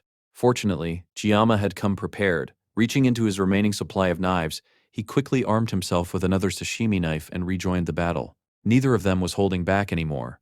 This had become a serious fight. A storm of sword strikes surrounded the golden-haired hero as he charged forward again. Jiyama could barely believe the speed at which Leon moved. The blonde's attacks were terrifyingly fast, and every strike carried deadly intent. For a brief moment, Jiyama panicked. The consequences were immediate. Massive cuts appeared throughout the surrounding terrain. Trees, rocks, and even the earth itself were sliced apart as Leon's power erupted around them. The hero's strength was no joke. He was completely on fire. One particularly devastating strike even sliced Jiyama's knife bag in half. Only desperate reflexes saved him. Giamma barely escaped the attack and sprinted away, managing to move just fast enough to stay outside Leon's frightening attack range. As he retreated, he realized something alarming. Leon was far stronger than he had been during their midterm encounter. The growth was absurd. Even allowing for protagonist-level talent, this was ridiculous. Why was Leon the only one seemingly leveling up at such an insane pace? The thought barely crossed his mind before another slash came flying toward him. Giamma froze for an instant before desperately dodging in midair. The attack tore through everything in its path. Rocks exploded. The ground split apart. It almost felt as though the sword had sliced through the air itself. When the smoke settled, Leon's weapon crackled with energy while the blonde hero panted heavily. Giamma stepped forward through the haze. This time he stopped running. His blade glinted as he faced the hero directly. Calling out Leon's name, he demanded to know why he was going so far. For a moment, Leon simply spoke. He spoke about the world. He spoke about the burden of saving it. The expectations placed upon his shoulders weighed like an endless sea of pressure. Everyone believed that he alone could bring happiness to the world. Leon laughed bitterly. Then he tightened his grip on his sword as it began glowing once more. Now, he said, Giamma should finally understand. This battle would reveal the truth. Between Leon's overwhelming power and Giamma's fragile knives, they would finally discover who they really were. The blonde looked almost crazed as power surged through his weapon. Yet Giamma neither trembled nor backed away. Instead, he charged forward. He dove directly into the path of Leon's attack and answered with a slash of his own. Wind exploded outward. Rocks shattered. For the first time, both young men truly met each other head-on. Then came the final exchange. Their blades crossed. A fragment of Leon's sword crumbled away. At that moment, memories flashed through the hero's mind. The words of those who believed in him, the hopes they had entrusted to him, the expectations he carried every day. For several seconds, both fighters remained frozen in the aftermath of their final strike. A white feather drifted through the air around Leon. He thought of his father. He thought of the expectations that seemed impossibly far beyond his reach. Slowly, he lowered his sword and gazed toward the sky. Someone else should have been chosen. That was the thought lingering in his mind. Standing across from him was Kang Giamma. The battlefield around them had been completely leveled by the clash. Giamma calmly sheathed his shining blade with a sharp click. When he turned around again, Leon was gone. Although the duel had been unexpected, Giamma assumed the hero had simply wanted to challenge himself and grow stronger. Unfortunately for Leon, Giamma had no intention of losing. Besides, the hero had attacked with such intensity that there was no easy way to end the fight. He had also lost an embarrassing number of perfectly good sashimi knives. If he had made even a single mistake during that battle, he would have died. Throughout the fight, he had deliberately avoided targeting Leon directly, forcing himself to focus almost entirely on defense. Even so, the hero's growth was truly worthy of a protagonist. Giamma also suspected that he had damaged Balman during the battle. Still, as long as Leon repaired it and gathered the remaining pieces later, reaching the weapon's final form should not be difficult. Most importantly, he had managed to avoid seriously injuring the hero. As far as Giamma was concerned, everything had gone surprisingly well. Completely oblivious to how chaotic the situation actually was, he happily collected the mysterious orb. Then, he claimed the hidden treasure he had originally come for, the blessing of regeneration. A notification appeared, congratulating him on acquiring the new blessing. Naturally, Giamma decided to test it immediately. Without hesitation, he cut his own arm. The wound healed almost instantly. Moments later, it looked as though it had never existed at all. The effect was impressive. After such a difficult battle, he was thrilled that everything had worked out. Later that evening, Giamma sat beside a campfire, warming himself while reflecting on the day's events. The more he thought about it, the less he understood. What had that fight actually been about? If it was not connected to Abel, then why had Leon claimed that this confrontation was inevitable? Everything had become so intense that Giamma never had the chance to ask. He found himself wondering about Leon's existence. More importantly, he wondered about the mysterious being responsible for bringing him into this world in the first place. For now, however, there was little he could do except keep moving forward. Even in his previous life, he had possessed a fiery personality. Lately, he had tried to restrain himself, but he had never been the type to tolerate injustice. Back when he worked with customers, he often argued with rude people rather than backing down. That stubborn sense of justice remained part of him. Originally, he had intended to avoid interfering with the story, but survival had become his top priority. Seeking the blessing of regeneration should not have changed the plot, yet somehow he had ended up fighting the world's protagonist. Now assassins were after him as well. His life was genuinely at risk. If things continued like this, he might eventually be forced to kill another human being rather than a monster. That thought weighed heavily on him. Staring into the flames, he sighed. Was he really okay living like this? Maybe he needed to stop overthinking everything. Suddenly, a familiar voice appeared beside him. The voice scolded him for talking too much and told him to act more like himself. Startled, Jama looked up. For a brief moment, he saw Ryoho standing there. He blinked. She vanished. Realizing it had been nothing more than a hallucination, he shook his head. If Ryoho were actually present, she probably would have nagged him exactly like that. Thinking about her made him wonder what everyone else was doing. After all, he had gone off alone to search for the blessing. Elsewhere, his companions were spending the evening in their own ways. Ryojo was busy ignoring Weapon. The blonde hero was causing trouble with the red-haired girl. Meanwhile, Abel, the girl known as Waterfall Hare, was enjoying a quiet swim in a nearby pool. Thinking about his friends brought a smile to Giama's face. The feeling was admittedly a little cheesy. Eventually the night passed and he fell asleep beside the campfire in an extremely uncomfortable position. Then movement stirred within the darkness. Several rough-looking men emerged from the shadows. They quietly surrounded the sleeping boy and smiled maliciously. The assassins had finally found their target. Without warning, one of them launched a weapon directly at him. Giama's instincts screamed. Death was coming. He jerked awake and threw himself aside just in time. The projectile missed his head by inches, though it still left a painful cut across his body. Grunting in pain, he immediately sprang to his feet. The assassins appeared amused. They could hardly believe a student had dodged such an attack. One of them even joked about recruiting him. Their leader quickly told him to stop talking. The moment Giama saw her, he recognized exactly who she was. Lean, the infamous leader of the Undertakers. In the future, she would become the first half-demon opponent faced by Leon. Once the daughter of a noble family, she had been betrayed and cast aside. Over time, she transformed into a contract killer consumed by hatred. Her tragic life would eventually lead her down the path of villainy before her ultimate defeat at Leon's hands. Despite understanding her history, Gianna felt little sympathy. Whatever tragedies she had suffered, she had willingly abandoned her humanity and become a murderer. Now she stood before him as an assassin sent to take his life. Her subordinates studied him carefully. They admitted that they had intentionally held back, yet he had still evaded their surprise attack. That was not normal. A student should not possess reflexes like that. More importantly, someone so young should not be capable of wearing such a calm and serious expression while facing death itself. Yet Kang Jiama stood before them completely focused, his eyes sharp and unwavering as he prepared for the battle that was about to begin. Perik was genuinely impressed. From the moment he saw Jiama move, he could tell that the dark-haired boy was far from ordinary. Even Lean, the captain of the assassin group, hesitated before asking him a question. "What organization are you from?" A group of professional killers had ambushed him in the middle of the night, and now they were questioning his background as if they were conducting a job interview. Apparently, none of them truly believed he was just a cadet. One of the assassins laughed and told him that he was about to die, but they had to admit that the boy had incredible nerve. It was rare for their captain to show any interest in a target. Even the vice captain agreed. Based on Giama's movements alone, there was no way he was an ordinary teenager. They had initially assumed that the academy's top freshman was simply a talented overachiever. Now they knew better. Although Giama was covered in cuts and injuries, he had survived their ambush and remained completely calm. Meanwhile, Giama was growing increasingly irritated. The assassins were discussing him as if he were a piece of meat being inspected at a market. At the same time, a realization struck him. The people behind this assassination attempt had enough influence to hire the corpse disposal squad. That meant the mastermind had to be someone powerful, likely an elder or someone of similar status. Who else would have access to a group like this? The assassins immediately became alarmed when he casually mentioned their organization. Perik's expression darkened. "Who exactly are you working for?" he demanded. There was no way an ordinary student should know so much about them. Before his anger could boil over, Lean raised a hand and stopped him. Clearly the boy knew things he should not. Giama snorted. Of course he knew about them.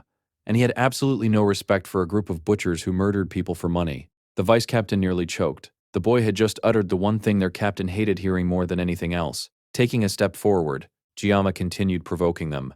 "What? Did I hurt your feelings? Is the former noblewoman upset because a scholarship cadet called her a butcher?" The words struck like a knife. Lean froze. The boy had somehow uncovered one of her deepest secrets. The vice captain exploded with rage. Without warning, he lunged forward and threw a powerful punch. At that exact moment, Giama activated the blessing of the sword god. Everything slowed. The attack that should have crushed him suddenly seemed simple. He stepped aside effortlessly. The vice captain stared in disbelief. Perik snarled. He was sick of the boy constantly dodging around like a rat. Then his expression changed. A thin line appeared across his neck. His eyes widened. A second later, his head separated from his body. Silence filled the battlefield. The remaining assassins stared in horror as their vice captain collapsed. Giama stood motionless. For the first time in his life, he had killed someone. Not inside a training simulation, not inside a subspace. A real person, and that person was never coming back. The reality of it hit him immediately. Then something strange happened. Red and black tendrils erupted around him. The countdown attached to the blessing of the sword god became obscured as dark energy thickened around his body. Lean watched in visible shock. Something was wrong. The blessing was changing again. The numbers blurred. The power became darker, more sinister. A twisted grin spread across Giamma's face. The sword god's blessing felt frighteningly good. Far too good. Suddenly, his consciousness drifted elsewhere. In his mind, he found himself standing inside a bizarre version of a refrigerator. It was late on December 7th. He had just finished a long day of work in his previous life and wanted nothing more than to go home and rest. Yet now he was wandering through this strange mental landscape searching for something important. His humanity. Surely it had to be somewhere. He searched the shelves. He searched every corner. But instead of finding his humanity, he found the blessing of the sword god. His chef's uniform appeared to be melting into his academy uniform. A white streak had appeared in his hair. Everything felt wrong. Even the labels inside the refrigerator looked strange. Then he noticed something disturbing. The words on the containers were changing. One by one, they began displaying a single message. Cut. Cut it. Cut everything. The command echoed throughout his mind. Giamma's eyes widened in horror. The refrigerator burst open. A crimson light poured out like a beacon from another world. The glow swallowed everything. The countdown twisted into something monstrous. A single order dominated his thoughts. Slice. Cut down everything in front of you. His eyes turned red. The power overwhelmed him, controlled him. Back in reality, his body moved. His arm swung. Another assassin died instantly. The remaining undertakers cried out in horror. Yet Giamma only smiled. It was a twisted smile. An unnatural smile. The assassins charged him together, hoping to overwhelm him through sheer numbers. Some shouted for everyone to attack at once. Others screamed for someone to grab him and hold him down. None of it mattered. Giamma rushed toward them just as fast. For a brief moment, the assassins hesitated. After all, they were fighting a child. That hesitation cost them their lives. The dark-haired boy tore through them like ribbons caught in a storm. Bodies fell. Blood sprayed. Limbs flew through the air. Giamma danced between them with horrifying precision. Every movement ended another life. The blessing had completely taken over. He did not flinch. He did not hesitate. He did not even react to the blood coating the battlefield. One by one, the assassins fell. Their confidence turned into panic. Their panic turned into terror. Lean watched everything unfold in disbelief. Her men were being slaughtered, not by a veteran warrior, not by a famous hero, by a cadet, a first-year student. Beside her, a man with a mohawk nervously asked what they should do. Lean had no answer. This had been supposed to be an easy mission. 100 million was already excellent payment. The mysterious old man who hired them had even promised additional bonuses. Now she realized the truth. They had been set up. The old man had never told them what they were truly hunting. Whatever stood before them was not human. At least, that was what it looked like. As Giamma carved through her remaining subordinates, Lean became convinced she was facing some kind of monster. Perhaps a half-demon. Perhaps something even worse. Before the mohawked assassin could react, a single strike cut him down. The man never even saw the attack. Lean stared in horror as another subordinate collapsed. Now she was backing away, desperately. The thing approaching her was not the prey she had expected. It was a nightmare. Giamma rushed forward with murder in his eyes. Lean cursed him, called him evil, called him a monster. Then her back struck a tree. She was trapped, the worst possible position. Giamma raised his knife. The blade pointed directly at her throat. Lean shut her eyes. She expected death. Instead, nothing happened. 9 seconds remained on the blessing's countdown. Nearly all of the available time had been consumed by his battle with Leon and the Undertakers. Slowly, clarity returned to his mind. The darkness receded. Giamma tightened his grip on the knife. This felt completely different from fighting monsters. These had been human beings. Even so, they had come to kill him.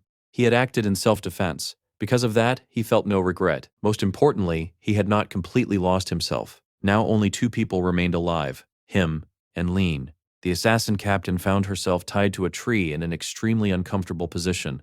The interrogation began immediately. Giamma wanted answers. Who had hired them? Who wanted him dead? This was his opportunity to eliminate the threat before it grew worse. Lean remained stubbornly silent. Giamma sighed. He pointed out that she was putting on a brave front despite the fact that he had just wiped out her entire team. It would be much smarter to start talking while he was still being reasonable. Lean bit her lip. The memory of the massacre still haunted her. Finally, she called him a demon. Then she laughed bitterly. Now she understood why someone had placed a bounty on him. She should have realized the truth when she noticed that all of his records had been erased, his personal files, even information regarding his parents. Everything was gone. Lean cursed the old man who hired them. Apparently, he had tricked them into targeting a monster disguised as a cadet. Giamma stopped listening. His thoughts froze. His family records? Erased? His parents?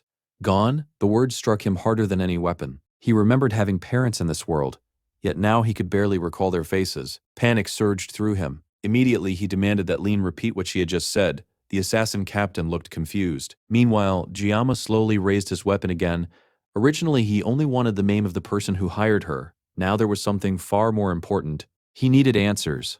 Lean immediately began panicking.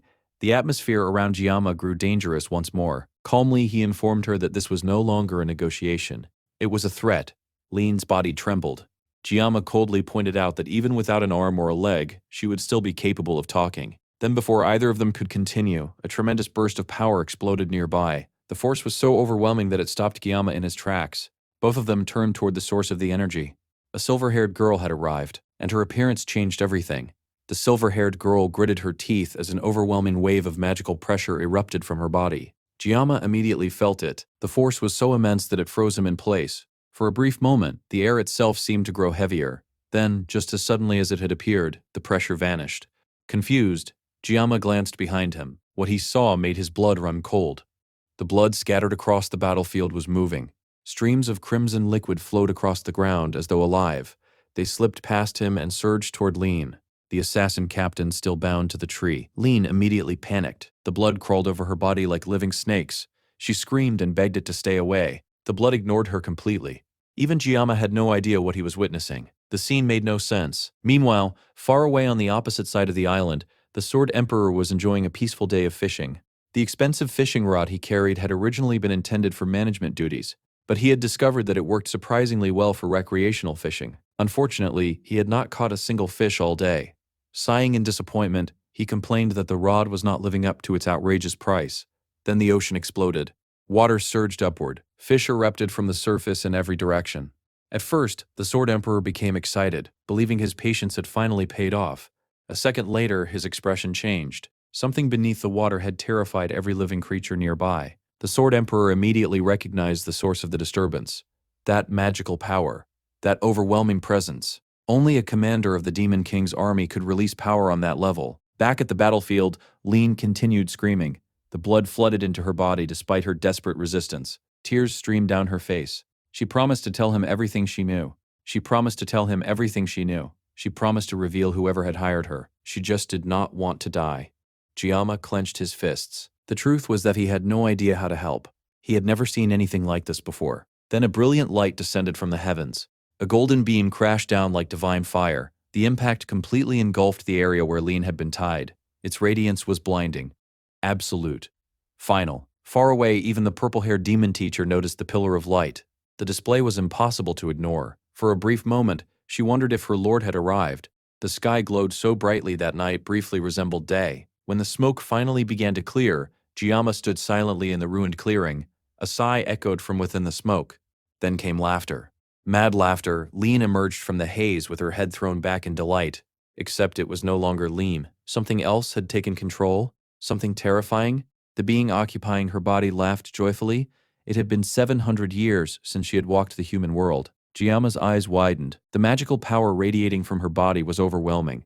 The mermaid demon he had fought before suddenly seemed insignificant by comparison.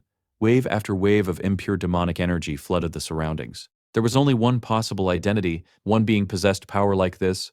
One being spoke to him with amused affection, calling him Little One, the 5th Legion commander of the Demon King's army, the Succubus Queen, the Dream Demon, the Bewitching Flame, Agor. Smoke filled the sky as burned birds fell from above, unable to survive the poisonous miasma surrounding her. Agor paused thoughtfully. Human customs had probably changed over 7 centuries. Perhaps she should introduce herself properly. Suddenly adopting an almost playful demeanor, she smiled brightly. "My name is Igor, commander of the Demon King's 5th Legion. It's nice to meet you." Agor tilted her head and asked for his name. When he remained silent, she pouted. Apparently, she found his lack of manners disappointing. Meanwhile, Giamma's thoughts raced desperately. He needed information. Any information. The greatest advantage he possessed in this world was his knowledge of the game's story.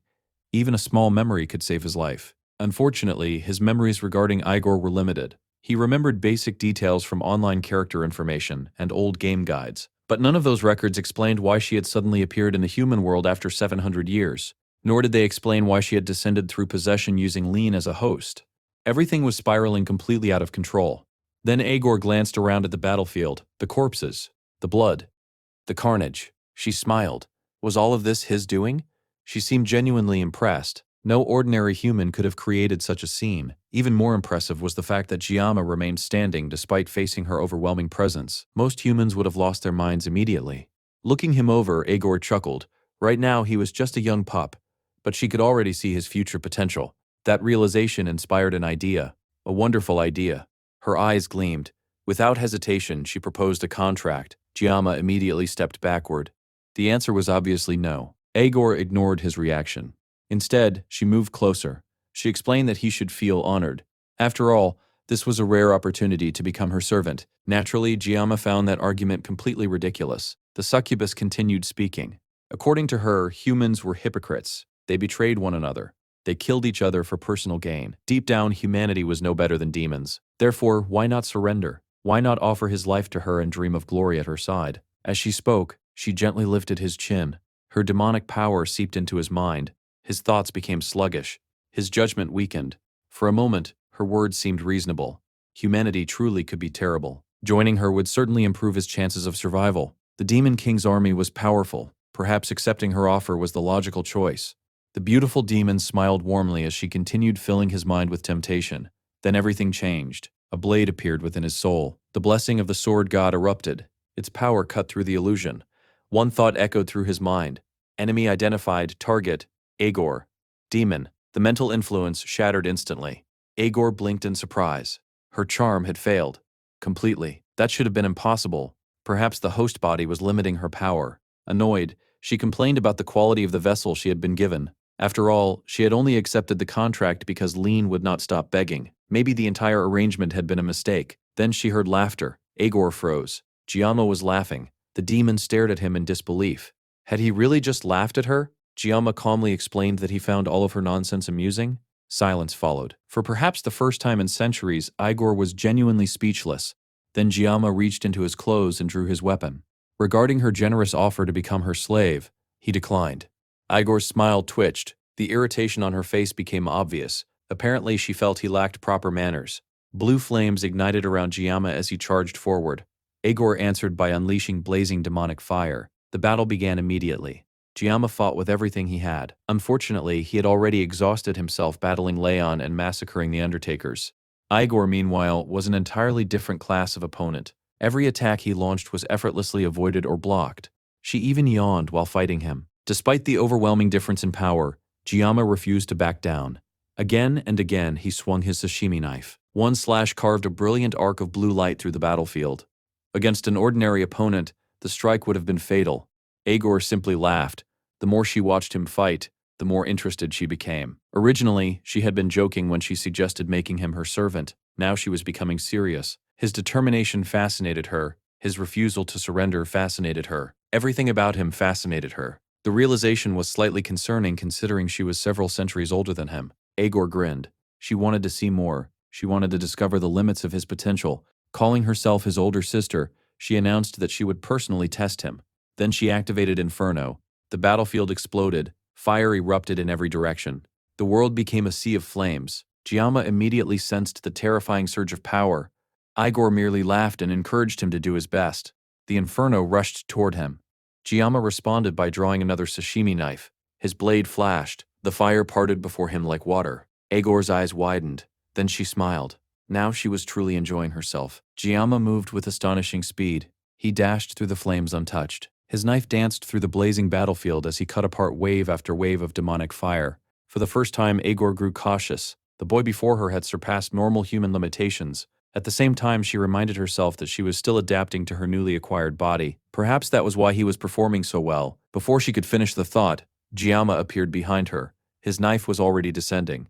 Agor's eyes widened. He had reached her far faster than expected. Excitement sparkled in her gaze. Then the attack landed. Power collided with power. A massive explosion tore through the battlefield. Smoke engulfed everything. Within the haze, Agor chuckled. Her opponent truly was impatient. Despite the impressive attack, she had blocked it using only one hand. Giamma stared in disbelief.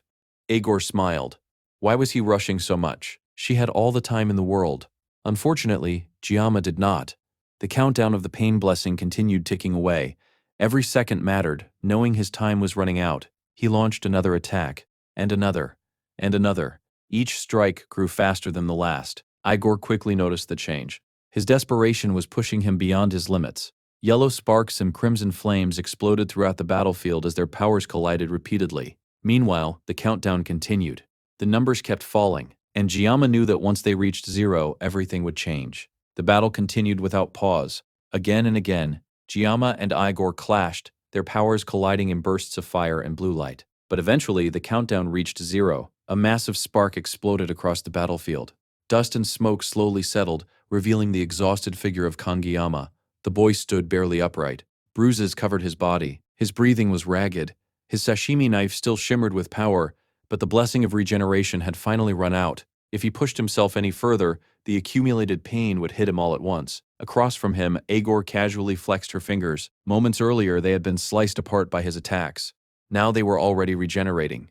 She clicked her tongue in annoyance.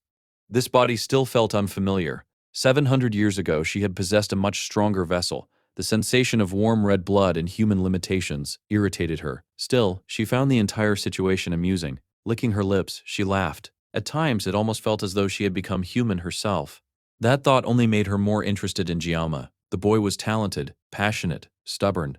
He lacked manners, but his determination fascinated her. In fact, she began wondering whether he possessed even greater potential than the prophesied holy vessel. Meanwhile, Giamma struggled to stay focused. His vision blurred. His muscles screamed in protest, yet Agor continued chatting casually as though they were having tea instead of fighting. She commented that she was finally becoming accustomed to her new body. Then she tilted her head thoughtfully. Perhaps he really could become the one who fulfilled their wish. That possibility intrigued her. Smiling, Agor decided to give him one final test. She leaped high into the sky. Flames bubbled around her hands. "If you survive this attack," she declared, "you pass." The spell she unleashed was called Flamma. Giamma immediately felt the terrifying power gathering above him. At this point, he could barely move. Agor simply laughed. Surely he could endure at least this much. Then the fire descended. A blazing torrent rushed toward him. Giamma had reached his limit. His body refused to respond. For the first time, he truly believed he might die. Then someone appeared. A sword flashed through the air. The incoming flames split apart. The attack was blocked. The old man stepped directly between Giamma and the descending inferno, protecting his student without hesitation. His sword moved with unbelievable precision. The flames scattered harmlessly around them. The old warrior barked at Giamma to pull himself together. Meanwhile, Agor immediately threw a fit. Her game had been interrupted. She complained that the old man should not interfere when she and the boy were having so much fun. The Sword Emperor ignored her entirely. Giamma was precious to him. There was no chance he would allow a demon commander to take the boy. Agor narrowed her eyes. Then she smiled. If he cared so much, he should try his best to protect him.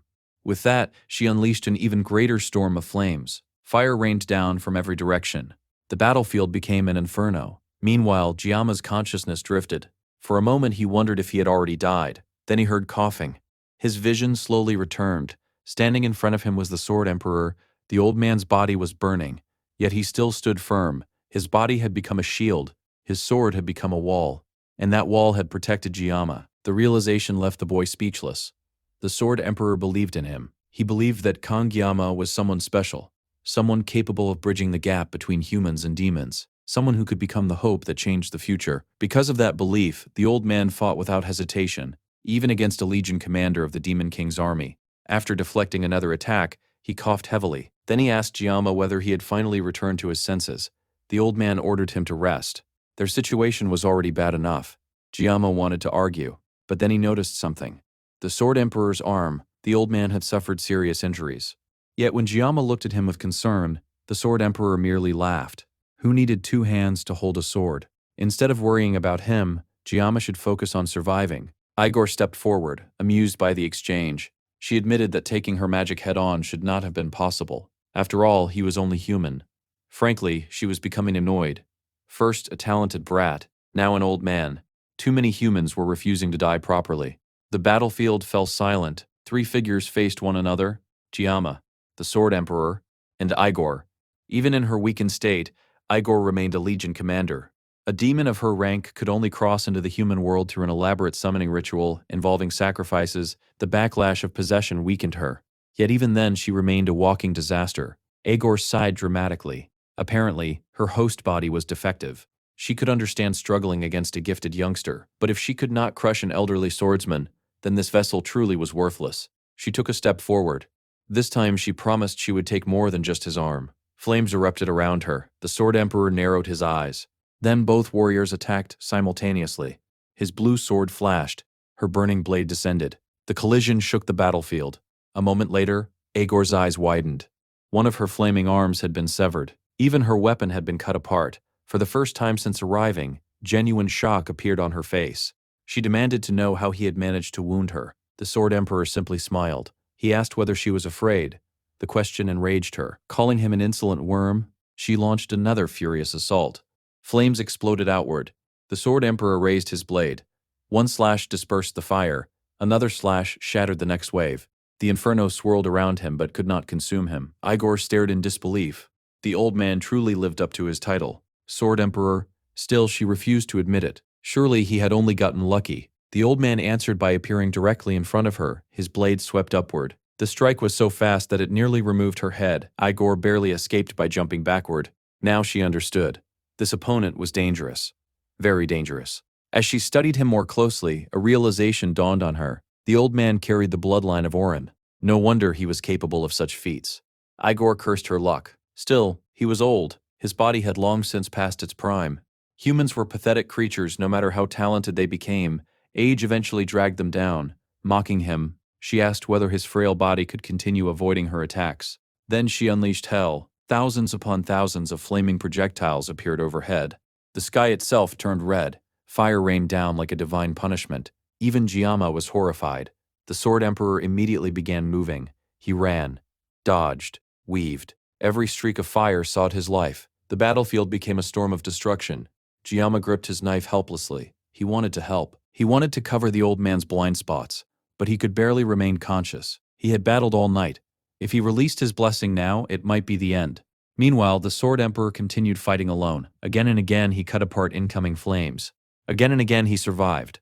Agor could not help being impressed. Despite his age, the old man continued achieving impossible things. Perhaps he was less of a nuisance and more of a stubborn rat that refused to die.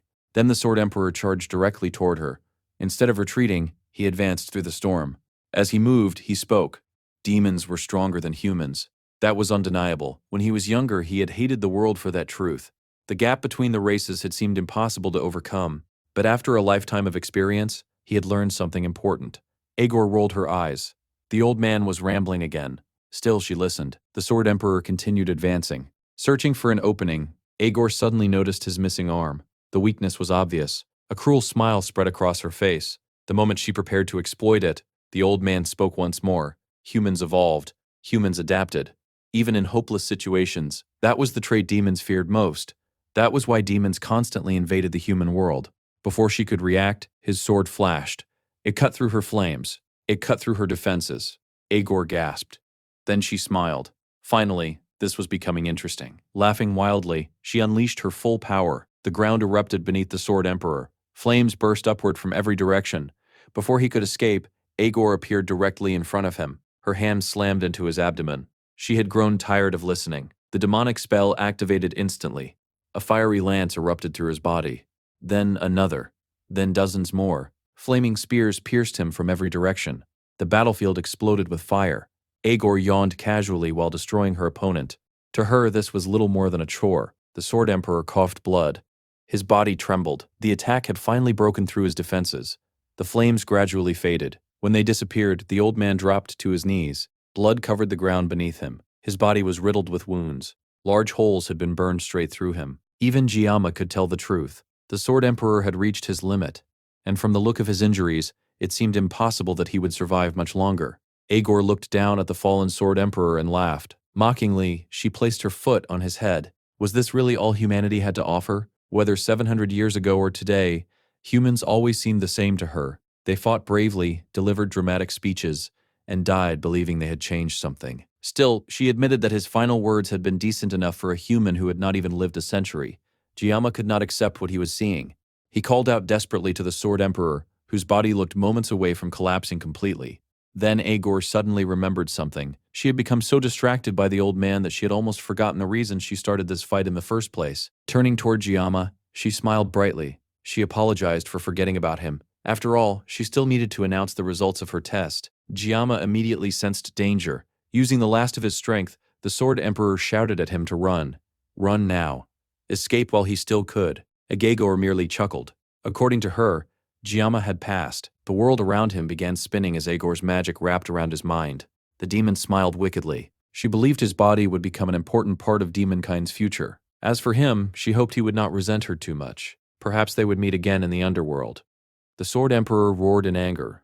Giamma was only a cadet, a child. Igor should leave him alone. The demon ignored him completely. She had no interest in listening to a dying man.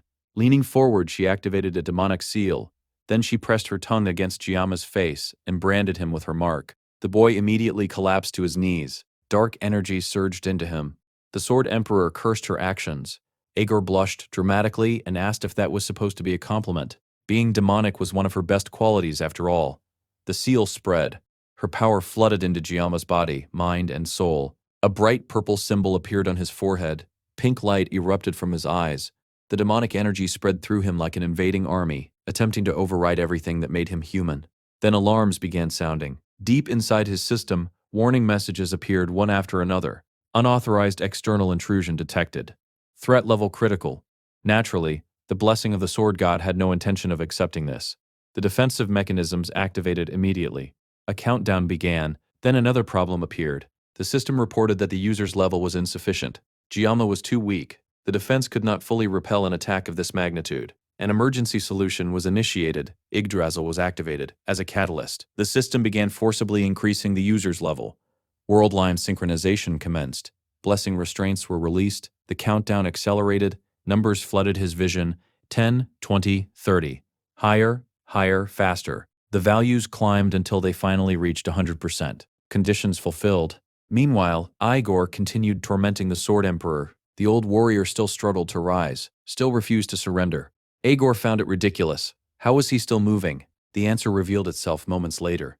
The aura surrounding him changed. Agor froze. She recognized it immediately. It resembled the aura of the Sword Saints from the Great War 700 years ago. Even now, standing on the edge of death, the Sword Emperor was evolving. The realization disgusted her. Humans always seem to grow stronger when they should have been dying. Enough was enough. She decided to end him permanently. Charging forward, she told him to stop struggling and die quietly like a proper descendant of Orin. Then lightning exploded. A blast struck her from nowhere. Thousands of bolts seemed to combine into a single devastating attack. The impact engulfed her completely. Agor screamed in shock. For a brief moment, even she was overwhelmed. Furious, she turned toward the source. Then she froze. A terrible feeling filled the air. Floating above the ground was a boy surrounded by brilliant light. Silver lightning danced around him. Wings of radiance seemed to form behind his back. The sight sent a chill through Agor. It reminded her of something. Someone. A memory from 700 years ago. Inside Giamma's system, every blessing was being forcibly elevated. The blessing of painlessness activated. The blessing of transference activated. Pain, damage, injury. Everything was being redistributed and managed through countless world lines. The blessing of the sword god temporarily shut down as a higher process took control. Giamma floated in the air, bathed in divine light. The gods themselves seemed to be watching. Elsewhere on the island, dawn was approaching. The final day of the examination had arrived. The silver-haired swordswoman stood quietly with her weapon in hand. Despite reaching the last day, she felt strangely uneasy. Nearby, the blue-haired archer stared into the dark sky. The orange-haired healer complained that it was not even sunrise yet. The archer simply shook her head. According to her, sunrise had already happened. The boy looked up at the pitch-black sky and declared that made absolutely no sense. She sighed. For someone ranked second in written exams, he could be surprisingly slow. Regardless, they needed to return to the academy. Rachel and Chloe were still asleep nearby. Soon everyone would have to gather at the extraction point. And for some reason, the archer felt that something was very wrong. Back on the battlefield, smoke and fire still filled the clearing. At the center stood Giamma, or at least something wearing Giamma's face. Agor clenched her teeth. For one terrifying moment, she thought she was looking at the reincarnation of an ancient enemy. Lightning exploded wherever the boy stepped. The light surrounding him was so bright that his body was difficult to see. As he slowly approached, Agor realized it was still Giamma. Yet at the same time, it felt as though she was facing someone else entirely. She knew he was human. She knew her old enemy could not possibly still be alive. Yet moments ago, the attack that struck her had carried power comparable to that legendary figure. This was not something she could ignore. He sensed the same thing, the same overwhelming presence, the same impossible power. Despite his injuries, the old man slowly lowered himself to one knee, not from weakness, from respect, from reverence. The being standing before him acknowledged his existence. Then something miraculous happened. The wounds in the Sword Emperor's body began closing. The holes left by Aegor's attacks disappeared. The bleeding stopped. His flesh regenerated completely. The old man stared at his healed body in disbelief. This went far beyond anything he had imagined. Meanwhile, Giamma remained suspended in the air. His eyes were closed. Millions of silver sparks surrounded him. Each pulse of energy shook the battlefield. Then he moved. His attention shifted entirely toward Aegor, the demon commander, the one responsible for everything. Without hesitation, he attacked. A white flash crossed the battlefield. Aegor's eyes widened. Before she could react, Giamma had already appeared behind her. She could barely track his movements. His speed was beyond reason, beyond understanding. For the first time, genuine fear appeared in the demon's eyes. She desperately searched for an explanation. Maybe her host body was limiting her perception. Maybe the possession was destabilizing her senses. Deep down, however, she already knew the truth. The situation had surpassed logic. This opponent was dangerous. Realizing this, Aegor abandoned all pretense. She offered a brief apology, then she unleashed her full power. The ground shattered beneath her feet. Fire erupted from deep underground. Cracks spread throughout the battlefield. The demon admitted that Giamma would have made an incredible vessel. Unfortunately, she could no longer afford to recruit him. If she allowed him to survive and master this power, he would become a major threat to demonkind. So she made her decision. He had to die. Raising her hand, Aegor gathered enormous amounts of demonic fire. The flames churned like molten lava. They twisted and spiraled through the sky. A gigantic vortex formed overhead. The spell continued growing, larger, hotter, more violent. Eventually, it became a colossal tornado of fire that towered over the battlefield. The inferno was hundreds of times larger than Aegor herself. The sky turned red. The earth trembled. The storm roared like an angry dragon. Aegor smiled coldly. The ultimate attack had begun. A raging blaze tempest descended toward Giamma and everyone standing behind him. The Sword Emperor stared in horror at the colossal storm of fire. The blaze tempest was unlike anything he had ever seen. It looked less like a spell and more like a natural disaster. A mountain of molten destruction rushed across the battlefield, scorching the earth beneath it. The fiery tornado tore through the air like a blazing bullet train, consuming everything in its path. Aegor laughed. Despite the intensity of the battle, she seemed almost cheerful. She admitted that her encounter with Giamma had been brief, but she had enjoyed it immensely. Then she launched the attack. The golden inferno roared toward its target. The Sword Emperor immediately looked toward Giamma, worried about what the boy would do. Giamma remained calm, or rather, the being currently operating through him remained calm.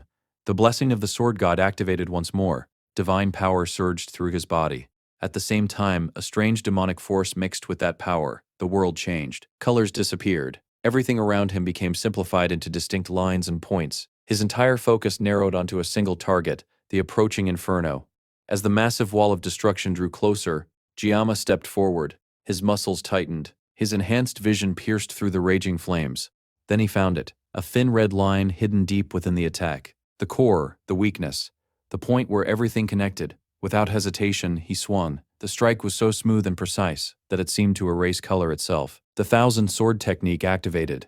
His blade passed through the core. The result was immediate. The enormous mass of flame split apart. From top to bottom, the entire blaze tempest was divided cleanly in two. The cut continued forward, through the fire, through the destruction, through the caster herself. Aegor's eyes widened. The line passed directly through her. Then the world exploded. The resulting shock wave was tremendous. Flames erupted in every direction. Lava scattered across the battlefield. The explosion was so bright that everything turned white for a moment. The sound was so loud that anyone nearby would have gone temporarily deaf. Aegor could not believe what had happened. She had poured everything into that attack. Her ultimate technique, and it had been cut apart with a single slash.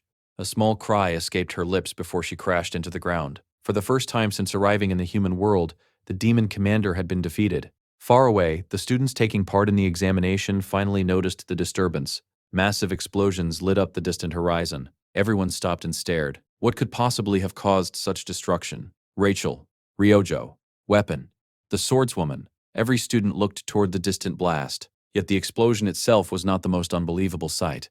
It was the aftermath. The sky had been cut open. A gigantic scar stretched across the heavens. Dark clouds split apart. Blue sky shone through the wound carved into the dawn. The sight was so ridiculous that many students simply stood there speechless. Others hurriedly took photographs. Some even convinced themselves that the sunrise was behaving strangely. Whatever the explanation, they wanted proof that they had witnessed it. Meanwhile, Agor was having the worst day of her 700-year existence. She attempted to regenerate. Nothing happened. She tried gathering mana. Nothing responded. Her source of power had been severed. The slash had cut deeper than flesh. It had wounded the very foundation of her existence. At this rate, she would die. Giamma slowly stumbled toward her. For the first time, genuine panic filled the demon commander's eyes. She could not fight anymore. Fortunately for her, Giamma's transformation was ending. The strange force controlling him had already begun fading. The parasite-like influence within his body disappeared. His strength vanished. And then he collapsed. Agor immediately sighed in relief. She had no intention of dying. Even now, she desperately tried to crawl away. In her eyes, Kang Giamma had become a future calamity for demonkind. Even if she died today, eliminating him would be worth it. Unfortunately for her, she did not get very far. A sword pierced her skull. Agor froze, then slowly turned her eyes. The Sword Emperor stood behind her. Apparently, she had forgotten one very important detail. He was still alive. Turning her back on an enemy was a rookie mistake. The old man even remarked that she reminded him of the 6th Legion commander, Basman. Igor shrieked in fury. She cursed, she screamed, she protested. None of it mattered. The Sword Emperor calmly told her to return to the depths of the underworld where she belonged. The demon raged. The demon died. Her body dissolved into ashes. The 5th Legion commander's descent into the human world had come to an end. The Sword Emperor watched the ashes scatter. Then he quietly corrected her final insult. He was not merely Oren's descendant. His name was Siegfried von Nibelung. She should have shown proper respect. With the battle finally over, he turned toward Giamma. The boy lay unconscious on the ground. Carefully, the old man rolled him over and checked his condition. Fortunately, he was still breathing. There were damaged blood vessels and severe exhaustion, but no fatal injuries. His life was not in immediate danger. The Sword Emperor stared at him thoughtfully. What exactly was this boy? Earlier, when he had knelt before Giamma, it had not been a conscious decision. It had been instinct. The instinct of a swordsman standing before something incomprehensible. Since ancient times, humanity had feared forces beyond understanding. Storms, floods, lightning from a clear sky, comets falling from the heavens. Such overwhelming phenomena had inspired both fear and worship.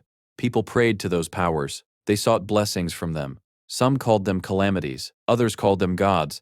When Giamma split the sky itself, the Sword Emperor had experienced that same feeling. The feeling of standing before something greater than human understanding. As dawn finally broke, the scar in the heavens faded. Darkness retreated. The examination came to an end. Students rushed toward the designated meeting point. Most were excited. Some were exhausted. A few were still discussing the impossible explosion they had witnessed. Ryojo moved faster than everyone else. Pushing through the crowd, she forced her way toward the front. Weapon followed close behind. When they finally arrived, both of them froze. A medical stretcher was being carried away from Avalon Island. Teachers surrounded it. Healers monitored the patient, and lying unconscious upon it was Kang Giamma. The sight shocked everyone. Chloe reacted the strongest. The red-haired assassin immediately tried forcing her way through the crowd. Rachel had to physically restrain her. At one point, it looked as though Chloe might actually attack a teacher just to reach him. The blue-haired archer looked on with growing concern. Nearby, Abel stared in horror. Her grandfather was missing an arm. The emotional shock was too much. She collapsed to her knees. Ryojo quietly placed a hand on her shoulder. No one knew how to comfort her. The entire academy fell into tension. News of the incident spread rapidly. Humanity was currently maintaining a fragile ceasefire with demonkind. Now the Sword Emperor had lost an arm. Such a loss weakened humanity considerably. Many began wondering whether another vacancy would soon appear among the 7-star heroes. At present, only 4 remained active. As days passed, concern continued growing. Ryojo monitored every report she could find. She searched constantly for updates about Giamma. There were none. Rumors quickly filled the void. Students whispered that the special admissions cadet had been carried off the island on the brink of death. Some claimed he would never wake up. Others claimed he was already dead. Ryojo grew increasingly irritated. One day, after overhearing several students gossiping about him, she finally snapped. The boys immediately recognized her as the princess. One icy glare was enough. She ordered them to continue their rumors somewhere else. Exhausted and frustrated, she had no patience for their nonsense. The students immediately apologized and fled. Even then, Ryojo remained annoyed. She refused to believe Giamma would die. Yet uncertainty lingered. Beside her, Chloe continued crying. More than a week had passed since the incident. The assassin had barely stopped crying since that day. Whenever someone mentioned Giamma, she looked ready to burst into tears all over again. The group repeatedly attempted to visit him. Every attempt failed. The academy clinic refused all visitors. The order came directly from the academy director herself. No exceptions. Chloe naturally tried forcing her way inside. The resulting commotion required multiple guards to hold her back. Weapon desperately begged her to calm down. Meanwhile, Ryojo focused on piecing together what had happened. Avalon Island had become a sea of lava. The Sword Emperor had lost an arm. A mysterious surge of demonic mana had been detected. The logical conclusion was obvious. A powerful demon had invaded. The Sword Emperor had stopped it. Unfortunately, no official details had been released. The Academy sealed all information. Even the media received nothing. The director personally took control of the investigation. All communication with the outside world was heavily restricted. The secrecy only made everyone more anxious. In the end, there was nothing left to do except wait. Rio occasionally sent messages to Giamma's phone. She knew he probably could not read them.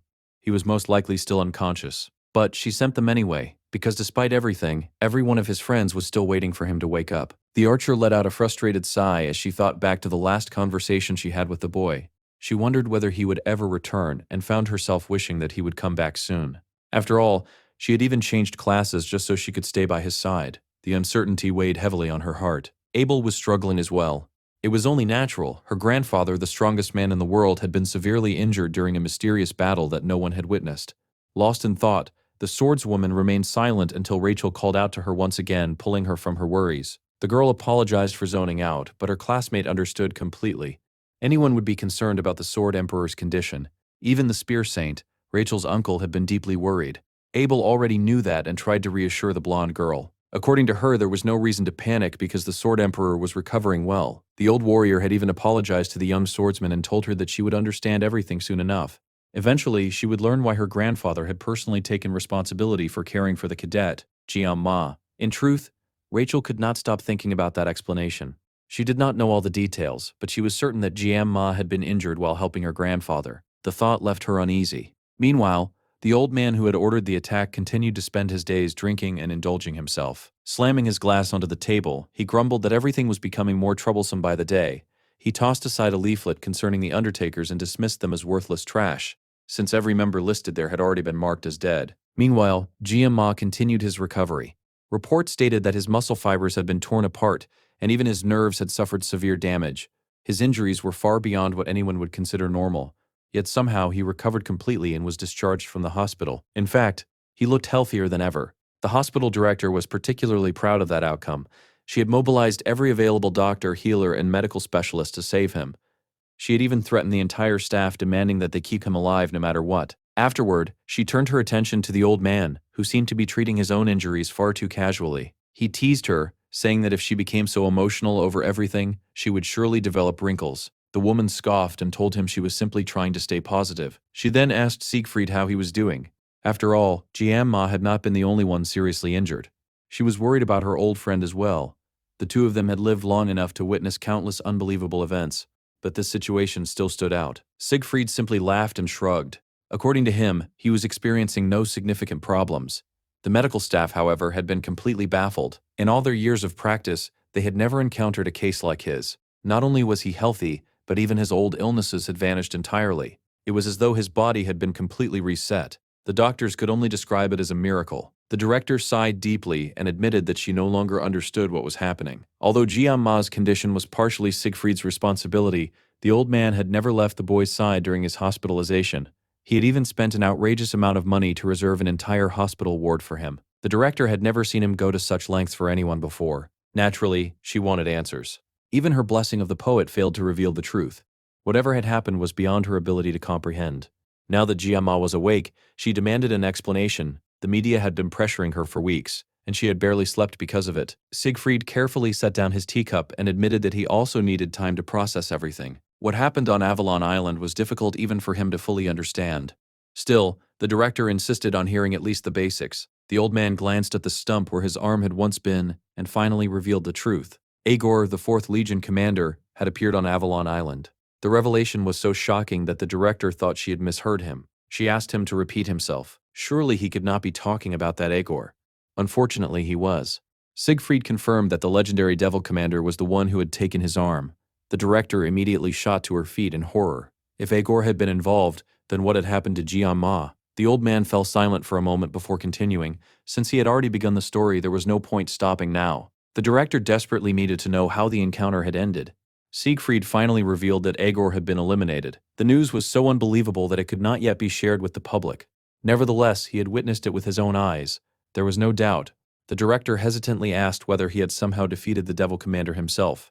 Siegfried burst into laughter. Both of them knew that such a feat was impossible. At their age, neither of them could hope to accomplish something like that. The director slowly sat back down, wondering whether the old man had finally lost his mind. Defeating an ordinary enemy would have been one thing. Defeating a Legion commander was another matter entirely.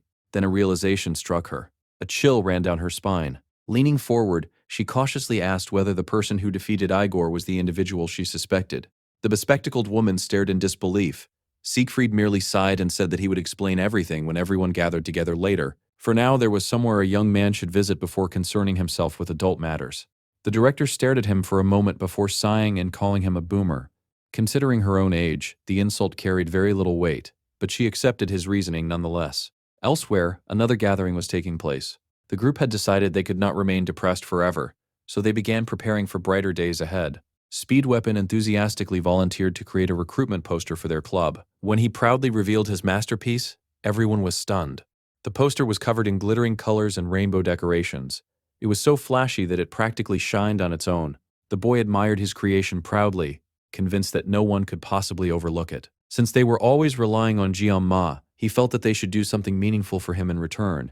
Excitedly, he asked the two gloomy girls what they thought. The archer sighed and admitted that he had surprised her. Not because the poster was good, but because she never imagined anyone could create something so outrageous. Completely missing the criticism, the healer proudly declared that color was the most important part of any poster. According to him, passers-by would be unable to ignore it. Chloe immediately solved the problem by stabbing the poster and slicing it cleanly in half. Speed Weapon was horrified. He demanded to know what she thought she was doing. The red-haired assassin calmly replied that she would never allow her precious crush to look at such garbage. The boy was devastated. He had spent an entire night creating that monstrosity. Chloe simply remarked that at least it could be burned afterward without harming the environment. As the argument grew louder, the others listened quietly. Even the usually cheerful group felt incomplete. The yokai girl sat with her head lowered, wondering when Jian Ma would finally return. Then a voice suddenly announced that he was back. The blue-haired girl immediately looked up in shock. Standing from the bench, she saw Speed Weapon and Chloe speaking casually with a familiar figure. It was Jian Ma. Rachel sprinted toward him so quickly that everyone was caught off guard. When she finally reached him, she flicked his forehead and called him an idiot. Then she smiled. It was a warm, beautiful smile filled with relief.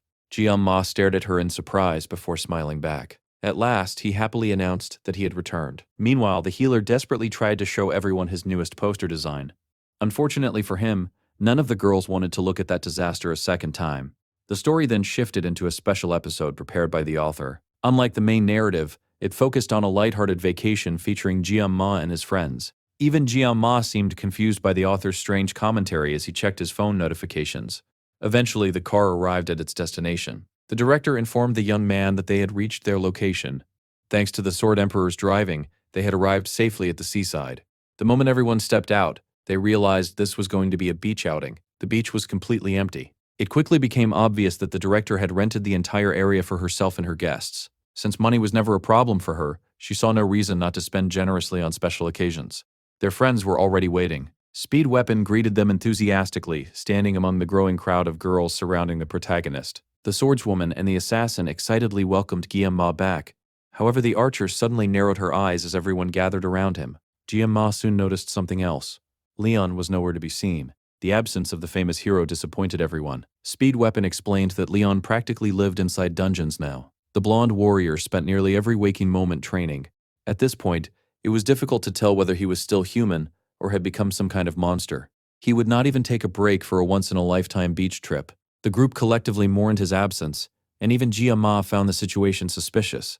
After all, why was he the only other guy expected to handle an entire crowd of enthusiastic girls alone? Still, since Leon was not there, they decided to enjoy themselves on his behalf and make the most of the vacation. Chloe was clearly excited about spending time with the Oreo-haired boy, but the knife-wielding assassin tried her best to act composed as she followed the rest of the team. With that, The special summer vacation chapter officially began. The students stepped onto the warm sand and rushed into the sea. Laughter echoed across the beach as everyone splashed around and enjoyed the water. Chloe seemed to be having the time of her life, and Jian-ma could not help but smile at the sight.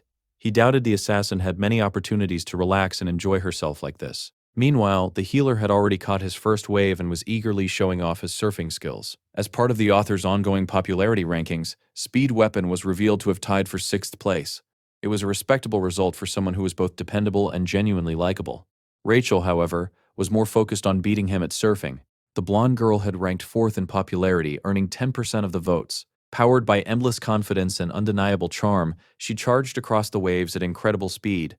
Unfortunately, her reckless surfing sent poor Chloe tumbling into the water. The assassin fell right off her float and disappeared beneath the surface. The gentle yokai girl ranked 5th in the popularity poll, winning over 3% of readers with her sweet personality. As Rachel sped across the water, a pointed object suddenly emerged from beneath the waves. For a brief moment, someone thought they had spotted a shark. Rachel flew past Jian-ma, who had somehow managed to secure 3rd place in his own story's popularity rankings. The result was almost unbelievable. It left everyone wondering who could possibly have claimed 1st place. The answer became even more confusing when Rachel and Abel arrived. The moment Abel stepped onto the beach in an incredibly revealing swimsuit, everyone froze. Both girls looked stunning, and even Rachel complained that it was unfair for the two of them to look so good. Abel immediately became flustered, wondering why everyone was staring at her. While the younger generation enjoyed the ocean, the adults spent their time playing chess while discussing the future. Every move mattered. The world remained dangerous, and they had to make careful decisions if they wanted the children depending on them to continue enjoying peaceful and carefree days like this. The popularity rankings continued as well. Siegfried von Nylong, the Sword Emperor himself, had tied for 6th place. The director shared the same ranking, making 6th place feel more like a consolation prize than an achievement. Still, she agreed with the Sword Emperor's philosophy. Everything they fought for was represented by moments like these. The children's smiles, their laughter, their innocence. Protecting those things was worth any sacrifice. Soon, the group moved on to a game of beach volleyball. Rachel launched the ball high into the air before warning Ryojo to watch out. The ball shot toward the archer like a cannonball. Ryojo reacted instantly, managing to return it, though the force sent her sliding across the sand. The healer was amazed and told Rachel to calm down. That spike could have injured someone. Ryojo glared at the blonde menace, but her attention quickly shifted when Abel leaped into the air. The swordswoman moved with flawless grace. Beautiful, elegant, powerful. She struck the ball with incredible force. Rachel and Chloe could only stare as it blasted right past them. Neither even attempted to stop it. Abel landed lightly on the sand with a satisfied smile, seemingly pleased with her devastating attack. It was easy to see why she had finished 2nd in the popularity rankings. Ryoho lowered her head in defeat. At this point, she genuinely wondered if there was anything Abel could not do. The swordswoman then extended a hand to help her up. Trying to hide her jealousy, Ryoho accepted while joking that the play had been a coordinated assist. Abel smiled warmly and insisted they had won thanks to her. As evening arrived, the smell of grilled meat filled the beach air. Everyone gathered around the barbecue while the sun slowly disappeared beyond the horizon. The atmosphere was perfect. The students had changed into more casual clothing and settled around the tables as Jian-ma took charge of the grill. Naturally, a crowd immediately formed around him. Everyone wanted to taste. For some reason, however, Ryoho sat alone, quiet, distant, lost in thought. While Abel attempted some strange Japanese charm she claimed would make the meat taste better, Ryoho quietly slipped away from the gathering. She wandered along the moonlit beach, reflecting on everything that had happened. Nothing had gone her way all day. Everywhere she looked, Abel seemed better than her. The thought left her feeling miserable. As she walked, she noticed a mysterious bottle resting in the sand. Curious, she picked it up and opened it. Inside was a paper containing the results of the popularity poll. The writing was smudged, but she could still make out one shocking detail. 1st place had received 60% of all votes. 60%. The number was absurd. Ryojo immediately felt jealous. Whoever held 1st place must have been loved by everyone. She wished she could be the best at something too. At that moment, her stomach growled loudly. The realization hit her instantly. She had left all that delicious food behind. Now she was starving. Thinking about Abel only made things worse. The swordswoman was beautiful, talented, and seemed to be growing closer to Jian-ma every day. Ever since the Avalon incident, the relationship between them had noticeably changed. Abel openly sought him out now. She smiled beside him, laughed beside him, spent time beside him. Meanwhile, Ryojo was sitting alone on a beach, hungry and depressed. The unfairness of it all made her even more upset. Then Jian-ma appeared. He carried a skewer of grilled meat in his hand. The boy had no idea why she was sitting out there alone, but he wanted to tell her that the movie was about to start. Ryojo nearly jumped in surprise. Her face immediately turned bright red. She nervously asked how he had managed to sneak up on her. Jianma simply replied that he had walked over. How else was he supposed to get there? The answer only made her more embarrassed. Then he admitted that he had been worried about her. Those words struck her like lightning. Her eyes widened, her heart raced, her breathing quickened.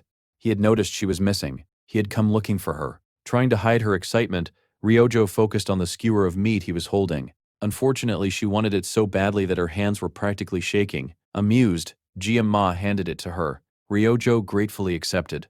The meat tasted incredible.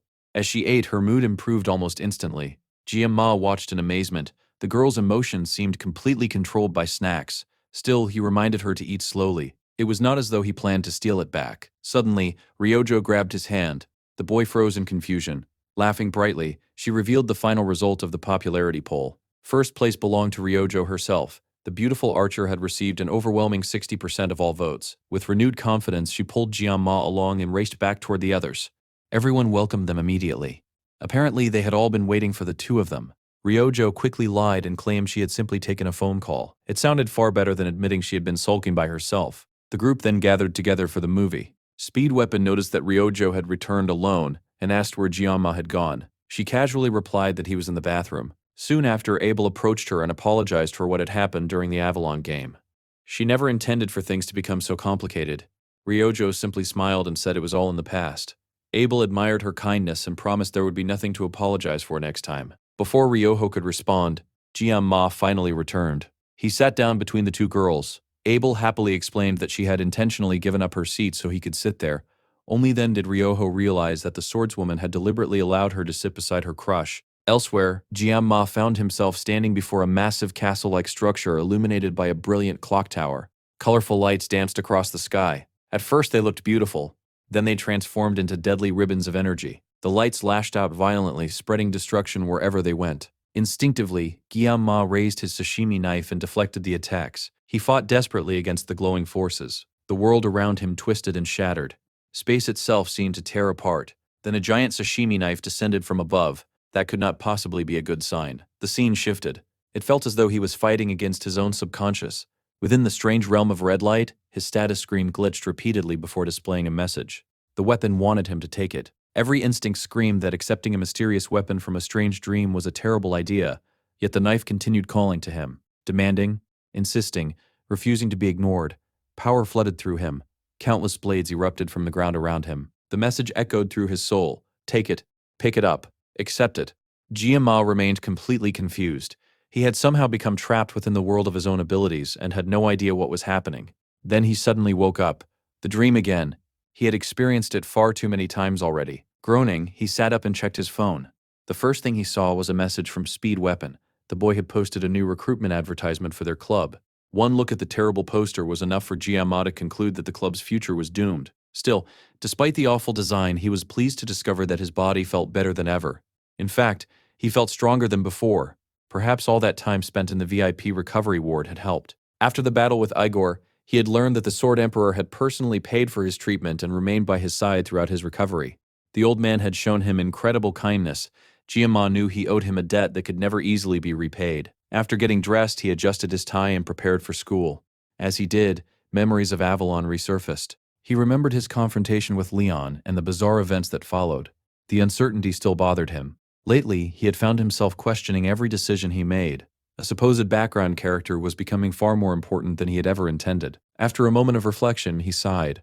There was no point regretting his choices now. Whatever happened next, he would deal with it when the time came. For now, there was only one thing he needed to focus on: school. Ryojo was waiting for Jianma when he arrived, and she immediately tried to share some of the sweets she loved so much. The archer happily offered him a treat, but Jian politely declined.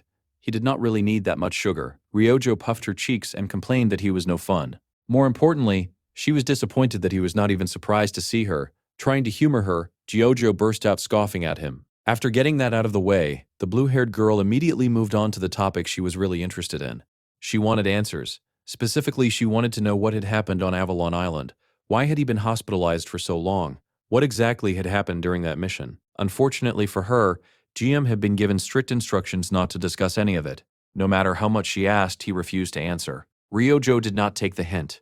Instead, she continued pestering him relentlessly. She buzzed around him like a curious little blue bug, determined to uncover the truth.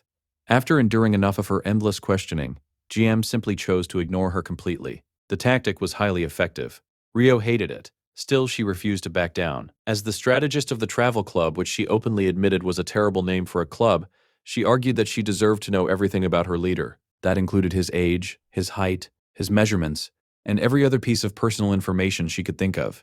Since she clearly had no intention of respecting his privacy, Jiam responded by continuing to ignore her. While Ryoho sulked, Jiam's attention shifted toward the recruitment poster hanging nearby.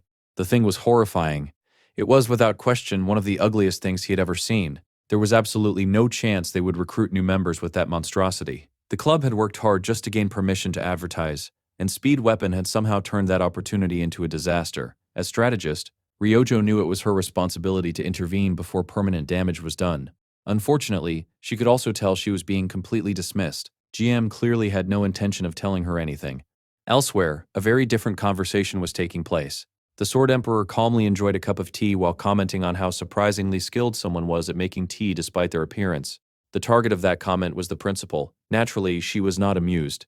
The green-haired woman demanded to know what exactly was wrong with her appearance. The Sword Emperor insisted that it was a compliment. The principal disagreed, strongly. Before their argument could escalate into another childish exchange, GM arrived. The principal greeted him warmly. The boy wondered whether he had shown up too early. In reality, his timing was perfect. He had interrupted them just before another round of bickering began. The Sword Emperor admitted that he was still struggling to adjust to losing an arm. After 70 years of having 2 arms, he occasionally forgot about the missing limb. Apparently, the problem became especially noticeable whenever he tried to use the bathroom. Despite GM's presence, it quickly became clear that nothing was powerful enough to distract the 2 adults from their favorite pastime, arguing. Eventually, the principal turned toward GM with a more serious expression. She had already heard everything from the Sword Emperor. She knew what had happened on Avalon Island. More importantly, she knew that GM Ma had defeated Igor. Even hearing it spoken aloud felt surreal. GM himself barely remembered the battle. His face paled as he thought back to it. He knew it had happened. The evidence was undeniable, yet the memory felt strangely distant, almost like a dream he had witnessed rather than an event he had personally experienced. The principal apologized. The boy had only recently recovered and had barely started walking around normally again. Jian quickly insisted that he was fine. The principal smiled faintly. She still found the entire story difficult to believe. Unfortunately, disbelief could not change reality. The truth was the truth. The Sword Emperor had been present during the battle, but Jian Ma had been the one who carried the fight. The young student had accomplished something that should have been impossible. The old man lowered his head. He apologized to the principal for withholding information about Avalon Island. At the time, he simply had no choice. The situation had been too dangerous. The demons had almost certainly noticed the disturbance by now. Even in his prime, the Sword Emperor doubted any human could stand against a general-class demonoid alone. He still did not know how Agor had entered the human realm. However, one thing was clear. The demons had acted with purpose. It was almost as though they were trying to stop something. That possibility deeply concerned the principal. Unfortunately, there was no longer any point avoiding reality. The situation would only worsen if humanity remained passive. Demons were both cunning and relentless. The Sword Emperor predicted that within a few years, war would return. And when it did, the conflict would eclipse the war that had taken place 50 years ago. The thought cast a heavy silence over the room. If news spread that humanity had slain Igor, the demons might use it as justification for retaliation. Fortunately, the Sword Emperor had worked hard to keep the matter hidden. The rumors had not spread far enough for the demons to react. Listening to all of this, GM gained even more respect for the old man. The Sword Emperor truly carried the weight of humanity on his shoulders. After a long pause, the old man finally revealed the real reason he had called the meeting. He sighed. Then he admitted something that neither of them expected to hear. He was no longer suited for the front lines. The principal immediately protested. However, the Sword Emperor remained firm. Losing an arm was not the issue. Age was. Time was. Humanity could not afford to cling to old symbols of power when it should be preparing the next generation. The future belonged to the young. Their responsibility was to nurture heroes capable of facing the coming storm. That was why the principal had become the academy's dean. As unpleasant as it was, they needed to prepare students for the possibility of war. The room fell silent. Neither adult seemed particularly happy about that reality. GM simply allowed them time to process their thoughts. Then the Sword Emperor calmly picked up his teacup. What he said next shocked everyone. He planned to step down from the 7 stars. GM immediately shot to his feet. The announcement was far more shocking than anything else he had heard that day. The Sword Emperor raised a hand and told him to calm down. This was not a spontaneous decision. He had spent a great deal of time thinking about it while GM had been recovering in the hospital. Stepping down did not mean retiring. It simply meant focusing his efforts elsewhere. Even so, the decision would create a massive public reaction. The media would undoubtedly portray it as the fall of a legendary hero. The Sword Emperor merely laughed. He was prepared for that. In fact, he intended to hold a press conference within a few days and address everything directly. The principal immediately exploded in frustration. She demanded to know why he always spoke about life-changing decisions so casually. Did he not realize how painful this was? The old man only laughed harder. That response somehow made her even angrier. Watching the two of them argue brought a smile to GM's face. For the first time in a long while, he felt genuinely relieved. These two eccentric adults had always been there for him. Once upon a time, he had obsessed over preserving the original storyline. Whenever someone acted differently from how they had in the original plot, he would panic. Looking back now, he realized how selfish that mindset had been. The people around him were not characters trapped inside a script. They were individuals. They had their own desires, their own emotions, their own choices. Forcing them to follow a predetermined path would have been cruel. As he watched his school parents bicker like always, GM finally accepted that truth. Whatever choices they made in the future, he would respect them. Pretending reality was something else would only be childish. Then the Sword Emperor suddenly remembered something. Both GM and the principal immediately became nervous. They had already endured enough shocking announcements for one day. Unfortunately, the old man was not finished. Calmly, he revealed one final piece of news. He intended to transfer his 7-star seat to Kangjiam Ma. Silence filled the office. Even the tea on the table had gone cold. The principal stared at her old friend in disbelief. The Sword Emperor assured her that the transfer would not happen immediately. Preparations alone would require at least a year. GM deserved the chance to enjoy his remaining school life before being burdened with such responsibilities. The principal growled in frustration. She could not believe he was seriously planning something this absurd. A position among the 7 stars carried enormous weight. Placing that burden on a 17-year-old boy seemed unreasonable. And yet, no one was more qualified. Although the public knew nothing about GM's achievements, the truth was undeniable. If his accomplishments ever became public knowledge, the entire world would be shaken. The boy was a genius beyond explanation, a prodigy who seemed to have stepped directly out of legend. The principal found herself thinking of an old name, Valor Jawan. The comparison slipped from her lips before she could stop it. Immediately, she fell silent. Even saying the name felt ominous. Still, it highlighted just how dramatically the world was changing. She sighed softly. She missed her old friend. More importantly, she understood exactly why the Sword Emperor had made this decision. The absence of a truly powerful 7-star would affect far more than human society. It could also destabilize relations with the demon race. The transition would need to be handled carefully. There would undoubtedly be criticism. There would be opposition. But if the Sword Emperor personally endorsed GM as his successor, most objections would eventually fade. Even then, they would still need approval from the association and the remaining 7 stars. The road ahead would be difficult. Looking at an old photograph from years ago, the principal let out a tired sigh. So much had changed, and judging by the direction the world was heading, it might soon be time for an unexpected reunion of old friends. Meanwhile, the Sword Emperor and his newly appointed successor walked through the academy halls together. The old man strolled casually as though nothing significant had happened, while Jianma followed silently behind him, struggling to process everything he had just heard. The conversation in the principal's office still weighed heavily on his mind. Sure, he had agreed that he would do his part to help save the world if necessary. However, he had never expected such an enormous responsibility to be dropped onto his shoulders so suddenly. Now that they were finally alone, Jiam decided to speak up. He asked if the old man had a moment to discuss the situation properly. The Sword Emperor immediately guessed the topic. The 7 stars seat. The old man apologized for not discussing it beforehand, but admitted that it was far too late to take back what he had already announced. Instead, he asked GM a question. Did he know why there were only 4 active 7 stars despite the organization having more seats available? GM was surprised by the question.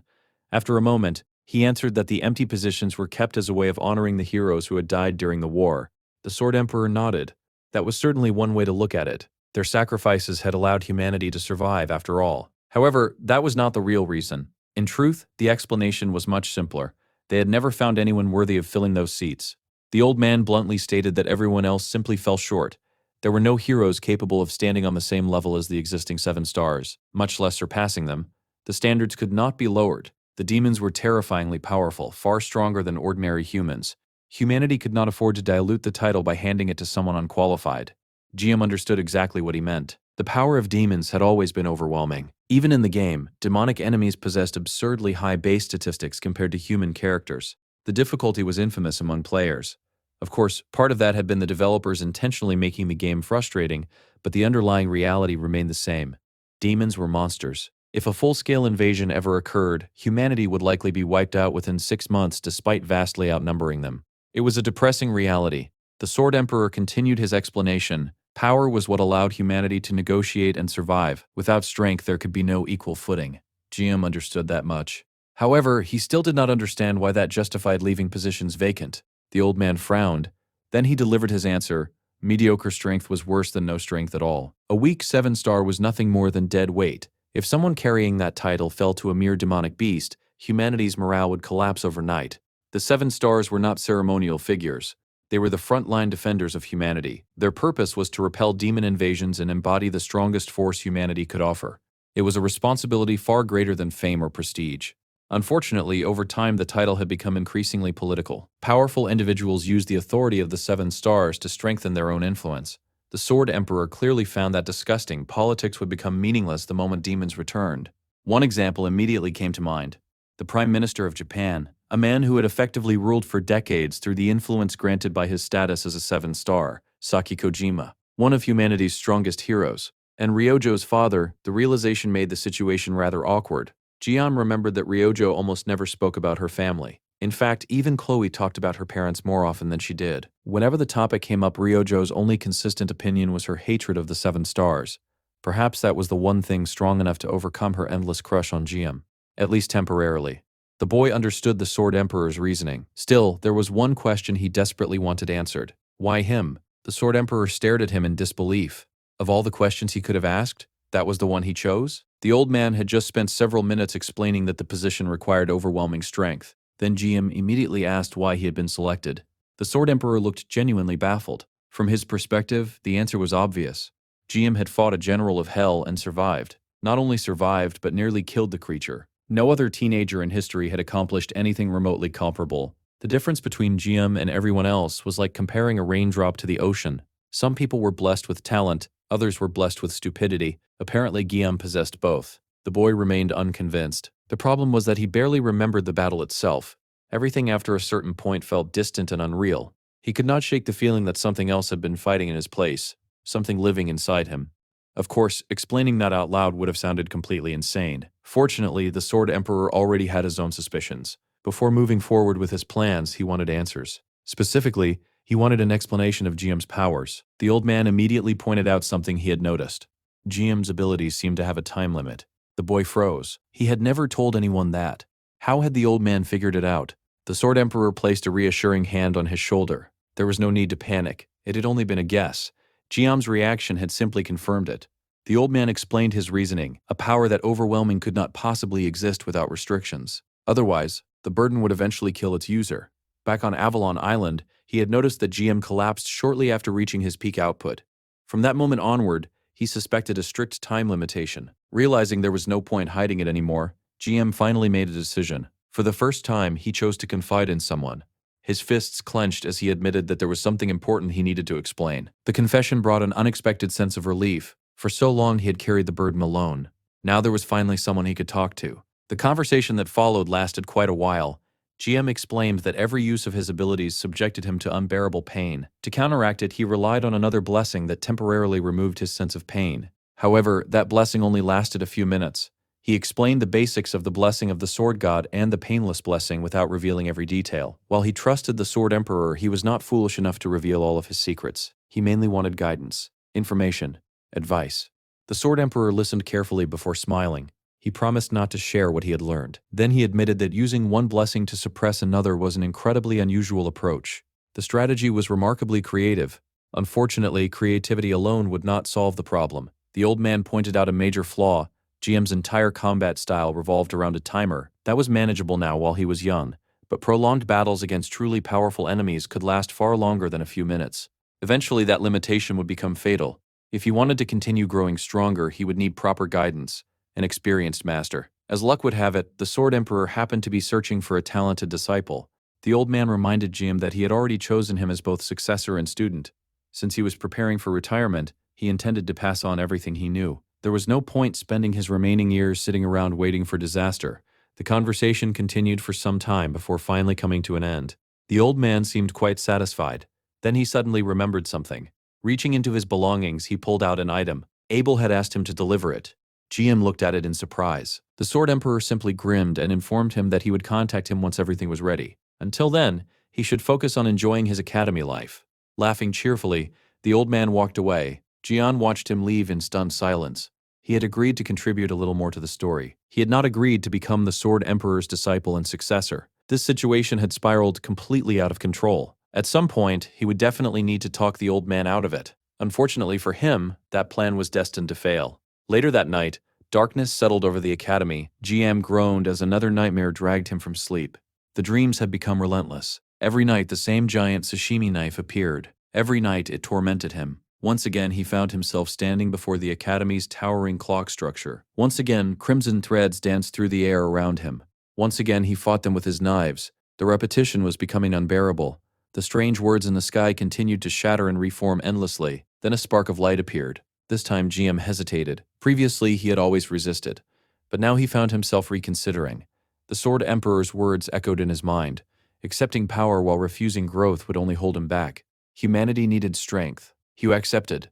Immediately the knife in his hand began to change. It vibrated violently, expanded, transformed. A gigantic sashimi knife descended from the heavens. The weapon pierced through the sky itself. GM braced himself. This time he would not run. He would face whatever awaited him. The colossal blade crashed into him. Pain exploded throughout his body. Pure agony. His vision distorted. His entire existence felt as though it was being torn apart. Yet he refused to move, refused to retreat, refused to break. The pain continued endlessly. Then brilliant light swallowed everything. When the light faded, GM found himself lying on the ground. His clothes had been shredded. A strange seal had appeared on his chest. Power flowed through every inch of his body. It felt as though something fundamental had changed. Tiger-like markings spread across his skin. His eyes sharpened. His entire presence transformed. The sensation was unlike anything he had ever experienced. It was not simply strength. It was evolution. Slowly rising to his feet, GM looked around in shock. Then a voice spoke. He turned immediately. Standing before him was a strange figure. The being possessed no face, no color, no true form. Its body resembled smoke drifting through the air. The apparition observed him calmly. Then it explained that this was not the place GM had visited before. Instead, it had created a similar environment to make him feel more comfortable. Only then did GM notice his surroundings. The location resembled his own kitchen. The familiar setting eased his nerves considerably. The mysterious being seemed confused by his reaction. After a brief pause, it apologized. Then it revealed something unexpected. It was not the Game Master at all. The revelation left Jiam Ma completely stunned. For the longest time, he had been convinced that the strange apparition was the Game Master. The spirit seemed amused by the assumption and admitted that the comparison was not entirely wrong. According to the mysterious being, one could say that it was not very different from the Game Master. Or perhaps the Game Master was not very different from it. The explanation somehow managed to make everything even more confusing. The spirit compared the situation to Schrodinger's cat, then immediately contradicted itself and claimed it was actually the other way around. At that point, GM decided it no longer mattered. What mattered was a much simpler question. Who exactly was this thing? The apparition fell silent for a moment as though genuinely struggling to answer. Then it suddenly burst into laughter. The reaction was so unexpected that GM could only stare. After a while, he finally asked how long the creature intended to keep laughing. The spirit gradually calmed down and admitted that the boy's question had reminded it of some very fond memories. Something about GM's attitude felt strangely familiar. Eventually, the spirit explained that answering the question properly would take far too long. They did not have enough time. Instead, it offered a simplified explanation.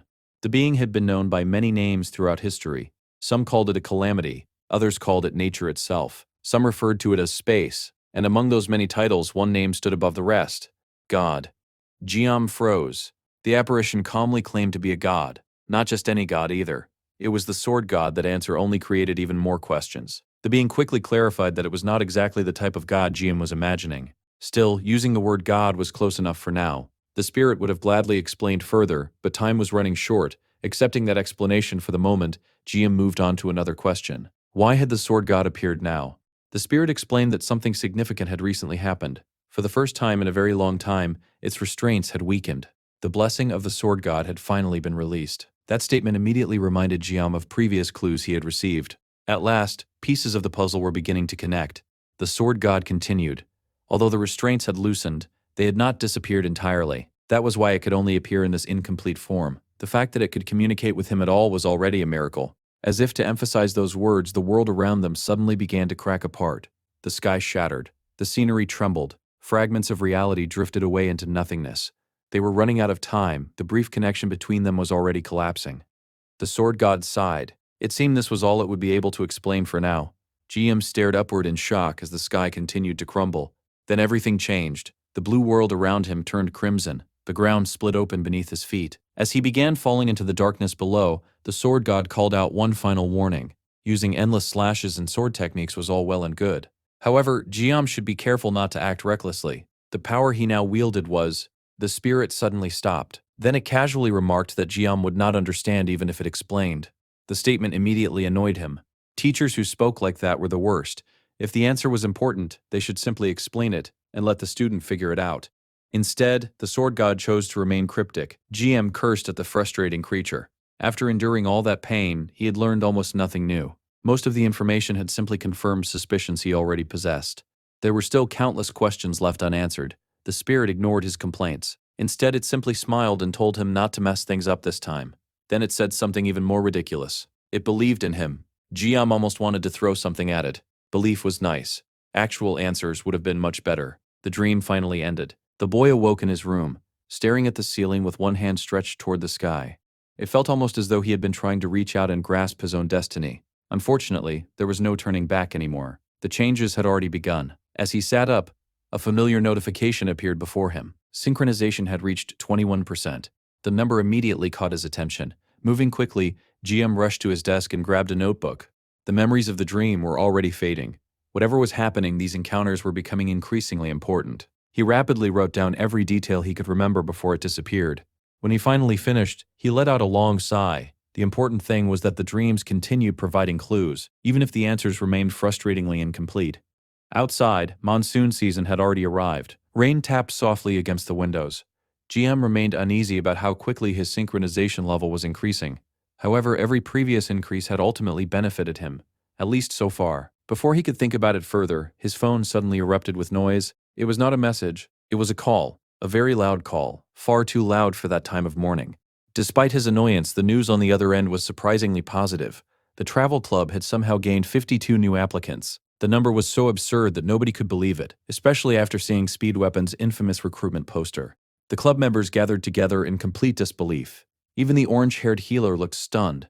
Who in the world would see that poster and decide to join? The question alone made them suspicious. Ryojo immediately entered full interrogation mode.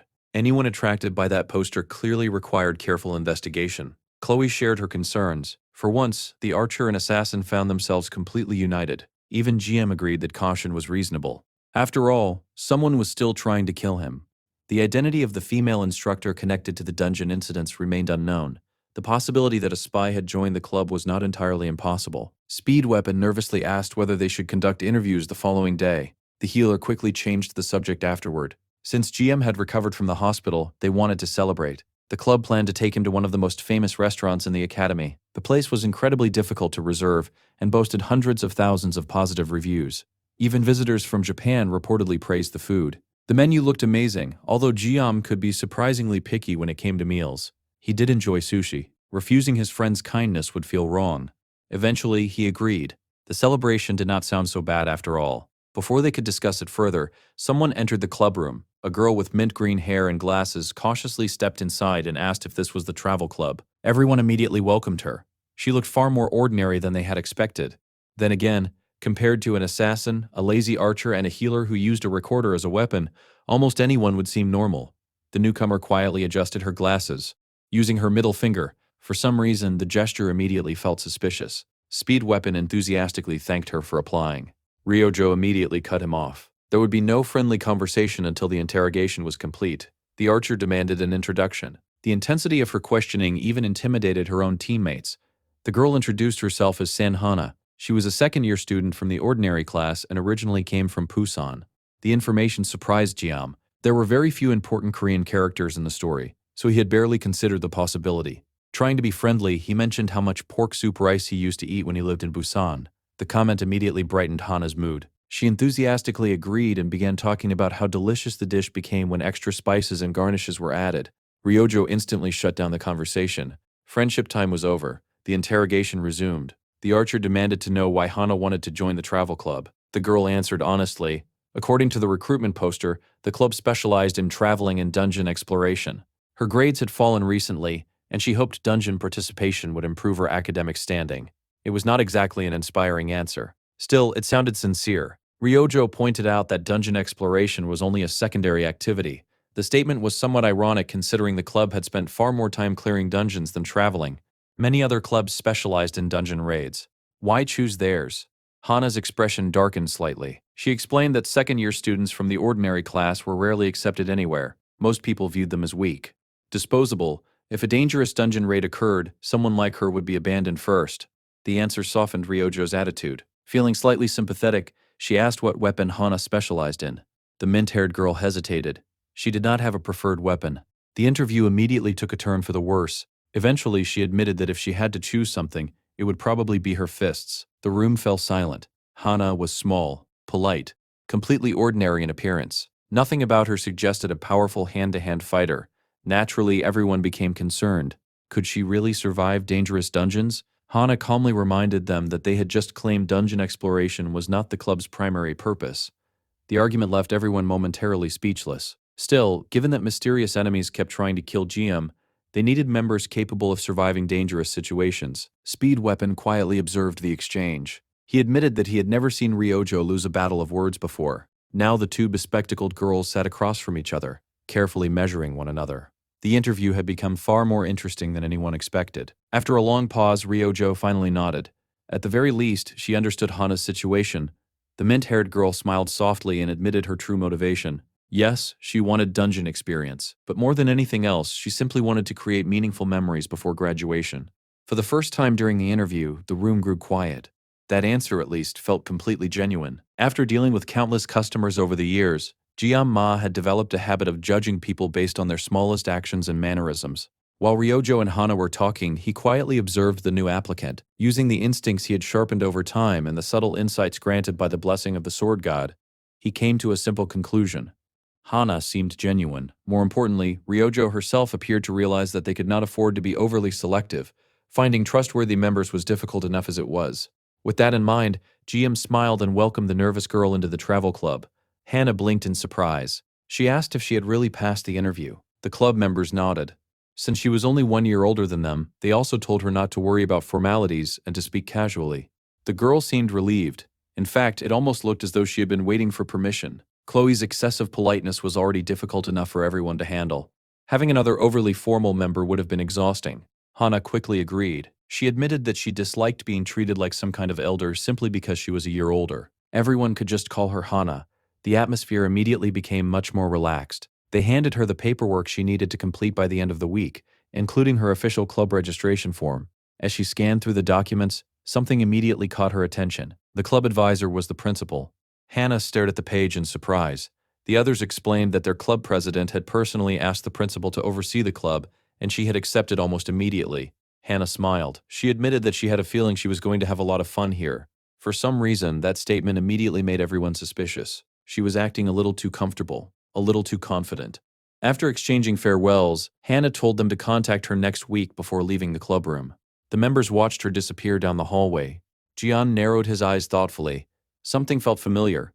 Ryojo noticed his expression and asked whether something was wrong. Not wrong exactly, just strange. The boy asked if Hana reminded anyone else of somebody. The others exchanged confused looks. Nobody could think of anyone. Aside from her glasses and the dramatic way she adjusted them, she seemed fairly ordinary. Ryojo giggled and jokingly copied Hana's glasses adjustment. GM immediately told her not to start doing that. Before the conversation could continue, his phone buzzed. A message had arrived from the principal. At first, he wondered whether she had somehow already learned about their newest member. That was impossible. The girl had only just left. Then he opened the message. The contents immediately drained the color from his face. The principal had sent his student records, or rather what remained of them. His personal information was gone. His biological records were gone. His biological records were gone. Everything that should have existed before he entered the academy had simply vanished. The files only contained information from after his enrollment. Nothing else remained. GM stared at the screen in disbelief. A cold sensation crept down his spine. Without another word, he stood up. The others immediately noticed the change in his expression. Something was terribly wrong. Chloe wondered whether the principal had summoned him. Ryojo quietly sipped her drink. Whatever had happened, it was clearly serious. GM left immediately. His teammates could only watch him go. As he walked, a horrifying realization began forming in his mind. He could no longer remember his parents' faces. No matter how hard he tried, the memories remained blurry, incomplete, missing. The realization sent a wave of panic through him.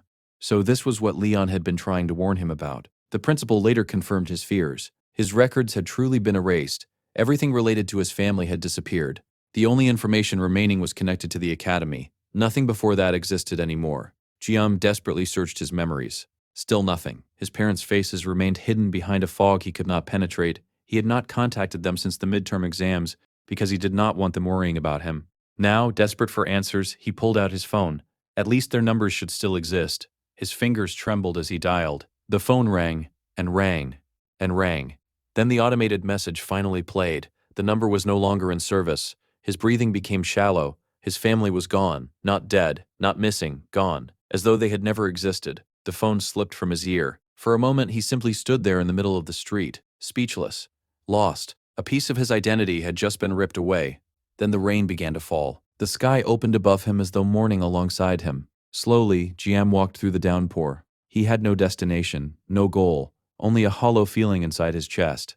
Eventually, he found a bench and sat beneath the rain without bothering to seek shelter. His clothes became soaked. His hair clung to his face, yet he barely noticed. Instead, he opened the photographs stored on his phone. Pictures of his family. Pictures of people whose faces were already becoming harder to remember. The images seemed less clear than before, fading, disappearing. This was not a hallucination. His memories had not been mistaken. The blessing of the sword god made that much certain. Those people had been real. They had helped him adapt to this world. They had cared for him. Perhaps thinking of them that way would make losing them easier. But it did not. Outside of the academy, he no longer had a home, no family, no place waiting for him. The weight of that realization crushed him. As he sat alone in the rain, his thoughts inevitably turned toward the being responsible, the sword god, the mysterious existence that had burdened him with both incredible power and endless suffering. Reaching into his coat, GM slowly drew his sashimi knife. Whether it was the sword god, the game master, or both of them together, someone had caused this. He was still contemplating the unfairness of his situation when disaster struck. A massive bolt of lightning descended from the heavens. The strike slammed toward the bench beside him. Fortunately, his weapon was already in hand. Instinctively, GM reacted and deflected the attack. Even now, even while grieving, the world refused to give him a moment of peace. Someday, he promised himself things would be different. Elsewhere, life was far less depressing. Rachel was having an excellent morning. The cheerful blonde walked through campus while countless admirers attempted to offer her gifts and confessions. She dismissed them all with confidence. None of them were on her level. Once the crowd finally dispersed, she released a relieved sigh and entered the classroom. Abel watched the entire ordeal sympathetically. Rejecting that many people every morning had to be exhausting. Still, something felt off. Rachel was not acting like herself. The usually energetic blonde seemed unusually troubled. Abel wondered whether the rainy weather had affected her mood. Eventually, Rachel decided to share her problem. Abel listened attentively. The blonde pouted dramatically. Lately, her self-confidence had been suffering. She honestly did not understand why. After all, she was strong, popular, beautiful, and judging by her own opinion, she had a fantastic figure. The shameless declaration immediately made Abel self-conscious. Rachel proudly looked down at her chest while making her argument. Abel instantly demanded to know where she was looking. Ignoring the complaint, Rachel finally explained the real issue. It involved Guillaume's club. Before she could continue, however, Rachel suddenly noticed that Abel was acting strangely. Suspicion immediately filled her eyes. She lunged forward and demanded answers. Had something happened between Abel and Guillaume on Avalon Island? Abel nearly jumped out of her seat. Technically, a lot had happened. That was exactly why she became so flustered. She immediately denied everything. Unfortunately, her bright red face ruined the attempt. She nervously explained that she had injured her ankle and that Guillaume had simply helped her. Nothing scandalous, nothing romantic, nothing at all. The problem was that she did not sound particularly convincing. Rachel watched her closely. The blonde knew her friend far too well. Abel's embarrassment was practically glowing. Still, Rachel eventually backed off. After all, Abel had repeatedly insisted she was not interested in Guillaume. Not even a little. The swordswoman quietly mumbled that she had never actually gone that far. That response immediately caught Rachel's attention.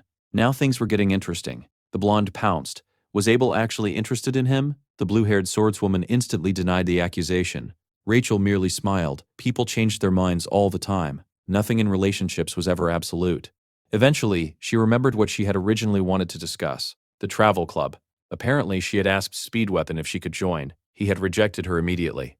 The reasoning made sense. If the club accepted too many star-class students, it would begin looking like an exclusive organization for elites. GM wanted ordinary students to feel comfortable joining. Rachel understood the logic. Unfortunately, understanding it did not make her feel any better. Abel listened patiently before asking how that affected Rachel's confidence. That was exactly the problem. The previous day, Rachel had visited a prestigious cafe recommended by her family. Coming from a noble French household, she was expected to maintain certain standards. While ordering an iced coffee, she happened to spot GM sitting inside. Naturally, she became excited. Then she noticed something else. A girl wearing glasses was sitting across from him. An ordinary-looking girl. Average appearance, average figure. Nothing particularly remarkable. And yet, GM had been smiling during the conversation. Rachel's confidence suffered a devastating blow.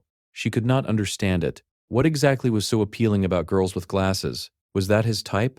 The possibility genuinely troubled her. Before Rachel could continue her rant, she noticed Abel's expression. The swordswoman looked furious. Rachel blinked in surprise. Apparently someone else disliked the idea of GM spending time with random girls. Meanwhile, the travel club finally gathered at the famous sushi restaurant. The establishment's name was hilariously generic. At this point, GM joked that the chef would probably turn out to be a Caucasian man just to complete the irony. Pushing those thoughts aside, he approached the table where his friends were waiting. The group enthusiastically waved him over. As he sat down, he immediately noticed something. Hannah was missing. When he asked about it, the others explained that she could not eat raw fish. As a result, she had declined the invitation. Jiam found that explanation oddly suspicious. After all, for someone who grew up in Busan, not being able to eat fish seemed rather unusual. The moment the group stepped into the restaurant, the delicious aroma of fresh seafood immediately lifted everyone's spirits. The place was famous for a reason. The staff welcomed them warmly, and GM found himself instinctively examining the kitchen setup as they walked inside. Something about the environment felt nostalgic. It reminded him of his previous life working in professional kitchens. They had reserved a table for 4 and were preparing to sit down when Chloe suddenly froze. Her face turned pale. Then she nearly stumbled backward in shock. The others immediately followed her gaze. Standing near the entrance was a familiar red-haired young man. Chloe's older brother, the assassin's overprotective sibling, had appeared. Ryoho blinked in confusion while GM stared at him. The Oreo-haired boy could not help asking what he was doing there. The redhead awkwardly explained that he worked at the restaurant. That answer only confused GM even more. The young man belonged to one of the wealthiest families in the world. Why on earth was he working as a restaurant employee? For a moment, GM wondered whether the man was secretly carrying out some sort of covert mission. That theory immediately fell apart when another worker shouted across the restaurant. The employee barked at the redhead to stop standing around and start serving customers. Apparently, he had spent days begging for the opportunity to work there. The worker reminded him that time was sushi. The situation somehow became even stranger. Not only was the redhead working there voluntarily, but he had apparently fought for the chance. GM decided it was probably best not to ask further questions. The group headed to their table and began looking through the menu. It did not take Ryojo long to find several items she wanted to order. The menu itself looked incredible, and everyone could understand why the restaurant had become so popular. Chloe, however, remained unusually quiet. Seeing her brother had clearly affected her mood, noticing her expression, GM gently tried to reassure her. Whatever reasons her brother had for living like this, they were likely his own. For now, they should focus on enjoying themselves. Chloe nodded softly. Their sibling relationship was complicated. Some people would even call it dysfunctional. That only made the situation more painful because she had been looking forward to this outing more than anyone else. GM hated seeing her disappointed. The conversation eventually shifted back to food. One of the restaurant's signature sushi sets contained 11 pieces and cost a staggering amount. To GM, the price seemed absolutely insane. To his wealthy friends, however, it was apparently considered reasonable. Ryojo even had the audacity to apologize for choosing a restaurant that was too cheap. The comment nearly gave GM a heart attack. If they visited somewhere even more expensive, he was fairly certain he would collapse on the spot. Rather than worry about the price, he told everyone to order whatever they wanted. After all, he was not the one paying. That immediately improved everyone's mood. Ryojo enthusiastically called over a waiter and announced that they were ready to order. Watching her in situations like this always felt strange. Most of the time she behaved like a lazy cat, yet the moment expensive food appeared, her noble upbringing became painfully obvious. Before long, the sushi arrived. The presentation was beautiful. Every piece looked flawless. The ingredients were undeniably fresh. Even by Japanese standards, the quality was impressive. GM reached for his food. Then he stopped. A strange expression crossed his face. Ryojo immediately asked if something was wrong. The boy hesitated. He felt bad saying it while his friends were treating him to such an expensive meal. Still, he could not ignore it. The ingredients themselves were excellent. The problem was the knife work. The cuts were wrong. To someone with his background, it almost felt like the fish itself was crying. The girls stared at him in confusion. The sushi looked perfect. How could he possibly tell? Unfortunately, someone else had heard the comment, someone with very sharp ears. The chef. A few moments later, the restaurant's head chef marched directly to their table. The atmosphere immediately became tense. The chef demanded to know exactly what Guillaume had just said. The students suddenly found themselves in the middle of what looked suspiciously like a confrontation. To their surprise, Guillaume remained completely calm. Without hesitation, he repeated himself. The chef's skills were decent, but the quality did not justify the price. The entire restaurant seemed to freeze. Those were fighting words. The chef immediately challenged him. If the student knew so much about sushi preparation, then he should demonstrate it himself. The invitation sounded less like an offer and more like a declaration of war.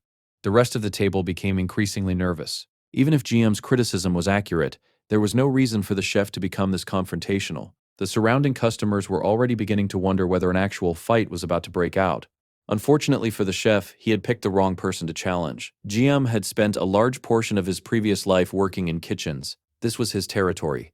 When the chef demanded proof, GM calmly stood up. Ryojo immediately asked what he was planning. The chef continued provoking him, blaming his confidence on the fact that he attended Juwon Academy. Apparently, he held some sort of grudge against the school. The chef proudly declared that he had spent 12 years mastering the knife. Surely that was longer than this teenager had ever held one.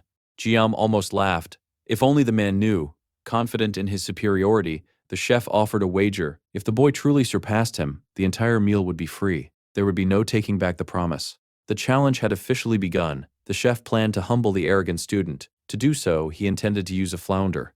GM immediately rejected the idea. If they were doing this, they would do it properly.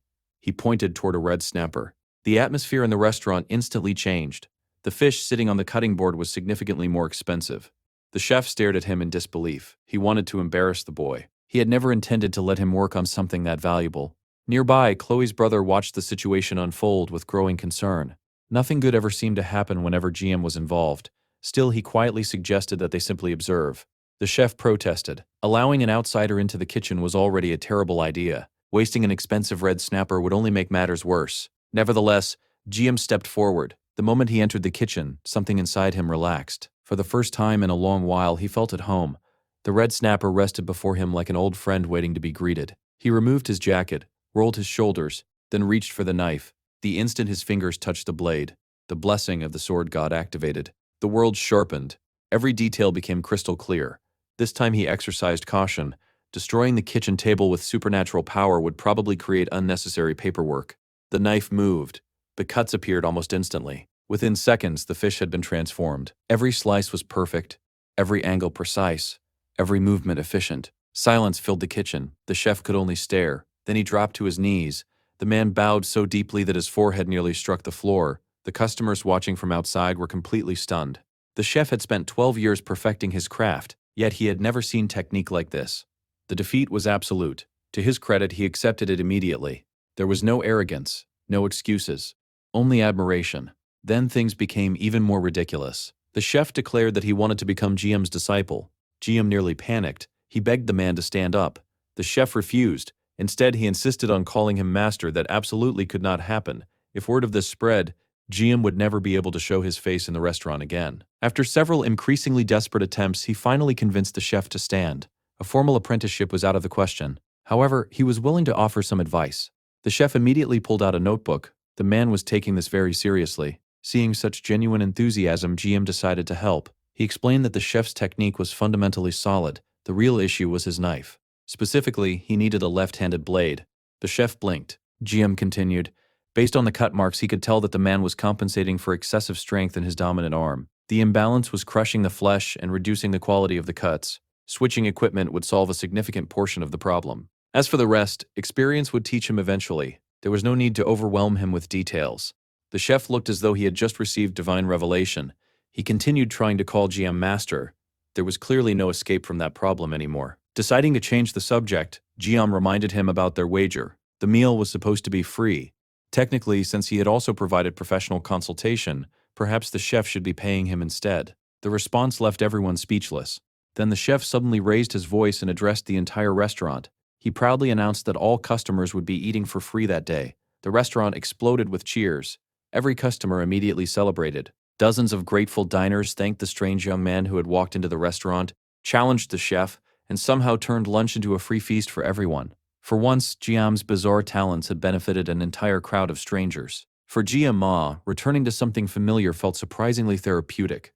What was supposed to be a welcome back party had somehow turned into him standing in a professional kitchen, preparing sushi for an entire restaurant. Oddly enough, he did not mind. In fact, he looked happier than he had in days. The restaurant staff even allowed him to work with some of their most expensive fish, and before long he was completely absorbed in the task. His friends watched from nearby with mixed feelings. The whole purpose of the outing had been to help him relax after everything he had endured, and to celebrate the growth of their club. Instead, their club president had voluntarily started working, yet none of them had the heart to stop him. There was a genuine smile on his face. Seeing that smile, Chloe found herself smiling too. She had never realized how naturally their captain could smile when he was doing something he truly loved. Even Ryojo admitted that Jiam looked completely different in the kitchen. As long as he was happy, nobody intended to interrupt. Speed Weapon eventually stood up. If their club president was working this hard, he felt guilty sitting around doing nothing. He announced that he was going to help. Ryojo immediately questioned what exactly he thought he was capable of doing. The healer ignored her criticism. If Jiam was having fun, then he wanted to contribute as well. With a sigh, Ryojo got up too. She even called Chloe over. If they were helping, they would do it together.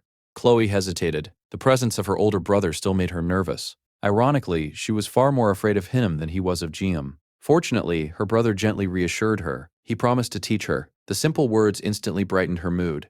A warm smile spread across her face as she thanked him. For a brief moment, the awkward siblings actually looked like normal family members. The rest of the day passed surprisingly well. By the end of it, Jiam found himself leaning against a wall, reflecting on everything that had happened. It had been a strange celebration. Most people spent parties eating and relaxing. He had spent his standing behind a counter slicing fish.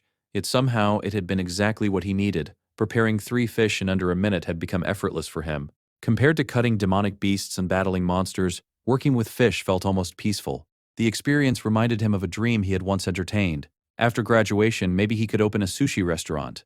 The idea sounded increasingly appealing. As he thought about it, someone approached. GM looked up in surprise. He had assumed this person would still be busy working. It was Chloe's brother. The red-haired assassin explained that the ingredients for the day had already been prepared.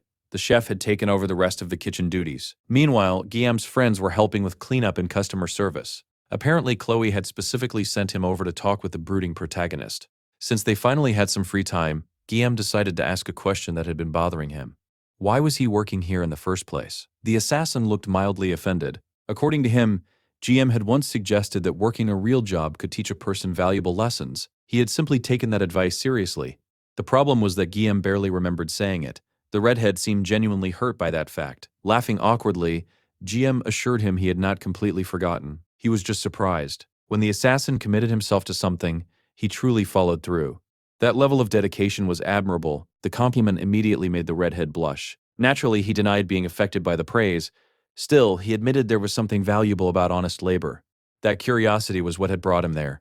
The assassin even asked for advice on dealing with difficult customers. That happened to be one of GM's specialties. Having survived years of customer service, he had countless horror stories and useful lessons to share. The two spent quite some time discussing troublesome customers, workplace experiences, and restaurant life. By the end of the conversation, the assassin seemed genuinely grateful. The redhead eventually admitted something else. The more he spoke with GM, the harder it became to believe they were the same age. At times, GM felt more like an experienced adult than a teenager. The question naturally followed. Was he lying about his age? Technically speaking, the answer was complicated. Having memories from another world made the situation difficult to explain. Instead, GM laughed and told him that calling him experienced sounded much better than calling him old. The conversation gradually became more serious. Normally, the assassin family never shared internal matters with outsiders. However, circumstances had changed. The assassin admitted that he had attempted to contact Chloe first, but she refused to answer his calls. As a result, he decided to tell GM directly.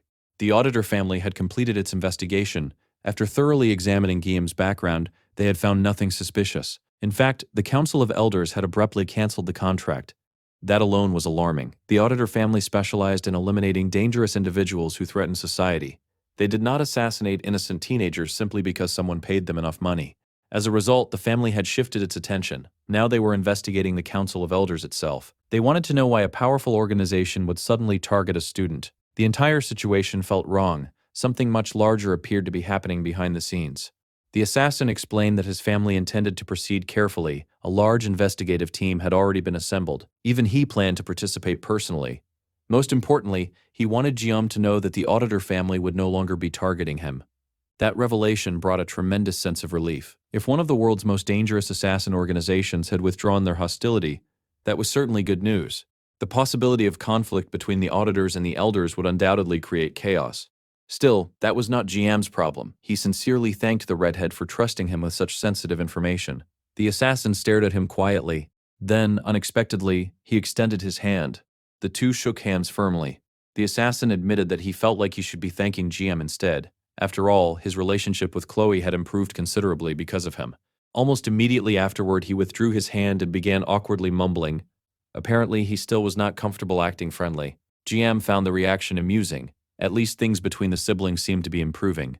That alone made him happy. Then another thought crossed his mind. He asked whether the assassin knew a girl named Hana.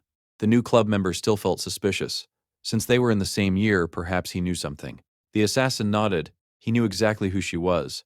Unfortunately, there was very little to say. Hana mostly kept to herself. She spent her time reading and rarely interacted with anyone. However, there was one unusual thing about her. She was always perfectly average. Jiam immediately asked for clarification. The explanation was surprisingly interesting. Whether it was academics, practical training, or combat exercises, Hana always ranked exactly in the middle. Not near the middle. Exactly in the middle. Every single time. The consistency was so unnatural that it almost seemed intentional. That detail immediately caught Jiam's attention. Maintaining perfect mediocrity was actually quite difficult. The assassin raised an eyebrow. Why was Jiam suddenly so interested in such an average student? Guillaume grimaced and asked what kind of person the assassin thought he was. The redhead looked him directly in the eyes. For a moment it seemed he was about to answer honestly. Unfortunately, someone called him away before he could finish. The restaurant was closing. Work came first. Their conversation ended there. As they prepared to leave, the chef suddenly appeared. The moment he saw Jiam, his eyes lit up. Unfortunately, he was still calling him master. At this point, it seemed impossible to stop. The chef proudly announced that he had already learned a great deal from their earlier discussion.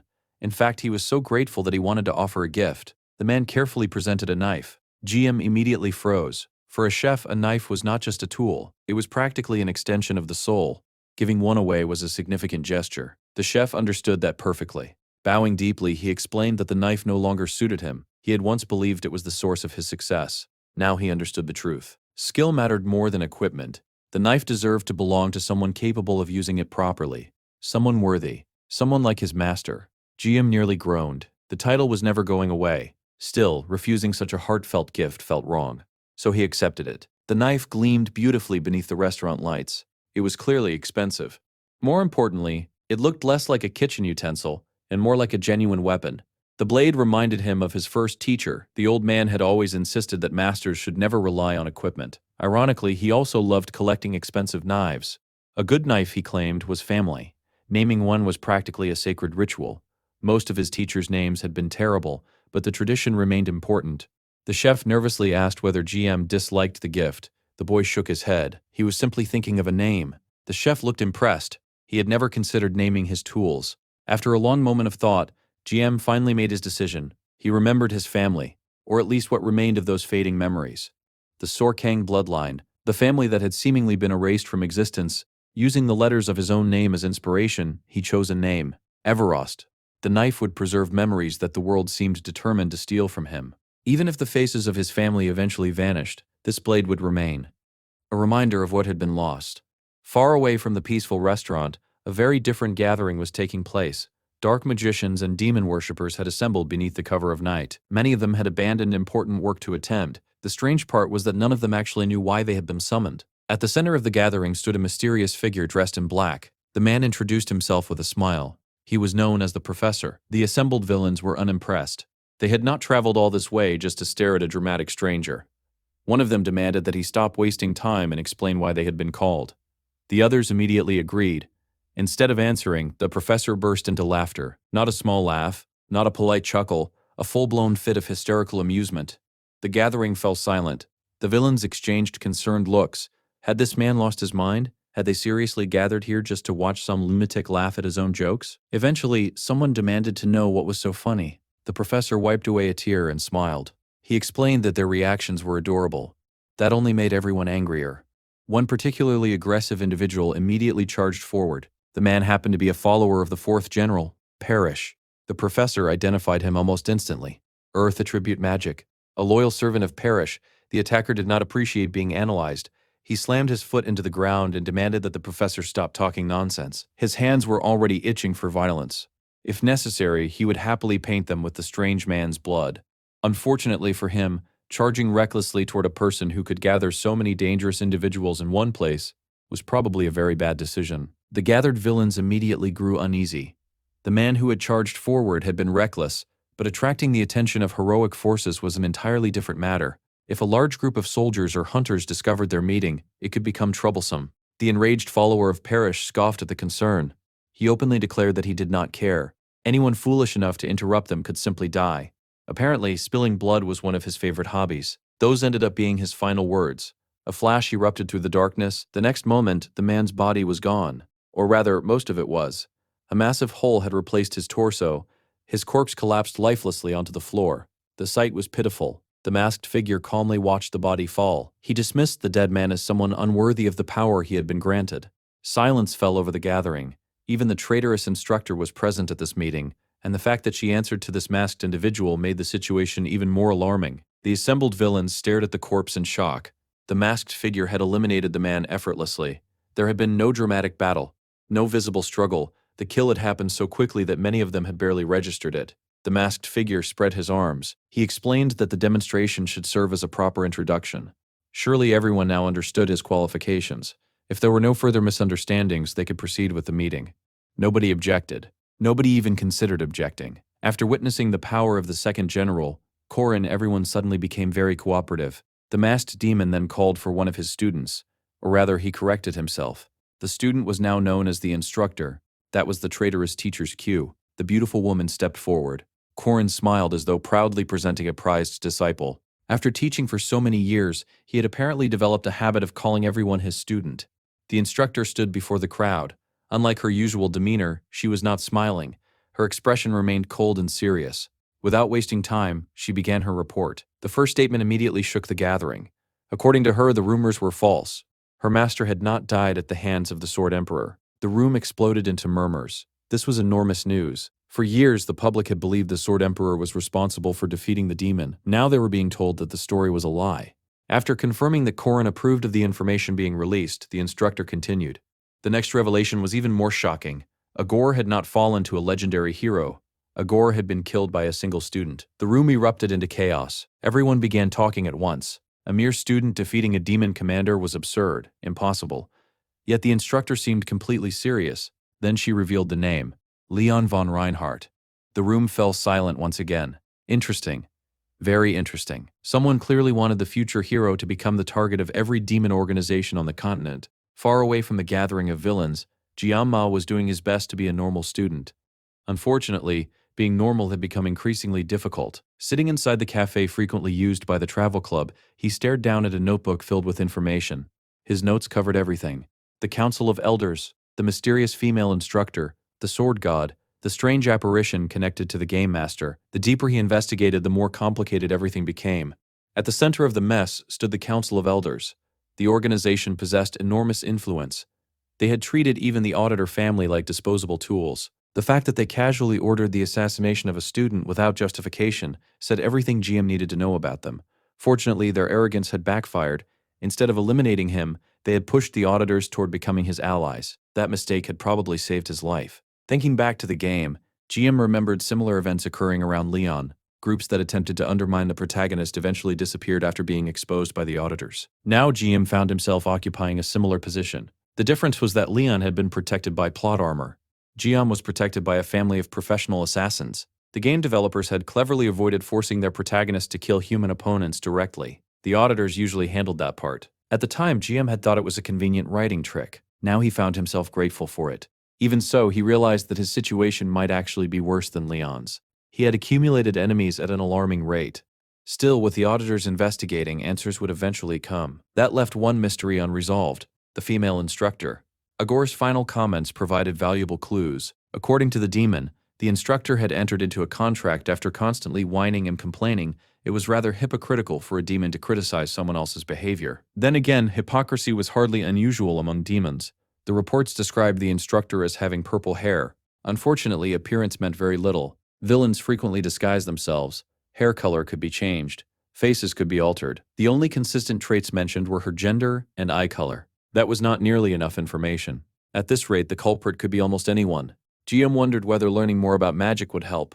The sword god's blessing could detect certain things, but it had limitations. Without proper magical knowledge, he was missing too many pieces of the puzzle. Lost in thought, he glanced down at his notebook, then he noticed something strange. He had unconsciously begun scribbling random notes about entirely different topics. That realization made him pause. When was the last time he had actually focused on schoolwork? Lately, his life had revolved around conspiracies, demons, assassins, and secret organizations. He had almost forgotten he was supposed to be a student.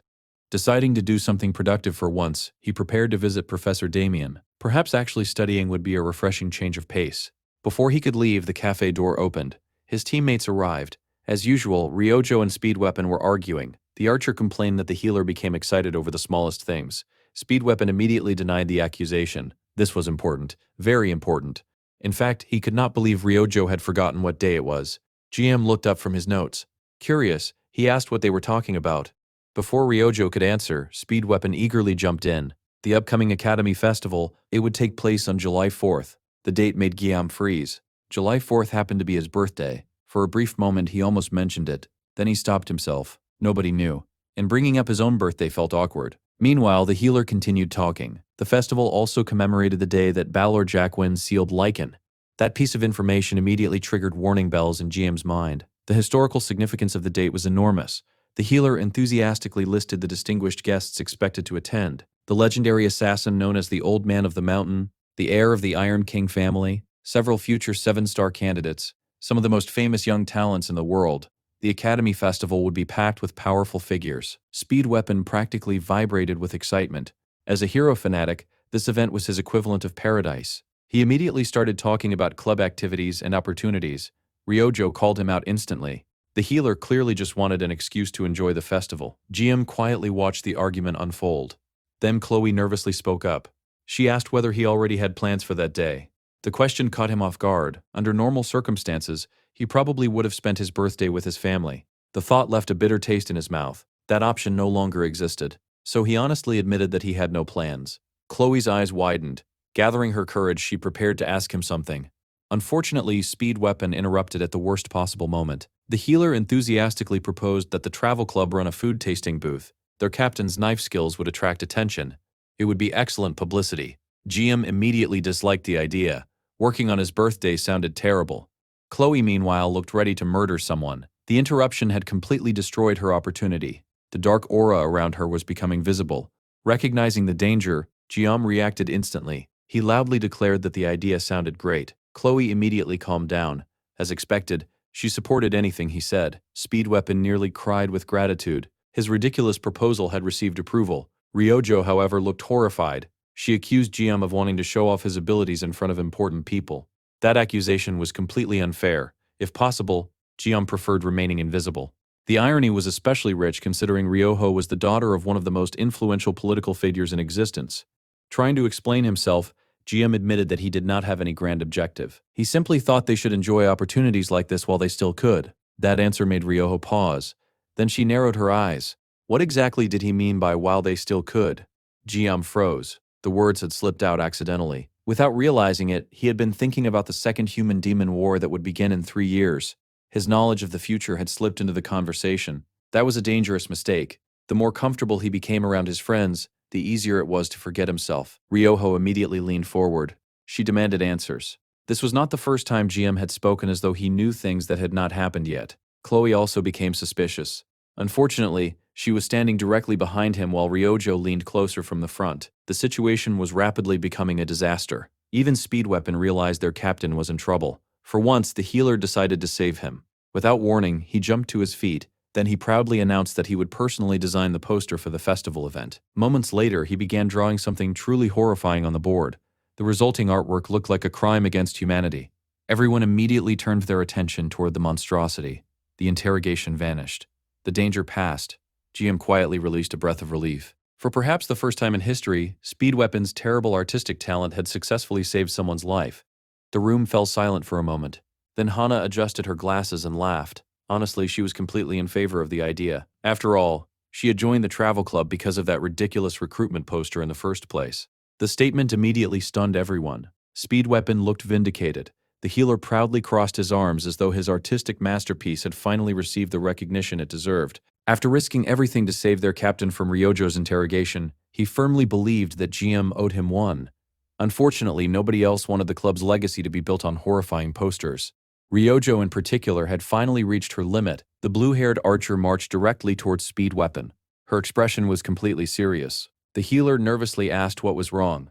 Ryojo did not answer immediately. Instead, she slowly turned toward GM. Her sharp eyes locked onto their captain like an arrow aimed directly at its target. Then she announced that the club had a problem. There were too many people trying to steer the ship. The hierarchy needed to be made absolutely clear. Otherwise, Speed Weapon would continue saying ridiculous things forever. Apparently, the poster had offended her so deeply that she was now willing to settle the matter through combat.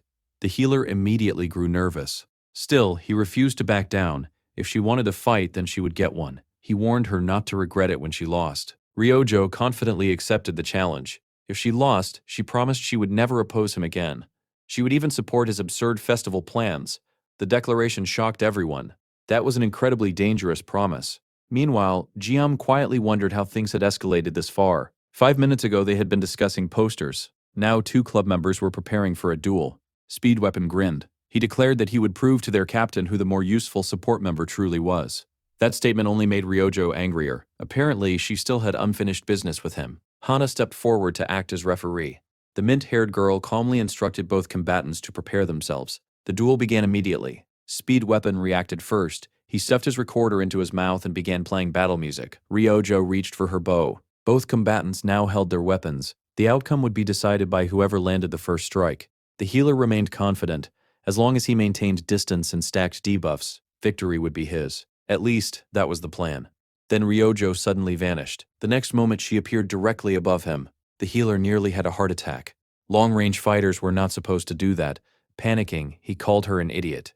At such close range, her bow was useless. Unfortunately for him, Ryojo had already thought of that. There was more than one way to use a bow. With absolutely no hesitation, she swung it like a baseball bat. The bow smashed directly into his ribs.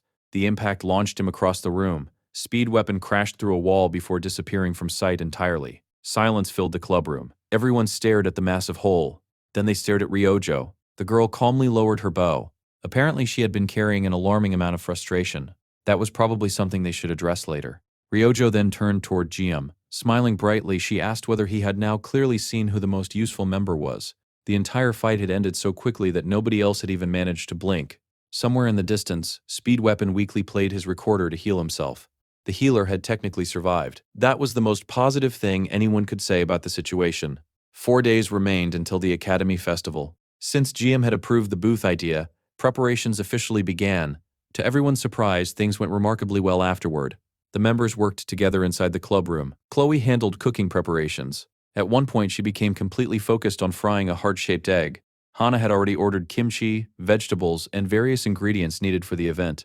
As part of the management team, she was responsible for securing supplies. The shipment would arrive in 2 days. The booth reservation had already been completed as well. Now they only needed tables, chairs, cooking equipment, and gas hookups. Unfortunately, Speed Weapon had somehow become responsible for logistics. The healer immediately began panicking. Ryoho reminded him that he had lost the duel and therefore had no right to complain. Meanwhile, the archer discovered the hidden downside of victory. She had never cooked anything in her life. Now she was expected to help make kimchi stew. Winning suddenly felt a lot less satisfying. Even worse, she had been assigned to public relations and graphic design. The responsibility existed entirely because nobody trusted Speed Weapon with another poster. GM politely encouraged her to do her best. The blue-haired girl sighed dramatically. The dark-haired boy smiled as he watched everyone work. Despite the chaos, the atmosphere felt warm. The festival would place most of the attention on him because of his knife skills. Even if the entire club helped, he would still carry the bulk of the workload. More importantly, the event would last far longer than 50 seconds. His painless blessing would not be enough if enormous crowds appeared. Still, he found himself looking forward to it. Back in his previous life, he had spent every festival working in kitchens. Leisure had been almost completely absent from his life. Maybe that was why he had fallen in love with Blessing of Miracle M in the first place. The game had been generic. The story had been predictable, yet it offered something he secretly desired: a peaceful everyday life. Unfortunately, even the game eventually abandoned that peace. Everything changed once demons started targeting Leon during the second year. That was around the time GM stopped playing. Thinking about it now, he realized this might be the last Academy festival he would ever truly enjoy. The thought made him unexpectedly sentimental. Hana suddenly appeared beside him. The girl tilted her head.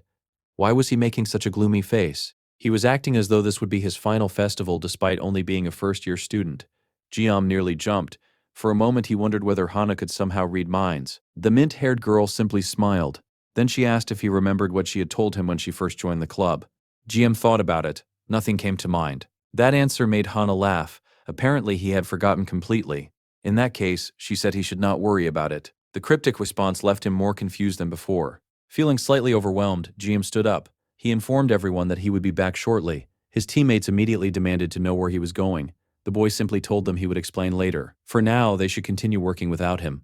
Ryojo narrowed her eyes suspiciously. Still, she allowed him to leave. A short while later, GM arrived at Professor Damien's laboratory. The professor was sitting alone, peacefully enjoying tea. When he noticed his student, he immediately welcomed him inside. As luck would have it, he had just finished brewing a particularly fine black tea imported from Russia. The aroma filled the room. Unfortunately, GM politely explained that he was allergic to black tea. The professor looked genuinely disappointed. Still, tea was hardly necessary for conversation. As GM sat down, something unusual caught his attention. A strange tree stump rested on the table. The object looked almost like a rock, yet faint traces of mana flowed through it. The professor explained that it was a rare specimen he had recently acquired. If GM wanted, he could even take a piece for himself. The boy politely declined. The professor simply laughed. Then he encouraged GM to ask whatever questions had brought him there. After a brief hesitation, GM explained that this was related to their earlier discussion about divine blessings. The professor immediately remembered. In fact, the question had intrigued him so much that he had conducted additional research. Reaching into a pile of books, he produced a weathered volume. The text had been difficult to obtain. He had apparently traveled all the way to Russia to acquire it. To Jiam's surprise, the professor handed the book over. The boy stared at him. That seemed incredibly generous. Damien simply smiled. After all, GM had inspired the research in the first place. Besides, scholars enjoyed pursuing interesting questions. The professor then turned to the main topic. As he had previously explained, blessings were typically classified according to the beings that granted them. There were blessings from dead spirits, guardian spirits, elemental spirits, heroic spirits. Each category reflected the nature of the source. Although these spirits transcended ordinary life, they were still understandable beings. Then the professor asked whether Jiam remembered an important point from their previous discussion. The boy nodded. According to history, no gods remained in the world. Damien smiled approvingly. His student had an excellent memory. The professor even joked that Jiam should become his teaching assistant. GM immediately declined. That sounded like far too much work. Damien sighed dramatically. Such talent was being wasted. Ignoring the joke, GM focused on the information he actually needed. He wanted answers about the strange power that had invaded his life. The professor's expression grew more serious. The fact that no gods remained was precisely why this topic was important. To understand the present, they first needed to understand the distant past. Long ago, countless gods existed. No one truly knew where they had come from. Historians referred to that era as the Age of Gods. The beings called gods were fundamentally different from spirits. Spirits possessed personalities, thoughts, emotions, individual identities. Gods did not. They were closer to concepts than living beings. Entities without bodies, without emotions, without mortal limitations. Simply put, they existed on an entirely different level. Compared to a true god, even the greatest spirit resembled a firefly standing before the sun. These beings had completely transcended mortality. They were omniscient existences that stood beyond human understanding itself. However, even they could not escape death. The dark-haired boy listened attentively as the conversation reached a particularly interesting point. These divine beings were sometimes merciful, but a single god had once brought an entire era to an end. That alone was terrifying. And that god was the sword god.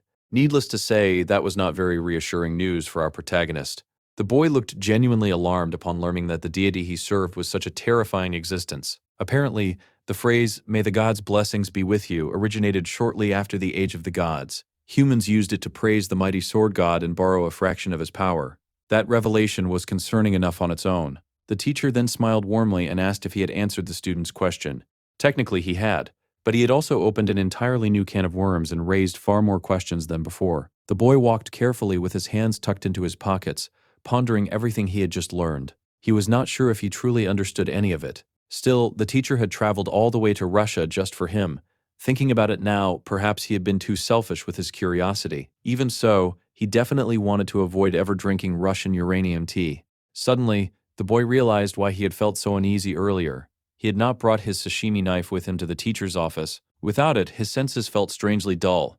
The fact that he felt uncomfortable simply because he was missing his beloved knife was absurd, yet undeniable. His life really was turning upside down these days. The main character knew he had changed. There were only 4 days left until the festival, and everyone was busy preparing. The team gathered to help Chloe handle the eggs. 3 days before the event, they assembled their stall. The archer insisted that they needed as many balloons as possible and refused to compromise until their design was perfect. 2 days before the festival, they began preparing their maid outfits. The Japanese girl looked absolutely miserable wearing hers, but after coming this far, she had no choice but to endure it.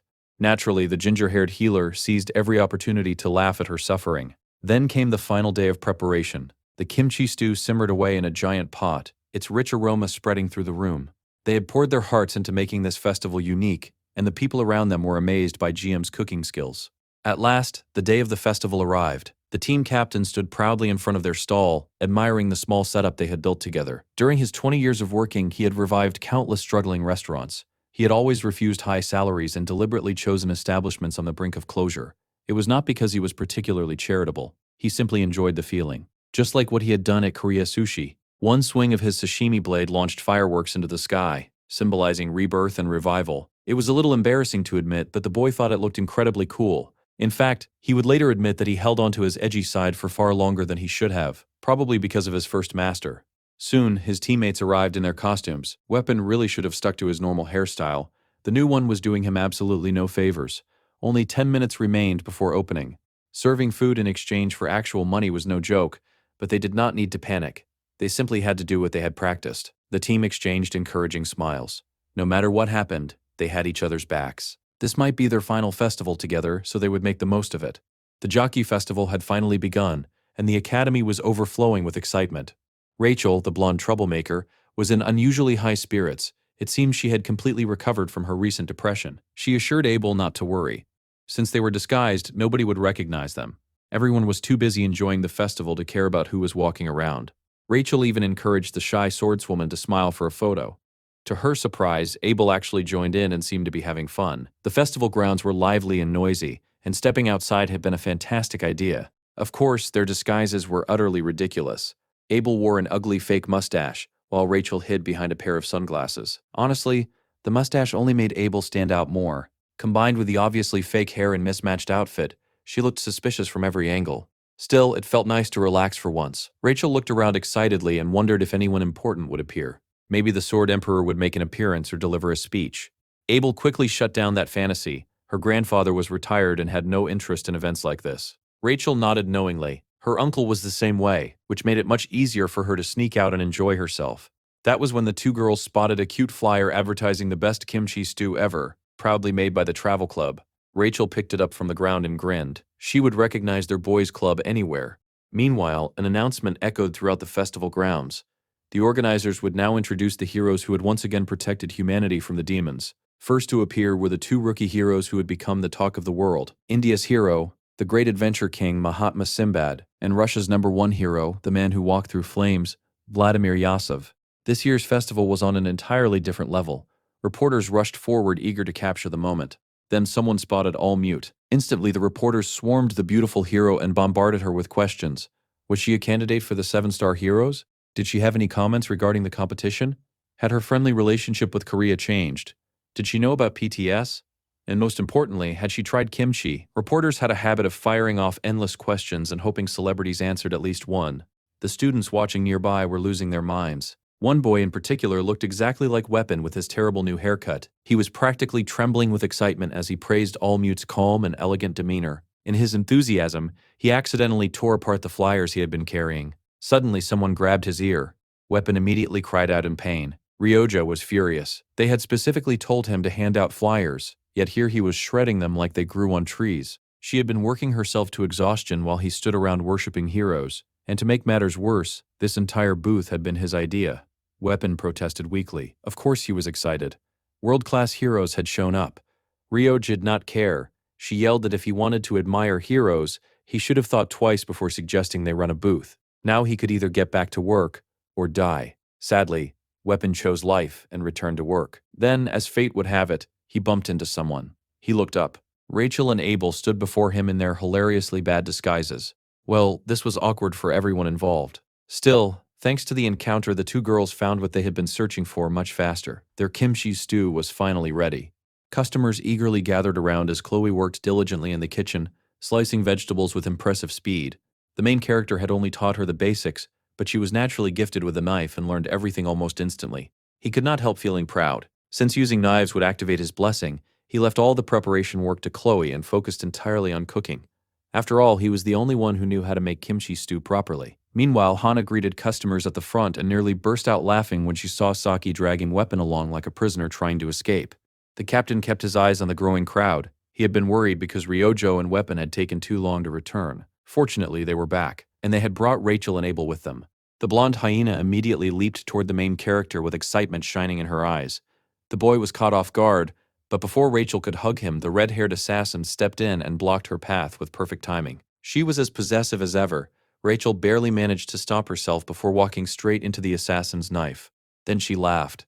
The redhead was so tiny that she had not even noticed her. That was an incredibly dangerous thing to say. Before the main character could worry about the brewing fight, he noticed someone hiding behind the energetic blonde. A familiar face. His favorite girl, Abel. She blushed brightly and shyly greeted him. GM smiled awkwardly and welcomed the two unusual customers. Rachel enthusiastically ordered one kimchi stew. Meanwhile, Abel proudly pronounced the dish's name correctly. As he prepared their food, the boy found himself lost in thought. He had created the stew, but he never imagined these two girls would visit their booth. They needed to feed them quickly and send them off before their presence attracted even more attention to their tiny corner of the festival. Unfortunately for him, another customer immediately shouted for an order, and Hana was already rushing from table to table trying her best to keep up with the growing crowd. Rachel was thrilled that she could finally point out the travel club's newest member to Abel. At the very least, the two of them had abandoned their ridiculous disguises. The swordswoman quietly observed the new girl from a distance, trying not to appear too interested. Unfortunately for her, Rachel noticed immediately. The blonde grinned mischievously and teased Abel, reminding her how upset she had been the first time she heard about Hana joining the club. Abel instantly blushed and denied everything. "I don't care about her at all," she snapped. Of course, that only made her look guiltier. When it came to her feelings for Jian-ma, Abel was hopelessly shy. Rachel decided to spare her for now. After all, this was a festival, and they were supposed to enjoy themselves. Still, Rachel wondered if they should have opened a booth of their own. Abel quickly shot that idea down. Final exams were approaching, and they had far too much studying to do. There was no time to waste on club activities or festivals. Unfortunately for her, Ryojo overheard every word. The blue-haired girl slowly turned her head, looking almost offended by Abel's remark. The two girls locked eyes. Abel immediately felt nervous. Rachel, on the other hand, was extremely grateful that she was not the one caught saying something insensitive. She quickly looked away and pretended to be deeply fascinated by the scenery. Meanwhile, Weapon ran over to the captain. "3 servings for table 9, he shouted. Jian-ma glanced at him with concern. The healer looked completely out of it. Even so, he still had enough energy to gush endlessly about all mute. She was the hero of his dreams, an American superstar and one of the leading candidates for the 7-star heroes. He had actually seen her in person. The main character sighed. He had not forgotten that Weapon's obsession with heroes was what brought them together in the first place. Weapon sulked dramatically. Of course he loved heroes. And because of that love, Ryojo had nearly ripped his ear off. For now, he just needed some ice for the massive bruise on his head. Meanwhile, Jian-ma found himself thinking about All Mute. Her real name was Elizabeth Kahn. She was one of America's strongest heroes and a prime candidate for the 7-star heroes. The United States stood at the top of the global rankings alongside Korea. Their hero society was built differently from everyone else's. Heroes there were celebrities, businesses, brands. Some people believed true heroes earned immortality through sacrifice. Others used the title of hero to make a fortune while they were alive. The world respected the former. It cheered for the latter. But neither fit Jian-ma's ideal. More importantly, he was simply grateful he had not reincarnated as an American. The thought of wearing a flashy skin-tight suit made him want to die.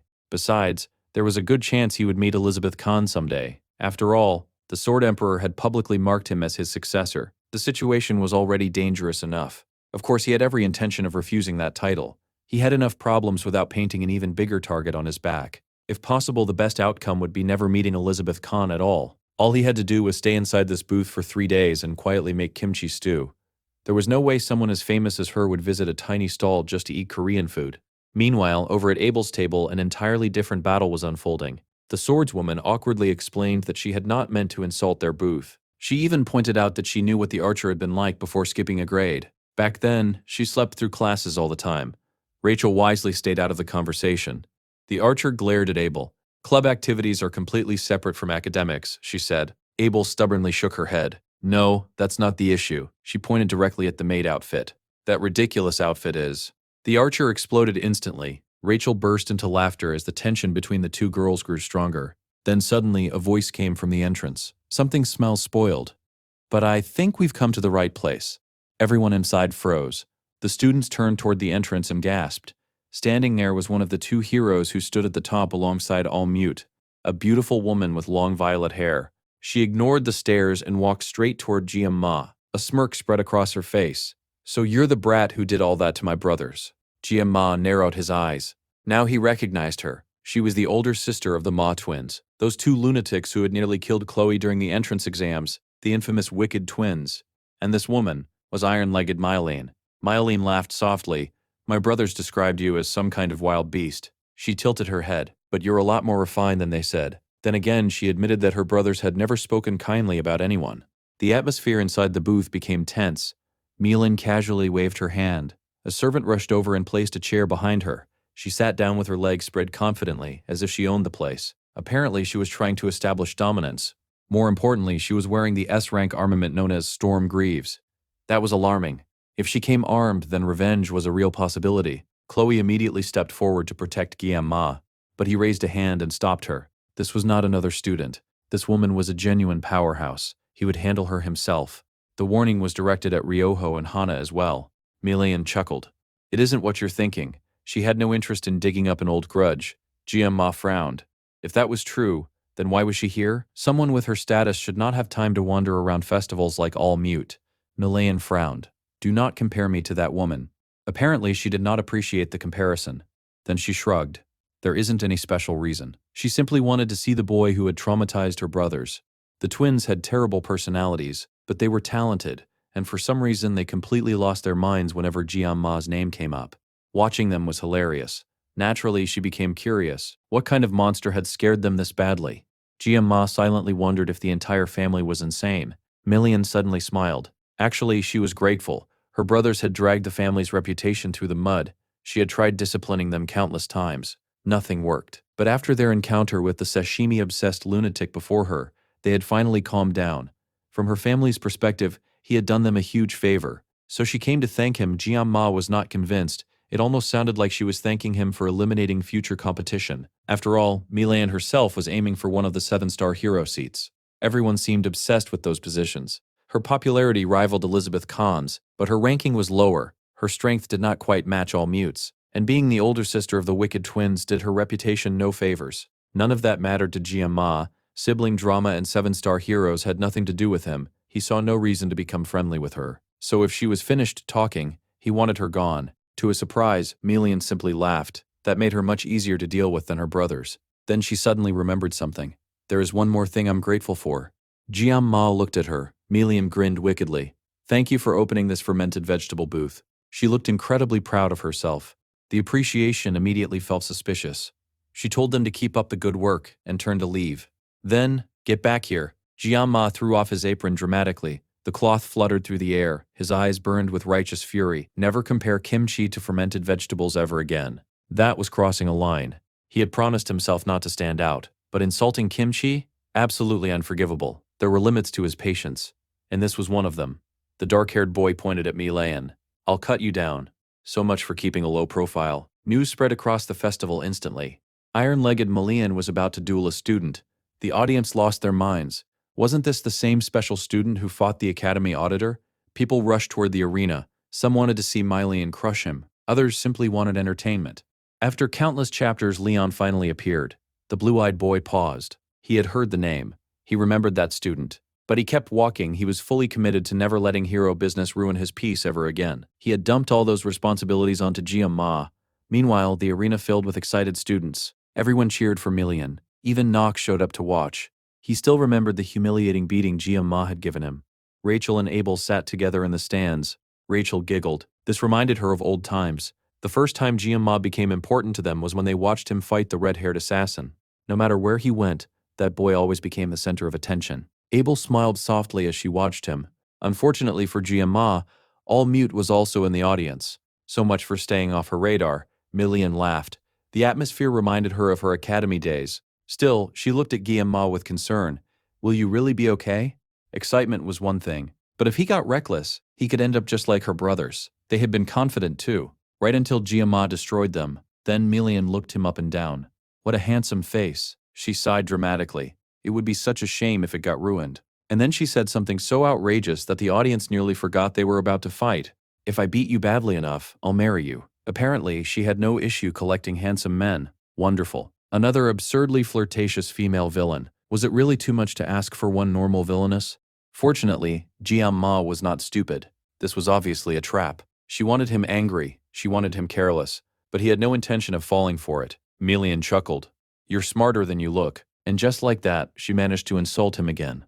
However, the purple-haired lady could not help pointing out the obvious. For someone acting so composed now, he had fallen for her earlier provocation rather easily. In fact, that was the entire reason they were standing on this battlefield in the first place. The subspace field began to form around them. Inside this special arena, combatants could harm one another without suffering actual death. Their bodies would remain intact, but their minds would experience every moment as if it were real. And sometimes, that was far worse. The dark-haired boy drew his sashimi knife and pointed it at Millian. You cannot become one of the 7 stars, he declared coldly. Your personality is terrible and it doesn't suit a high-ranking hero. Millian was completely unfazed. You should learn when to keep your mouth shut, she replied. The blessing of heroes was invoked. The subspace closed. Deep down, Jianma knew she was right. Sometimes life would be much easier if he just kept his mouth shut. Unfortunately, he had no intention of being polite to someone like her. Millian clicked her tongue.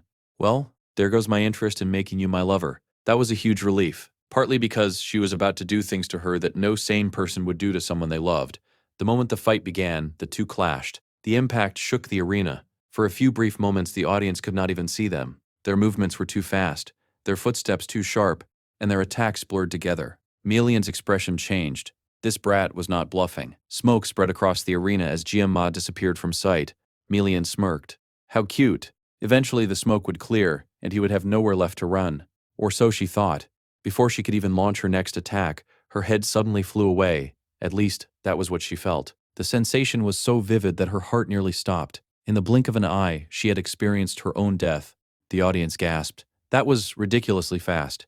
Meanwhile, back at the booth, the truly responsible members of the team continued working. While their captain was busy traumatizing heroes, they stayed behind chopping vegetables and greeting customers. Hana looked a little nervous. She asked why nobody seemed worried. The healer shrugged. They had followed that lunatic through hell and back. By now, they were used to his absurd nonsense. Hana blinked. Only Rachel and Abel had gone to watch the fight. Weapon smiled.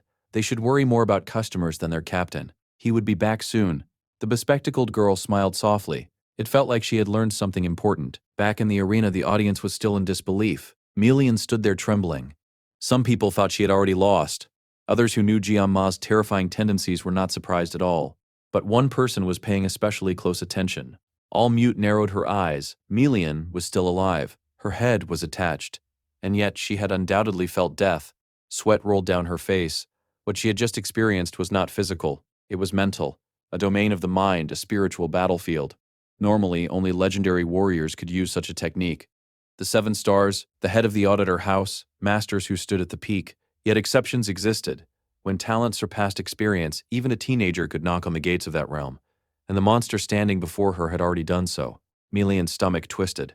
An insurmountable wall, that was what she was facing. Her mind raced. Why had he used a mental domain? Then the answer hit her. This was a subspace battle. There would be no physical consequences. He had shown her death to spare her pride. He wanted her to understand the difference between them without humiliating her publicly. And more importantly, he wanted to avoid causing an international incident. Millian nearly threw up. The sheer thoughtfulness behind such arrogance was revolting. This boy was terrifying. Among the upper ranks, rumors circulated about the Sword Emperor's chosen successor.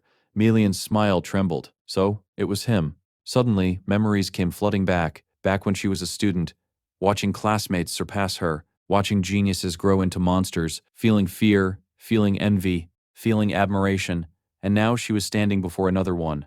a student who had not even graduated. Yet everyone already believed he would become one of the 7 stars. Melian gritted her teeth. Her pride would never allow her to retreat now. Not after dragging a teenager into a duel.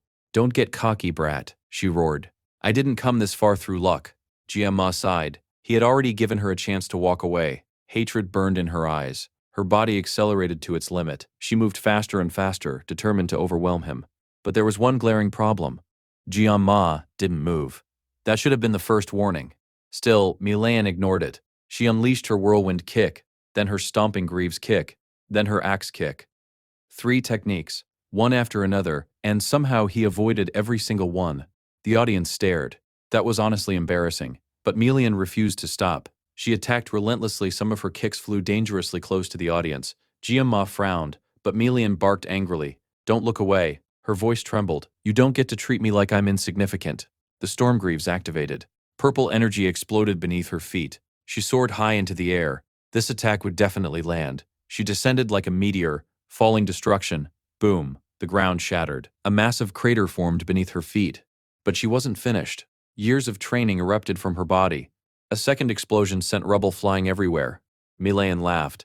Now this was a fight. Now she understood why her brothers obsessed over this boy. And now she would destroy the future 7-star right here. She kicked one of the giant boulders, then another, and another. Strike storm. Dozens of rocks hurtled toward Jiama. The boy calmly raised his sashimi knife. Then he stopped moving. Melian grinned. Finally, a laser-like streak of purple light shot through the battlefield.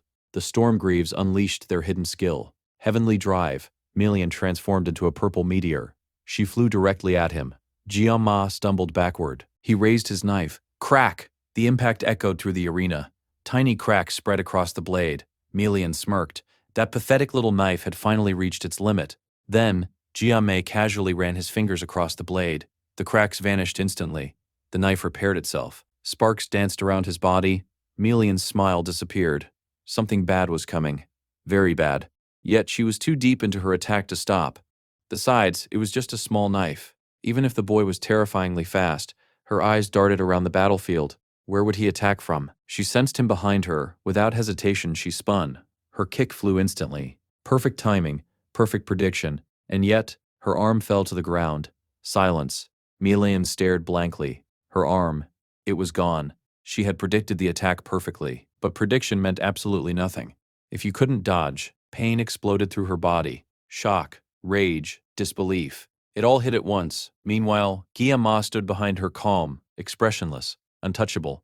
For a moment, Melian saw him standing alongside all the monsters she had admired, and all the legends she hated, the 7 stars, the people she envied, the people she feared. Jiama gently ran his hand over his blade.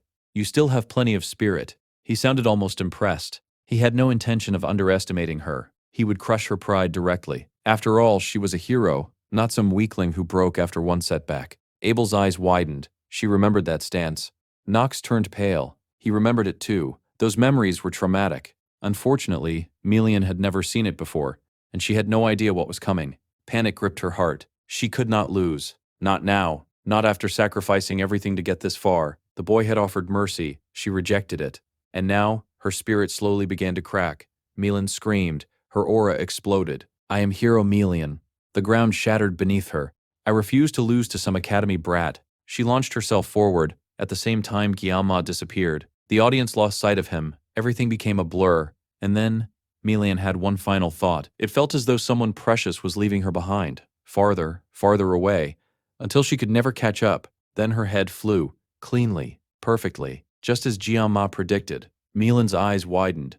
So this was defeat. At least she looked beautiful while losing. Silence. The entire arena fell silent. Students, teachers, guests. Nobody could speak. Even those who had seen Jiama fight before were stunned. He had defeated a hero, without receiving a single scratch. Rachel smiled proudly. Abel watched in awe. Knox swallowed nervously. And all mute sat frozen in shock. The announcement finally echoed across the arena. The winner of the subspace duel, Cadet Jiama of Joaquin Academy, a national embarrassment for poor Melian. Thankfully, subspace battles did not kill. Her head remained attached as she collapsed to her knees. Meanwhile, Jiama sheathed his knife. The fight was over. He was ready to go back to making kimchi stew. Honestly, it was hilarious. The boy could defeat one of the continent's brightest stars and still somehow believe he was destined for a normal life. But one thing was undeniable. The star of the continent, Hero Melian, had fallen. Ryojo had been waiting patiently for news from the arena. The moment word of the battle's outcome reached her ears, a satisfied smile spread across her face. She crossed her arms confidently and informed the rest of the team that the fight was over. Even from here, they could hear the deafening cheers coming from the training grounds. The blue-haired girl beamed. Just as she had predicted, their captain would be back soon. Meanwhile, Rachel could not help but complain. What a shame. They never even got to eat any kimchi stew. Maybe they could have enjoyed a nice meal if Abel had not insulted the chef before their food even arrived. The swordswoman instantly blushed. I'm already full, she stammered. Rachel immediately understood. Watching Jian-ma beat up a famous hero had apparently filled Abel with all the emotional nutrients she needed. Naturally, Rachel would never let her live this down. Oh? What tasted so good? She teased. Was it his handsome face? Abel turned even redder. Meanwhile, poor Melian was having the worst day of her life. Not only had she suffered an overwhelmingly one-sided defeat, but she had also been publicly humiliated at her own alma mater. Her servants rushed over anxiously. Miss Melian, are you all right? The purple-haired hero took a deep breath. I'm fine. After all, no one could truly be injured in subspace. Their pride, however, was a different matter entirely. Now she had a much bigger problem. The entire world would know she lost to a 17-year-old. In front of an audience. That was not exactly a flattering headline. Her servant looked ready to cry. Honestly, the man should have given her a moment. She was still scraping the remains of her pride off the arena floor. But then, Melian suddenly stood up. She brushed off her clothes and grinned. I won't say pathetic things like that. The servant blinked. Kang Jian-ma possessed absurd talent. A monster like him would undoubtedly climb even higher in the future. She had not lost to an ordinary teenager. She had been defeated by the man destined to inherit the Sword Emperor's legacy. If anything, people should rate her even higher now. The servant immediately looked inspired. What a positive way of thinking. Melian folded her arms. Actually, now that she thought about it, this was probably the best time to lose to him. Sooner or later, every major hero in the world would stand before that boy, and most of them would probably lose. Even All Mute could not guarantee victory against such monstrous talent. The servant looked skeptical. Was that trainee really that incredible? Melian stared into the distance. Her hand slowly reached forward, as though grasping for something forever beyond her reach. I've met many geniuses. Elizabeth Kahn, the 7 stars, countless prodigies. But watching Jian-ma walk away after their battle, she realized something. That boy was walking a path that effort alone could never reach. He was a monster. And strangely enough, she admired him for it. Unfortunately for Melian, the internet had no interest in respecting her feelings. Videos of the battle spread across the continent overnight. News articles exploded. The star of the mainland defeated. First-year student overwhelms hero. Future 7-star candidate beheaded with 1 strike. Everyone was talking about the mysterious rookie. New titles began appearing. The Sashimi Swordsman. The Sashimi Saint. The Sword Demon. The internet was having the time of its life. The battle video surpassed 19 million views. Then 20 million. People watched it over and over. Every comment section asked the same question. Who exactly was Kang Jian-ma's worst nightmare? By the next morning, hundreds of students were lined up outside the kimchi booth. Not for the stew.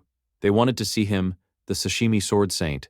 The students screamed excitedly, "He's cooking! There's no way! The legendary swordsman works at a soup shop." The crowd became so large that the team had to hand out waiting numbers.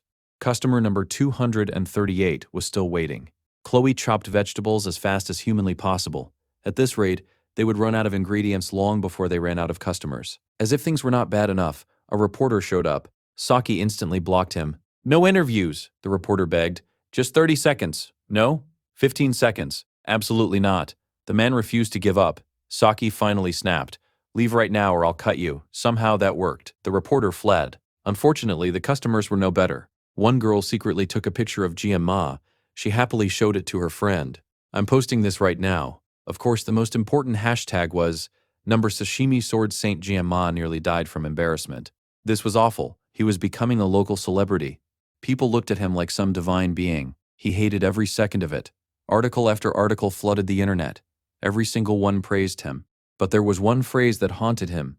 Sashimi Sword Saint. The title Sword Saint was legendary. Even miracles could not grant it. In the past, the Sword Emperor himself had carried that title. Then he retired. And the title disappeared. At least that's what Jian-ma believed. Instead it came back and attached itself to him like a clingy child. The boy trembled. Why? Why him? Why did he have to carry such a ridiculous, embarrassing title? After cleaning up the previous night, Ryojo had spent hours teasing him. The rest of the team joined in. Everyone laughed while replaying the videos. The glorious title of Sword Saint had somehow become Sashimi Sword Saint. It sounded less like a legend and more like a restaurant menu. Unfortunately, he had no time to wallow in despair. Weapon rushed over. "Captain, the stew isn't ready, and customer number 250 is waiting." The team was working themselves to death. At this rate, they might as well close the booth on the final day. They were definitely running out of ingredients. GM Ma looked around. "How many customers are left?" Weapon answered immediately. "Over 600, and we're running out of paper for the waiting numbers." GM Ma nearly fainted. 600? That was only the people with numbers. The actual crowd was probably over 1,000. This was insanity. He just wanted to have fun, not accidentally build a food empire. Even in his previous life, he had never been this busy.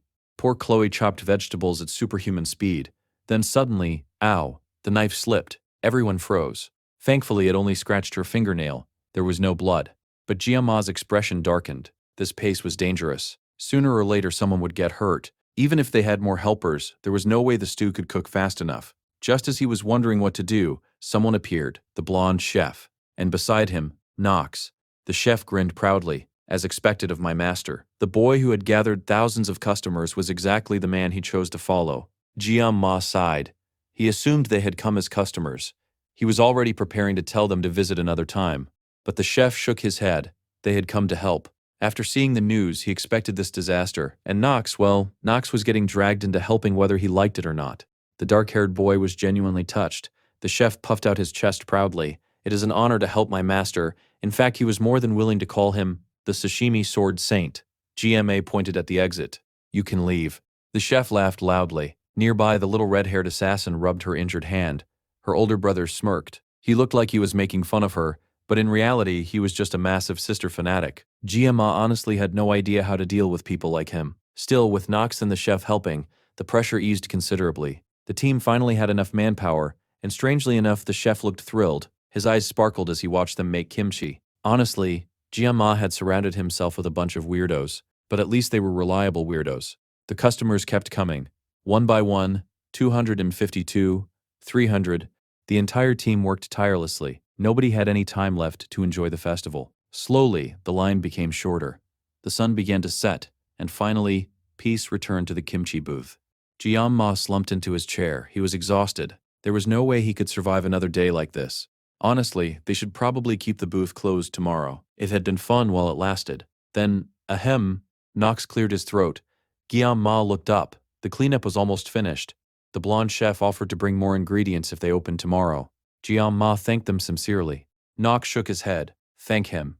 He pointed at the chef. Even so, their help today had been invaluable. Guillaume Ma truly appreciated it. After a moment of silence, Knox spoke again. "My family head wishes to meet you." The boy blinked. That was not good. The head of the assassin family. The greatest assassin alive. The old man of the mountain. Altar auditor. A living legend. A man who controlled the shadows of the continent. If someone like that wanted to meet him, it was probably related to the elders who tried to assassinate him. And he had almost certainly witnessed the battle against Malayan.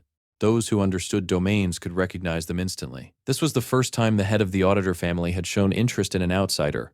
Normally, even a 7-star hero would not be worthy of such attention. Truthfully, Knox asking politely was just a formality. A summons from the auditor family was not a request.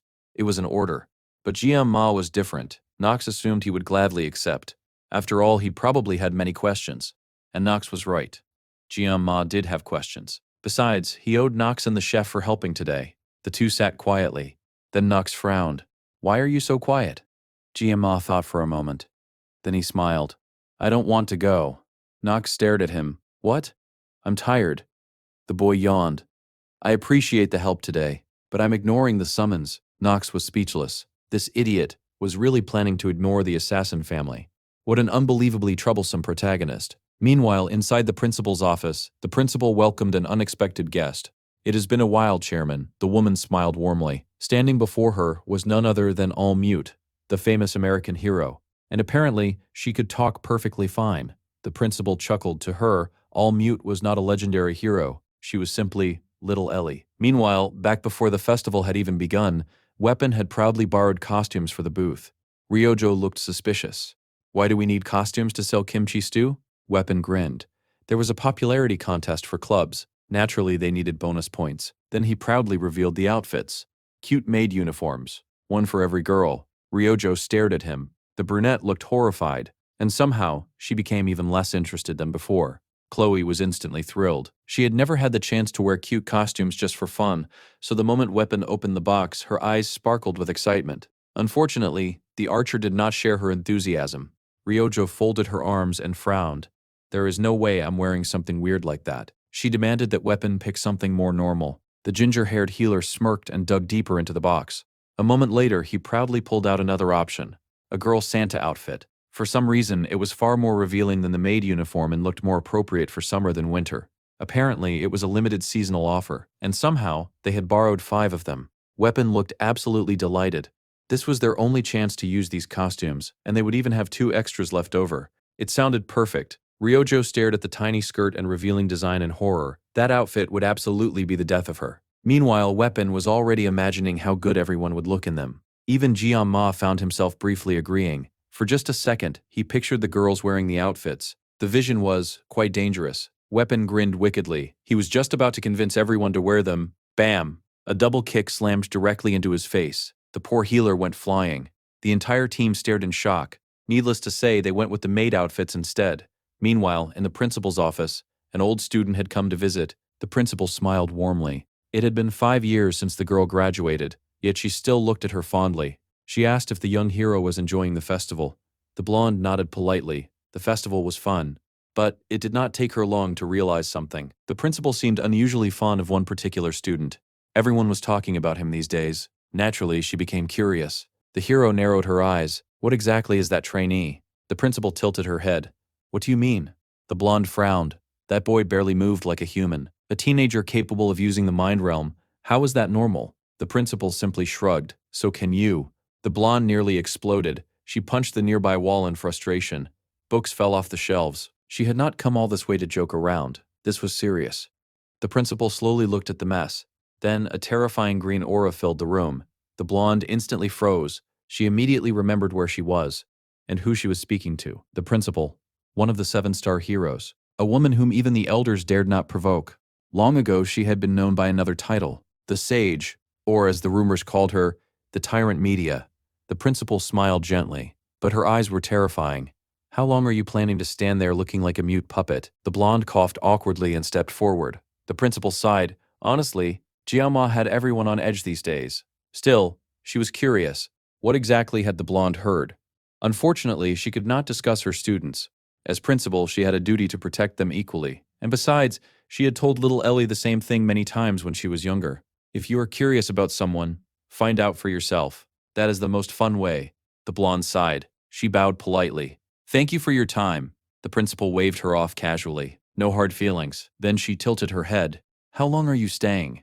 The blonde thought for a moment. She planned to leave tomorrow afternoon. The principal looked disappointed.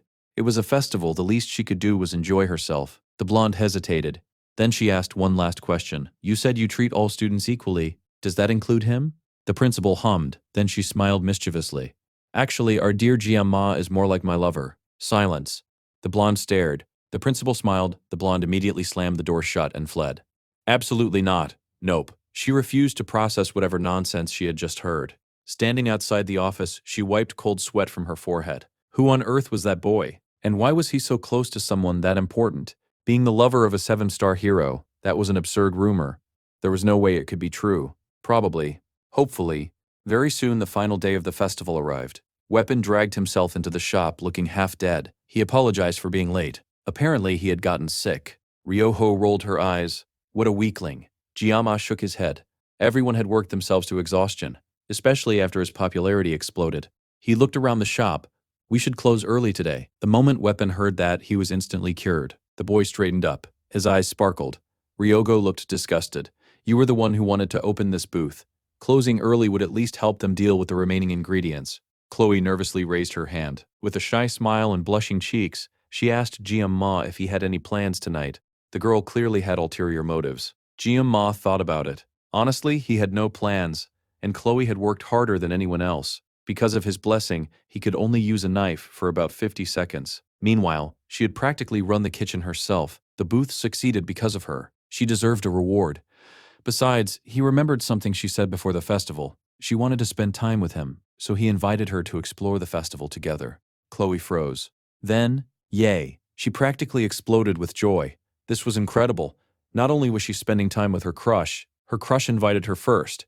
She was so happy she almost floated into the sky. Then, Jianma felt something, a terrifying presence. He slowly turned. Ryojo was staring at his back. The pressure was immense. The boy blinked, but before he could ask what was wrong, Ryojo spun around. She marched straight toward Weapon. "Get ready for customers," Weapon merely cried. Jianma tilted his head. Why was she angry? Well, he could only solve one problem at a time, so he left her alone. Later that day, the shop finally closed. The team scattered. Ryojo still looked upset, and the idiot that was Jianma genuinely thought she was annoyed because of the paparazzi. He had absolutely no clue that she was jealous. The boy sighed. She was probably just tired. He still had 30 minutes before meeting Chloe. Might as well rest. He sat on a bench and enjoyed the cool evening breeze. It was peaceful. At least he tried to make it peaceful. Resting on purpose was surprisingly difficult. Then, tap, tap, the sound of a cane hitting the ground drew his attention.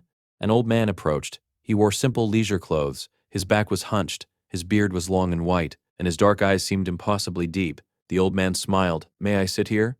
Jianma nodded. The old man sat beside him. For a while, they simply enjoyed the breeze. The old man sighed. The heat gets harder to bear as you age. Meanwhile, Jianma wondered why strangers always sat next to him. There were plenty of empty benches. Abel did the same thing. Why did weird people always find him? Eventually he sighed.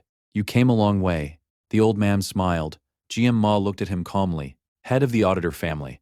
"Alter." The old man came personally. Alter grinned like a devil. "What gave me away?" The answer was obvious. His cane. In his previous life, Jianma had seen it many times. An S-rank artifact. The Cane Sword Syndicate, a flashy weapon worthy of the Assassin clan's leader. He used to want one himself. The old man chuckled. He had hidden himself perfectly with the blessing of the crow. Yet, this boy still recognized him. Impressive. Jianma folded his arms. "I know why you're here." The old man raised an eyebrow. "The elders. They ordered my assassination." Alter sighed. Normally, the auditor family handled its own affairs. That matter had already been dealt with. He wasn't here to discuss that. The boy stood. "Then I'm leaving." The old man chuckled. The boy paused. "If not the assassination, then the mind realm?" But Alter shook his head. Something that insignificant would never bring him here. Then, bang, his cane struck the ground. The world instantly fell silent. A barrier formed around them. The outside world disappeared. The old man's aura filled the air. Jianma's eyes widened. Murray. He instantly prepared for battle, but Alter simply looked embarrassed. He scratched his beard awkwardly. Then he asked, "Do you have a relationship with my granddaughter?" Silence. The atmosphere collapsed. Jianma stared.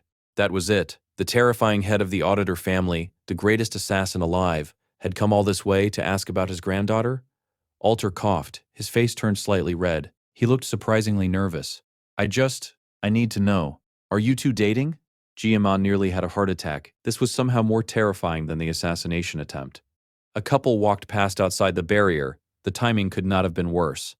The boy quickly waved his hands. "No, absolutely not." He needed to clear up this misunderstanding immediately. Because if this old man got the wrong idea, that would be a disaster on a whole different level. The boy quickly explained that he and Chloe were just friends, nothing more.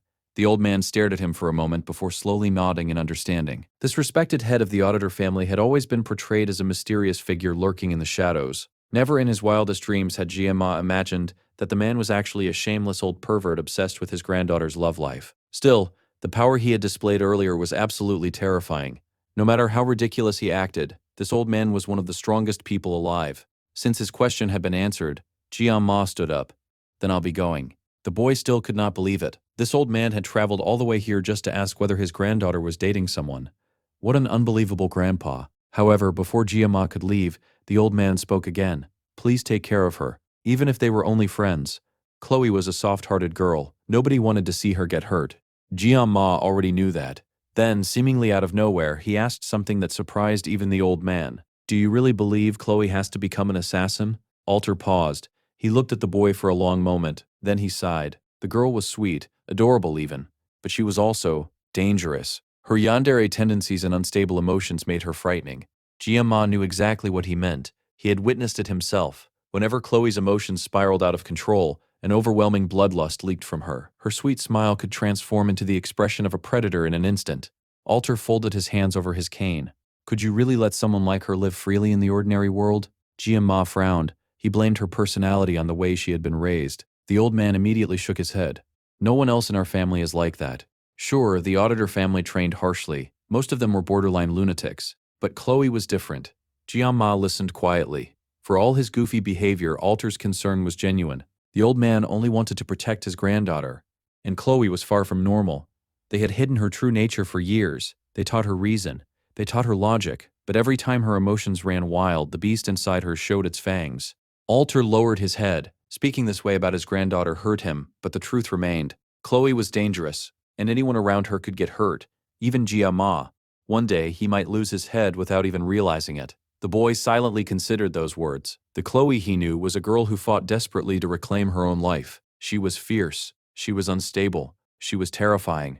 But she was also sweet, tiny, and painfully sincere. The old man opened his mouth to continue, but Jian-ma cut him off. Stop pretending. Alter blinked. Pretending. The dark-haired boy sighed.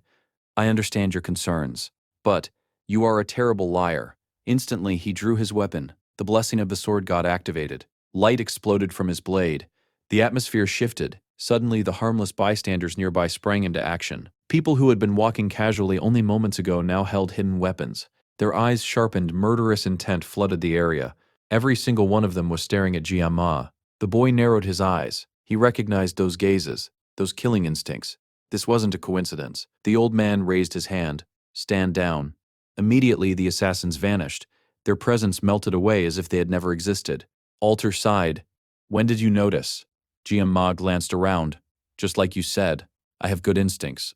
The old man chuckled. Once again, the boy exceeded his expectations. Yet the shameless brat had the nerve to shake his head. I'm disappointed in you. Alter raised an eyebrow. Disappointed. The boy frowned. Chloe finally started getting closer to her brother. And yet you tried to manipulate me. He did not know why Alter lied, but if he had not brought Murray with him, he might have fallen for the act. The old man had lied through his teeth. Just then, GM, a cheerful voice interrupted them. Chloe came running toward him. She was a few minutes late. And she looked adorable. The cute outfit suited her perfectly. She nervously stopped in front of him. Did you wait long? Jian-ma watched her approach and quietly made a promise to himself. No matter what anyone said, he would stay by her side. Behind them, Alter burst out laughing. Today had been worth the trip. The boy he scouted possessed extraordinary perception. He saw through assassins disguised as civilians. He stood before the head of the auditor family without fear, and he reacted instantly to a hidden trap. The old man was not only intrigued, for the first time in many years, he was afraid. A teenager with this much talent would become something terrifying. Honestly, calling him a genius almost felt insulting. Alter called out softly, Knox. Immediately, the red-haired assassin appeared. Apparently, he had been listening the whole time. Knox bowed respectfully. The old man smiled. The trip was worth it. Knox looked relieved. He was glad his grandfather approved.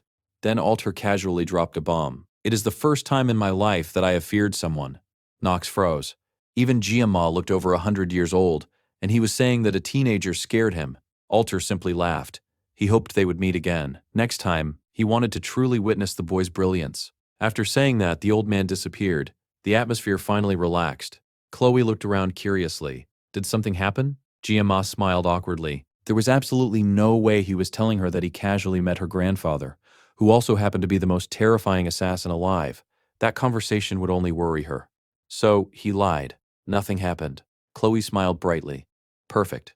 Now they could enjoy themselves. They checked the festival schedule. There would be a parade later, and fireworks at sunset. Before that, they had plenty of time.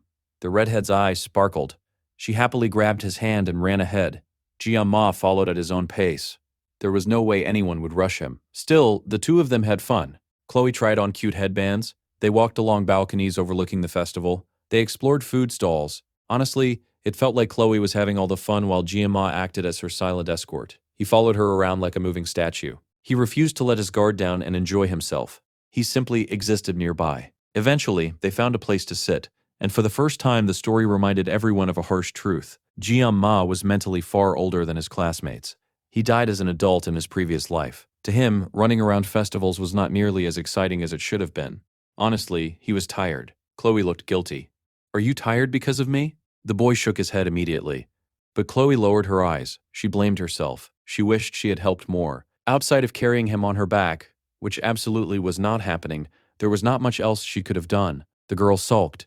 She thought she should have become better at preparing ingredients. Meanwhile, Jian Ma remembered the festival, standing all day, cooking non-stop, leaving halfway through to beat up a rude hero, then returning to stir the pot.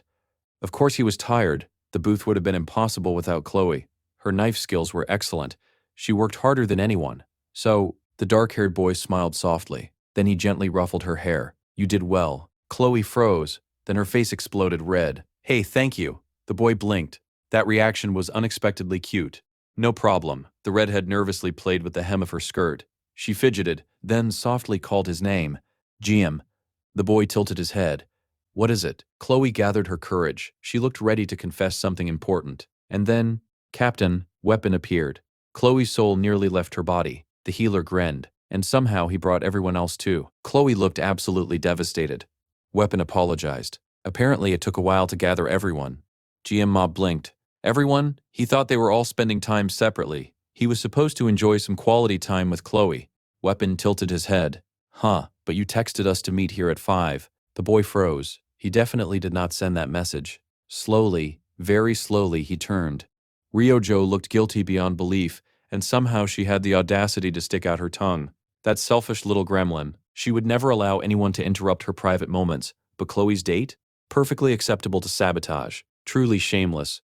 Unfortunately, there was nothing they could do now. The whole group ended up hanging out together. They watched the parade. Chloe's eyes sparkled as dancers marched by. Weapon wanted to push closer. Jianma had zero interest, but everyone else was excited. Hana sighed. If we keep arguing, the parade will end. Weapon immediately charged ahead. He dragged Chloe with him. Which was awful, because now Ryojo stayed behind with Jianma. The girl did not deserve this victory. That selfish rat. Meanwhile, Hana happily munched on chocolate while watching the chaos unfold. Jianma quietly sat down on a bench. He hated crowds. Hopefully, the next festival would be quieter. He watched his teammates laugh and enjoy themselves. It almost felt like a father watching over his children. Yet, he felt strangely distant. He wished he could have spent more time with Chloe. It felt like she had something important to tell him. Still, seeing her smile was enough. As long as she enjoyed herself, that was what mattered. Then, the boy slowly realized something horrifying. He looked around. Couples. Everywhere. Hand-holding. Smiling. Leaning on each other. Meanwhile, he sat there alone. Like the single Pringle that he was. The contrast was painful. Then he remembered. The game this world came from was also a dating game. That made him wonder. Could he even love someone? In his previous life, he was too busy surviving. The heroines he adored were simply his favorite game characters. They comforted him, helped him relax. At first, seeing Abel in person made him nervous, but now, he did not even know. Did he truly love her? Or did he only love the idea of her? 3 months, that was all. 3 months since entering the academy, and in that short time he almost died repeatedly. Lost his parents, became famous, fought heroes. He never had time to understand his own heart.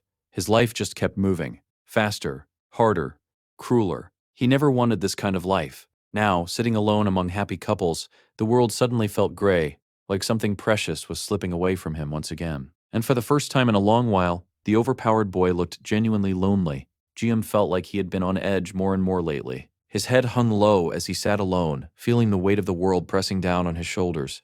This was never the kind of life he wanted. The overworked man from his previous life had dreamed of peace, not endless battles and responsibilities. He was tired. Naturally, that was when the author's favorite opportunist decided to show up. Of course, it had to be her, the archer. The girl loved by fans. The heroine who somehow always managed to sneak into important moments and brighten up the atmosphere like some annoyingly perfect rainbow. Ryoje casually sat beside him. The seat was empty, she muttered. And my legs hurt. How shameless. GM glanced at her from the corner of his eye. He had always struggled to understand her. He trusted her intelligence. He trusted her skills. But there had to be a reason she hacked his phone and gathered everyone together earlier. Unfortunately, the actual reason was much simpler. She was a selfish little gremlin who did not want him spending time alone with Chloe. The blue-haired girl blushed and mumbled under her breath. What are you staring at? The audacity. After pulling all of that nonsense, she was trying to act cute. Jiam stared at her for a moment. Honestly, he had never seen her acting like this before. What exactly did she want? Eventually, he looked away and focused on something more important. The scenery. Ryojo puffed out her cheeks. Idiot. The girl turned away, blushing furiously. She really was the tsundere type. An unfortunate fate, Jiam sighed. What are you upset about? Ryojo immediately panicked. You heard that. Then, the boy's expression hardened. There was something he needed to know. Why did she hack his phone? Why did she ruin Chloe's special moment? Chloe was soft-hearted. She needed reassurance from time to time. Even if GM saw her more like a younger sister, he still wanted to support her. He had practically promised her family he would look after her. So he really did not appreciate Ryojo pulling childish stunts. He grabbed her shoulders. Was there a reason? Ryojo froze. Did something happen? The instructor who tried to kill me? Is something wrong? The girl was too busy blushing to answer. Jian shook her slightly. Speak. Ryojo's face turned bright red. That hurts. She pushed him away. You idiot. You're squeezing way too hard. And don't yell at me all of a sudden. Then she lowered her voice. It wasn't because of anything important. It wasn't what you think. Jian blinked. Then why couldn't you just say that? And you didn't have to push me. Ryoho opened her mouth, then immediately closed it. Silence fell. The festival continued around them. The girl squirmed nervously. Are you angry at me? Honestly, he should have been, but Jian was too tired to argue with children. He had no idea why she was blushing so much anyway. Then suddenly, he remembered something. Ryojo. The girl instantly straightened her back. Her eyes widened. Her heart pounded. This was it. He was finally going to say something important. Maybe, GM scratched his cheek. This is sudden. Ryojo was practically panting.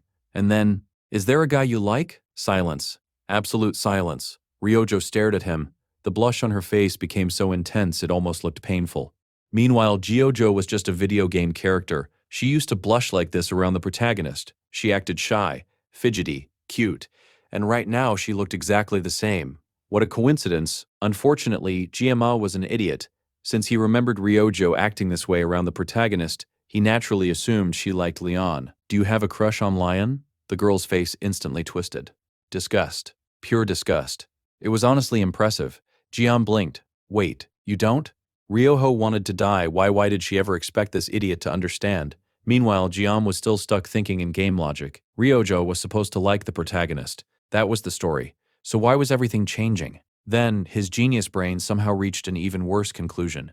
What about weapon? Ryojo smiled. That smile was a threat. It was the kind of smile people made before committing crimes. The girl covered her face. She genuinely could not believe his stupidity. A moment later, thunk. Jian clutched his head. Ow.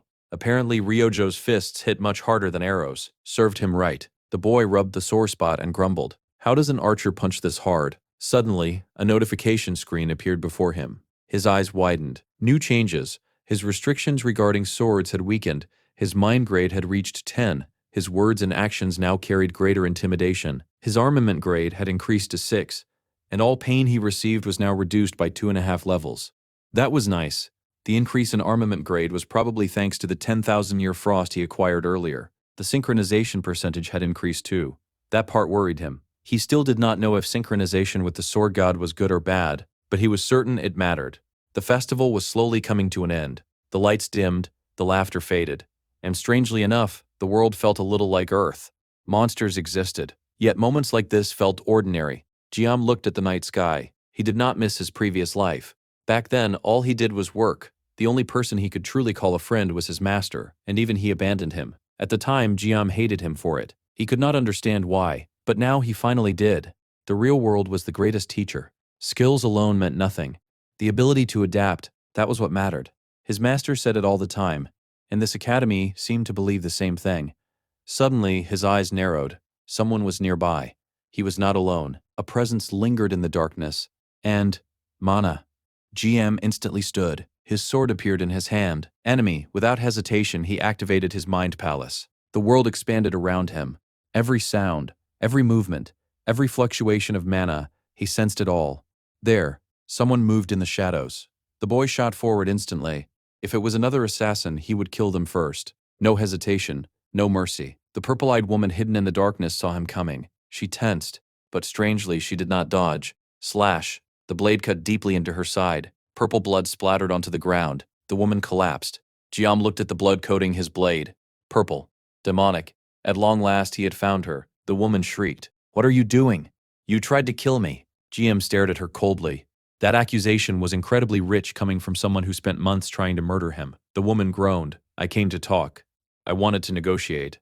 GM did not trust her. Why would he? She infiltrated the academy, manipulated events from the shadows, and even hired assassins to kill a teenager. Ever since the Water Buffalo dungeon, his life had been miserable because of her. Still, she was already kneeling. Might as well hear her out. The woman bowed her head. My name is Cho Ah. Immediately, GM frowned. Then why pretend to be Instructor Kim? Cho Ah looked nervous. I infiltrated the academy. Simple, straightforward. She even started crying. Please don't kill me. The boy looked unconvinced. Honestly, killing her would solve a lot of problems. For him, and for the academy. Instead, he asked something else. How many of you are hiding here? Cho Ah shook her head. They constantly change appearances. Even I don't know. Useless. Up until now, she had confessed everything without being forced. Some villains already knew he killed Igor. Thankfully, the Sword Emperor kept it out of the news. So GM could still pretend to be a normal student. But there was one thing he never understood. If they knew the truth, then why frame Leon? Why blame the blonde hero? Jian narrowed his eyes. Why are you pinning Igor's death on Leon, if you know I was the one who killed him? The purple-haired instructor admitted that even she did not understand this matter. It was strange to her as well, and she had no explanation for why things had turned out this way. Hearing that, Jia Ma lost interest immediately. If she had nothing useful to offer, then there was no reason to keep her alive. He grabbed his sword and prepared to finish her off. The moment she saw his killing intent, the woman panicked. She hurriedly explained that among their group were several professors, and every single plan had originated from one mysterious man. Someone as low-ranked as her could never know the details of what was truly happening. At this point, the instructor was genuinely terrified.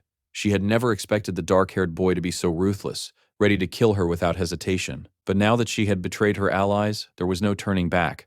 Going back to her villainous master was impossible, and exposing their secrets had practically guaranteed her death. After observing her for a moment, Jian Ma concluded that she was probably telling the truth. Instead of attacking, he called her by name and slowly leaned closer until their faces were inches apart. Then he asked a simple question. Do you want to live? The woman immediately dropped to her knees and bowed her head to the ground. Please spare me. Jian Mao nodded slightly. In that case, I need you to do two things. First, she had to tell him absolutely everything she knew. No lies, no secrets, and no hiding information. Most importantly, he wanted to know about this professor who seemed to be controlling everything behind the scenes. The woman hesitated for a moment. Instantly, Jian Ma placed his knife against her neck. She stiffened. You should remember, he said coldly, you're not very useful if you can't tell me what I need. The woman nearly burst into tears. I'll talk. I'll tell you everything. Then she quickly revealed the name. It was Lord Korin, the subordinate of the demon general. That's all I know. Please, take the knife away. GM Ma narrowed his eyes. General Korin. That was not a name he had expected to hear. With Lycan sealed away, the general had become the highest authority among the demons. If one of his people had infiltrated the academy, then the situation was far more dangerous than he imagined. The woman hurriedly added that the other villains knew almost nothing about this mysterious professor either. That was why nobody trusted him. He simply disguised himself as a professor and manipulated everyone from the shadows. Jian Ma glanced at her. The woman immediately shut her mouth. She had already said enough. After all, she used to be Igor's subordinate. It was impossible to trust her completely. Still, things had changed. With Igor dead, she had nowhere to go. Jian Ma could also sense that only a tiny amount of mana remained inside her body. She was no longer a threat. It really seemed like she had come here to negotiate. How ironic. After slaughtering countless people, she had suddenly become meek and obedient. But Jian Ma was not naive. This was a gamble for her, but she had tried to kill him multiple times before. He wasn't about to forgive her just because she apologized. The woman, however, seemed shocked. What? You still want to kill me? Tears formed in her eyes. I only acted that way because of the demons. But Jian Ma ignored her excuse. There is a second thing I want from you. The glowing knife pressed against her neck again, instantly silencing her. The woman swallowed nervously. What do you want? Without answering, Jian Ma swung his blade. A glowing pink object flew into the air. The woman froze. Her eyes widened in disbelief as she stared at what had just been cut from her body. It was the pair of magical stones formed when someone signed a contract with a demon general. The seal of subordination. One stone belonged to the general, granting mana to the contractor, while the other belonged to the subordinate, allowing them to receive that power. Now that Agora was dead, the seal had become useless, and Jian Ma intended to keep it. He knew exactly how these things worked because he had once possessed one himself back when that crazy demonist had tried to force herself onto him. More importantly, the seal contained a portion of the contractor's life force. It was the perfect leash. Judging by the woman's reaction, Jian Ma knew he had made the right choice. She looked shaken yet strangely relieved, as if a burden had finally been lifted from her shoulders. This arrangement suited him perfectly. Then Jian Ma looked directly at her. Choice Sola. The woman raised her head. From now on, continue being a villain. For a moment, she thought she had heard him wrong. What? She stared at him in disbelief. She had run away because she wanted to escape that life. So why was he telling her to remain a villain? The answer was simple. Choi Sola was the type of person who would do anything to survive. That made her a perfect informant. Since she had plotted against him so many times, Jian Ma decided to take his revenge by making her work for him like a slave. Sometime later, Jian Ma walked with his hands in his pockets while checking his phone. A message had arrived. It was from the Archer girl. She asked where he had disappeared to. Jian Ma casually lied and replied that he had gone to the bathroom and was already on his way back. There was no way he was going to tell her that he had just recruited a former villain. The girl quickly sent another message. Couldn't you hold it? Jian Ma snorted as if he was going to stand around long enough to get beaten up by her a second time. The girl began typing again. However, before she could finish her message, fireworks exploded across the night sky. What a shame. Rojo had to watch the fireworks alone. Meanwhile, Jian Ma was watching the beautiful display beside a villain.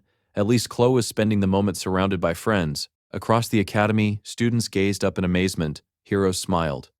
Principal smiled. Even the teachers smiled. As for Leon, despite being the protagonist, he was nowhere to be found. He might as well have been a background character. The Archer girl sent another message. Did you see the fireworks? Jian Ma glanced up. Of course he could see them, yet for some reason he replied that he hadn't. The girl immediately called him an idiot. He could obviously see the colorful explosions lighting up the sky. Then she sent one last message. Hurry back. Jian Ma stared at the fireworks a little longer. It was a beautiful ending to the final school festival of their lives. Unfortunately, reality arrived quickly. The girls suddenly demanded ice cream. Jian Ma immediately refused. The festival had been fun, but now it was over. Final exams were approaching, and the amount of material they had to study was absolutely ridiculous. The healer groaned loudly, complaining that such a huge amount of text was a violation of student rights. Everyone ignored him. Rojo immediately told him to stop whining. The orange-haired troublemaker fired back, telling her to go sleep in her dorm already. Naturally, the blue-haired girl exploded. Why does me sleeping bother you? Soon, the two were arguing again like a pair of wild dogs. Meanwhile, Chloe had entered her own little world. For some reason, she was happily chasing a fly around the room. The healer complained that memorizing everything was impossible, but the Archer casually yawned. I already memorized all of it. The healer nearly fainted. The blue-haired girl scoffed at him. His face immediately turned pale. Just as he was about to say something, Chloe suddenly appeared and slapped him across the face. Everyone froze. Chloe quickly apologized. There was a fly on your cheek. I was trying to catch it. The poor healer held his face in tears. Meanwhile, Jian Ma wondered why everyone kept beating that guy up lately. Suddenly, everyone's phones rang at the same time. The students immediately checked the notification. It was an official announcement from the academy.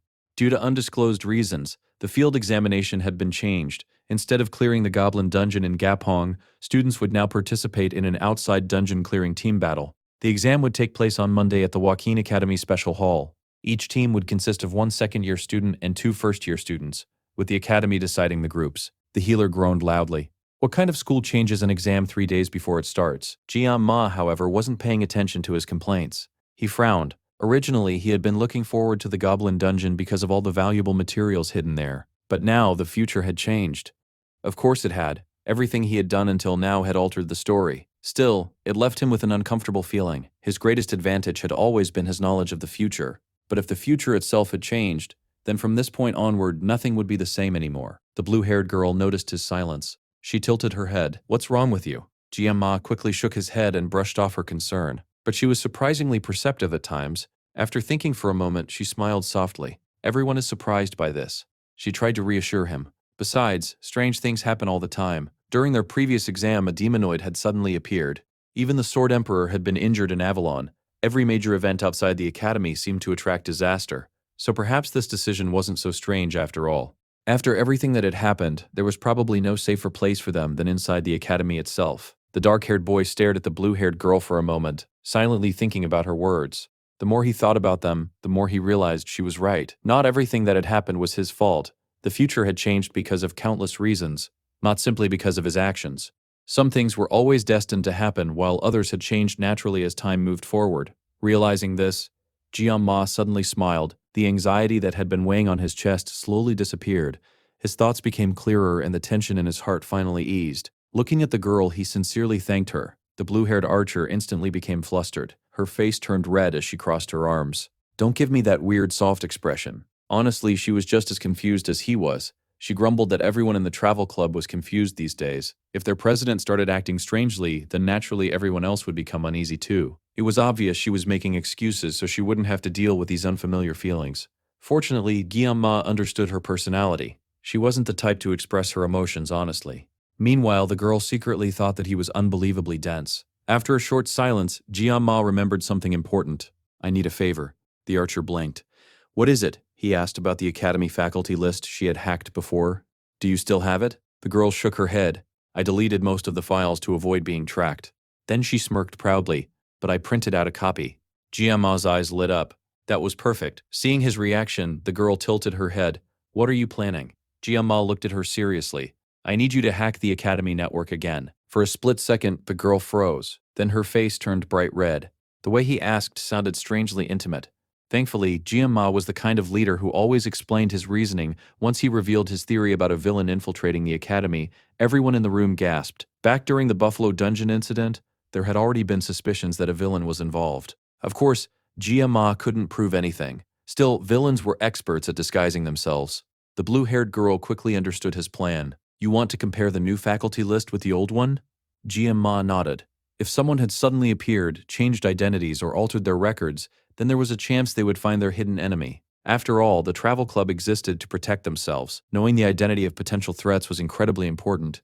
The ginger-haired healer raised his hand. "So this is your goal?" Before Jian could answer, Chloe immediately nodded. She was completely on his side. If Jian asked her to jump into hell itself, she would probably do it without hesitation. The blue-haired archer smiled as well. "I'm in." Jian smiled back. For now, this explanation was enough. Until he found concrete evidence, there was no point revealing everything. Meanwhile, the archer was already thinking about the academy's information system. For some strange reason, faculty records were automatically updated every month. She guessed that the academy was using some sort of subspace storage combined with a cloud network. The explanation was so complicated that Rojo nearly gave up halfway through listening. But Jian understood. It was an optimization system designed to save storage by deleting unnecessary information. Ironically, that same system would help them uncover the culprit. Many things had changed, but being a player who knew the world's hidden systems still had value. Jian looked at the girl. "How long will it take?" The archer shrugged. "Not long." Then she narrowed her eyes. "But don't you think you're dumping all the work on me?" Jian blinked. After thinking about it carefully, he realized she was absolutely right. Without noticing, he had started relying on her far too much. She organized the festival, she handled club management, and now he wanted her to hack confidential academy documents. Sure, she was capable, but that didn't mean she should have to do everything herself. Jian suddenly felt a little guilty. The problem was, what could he offer her in return? The girl was practically royalty. She was the daughter of Japan's prime minister. Money was meaningless to her. After hesitating for a moment, he finally asked, "Is there anything you want from me?" The girl looked surprised. Then she thought about it. A second later, she smiled brightly. "I do." Jian waited nervously. "I want a favor." "A favor?" She nodded. "A blank check." She wasn't talking about money. She wanted him to owe her something, and when the time came, she would collect. Jian frowned. That sounded incredibly ominous. Still, it was better than owing her nothing, so he agreed. The next day, Jian walked into the clubroom and froze. The desk was buried under mountains of documents. The blue-haired archer sat proudly beside them. "I printed everything. Faculty records, movement logs, suspicious activity reports, every piece of information she could find." Jian stared at the piles in disbelief. He already knew she was talented, but this was ridiculous. The ginger-haired healer grabbed one of the files. Then his expression became weird. "Wait." He flipped through several pages. "Why does this include how many times someone used the bathroom?" He looked horrified. "Isn't this a crime?" The archer rolled her eyes. "It became a crime the moment I hacked the academy." "It's a little late to feel guilty now," the healer shouted in protest. "I think we're taking this too far." The archer smirked. "Such a goody two-shoes." Well, the healer had always admired heroes. It made sense that he was uncomfortable. Jian calmly explained, "Every piece of information matters, and once we're done, all of this will be destroyed." That reassurance finally calmed the healer down. As Jian looked around the room, he suddenly thought about his teammates. Chloe was an assassin. Rojo would do whatever it took to achieve her goals. Neither of them had very clear moral boundaries. Even Hana had remained silent this entire time. Strangely enough, the healer was the only one acting as their conscience. Without him, perhaps they would have already crossed the line into villainy. For now, however, they had one goal. There was only 1 week left before summer break, and before that happened, the travel club would find the villain hiding inside the academy. Jian asked if anyone had questions. Immediately, Hana raised her hand. "I heard part of your conversation earlier." She tilted her head. "But I still don't understand. What exactly is this villain investigation?" The healer quickly nodded. "I was wondering the same thing. Even the archer admitted they had simply trusted their president without asking too many questions. Suddenly, Jian Ma found himself cornered. This was the one topic he couldn't explain. He couldn't reveal his connection to Choi Ciel-ah. He couldn't tell them that the villains were targeting Leon, and if Chloe found out about Choi Ciel-ah, she would definitely kill her. There were simply too many secrets involved. So Jian Ma looked everyone straight in the eyes and spoke honestly. I can't tell you right now. The room became silent. He continued calmly. All I can say is this. The informant is trustworthy, and when the time comes, I'll tell you everything. But that time isn't now. His expression never changed. He didn't hesitate, nor did he look guilty. He simply stated the truth as much as he could. Hannah stared at him silently. Her expression was unreadable. For a moment, Jian Ma felt strangely nervous. Then suddenly she smiled, a soft, mysterious smile. For some reason, she reminded him of someone important. Yet no matter how hard he thought about it, he couldn't remember who. In the end, he pushed the feeling aside, because today marked the beginning of something new. At last, the travel club was holding its first proper meeting with Hana as an official member. After the meeting finally ended, Jian Ma let out a long sigh of relief. Chloe smiled brightly as she walked over to him and handed him a bottle of water. Thank you for today, she said softly. Jian Ma accepted it with a smile. Thanks. I was actually getting thirsty. The redhead immediately blushed. Even something this small was enough to make her happy. Meanwhile, Rojo and Weapon were still arguing as if they were an old married couple. Weapon pointed at one of the documents and frowned. This person wasn't here last month, and their movements are really strange. Surprisingly, Rojo wasn't arguing with him this time. Instead, she snatched the file from his hand and started examining it herself. Give it to me, she said confidently. I'll handle the rest. It seemed the two of them had found something they genuinely enjoyed doing together. Jian Ma smiled as he watched them. Rojo and Weapon were perfect for investigative work, and Chloe had her own strengths. She had supported him during the festival. Whenever he needed her, she was always there. Hearing him acknowledge her, Chloe's eyes sparkled. A happy smile spread across her face. Then she shyly looked away and secretly hoped that she would end up on the same exam team as Jian Ma. Unfortunately for her, fate had other plans. A notification suddenly rang from everyone's phones. The exam teams had finally been announced. Jian Ma took out his phone and checked. The moment he saw the results, his expression froze. His first semester final exam team consisted of Hannah and Rachel, the infamous laughing hyena. Jian Ma immediately groaned. Of course, of all the people in the academy, he had to end up with the two most unpredictable girls imaginable. Weapon looked at his expression and laughed. You look exhausted already. Then he saw Rachel's name. Oh, his face immediately changed. Yeah, I get it now. Being paired with that terrifying blonde definitely wasn't something to celebrate. Still, Weapon quickly tried to reassure himself. It'll probably be fine. After all, Hannah was also in the group. Surely nothing could go wrong. Hannah smiled gently. Don't worry, I'll make sure he doesn't get distracted. Meanwhile, Rojo was busy checking her own team. Then her eyes widened. I got Ariel as my senior. She paused, and her voice trembled. My team leader is Leon. The girl nearly exploded from happiness. Meanwhile, Jian Ma suddenly sat upright. Leon? Rojo flinched when she saw his reaction. What are you thinking about? Jian Ma quickly shook his head. It's nothing. Then he stood up. Let's call it a day. He wished everyone luck on tomorrow's written exam, and one by one, the club members left the room. Or at least, that was what it looked like. Two people remained. Rojo and Hana. The mint-haired girl adjusted her glasses and smiled. I'll head out now, but Rojo suddenly stopped her. Wait. Hannah blinked. Do you need something? Rojo slowly raised a document, a file with Hannah's name written on it. Then she looked straight into her eyes. Why is the name San Hana on the faculty list? The atmosphere instantly changed. Hana's smile disappeared. Rojo narrowed her eyes. Honestly, Hana had always been strange. She was a genius. She rarely expressed her own opinions. She never talked too much. And despite being a high school student, she acted far more mature than everyone else. Something about her had always felt off. Rojo slowly stood up. Then she spoke again. Or should I call you by your proper title? She paused. Professor San Hana. For a moment, silence filled the room. Then, Hana burst out laughing. Rojo blinked. That was not the reaction she expected. In fact, it was the exact opposite. The more Hana laughed, the more nervous Rojo became. A drop of sweat rolled down her cheek. Had she accidentally cornered an actual demon? Hana finally stopped laughing and wiped the tears from her eyes. I know you're tense because of everything we've been discussing, but this is a bit much. She chuckled again. You seriously thought I was someone else just because we have the same name? Rojo frowned. Then she looked back at the file. Professor San Hana had supposedly been on a work trip during the festival. Destination, America. Everything about the situation was suspicious. After all, the Academy database updated automatically through the subspace system. Tampering with it was nearly impossible. Only the principal had access to something like that. And the principal was someone Giamma trusted. Still, Rojo couldn't shake the feeling that something was wrong. Could Hana somehow be connected to the principal? The mint-haired girl simply smiled. It's okay. People make mistakes.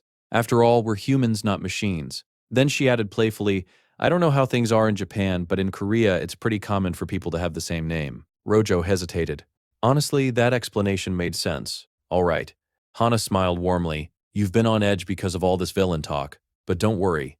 I'm definitely not a villain. Then she turned around and headed toward the exit. Rojo clenched her fists. She still wasn't convinced. But before she could say anything else, Hana suddenly stopped at the doorway. Then she turned around. As your senior, let me give you one piece of advice. Rojo blinked. For a moment she thought Hana was finally going to say something important about the case. Instead, Hana smiled mischievously. Men as dense as Jian-ma never understand hints. Rojo froze. What? Hana giggled. If you like him, you'll have to be more direct. Rojo's face instantly turned bright red. What, who likes him? Unfortunately, Hana had already turned around. I'm cheering for you. And with those final words, she casually walked away. Rojo stood there in complete shock. Her brain had stopped working. She stared blankly at the door Hana had just exited through. Then she buried her burning face in her hands. What on earth was that woman talking about? Meanwhile, back in his dorm room, an alarm rang loudly. It was nearly 6 in the morning. Jian-ma slowly opened his eyes. Almost immediately, his thoughts returned to the upcoming final exam. Honestly, he had already accepted the changes to the test. But one thing still bothered him. Why was he the team leader? And more importantly, why did he have to be paired with Rachel? Just thinking about it gave him a headache. Rachel was the person he felt most uncomfortable around. As a player, Jian-ma understood her character better than anyone. Her advances weren't born from love. She simply wanted to obtain strong offspring, which was an absolutely terrifying way of looking at romance. There was no way Jian-ma wanted to become her personal supplier of strong genes. Still, there was one amusing fact about Rachel. The developers had created her as a joke character. Despite her aggressive personality and outrageous behavior, she had never once been in love. In fact, out of all the heroines in the game, she was the very last one capable of experiencing true love. And originally, the person she was destined to love was Leon. Everything had become twisted. Originally, Rachel was supposed to fall in love with Leon, but now, for some reason, all of her attention seemed to be directed at Jian-ma instead. That thought alone gave him a headache. He really hoped nothing troublesome would happen during the final exam. Just then, his phone suddenly rang. Jian-ma glanced at the screen and frowned. It was Rojo. He looked at the clock. It wasn't even 6 in the morning yet. Why would she call at a time like this? For a moment he wondered if she had discovered something important about their investigation. Without wasting another second, he answered, What's going on? There was a brief pause. Then Rojo sounded surprised. You're already awake. Jian-ma nearly laughed. You're the one who called me this early. It felt a little late for her to be acting surprised. Still, since he was already awake, he decided to ask, What about you? Why are you awake? The girl hesitated. It's nothing. Her answer was evasive. I just don't sleep much. Jian-ma wasn't convinced. So why did you call? Did you find anything suspicious? Silence. A long, awkward silence. Then, in a quiet voice, Rojo asked, Do you really think I'd only call you for something like that? Jian-ma blinked. Well, it was 6 in the morning. If someone called him instead of texting, he naturally assumed it was an emergency. What else was he supposed to think? Meanwhile, on the other side of the phone, Rojo was dying of embarrassment. After gathering her courage all night, she had finally decided to call him. But now that he had actually answered, she couldn't say what she wanted to say. In the end, she quietly mumbled, Good luck on your exams. Jian-ma narrowed his eyes. There was absolutely no way that was the reason she called. Maybe she had been trying to confess her feelings and chickened out at the last second. Honestly, this girl was unbelievable. Rojo hurriedly tried to end the call. I'll see you later. But before she could hang up, Jian-ma suddenly called her name. Rojo. The girl froze. What? Jian-ma smiled slightly. Good luck with your exams too. The line suddenly became silent. For several seconds, neither of them spoke. Jian-ma even pulled the phone away to check if the call had disconnected.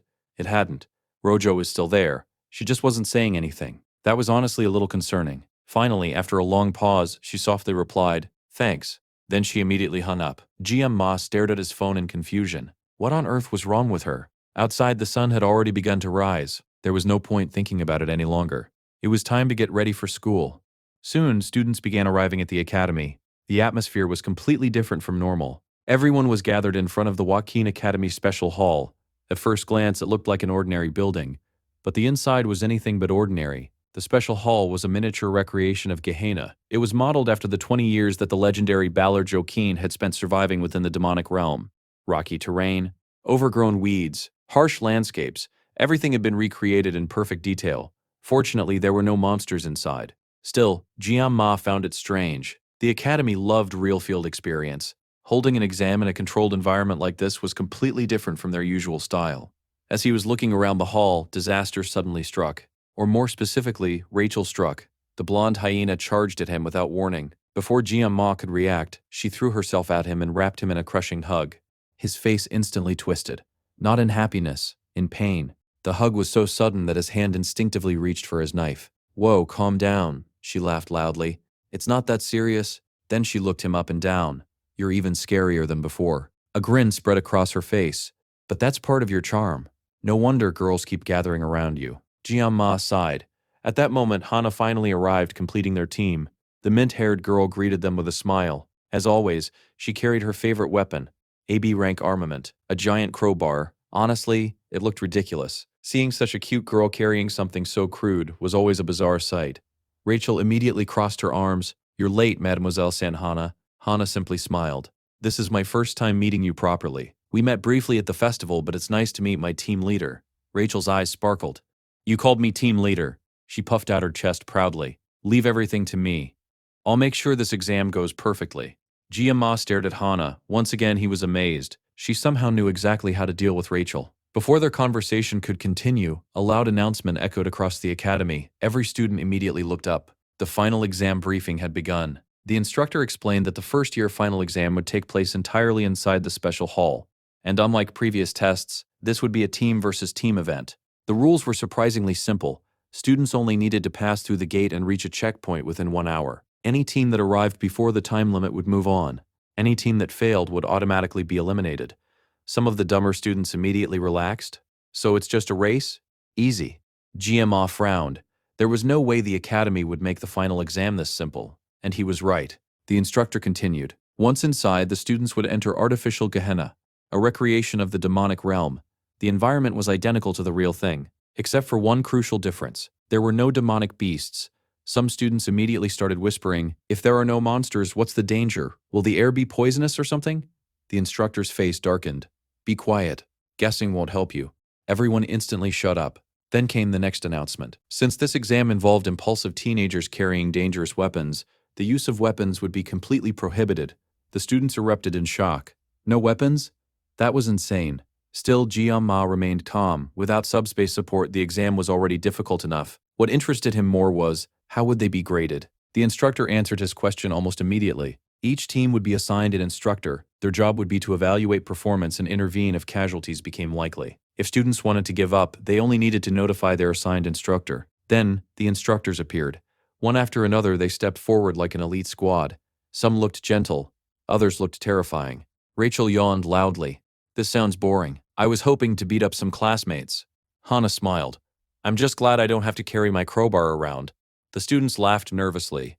Soon, everyone began turning in their weapons. At that moment, a familiar face approached Jian Ma's team. Purple hair, sharp eyes, and a very nervous expression. It was Instructor Kim, the very same woman who had betrayed the villains and sworn loyalty to Jian Ma. The moment she saw him, she froze. Jian Ma froze too. What kind of terrible luck was this? Rachel tilted her head. "You know her?" Then she sniffed the air. Immediately, her expression became strange. "Huh. She smells suspicious." Instructor Kim nearly had a heart attack. That girl's nose was terrifying. Still, she forced herself to smile. Not personally, but every instructor knows about Kang Jianma. She laughed awkwardly. After all, his subspace duel shook the entire academy. Then she bowed slightly. "I'm Instructor Kim. I'll be supervising your team." Inside her mind, however, she was screaming. Of all the students in the academy, why did she have to be assigned to him? Her seal of subordination was already in his hands. She couldn't rebel. She couldn't run. The only thing she could do now was smile politely and pray he didn't decide to kill her. So she started rambling nonsense, talking about how beautiful she was, how shy she felt under his gaze. Rachel immediately ruined the moment. "Beautiful?" She looked the instructor up and down. "You barely qualify. You look like a yam." Instructor Kim's smile twitched. A vein popped on her forehead. Then she glared at Rachel. "Just because you have large breasts filled with fat doesn't make you beautiful." And what's with that stupid banana-colored hair? The atmosphere instantly exploded. And just like that, before the exam had even started, their team was already falling apart. Those words struck a nerve in Rachel instantly. She had been looking for an excuse to fight ever since the exam began. The blonde beast girl stepped forward and slammed her forehead against Instructor Kim's. The instructor refused to back down and pushed back with equal force. The two of them glared at each other as sparks practically flew between their eyes. Instructor Kim snorted. "You really have the most annoying attitude?" Then she smirked. "Listen here, Miss Banana." Rachel's face twisted in anger. "Who are you calling Banana?" She immediately fired back. "And at least I have something here." She pointed shamelessly at her chest. "Your chest is flatter than the earth according to flat earthers." That insult was absolutely brutal. Instructor Kim's smile twitched. Then she grinned viciously. "Banana Head, don't forget who's in charge here." She folded her arms proudly. "I'm your instructor. I'm here to prevent accidents." Then she leaned closer and smiled coldly. "And more importantly, I'm the one grading you." Rachel clenched her fists. She looked like she was about to throw hands at any second. Fortunately, before the situation could explode any further, GM Ma stepped between them. "The exam has already started." He sighed. "We should get moving." Instructor Kim immediately coughed awkwardly and straightened herself. "Right." Then she glanced at GM Ma and smiled. "Honestly, I still don't understand why you're not the team leader. You're obviously the most capable one here."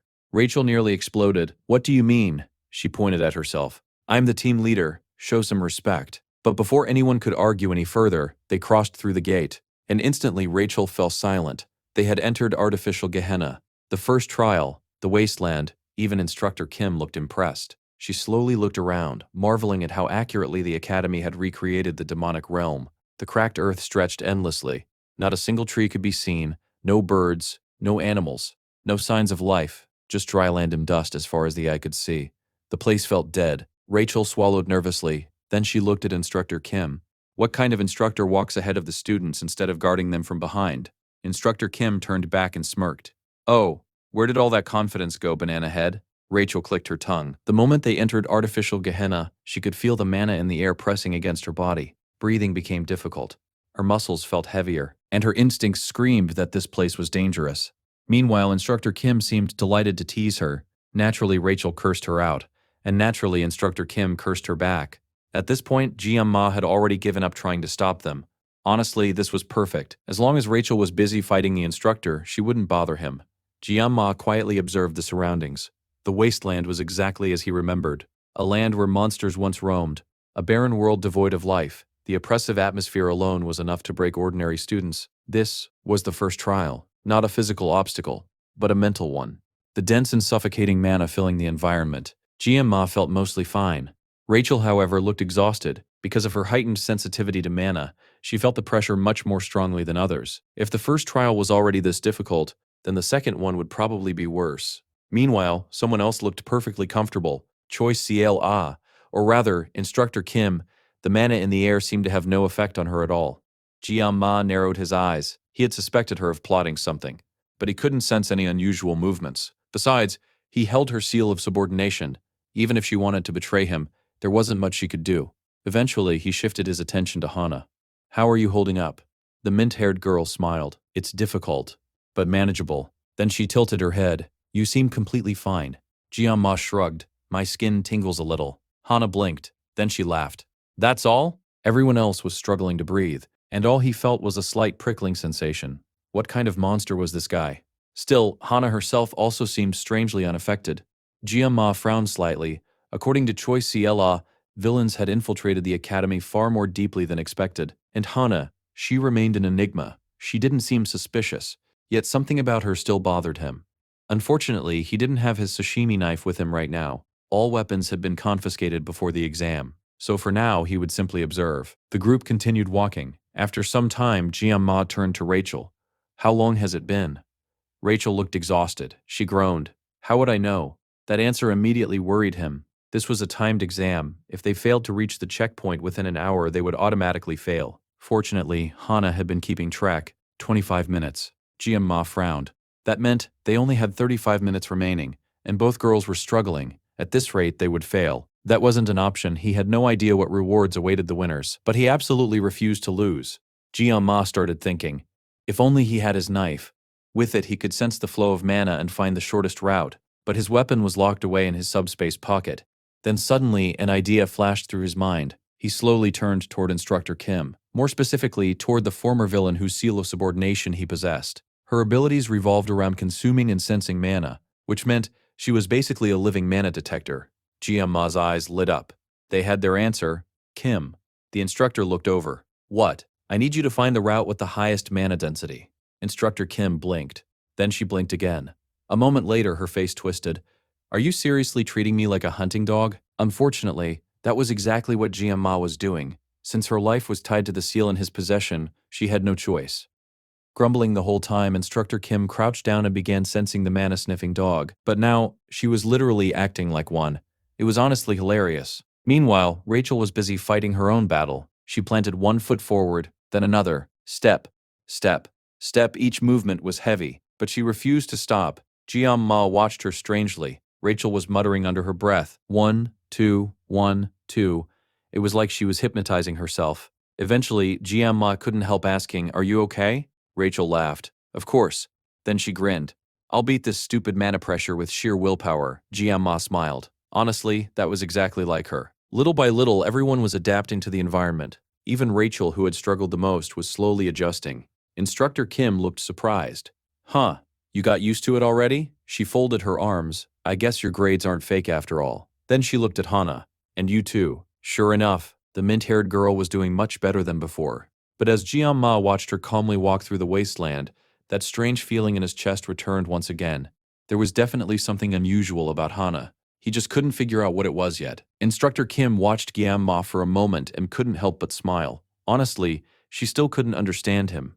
Everyone else was struggling under the heavy mana pressure of artificial Gehenna, yet he looked completely relaxed. Just what was his secret? Of course, she wasn't about to ask. Meanwhile, Jianma simply shrugged. Maybe it's because my name has M and A in it. Instructor Kim blinked.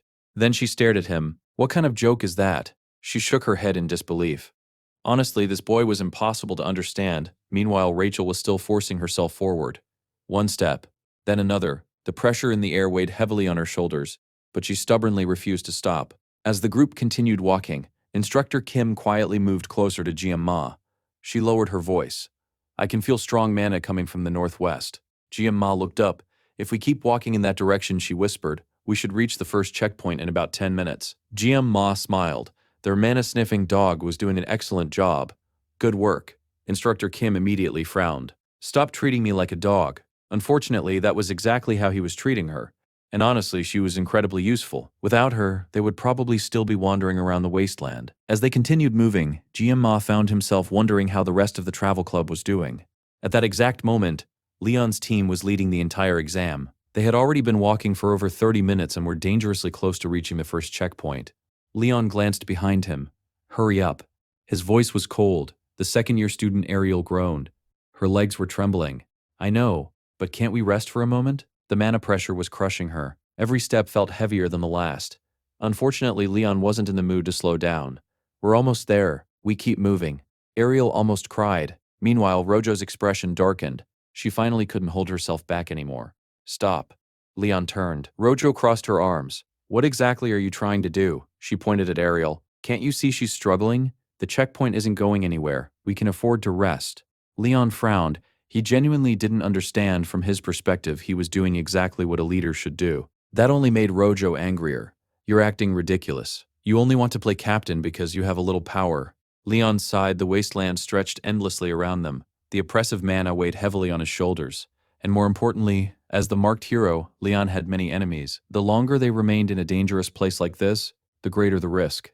He closed his eyes for a moment, then he calmly answered, You can interpret my actions however you want, but I won't waste time convincing teammates who refuse to trust me. Those words hit hard. Rojo froze. It wasn't that she didn't trust him, she was simply worried. Meanwhile, Ariel was quietly suffering behind them. The poor girl was barely hanging on, but Leon kept walking. Then he suddenly stopped. Without turning around, he said, I know your club is different. At the mention of the travel club, Rojo's ears perked up. Leon glanced back at her. But don't expect me to be like your precious Jianma. Rojo's eyes widened. What are you talking about?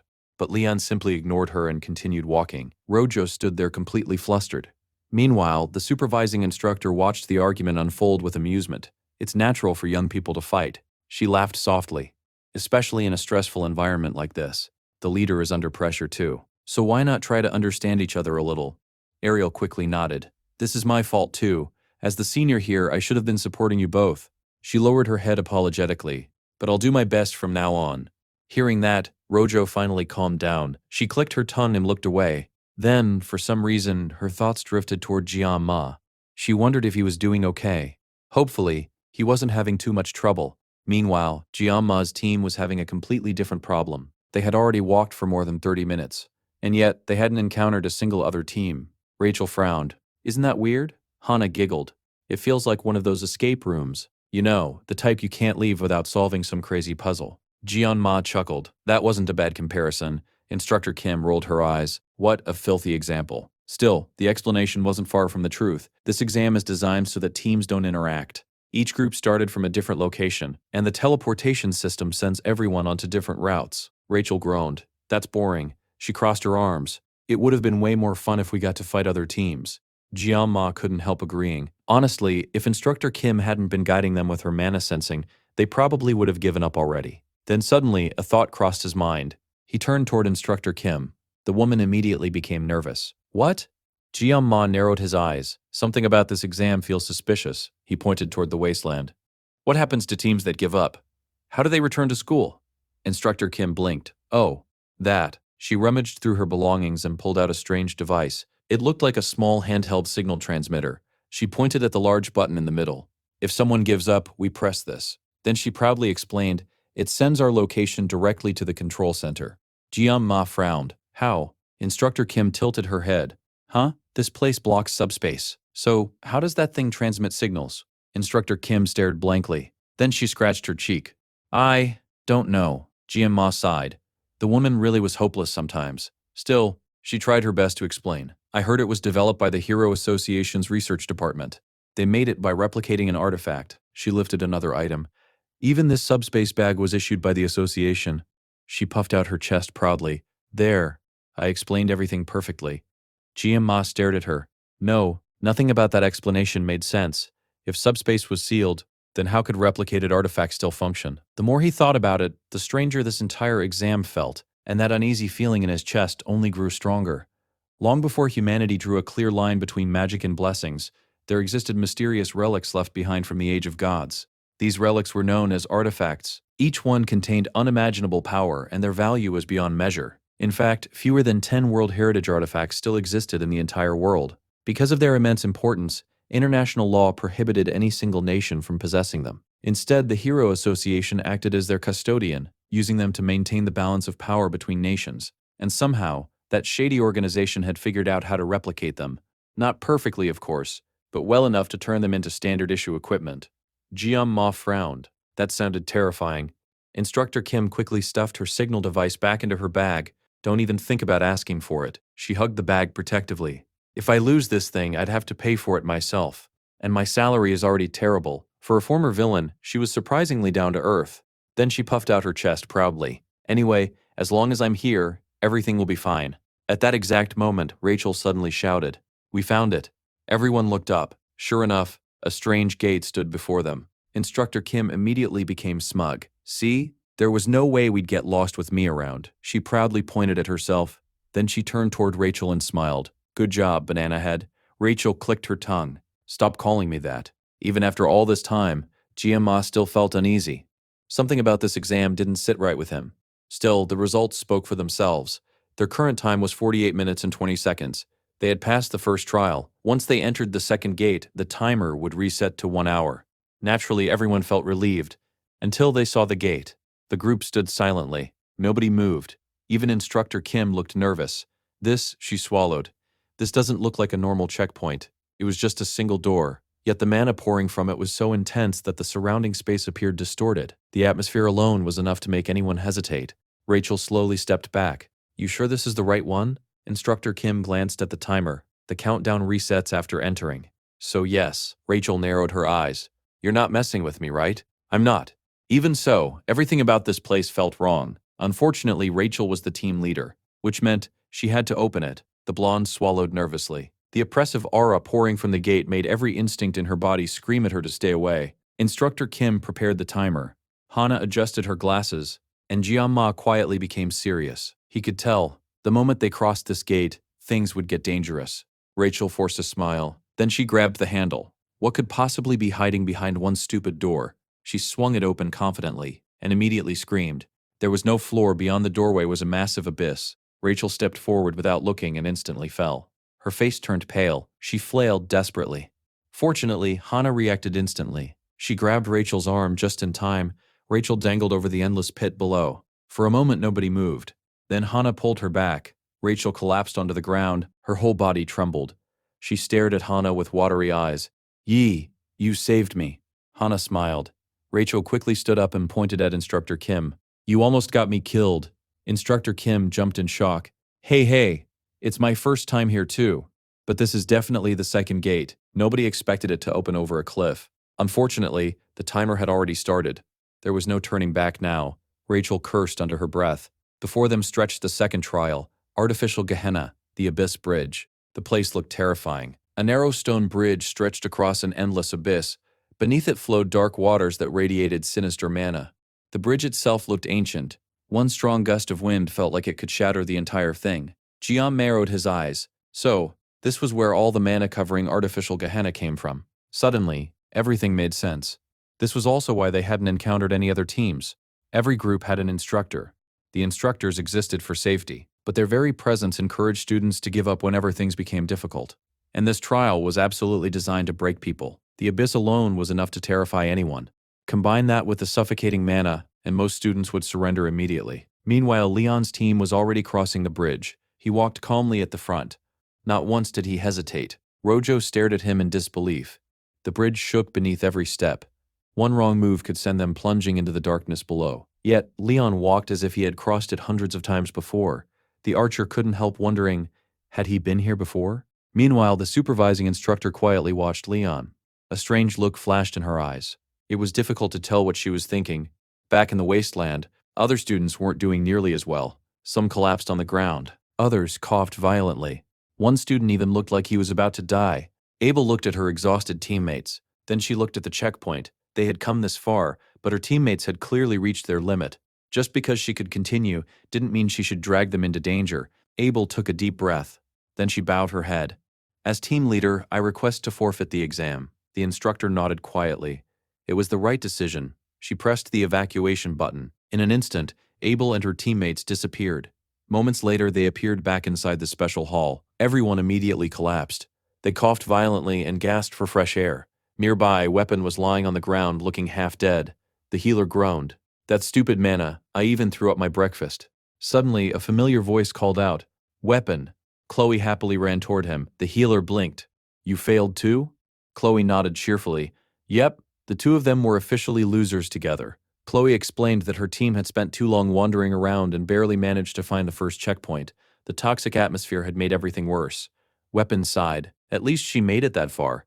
Meanwhile, his own team had failed after wandering around aimlessly. Still, there were two teams he worried about, Jianma's team and Rojo's team, although worrying about Jianma felt pointless.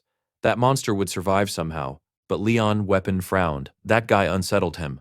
Everything about Leon was perfect. His looks, his skills, his behavior. It was as if he had been created without flaws, and somehow that perfection made him terrifying, like staring into an endless abyss. Depending on what happened, Leon could become humanity's greatest hero, or its greatest disaster. Weapon shook his head. Jianma would figure it out eventually. For now, there was something else to do. "We're finding the villain." Chloe blinked. "Right now?" Weapon nodded. "We got eliminated early, so let's do whatever we can from outside."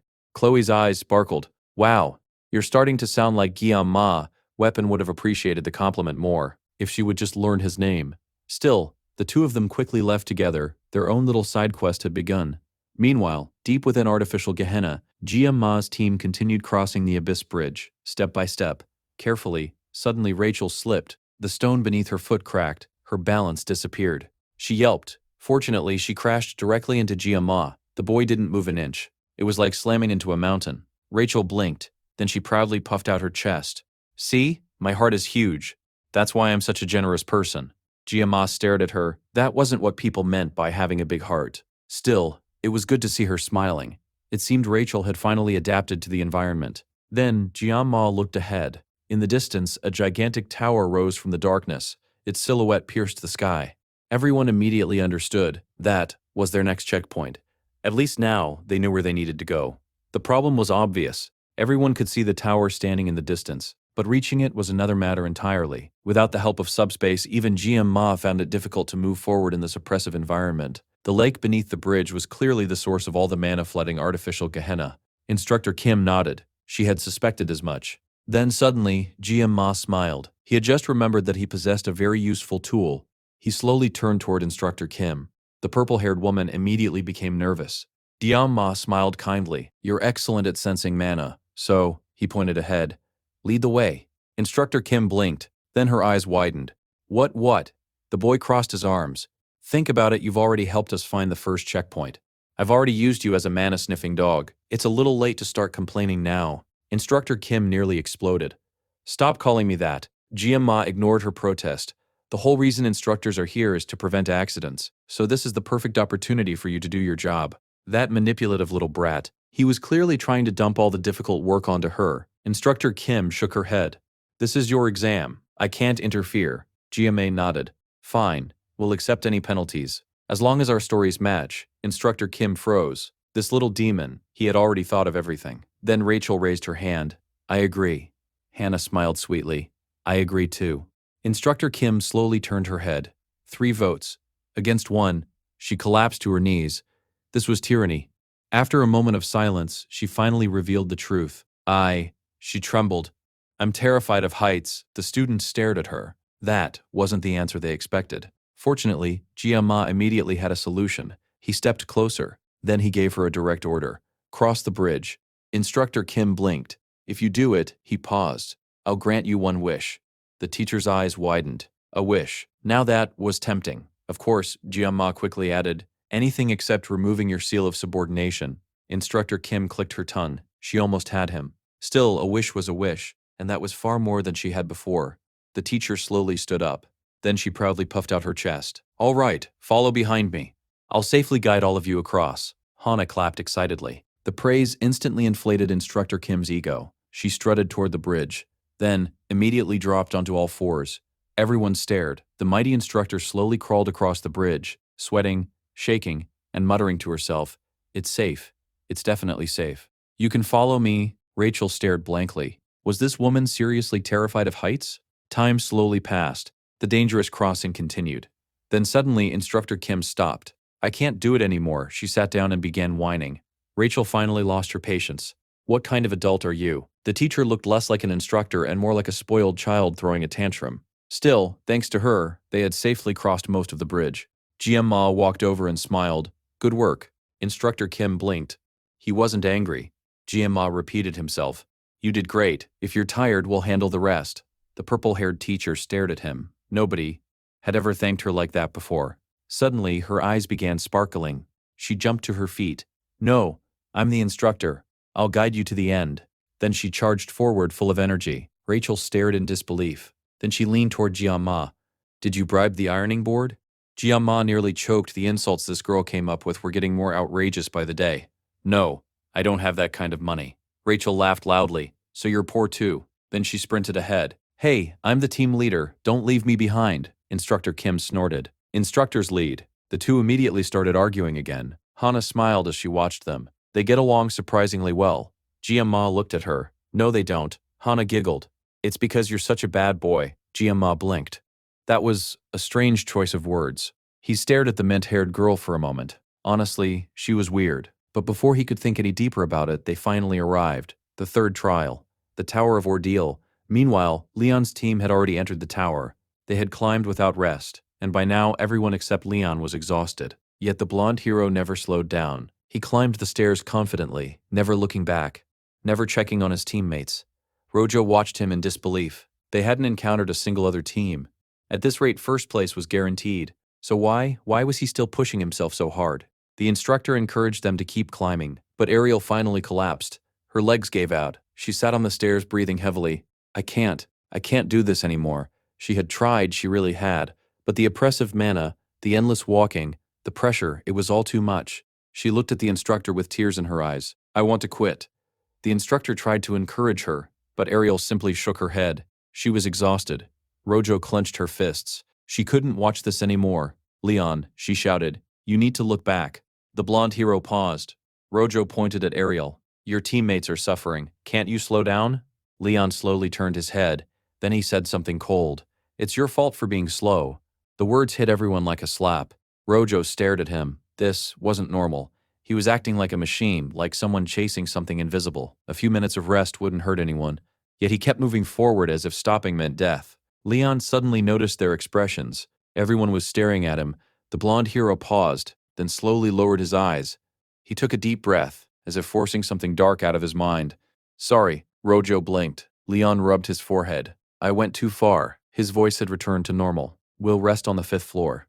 Everyone looked relieved. But Rojo was staring at him in shock. For a brief moment she swore his eyes had changed color. There was something wrong with him. But before she could ask anything, Leon smiled faintly. You guys rest. I'll scout ahead. And without waiting for an answer, he walked toward the 5th floor. Ariel collapsed onto the stairs. My legs, they're dead. She looked ready to cry. Rojo sighed. Then she crouched down. What are you doing? Ariel blinked. Rojo looked away awkwardly. Get on. Ariel froze. Rojo clicked her tongue.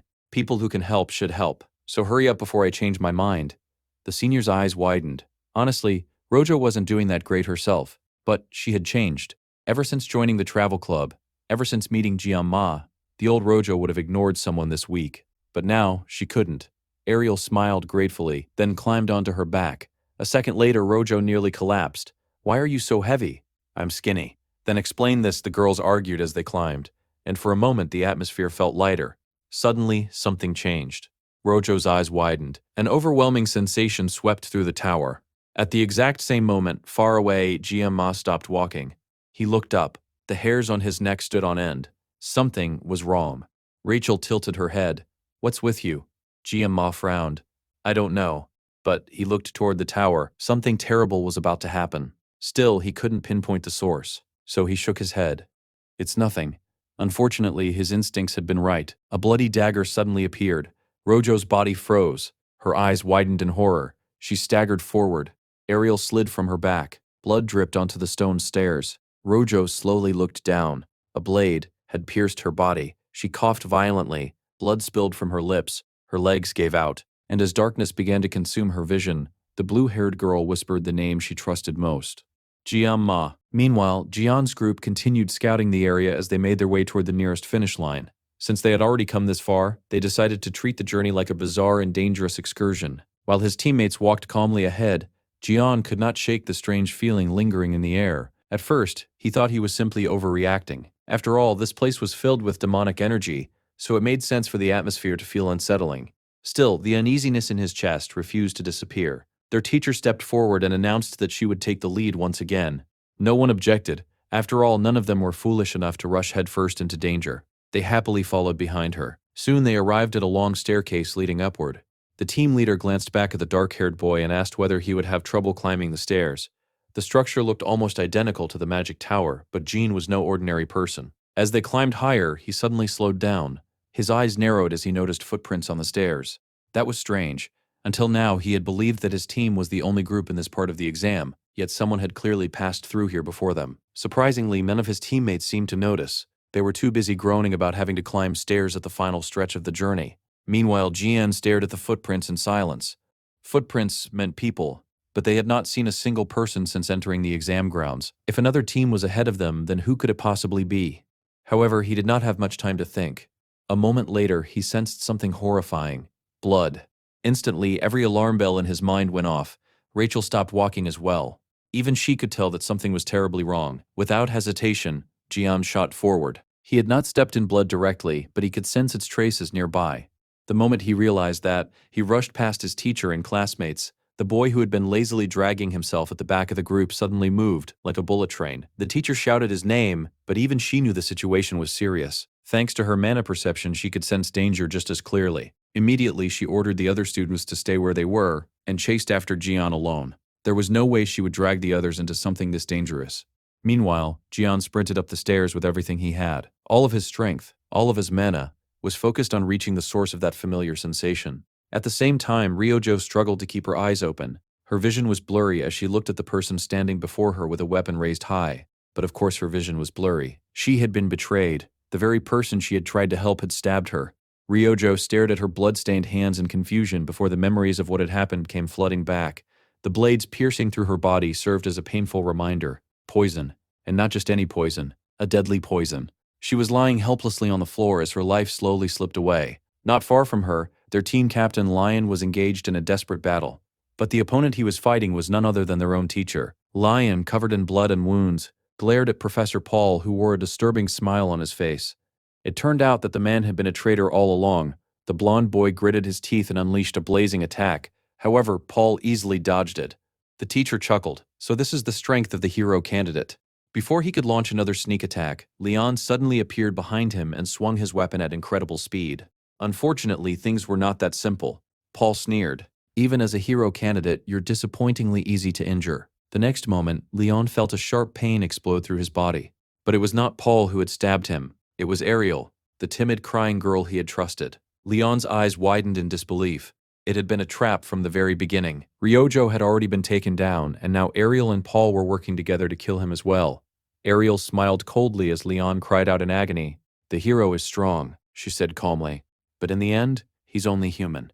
Then she turned to Paul and sighed. You still can't properly control Lord Parrish's power. Paul lowered his head apologetically. Ariel merely shrugged. Still, she could not hide her disappointment. The hero candidate had fallen far too quickly. For a moment, she even wondered if they had targeted the wrong person. After all, this boy was supposed to become the vessel for a powerful demon. Ariel frowned. Could someone this weak truly defeat the Great Agor? Paul shook his head. He survived this long without armaments in a place similar to the demonic realm. Besides, Lord Agor mentioned problems with the host's compatibility. The Sword Emperor was also involved. In other words, the information was not wrong. More likely, Leon was simply exhausted. Ariel clicked her tongue. Even so, her expectations had been much higher. Still, there was no one else suitable. If they implanted the demon into an ordinary person, that body would be torn apart instantly. Only someone like Leon could possibly survive. If Lord Parrish adapted successfully to this body, then everything would proceed according to plan. As the two villains casually discussed Leon's fate, both he and Ryoho continued bleeding on the floor. They needed this operation to succeed. After all, Lord Parrish had taken them in after Lord Agor's death. Suddenly, Ariel stopped talking. She noticed that Ryojo was staring at her. The blue-haired girl laughed softly and brushed her hair aside. So, you're awake? Ryojo looked at her in disbelief. She could not believe this was how she would die. Her life had always been dull, an ordinary family, endless repetition, no great dreams. She had never entered the academy to become a hero. She simply followed the path laid out before her, and yet, there was one thing she could never forget. Meanwhile, Ariel laughed mockingly. You know, I was worried someone would see through my acting on the way here, she smirked, but you made things so easy for me. By defending Ariel and supporting her challenge against Leon, Ryojo had unknowingly removed all suspicion from her. She had fallen for Ariel's performance completely. Ryojo gritted her teeth. Why? Why would you do something like this? Ariel bent down slowly. Her smile grew colder as she grabbed the poisoned dagger still lodged in Ryojo's body. The answer she gave was terrifyingly simple. Because I wanted to. Ariel looked down at Ryojo with nothing but disappointment in her eyes. The archer might never have realized it, but Ariel had always thought the two of them were somewhat alike. Ryojo's lifeless gaze, her gloomy expression, and the way she acted as if she had already given up on life, reminded Ariel of herself. She had believed Ryojo was the same kind of person. Someone who did not care about others. Someone who used people for her own benefit. Someone who enjoyed watching others suffer. In fact, Ariel had even planned to bring Ryojo before Lord Parrish after she finished dealing with Leon. But now, all of those expectations had been shattered. As Ariel twisted the poisoned dagger lodged inside Ryojo's body, she watched the girl writhe in pain. The blue-haired witch smiled as she slowly turned the blade, savoring every moment of Ryojo's suffering. She truly believed Ryojo would become an evil witch like herself. So when she remembered Ryoho offering to carry her earlier, it only made her feel sick. How annoying. How pathetic. In the end, Ryoho was nothing more than an ordinary human, and Ariel was terribly disappointed. Even Professor Paul looked uncomfortable as Ariel casually tortured the dying girl before him. However, Ariel soon stopped. Ryojo was already too weak to hear the other reason behind her betrayal. The witch had originally planned for the two of them to die together, but now, she wanted Ryojo to die alone.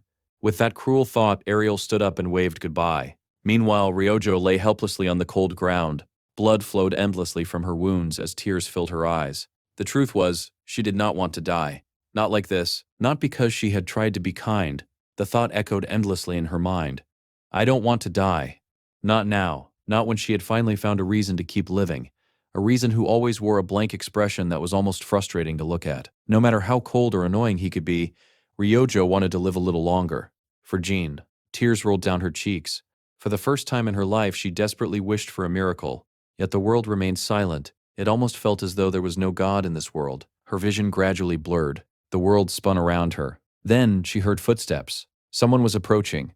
Ryojo slowly lifted her head. And there he was. Standing at the end of the hallway was a boy who looked exactly like the person she longed to see. Jian. For a moment she thought she was hallucinating. Her trembling hand reached toward him. Even if he was only an illusion, even if this was merely her dying dream, she made one final request. Please, save me. Meanwhile, Jian stood frozen. The scene before him was so horrifying that his mind went blank. Ryojo was lying in a pool of her own blood. Leon had collapsed nearby, and the people responsible were standing calmly over them. This was never supposed to happen. All of Jian's dreams of enjoying a peaceful school life vanished in an instant. The moment he saw Ryojo dying, something inside him snapped. Ariel and Paul turned around in surprise. Neither of them had expected visitors. At the same time, Seol-ah finally caught up to Jian. However, the moment she saw the scene before her, she froze. Lion was kneeling weakly. Ryojo was barely breathing. Something had gone horribly wrong with the exam. Then Ariel smiled brightly. Oh? Long time no see. Seol-ah's expression darkened. The two of them had once belonged to the same cult. Ariel happily greeted her former companion as if they were old friends. It has been a while, hasn't it? She spread her arms and laughed. After Lord Agor's death, Seol-ah had abandoned the cult. Meanwhile, Ariel and Paul had pledged their loyalty to a new master, Lord Parrish. Ariel smirked. Why don't you come back? You always need someone stronger to rely on. Besides, your mana should be running out by now. There is no way you can survive alone. Seol-ah frowned. She had no interest in listening to lectures from people who had abandoned their principles. At that moment, Ariel's eyes shifted toward Jian. Oh, it's the star of the festival. She laughed mockingly. The blue-haired witch casually placed her foot on Lion's back and pushed him into the ground. I heard you defeated Iron Leg. That's impressive. But right now, you don't stand a chance against me. She pressed harder on Lion. Even the hero candidate can't fight me. So what can an unarmed human possibly do? Unfortunately for her, she had no idea who Jian truly was. Ariel looked back at Seol-ah. For old time's sake, I'll give you an offer. Kill him, and I'll ask Lord Parrish to make you his disciple. Seol-ah fell silent. This was a difficult choice. On one hand, Lord Parrish could provide her with endless mana. On the other, she knew exactly how terrifying Jian was. She had witnessed him defeat Lord Agor. She knew better than anyone that letting him draw his sword meant disaster. As she hesitated, Jian silently stretched out his hand toward her. The gesture was simple, but it carried enormous weight. He was asking for his weapon. Seol-ah stared at his hand. It was smaller than hers, yet rougher, stronger. Despite looking like an ordinary high school student, the boy before her carried an overwhelming presence. She had to choose. Her former comrades, or her former enemy. Ariel noticed her hesitation and smirked. Seol-ah looked at Jian's back. Ryojo was dying. Leon was barely conscious. A demon lord awaited her if she returned. She could continue living as she always had. But Seol-ah closed her eyes. Then she shook her head. No, she had already made her choice. Opening her eyes, she reached into her bag. A sword appeared in her hand. Without hesitation, she knelt before Jian and placed the weapon in his grasp. Kan Jian Ma, you are my master now. Ariel's smile disappeared. What? She stared at Seol-ah as though the woman had gone insane. But she was about to discover what true madness looked like. The moment Jian grabbed the sword, an enormous wave of power exploded from his body. He instantly activated the blessing of the sword god. The blade ignited with divine energy. His eyes burned with fury. It had been a long time since he was this angry. Ryojo was dying, and these people dared to stand before him as if they had already won. Jian slowly raised his sword. Then he made a silent promise. Every single one of them would be cut down. Yet even now, Professor Paul stepped forward confidently. I'll handle Kang Jianmai myself. The man had absolutely no idea. He was challenging an opponent who was completely out of his league. Meanwhile, Ariel focused her attention on Seol-ah. In her eyes, the purple-haired woman was nothing more than a cowardly traitor who had abandoned the cult the moment things became inconvenient. Ariel was determined to punish her personally. Unfortunately for her, she was far too distracted to notice the monster standing beside Seol-ah. The battle began instantly. Jian wasted no time. The moment he gripped the sword, he burst forward with terrifying speed. His blade sliced through the air with such force that it almost seemed to tear space itself apart. The boy moved like a conqueror descending from another world. Meanwhile, Professor Paul was still laughing. He confidently dodged backward and shouted, "I knew you were strong the moment you defeated Iron Leg. That's why I'm fighting you with everything I have." He spread his arms proudly. "Do you even understand where we are? This cave is overflowing with mana. For dark magic users like us, this place is paradise." To prove his point, dozens of rocks rose into the air around him. The stones ignited instantly. Like blazing meteors, they shot toward Jian from every direction. Paul laughed loudly. "I can't lose." Unfortunately for him, he could, and he was about to lose horribly. The traitor teacher continued boasting as explosions shook the cave. "Making a contract with Lord Parrish was the best decision I've ever made." He hurled burning stones as if they were bombs. Every explosion illuminated the battlefield with blinding flashes. The power was certainly impressive. Even Seol Ah had trouble avoiding the flying debris. She clicked her tongue. Did Lord Parrish really give him two different attributes? For a moment, she even felt jealous. Still, she never doubted the outcome, because she knew something Paul didn't. Jian was not going to lose. Meanwhile, Paul was getting drunk on his own power. He laughed wildly. "Where did you run off to? Are you scared?" He looked around proudly. Any ordinary student would have fled after witnessing the combination of Lord Parrish's power and Lord Agor's abilities. But Jian was no ordinary student. Paul was still talking when a blue streak flashed past him. Slash! A sharp line of blood appeared across his body. His laughter stopped. Paul froze. He looked down at the wound, unable to understand what had just happened. How? How did the boy get past all of his attacks?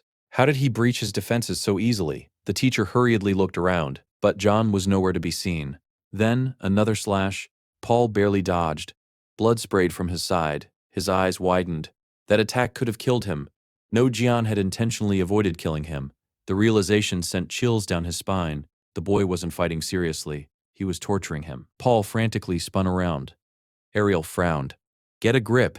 Easy for her to say. She wasn't the one being hunted. Paul completely lost his composure. He began hurling fiery rocks in every direction. The cave trembled. Flames spread everywhere. "Come out," he screamed desperately. "Stop hiding and fight me like a man." More fire. More explosions. He didn't care if the entire tower burned down. He would destroy everything if it meant dragging Jian out into the open. Then Jian appeared. Right in front of him, Paul's heart nearly stopped. Instinctively, he bent backward and raised his arms. A split second later, a blade passed by his neck. If he had reacted any slower, he would have died. Cold sweat dripped down his face. For the first time, Paul truly understood. He was dancing on the edge of death. Despite possessing overwhelming mana, despite fighting on favorable terrain, despite borrowing demonic power, he was losing. And the worst part, Jian wasn't even trying to kill him. The boy kept targeting his sides, the exact same place where Leon had been stabbed. Paul suddenly realized something horrifying. This wasn't random. This was revenge. Jian was making him experience the same pain he had inflicted on others. The teacher trembled. All that talk about never losing suddenly sounded ridiculous. This battle was different. This battle was terrifying. Paul's eyes glowed pink as he desperately tried to understand. Then the truth hit him. The boy had been playing with him from the beginning. Jian had never once taken him seriously. Paul's face twisted with rage. "A mere human dares to mock me." He roared furiously. Even if he had borrowed demonic power, deep down he was still human, and he hated being treated like prey. Suddenly his body began to change. His clothes burst apart. Muscles swelled unnaturally. Dark veins spread across his skin. Paul roared like a wild beast. He had completely abandoned his humanity. Even Ariel was shocked. "Paul," she shouted at him, but it was too late. He had fallen right into Jian's trap. The dark-haired boy stood silently before the monster. His eyes were cold, too cold. Beneath them, however, something terrifying simmered. Rage. The creature before him had hurt Ryojo. That alone was enough reason to kill it. Paul raised his massive arms. He intended to crush Jian with brute force. Seol Ah gasped. Ariel watched in stunned silence. And then Jian swung his sword. Just once. The slash was smooth, effortless, yet unimaginably sharp. It felt less like he was cutting flesh, and more like he was slicing through the monster's soul. Silence filled the cave. An eerie silence. Then Paul's speech suddenly stopped. His eyes widened. A thin line appeared down the center of his body. A moment later, his body split cleanly in two. The teacher collapsed, dead, instantly. Seola stared in shock. An aura. The boy could already use an aura at his age. As expected, the safest place in the world was right beside Kang Jianma. Meanwhile, Ariel's blood ran cold. Paul had been killed in a single strike, her strongest ally gone, and the one who killed him was just a teenager. No, that wasn't right. There was nothing normal about this boy. Slowly, Jian turned his gaze toward her. Ariel instinctively took a step back. Her heartbeat quickened. After all, she was the one who had trampled all over Ryojo, and now the demon hiding inside a human body was looking at her. "Don't," Ariel stammered. "Don't come any closer." Jian ignored her. He took one step, then another. Ariel's face turned pale. The boy kept walking. His expression never changed, but that only made him more terrifying. Ariel's body trembled. She had manipulated Ryojo's kindness. She had betrayed her. She had laughed while watching her suffer. And now, retribution was coming. The witch stared at John in horror. "You're not human," she whispered. "You're a demon." That accusation was almost laughable. Only a few minutes ago she had been acting like the embodiment of evil, now standing before true wrath. She was terrified. Jian slowly raised his sword.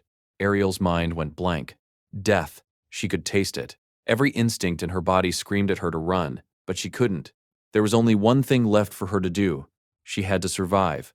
No matter what, even if it meant offering Jian's body to Lord Parrish himself. Ariel's mind raced as she desperately searched for a way out of this nightmare.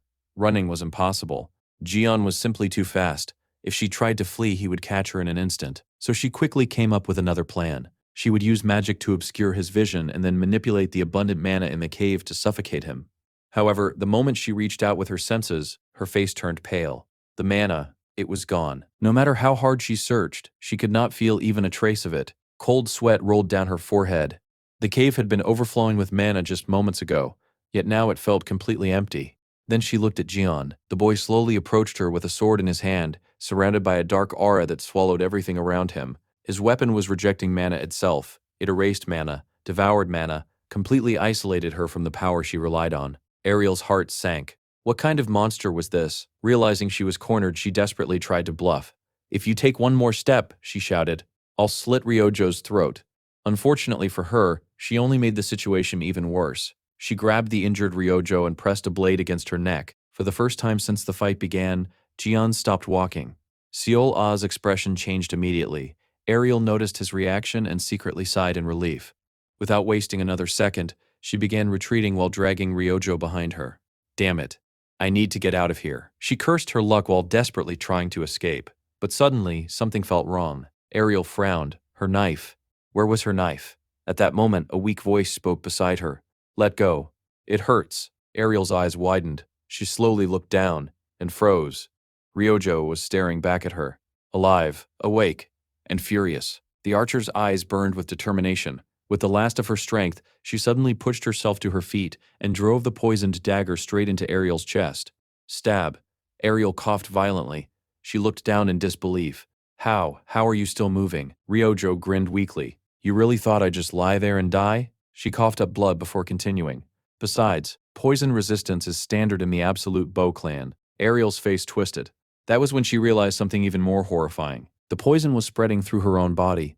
Being half-demon did not make her immune to toxins. The poison she had used against Ryojo was now consuming her instead. Ariel collapsed to the ground. Blood poured from her mouth as she desperately tried to breathe. Ryoho looked down at her with disappointment. How pathetic. The proud villain who had mocked everyone moments ago now looked like discarded trash. Ryojo kept staring at her, making sure she would never stand again. Then, her legs gave out. She had pushed herself far beyond her limits. Just before she hit the ground, a pair of arms caught her. Jian. He had crossed the distance instantly. At the same time, Rachel and Hannah finally reached the top of the stairs.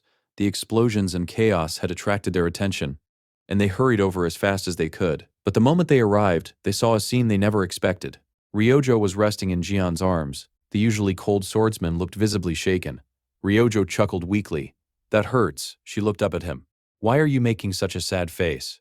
Jian remained silent. A few days ago, he had promised to grant her a favor. Remembering that, Ryojo smiled softly. Then, gathering the last of her strength, she whispered, "Stay like this.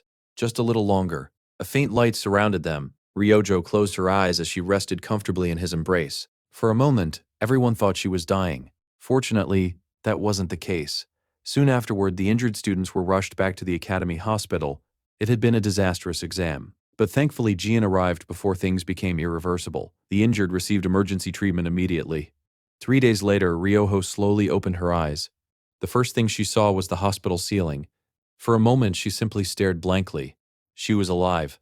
Honestly, she was a little surprised. Sitting beside her bed was Weapon. The orange-haired healer smiled in relief. Finally awake? Ryojo blinked. How long was I out? 3 days. Weapon laughed. Do you always sleep this much? He was obviously trying to lighten the mood. And Ryojo knew it. Still, remembering the exam left a bitter taste in her mouth. The person she had tried to help had betrayed her. Then she remembered stabbing Ariel in return. It felt strangely spoke again. You really owe the club president your life. Ryojo blinked. What? According to Rachel, Jian treated you and Leon himself. Weapon crossed his arms. I didn't even know he had a healing blessing. The doctors said the treatment was nearly perfect. Ryoho stared blankly. So, that part wasn't a dream. Memories came flooding back. Jian carrying her, holding her close, her shameless request, stay like this a little longer. The moment she remembered saying those words, her face instantly turned bright red. A second later, a blood-curdling scream echoed throughout the hospital. Ah! Weapon nearly jumped out of the seat. Ryojo covered her face with both hands. She wanted to die. No, she had survived death itself. And now she wanted to die from embarrassment. The cool and composed Ryojo, the sarcastic and proud Ryojo, had acted like that in front of her crush. How could she ever face him again? Meanwhile, Weapon stared at her in confusion. He genuinely thought she was suffering from trauma, which honestly wasn't an unreasonable assumption. After all, she had nearly died. He carefully observed her. Ryoho immediately glared at him. What are you looking at? Ah, there it was. Her prickly personality, Weapon sighed in relief. At least she was acting like herself again. Although, maybe she was a bit more aggressive than usual. Trying to cheer her up, Weapon took something out and offered it to her. It was her favorite red bean wagashi. I brought this for you. Ryojo blinked. Then Weapon smiled. Good girl. Silence. Ryojo slowly looked at the snack. Then at Weapon, then back at the snack. 5 seconds later, whack, a pillow slammed directly into Weapon's face. What do you mean, good girl? Do I look like some kind of dog to you? Weapon groaned.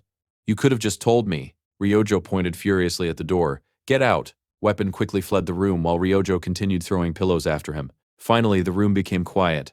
Ryojo sighed deeply and collapsed onto the bed. After calming down, she felt a little guilty. Weapon had only been trying to help. Maybe she should apologize later. Staring at the ceiling, Ryojo slowly reflected on everything that had happened.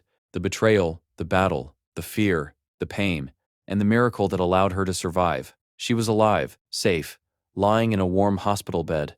The realization hit her all at once. Tears gathered in her eyes.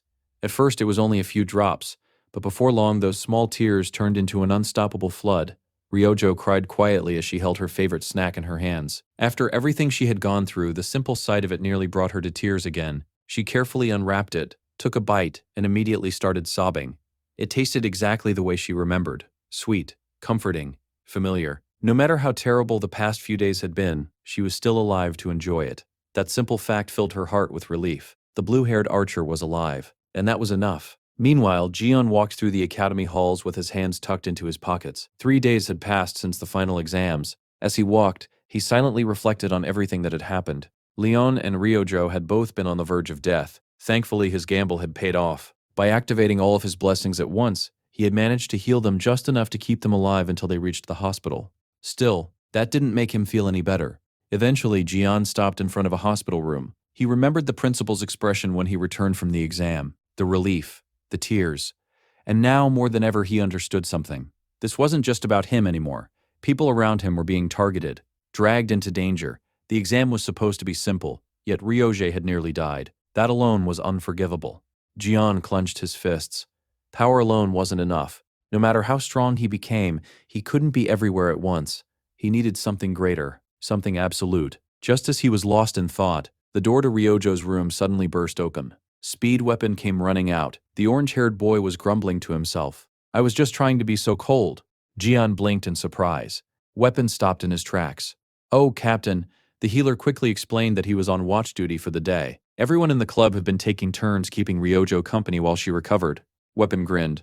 I thought you came to visit me because you were bored. Jian looked away. I was just passing by. Of course, Weapon wasn't buying it. The boy clearly came to check on Ryojo, so Weapon immediately delivered the good news. She's awake. Jian visibly relaxed. Her injuries are fine now, thanks to you. Then Weapon suddenly frowned. But I think there's another problem. Jian's expression immediately changed. What happened? Weapon crossed his arms and recalled the pillow that had smacked him in the face. I think she has severe post-traumatic stress. She suddenly started screaming. And then she threw a pillow at me. Naturally, he conveniently ignored the fact that he had called her a good girl moments earlier. Jian stared at him silently. From what Weapon described, it sounded like Ryojo had made a perfect recovery. If she was already throwing pillows, she was probably fine. Still, Jian changed the subject. How is the investigation going? Weapon's expression became serious. He pulled out a sheet of paper. Rachel helped a lot. We've almost finished narrowing down the suspects. Jian took the list. There were 6 names: an inventory manager, a gardener, 2 class assistants, a dormitory dean, and an engineer. No professors. Weapon folded his arms. There are probably more, but removing these people should lead us to the others. Jian looked up. Are you certain? Weapon nodded confidently. 100%. Silence followed, then Jian folded the list and slipped it into his pocket. If you're free tomorrow after school, I need your help. Weapon nodded immediately. Then he smiled. Since Ryojo's awake now, maybe everyone should come visit her together. Jian instantly shook his head. Terrible idea. Weapon paused. Then he laughed awkwardly. Right. Ryojo would absolutely hate that. The healer scratched his head. So, where are we going tomorrow? Jian tightened his grip on the paper. His eyes grew cold. Our turn. Meanwhile, elsewhere in the academy, the atmosphere inside the principal's office was incredibly tense. The investigation had finally uncovered the truth. The mastermind behind everything was an elder known as Cloudy. Not only had he manipulated the other elders, he had also orchestrated the demonoid incident during the midterm exams as well. The investigators had uncovered his financial records. One particular transaction stood out. He had hired the Undertakers, a notorious group of assassins who would kill anyone for the right price. Crack. The tiles beneath the principal's feet shattered. Of all the reports she received, this one enraged her the most. Assassins. They had sent assassins after students from her academy. The principal's expression darkened. Disgust, rage, hatred. All of it boiled inside her. The investigators reported that the Undertakers were last seen at a port near Avalon Island. That only made things worse. Avalon Island, the place where the academy's troubles had truly begun. The principal gritted her teeth. Inside the office sat several important figures. The Sword Emperor, the head of the auditor family, and the principal her side. You should calm down. The principal immediately exploded. Calm down? How am I supposed to calm down? There are villains inside my academy. They nearly killed my students. Her voice shook with fury. She had dedicated her life to protecting the students, yet someone she trusted had betrayed that responsibility. An elder, a person entrusted with authority. Because of that betrayal, the final exam had become a massacre. Leon nearly died. Ryojo nearly died. How could she stay calm? The principal's mana surged uncontrollably. The Sword Emperor sighed again. You're not the only one who's angry. My granddaughter studies here too. If things had gone differently, he didn't finish his sentence. The room fell silent. Everyone understood. The situation had already gone too far. Finally, the head of the auditor family spoke. We've spent 2 months investigating. The evidence has been verified. There will be no problems. A dangerous silence followed. The Sword Emperor slowly opened his eyes. Dark energy filled the room. Crack. The teacup in his hand shattered. If they had evidence, then there was no longer any reason to hesitate. The time for patience was over. The Sword Emperor stood. We move tonight. The others nodded, but just as they prepared to discuss their plans, the office door opened. Everyone turned, and Jian walked in as if he owned the place. The dark-haired boy's expression was colder than ever. Because tonight, he wasn't here to ask for permission. He was here to settle accounts. The important figures gathered inside the principal's office barely registered in Jian's mind. The Sword Emperor, the head of the auditor family, even the principal herself. None of them mattered right now. He had business to discuss, and he refused to leave until he was heard. The moment he stepped inside, the room fell silent. The principal looked at him in surprise. What brings you here today? Jian's eyes remained calm. In addition to the final exam incident, there is something all of you need to know. His tone was serious enough that no one dared interrupt him. Still, Speed Weapon nervously stepped forward. The orange-haired boy had never imagined himself standing before so many important people. He awkwardly scratched his cheek. We wanted to discuss the people we suspect of infiltrating the academy. The principal raised an eyebrow. Although she knew he was a member of Jian's travel club, she had never spoken to him personally. Weapon immediately became nervous. After all, standing in front of a beautiful and terrifying woman was not an easy task. Trying to calm himself, he handed over the list they had prepared. There are 6 suspects. We don't have definitive proof yet, but we've investigated them multiple times. And every single one of them is suspicious. The principal accepted the document. The moment she read the names, her expression darkened. A dangerous aura spread through the room. Her crimson eyes narrowed as she examined each entry carefully. The more she read, the angrier she became. There were 2 things she hated most. The first was children getting hurt under her protection. The second was traitors hiding beneath her roof. She closed her eyes and activated her blessing. Moments later, she opened them again. They were never hired by the academy. Everyone froze. The principal slowly placed the document on the desk. My blessing confirms it. Silence. If even her blessing verified the information, then there was no doubt. The students had uncovered demons hiding inside the academy. At the very least, it was progress. The Sword Emperor and the Auditor family head silently listened to the report.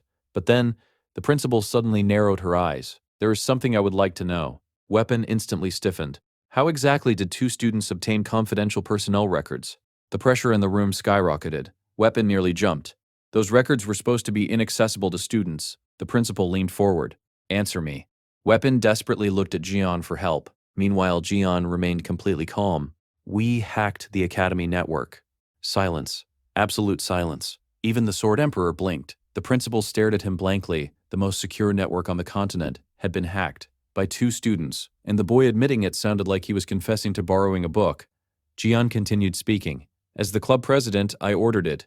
Weapon only helped me. He may look foolish, but he's second in the grade rankings and extremely talented with computers. Weapon quickly waved his hands. Captain, please stop talking. But John ignored him. I know it was wrong. I wanted to ask for permission first, but time was short. The exams were ending, and people were in danger. He lowered his head slightly. I hope you'll understand. The principal massaged her forehead. These children were far too troublesome. After a long sigh, she spoke. I'll overlook it this time, but never do something like this again, Weapon nearly cried. We're not getting expelled. The principal glared at him. Don't push your luck. The two boys thanked her immediately. Still, Jian quietly felt grateful. Weapon had never mentioned Ryojo's involvement.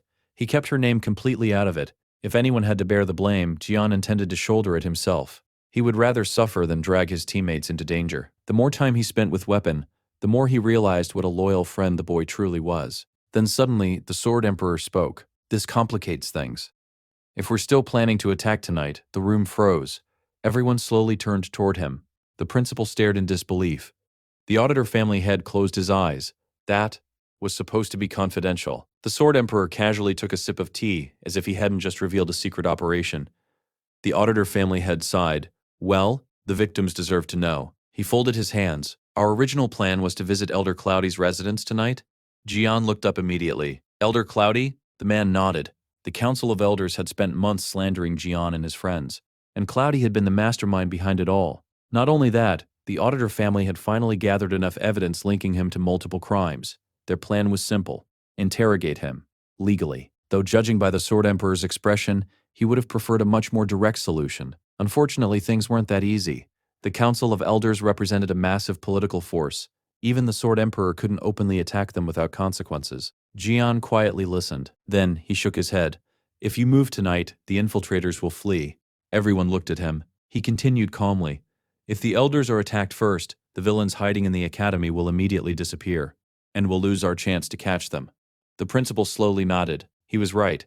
If they escaped now, they might never uncover the full network. The Sword Emperor frowned.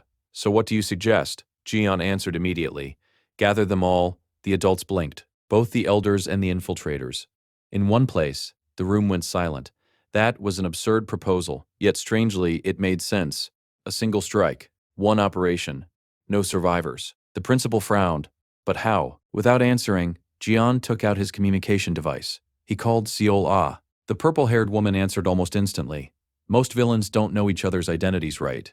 Seol Ah blinked. Usually. There are exceptions, but that's generally true. Good. Jian calmly listed several names. Every person I mention is an infiltrator. Round them up immediately. Seol Ah was stunned. How did he know all of this? But she didn't ask. If that's your order, I'll do it. The call ended. Everyone stared at Jian. The boy looked back calmly. We'll use a strategy called the Lucky Letter. The Auditor family would raid Elder Cloudy's residence. At the same time, the principal and the Sword Emperor would eliminate the infiltrators hidden throughout the academy. A two-pronged attack. One night. Every enemy. Gone. The principal folded her arms. It sounds possible, but there's one problem. How do you plan to gather the villains together? Jian smiled faintly. I'm sorry, Chairman. I'll explain later. But right now we need to move. The principal frowned. The boy was once again charging ahead before fully explaining his plans. Meanwhile, the head of the Auditor family burst into laughter. You really are more like an auditor than a hero. He shook his head. Just in case things went wrong, he had already brought 8 elite fighters from Sicily. Tonight, the academy was finally going to strike back, and Jian intended to make sure none of their enemies escaped. The Council of Elders wasn't defenseless. Each elder was protected by powerful guardian knights, warriors who had devoted their lives to protecting their masters. Even with the Auditor family's elite forces, there was no guarantee victory would come easily. That was exactly why Jian stepped forward. "I want to go too." Everyone turned toward him. The head of the Auditor family frowned. "You?" Jian nodded. "No matter what happens tonight, I won't let them win." His eyes narrowed. "And besides, this is personal." The room fell silent. Cloudy had tried to kill him more than once. The men had spread rumors about him, manipulated events behind the scenes, and nearly succeeded in turning the academy into a graveyard. Worst of all, Ryojo had almost died because of him. Jian lowered his gaze. He hated that feeling, the helplessness, the fact that no matter how strong he became, he couldn't protect everyone. It was one thing when danger came for him, but seeing Ryojo lying in a pool of blood, seeing her so close to death while he was nowhere near, that memory still burned inside him. Power alone wasn't enough. He needed something greater, something that surpassed power itself. Slowly, Jian raised his head.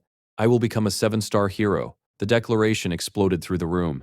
Even Speed Weapon widened his eyes. The Sword Emperor, however, smiled.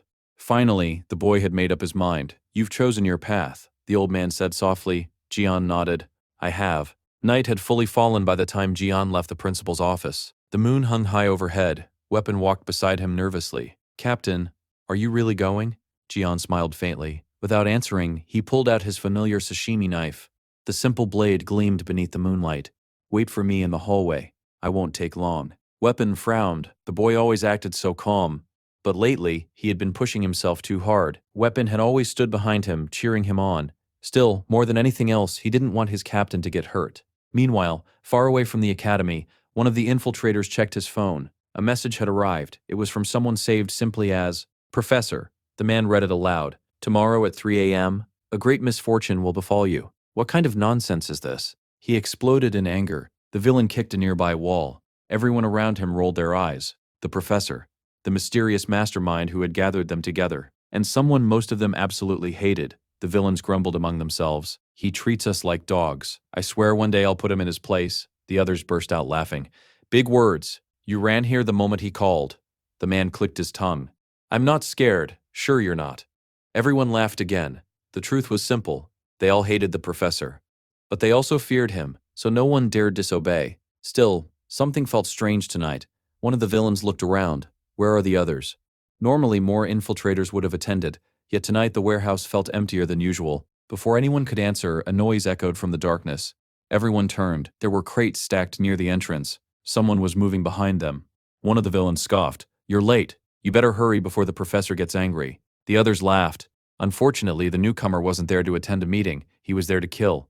Bang! A deafening sound echoed throughout the warehouse. Something wet splattered across the floor. Then a severed hand rolled into view. Everyone froze. A body collapsed, dead. Instantly, panic spread through the room. The infiltrators hurriedly gathered their mana and searched the darkness. "Who's there? Show yourself." For a moment, nothing. Then footsteps echoed. Tap, tap, tap. A woman emerged from the shadows. She smiled, but there wasn't a hint of warmth in it. The principal in her hand, she carried the severed head of one of their comrades. The infiltrators nearly stopped breathing. The principal sighed. "I've been drowning in paperwork and peace for far too long." She slowly lifted her head. "And all of you were out here causing trouble." Her smile widened. "So I came to say hello." The villain stared at her in horror. Meanwhile, elsewhere, Jian quietly stood beside the head of the Auditor family. The old man suddenly chuckled. "You really are a strange child." Jian raised an eyebrow. "What do you mean?" The old man stroked his beard. "It's hard to tell what you're thinking." He looked at Jian's face, those pitch-black eyes. Calm, emotionless, sharp, like a blade honed solely for killing. The old man smiled faintly. "Do you know the difference between a human and a monster?" Jian frowned. "What does that have to do with anything?" The old man laughed softly. The moonlight illuminated his weathered face. "Monsters. They all believe they're normal." Jian remained silent. The old man turned his back and slowly walked ahead. Then he spoke one last time. "Don't become a monster." His voice carried a weight that Jian had never heard before. "It's an easy path to walk, and the moment you cross that line, you may never return." The scent of blood filled the night. Suddenly, figures began appearing all around them. 1, 3, 5, 8. Elite assassins dressed in black silently emerged from the shadows. Among them, Jian recognized Knox. The man nodded respectfully. The head of the auditor family had brought 8 of their strongest operatives. Even in retirement, he remained the master of the night. Jian smiled faintly as he looked at the old man's back. Wise, experienced, and terrifying. The old man slowly drew his weapon. The assassins followed suit. Their blades glimmered beneath the moonlight. Then the head of the auditor family spoke. Auditors, in the name of the family of order, his eyes sharpened. Draw your weapons. Tonight, we condemn the corrupt. And with those words, the purge began. Meanwhile, somewhere else in the academy, another head rolled across the floor. The remaining villains stared at it in horror. Their companion had been killed so quickly that none of them even had time to react.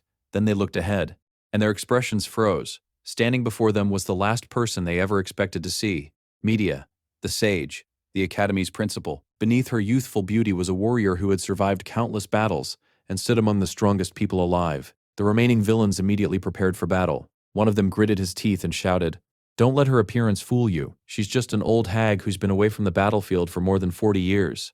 The others quickly nodded. That was right. They possessed the blessings of darkness. They had demonic power flowing through their veins. There was no way they would lose to an old woman. The first villain charged at her with mana exploding from his body. Media calmly stood her ground. I've been waiting for this. The attack came fast, but she moved even faster. With a simple sidestep, she effortlessly dodged. Then, she kicked. The motion was so quick that most of the villains barely saw it. A moment later, the attacker disappeared. Not cut, not crushed, erased. His body simply ceased to exist. Everyone froze. The old woman still had it.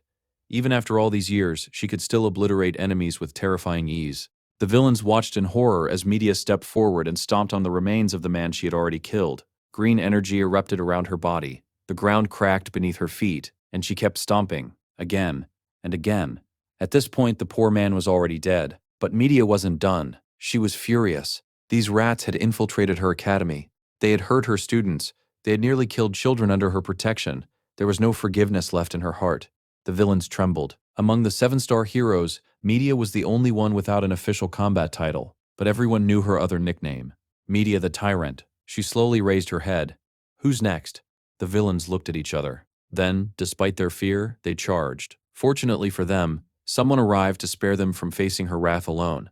Slash! A silver line flashed through the air. The next villain who rushed at Media was instantly cut into pieces. The Sword Emperor calmly stepped beside her. He shook his head.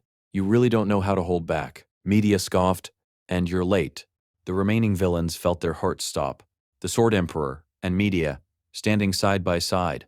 How were they supposed to fight that? The old man glanced at Media's coat and smiled faintly. You're still wearing it.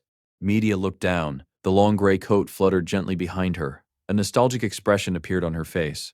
Back in their youth, when they fought demons and monsters together, she wore this exact same coat, and she never forgotten those days. Of course, she said quietly. I've never forgotten. For a moment, the two of them stood there like they had decades ago, back to back, ready to face the world together. Meanwhile, the villains looked like they were about to cry. Still, they couldn't simply surrender. One after another, they ignited their mana. Dark flames erupted around their bodies. The Sword Emperor and Media recognized the power instantly. And that only made Media angrier. These were the same powers that had threatened her students, the same powers that nearly took Ryojo and Leon from her. She leaped forward. Merciless fury burned in her eyes, and the battle continued. Meanwhile, far away from the academy, a man inside an elegant mansion suddenly looked up. Something felt strange. The lights flickered overhead. He frowned. It must be the bulb again. The guard sighed. Elder Cloudy is so stingy. I don't know if I'm a guard or an electrician. Grumbling to himself, he reached up to fix the lamp. Click. The light came back on. And at the same moment, his life ended. One of the auditor family's assassins silently stepped past him. No hesitation. No warning. Just death. That was how the auditors operated. Fast, efficient, deadly. The assassins continued moving through the mansion like shadows. Anyone who stood in their path died instantly. Meanwhile, Jian walked at the center of the formation. The assassins surrounded him from every direction. Suddenly, several guards appeared. They yawned lazily. One of them rubbed his eyes. Who's there? Then he saw the figures approaching. His face instantly turned pale. The auditor family. Panic spread through the guards. The old master assassin calmly raised his hand. Make way. Immediately the assassins split apart. They formed two neat rows, and right through the middle, Jian walked forward. The entrance was so cold that even the assassins couldn't help but admire it. The dark-haired boy looked less like a student and more like a demon king arriving to collect debts. Meanwhile, the mansion guards nearly lost their minds. They were ordinary men. No one warned them that elite assassins would suddenly invade their home. One guard hurriedly reached for the alarm. Another raised his soul sword. Several more charged desperately toward Jian. They never reached him. Slash, slash, slash. Heads flew through the air. Blood rained down. The assassins cut them apart before they could even take another step. And through all of it, Jian never slowed down. He didn't look at the corpses. He didn't react to the blood splattering around him. His eyes remained fixed on one destination, one man. The man who had caused him nothing but pain. The man who hired assassins. The man who spread lies. The man whose schemes nearly killed Ryojo. Tonight, Elder Cloudy was going to pay for everything, and Jian intended to collect every last debt. Jian marched forward without slowing down. The guards rushed at him from every direction, but none of them could even get close. The assassins walking beside him cut down every threat before it could reach him. Not a single strand of hair on his head was touched. As the dark-haired boy walked through the valley of blood and shadows, the white streak in his hair glimmered beneath the moonlight like the mark of a grim reaper. Screams echoed all around him. Steel clashed, bodies fell, blades flashed dangerously close to his neck, while blood sprayed across the hallways. Yet Jian's expression never changed. His face remained an unreadable mask. The warning from the head of the auditor family echoed faintly in his mind, "Don't become a monster." And yet, even as people screamed for help, even as blood pooled around his feet, his expression never wavered. Red footprints followed him wherever he walked, and behind him, only death remained. The manor was far larger than John expected. As they continued deeper inside, he glanced at the old man beside him. "Aren't you worried?" The elder looked over. "About what?" "Even with evidence, attacking an elder is dangerous." The old man smiled. "So even you have things you worry about." John remained silent. The old man chuckled. "We are the family of order. If we obtain evidence and choose to do nothing, that would be a far greater crime." Then he looked at Jian. "And besides, what do I have to fear when a future 7-star hero is standing beside me?" For once, Jian didn't know how to respond. Soon, one of the assassins rushed forward. "We've secured Elder Cloudy's office." The old man nodded. "Good." Together, they continued forward. Before long, they arrived at a large set of doors. This was it, the place where everything would finally be decided. The assassins carefully spread out. Something was wrong. The office was far too quiet. The old man narrowed his eyes. An elder should know by now that his manor is under attack. If he's still inside, then he's prepared something. Knox tightened his grip on his weapon. The other assassins exchanged nervous glances. Then they all looked toward Jian. The old man. Knox. The assassins. Everyone waited for his decision. Jian silently stepped forward. He placed his hand on the door. "I'm ready." Creak. The door slowly swung open. Bright light flooded the room, and Jian stepped inside. At that moment, the Sword Emperor suddenly remembered the first day he entered the academy. Back then, he had been a carefree young man. The academy had seemed enormous. Beautiful students walked through the halls. Talented youths laughed together. It was exactly as grand as he imagined. And what did the future Sword Emperor do on his first day? He skipped the entrance ceremony. Instead, he pulled out a record player, grabbed some headphones, and lay down on a bench. With his jacket covering his face, he happily ignored his responsibilities. "Guess I'll attend the ceremony in my next life," he laughed to himself. Meanwhile, a green-haired girl walked up to the bench. She stopped, looked down at the sleeping idiot, and immediately kicked the bench hard enough to shake the entire thing. The white-haired boy groaned. He lifted the jacket from his face. Who the hell interrupts someone's nap? Then he froze. Standing before him was a green-haired girl wearing large round glasses. She hugged a thick book to her chest and glared at him. "Move." The boy blinked. "What?" "You're in my spot." The future Sword Emperor was speechless. That was April of 1981, the beginning of spring, and the beginning of his relationship with the girl who would become Media the Tyrant. Meanwhile, back in the present, the office remained eerily quiet. Jian, Knox, and the head of the auditor family carefully surveyed the room. Everything looked normal, which only made it more suspicious. Suddenly, an assassin burst into the room. He looked terrified. "Master," the old man frowned. "Calm down. What happened?" The assassin opened his mouth. Before he could speak, his cheeks bulged everywhere, froze. His body convulsed violently. Then boom, blood exploded everywhere. The assassin burst apart. Flesh, bones, blood. The remains splattered across the room. Knox immediately stepped back. The old man's expression darkened. Jean remained motionless. The lights suddenly flickered. Then, they turned on. Everyone's eyes widened. Bodies, everything. The assassins who entered before them had all died the same way. Their corpses littered the room. None of them had time to leave a warning. Knox's breathing grew heavier. The old man raised his staff. Suppress your emotions. We may be dealing with something inhuman. His grip tightened. Even Jian noticed the tension in the old man's posture. Then, clap, clap, clap. Applause echoed from the shadows. A figure slowly emerged. Pink hair, a mocking smile, and eyes filled with amusement. To think the great head of the auditor family would advise someone else to hide his emotions. He grinned. How fitting. More people emerged behind him. Their clothing was mismatched. Their appearances were strange. A gathering of demon worshippers. The pink-haired man laughed. You really are emotionless. Knox gritted his teeth. The villains immediately noticed. Oh, looks like the little one is angry. Careful, you might end up joining the others. The villains laughed. Don't interrupt when adults are talking. What a rude brat. Then, the pink-haired man tossed something onto the floor. The room fell silent. Knox looked down. It was a severed hand. Another object rolled across the floor. A head. The pink-haired man smiled. I was thinking of taking their corpses as souvenirs, but they'd stand out too much. He shrugged. They were your family, right? You should wash them up nicely. Knox trembled with rage. Even the old man frowned. The villains were obviously provoking them. Yet it still worked. The pink-haired man grinned wider. Ah, so you do have emotions.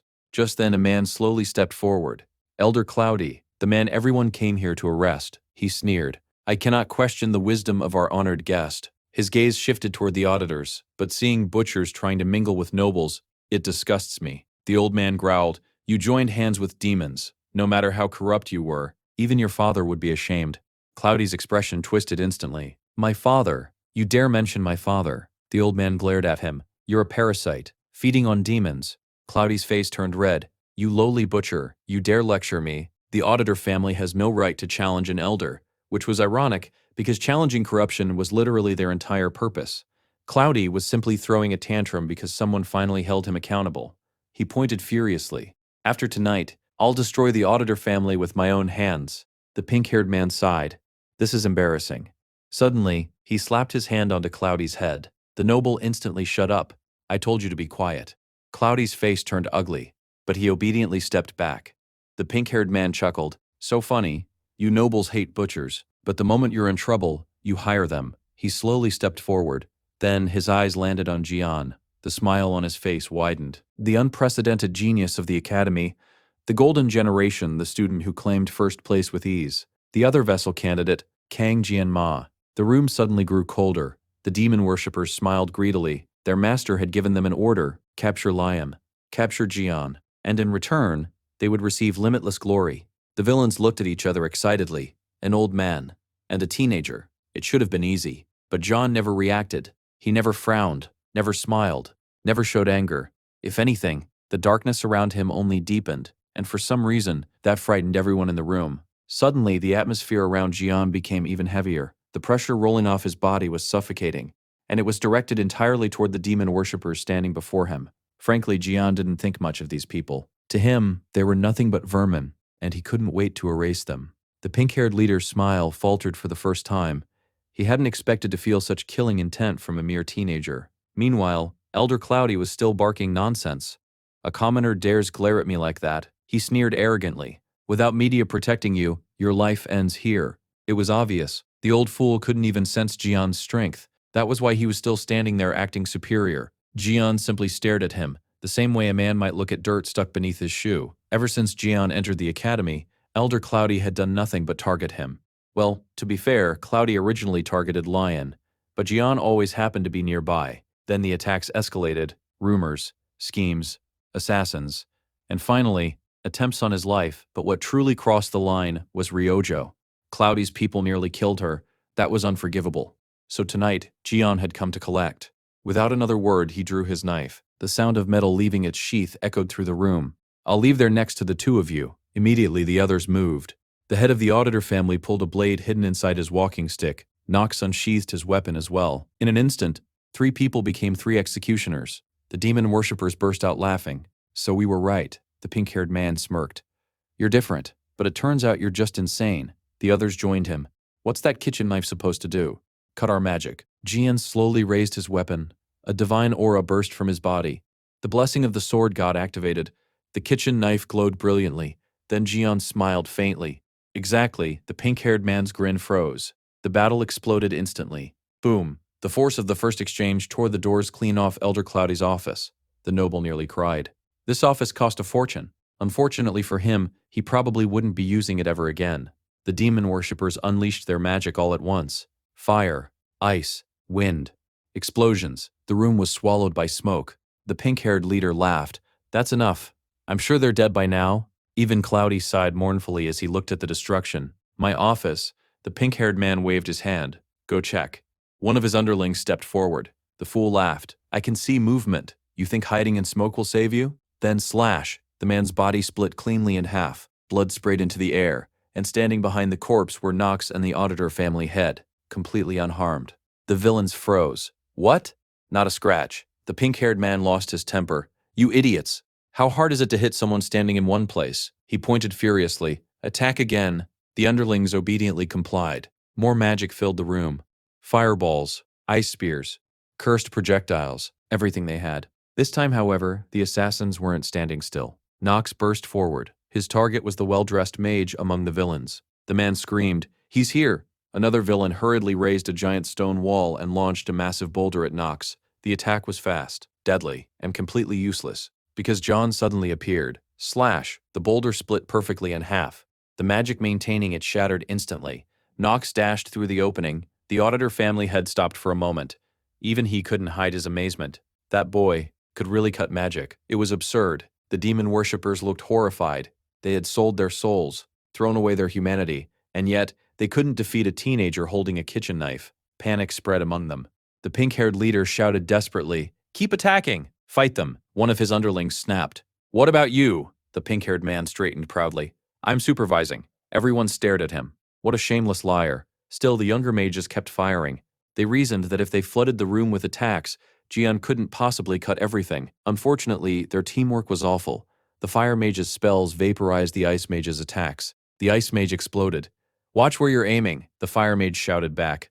Maybe stop shooting at the same target as me. The two girls began arguing in the middle of battle, which proved to be a terrible idea. Slash, the auditor family head appeared. One girl lost her head, the second followed a moment later. The old man sighed. Fools, you should never take your eyes off your enemy. Suddenly, the giant stone mage appeared behind him. Take your own advice. He raised his fist. A massive attack was about to land.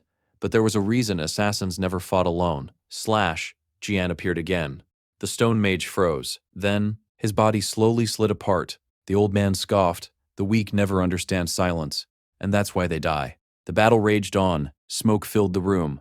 The villains panicked. Nothing was working. Even Elder Cloudy couldn't see anything. We need vision. The noble shouted. The pink-haired leader clapped. Good idea. Get rid of the smoke. Light magic illuminated the room. At the same time, water poured down from the emergency sprinklers. The battlefield finally became visible, and everyone froze. The pink-haired man's face went pale. Every single mage he brought was dead. Corpses littered the floor. Meanwhile, Jian, Knox, and the auditor family head were all still standing. 3 people against dozens.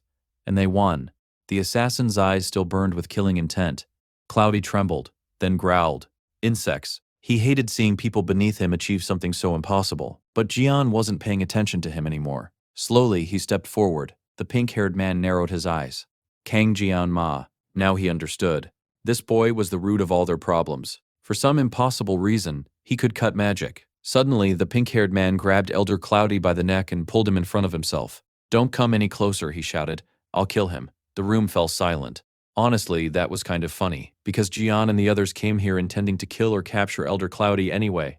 Jian twirled his knife casually. The threat meant nothing to him. The pink-haired man was visibly shaking, yet he continued screaming. I mean it. I'll do it. Jian stopped. A cruel smile appeared on his face. He enjoyed this, watching his enemies panic, watching fear consume them. The pink-haired man's forehead was drenched in sweat. Then, boom, a terrifying explosion shook the entire mansion. Everyone's eyes widened. A figure slowly walked through the smoke. The newcomer clicked his tongue. That's not how you use it. The pink-haired man looked relieved. What took you so long? Jian's eyes widened. For the first time tonight, his calm expression cracked, because standing in front of him was the person they had all been waiting for. The professor had finally arrived.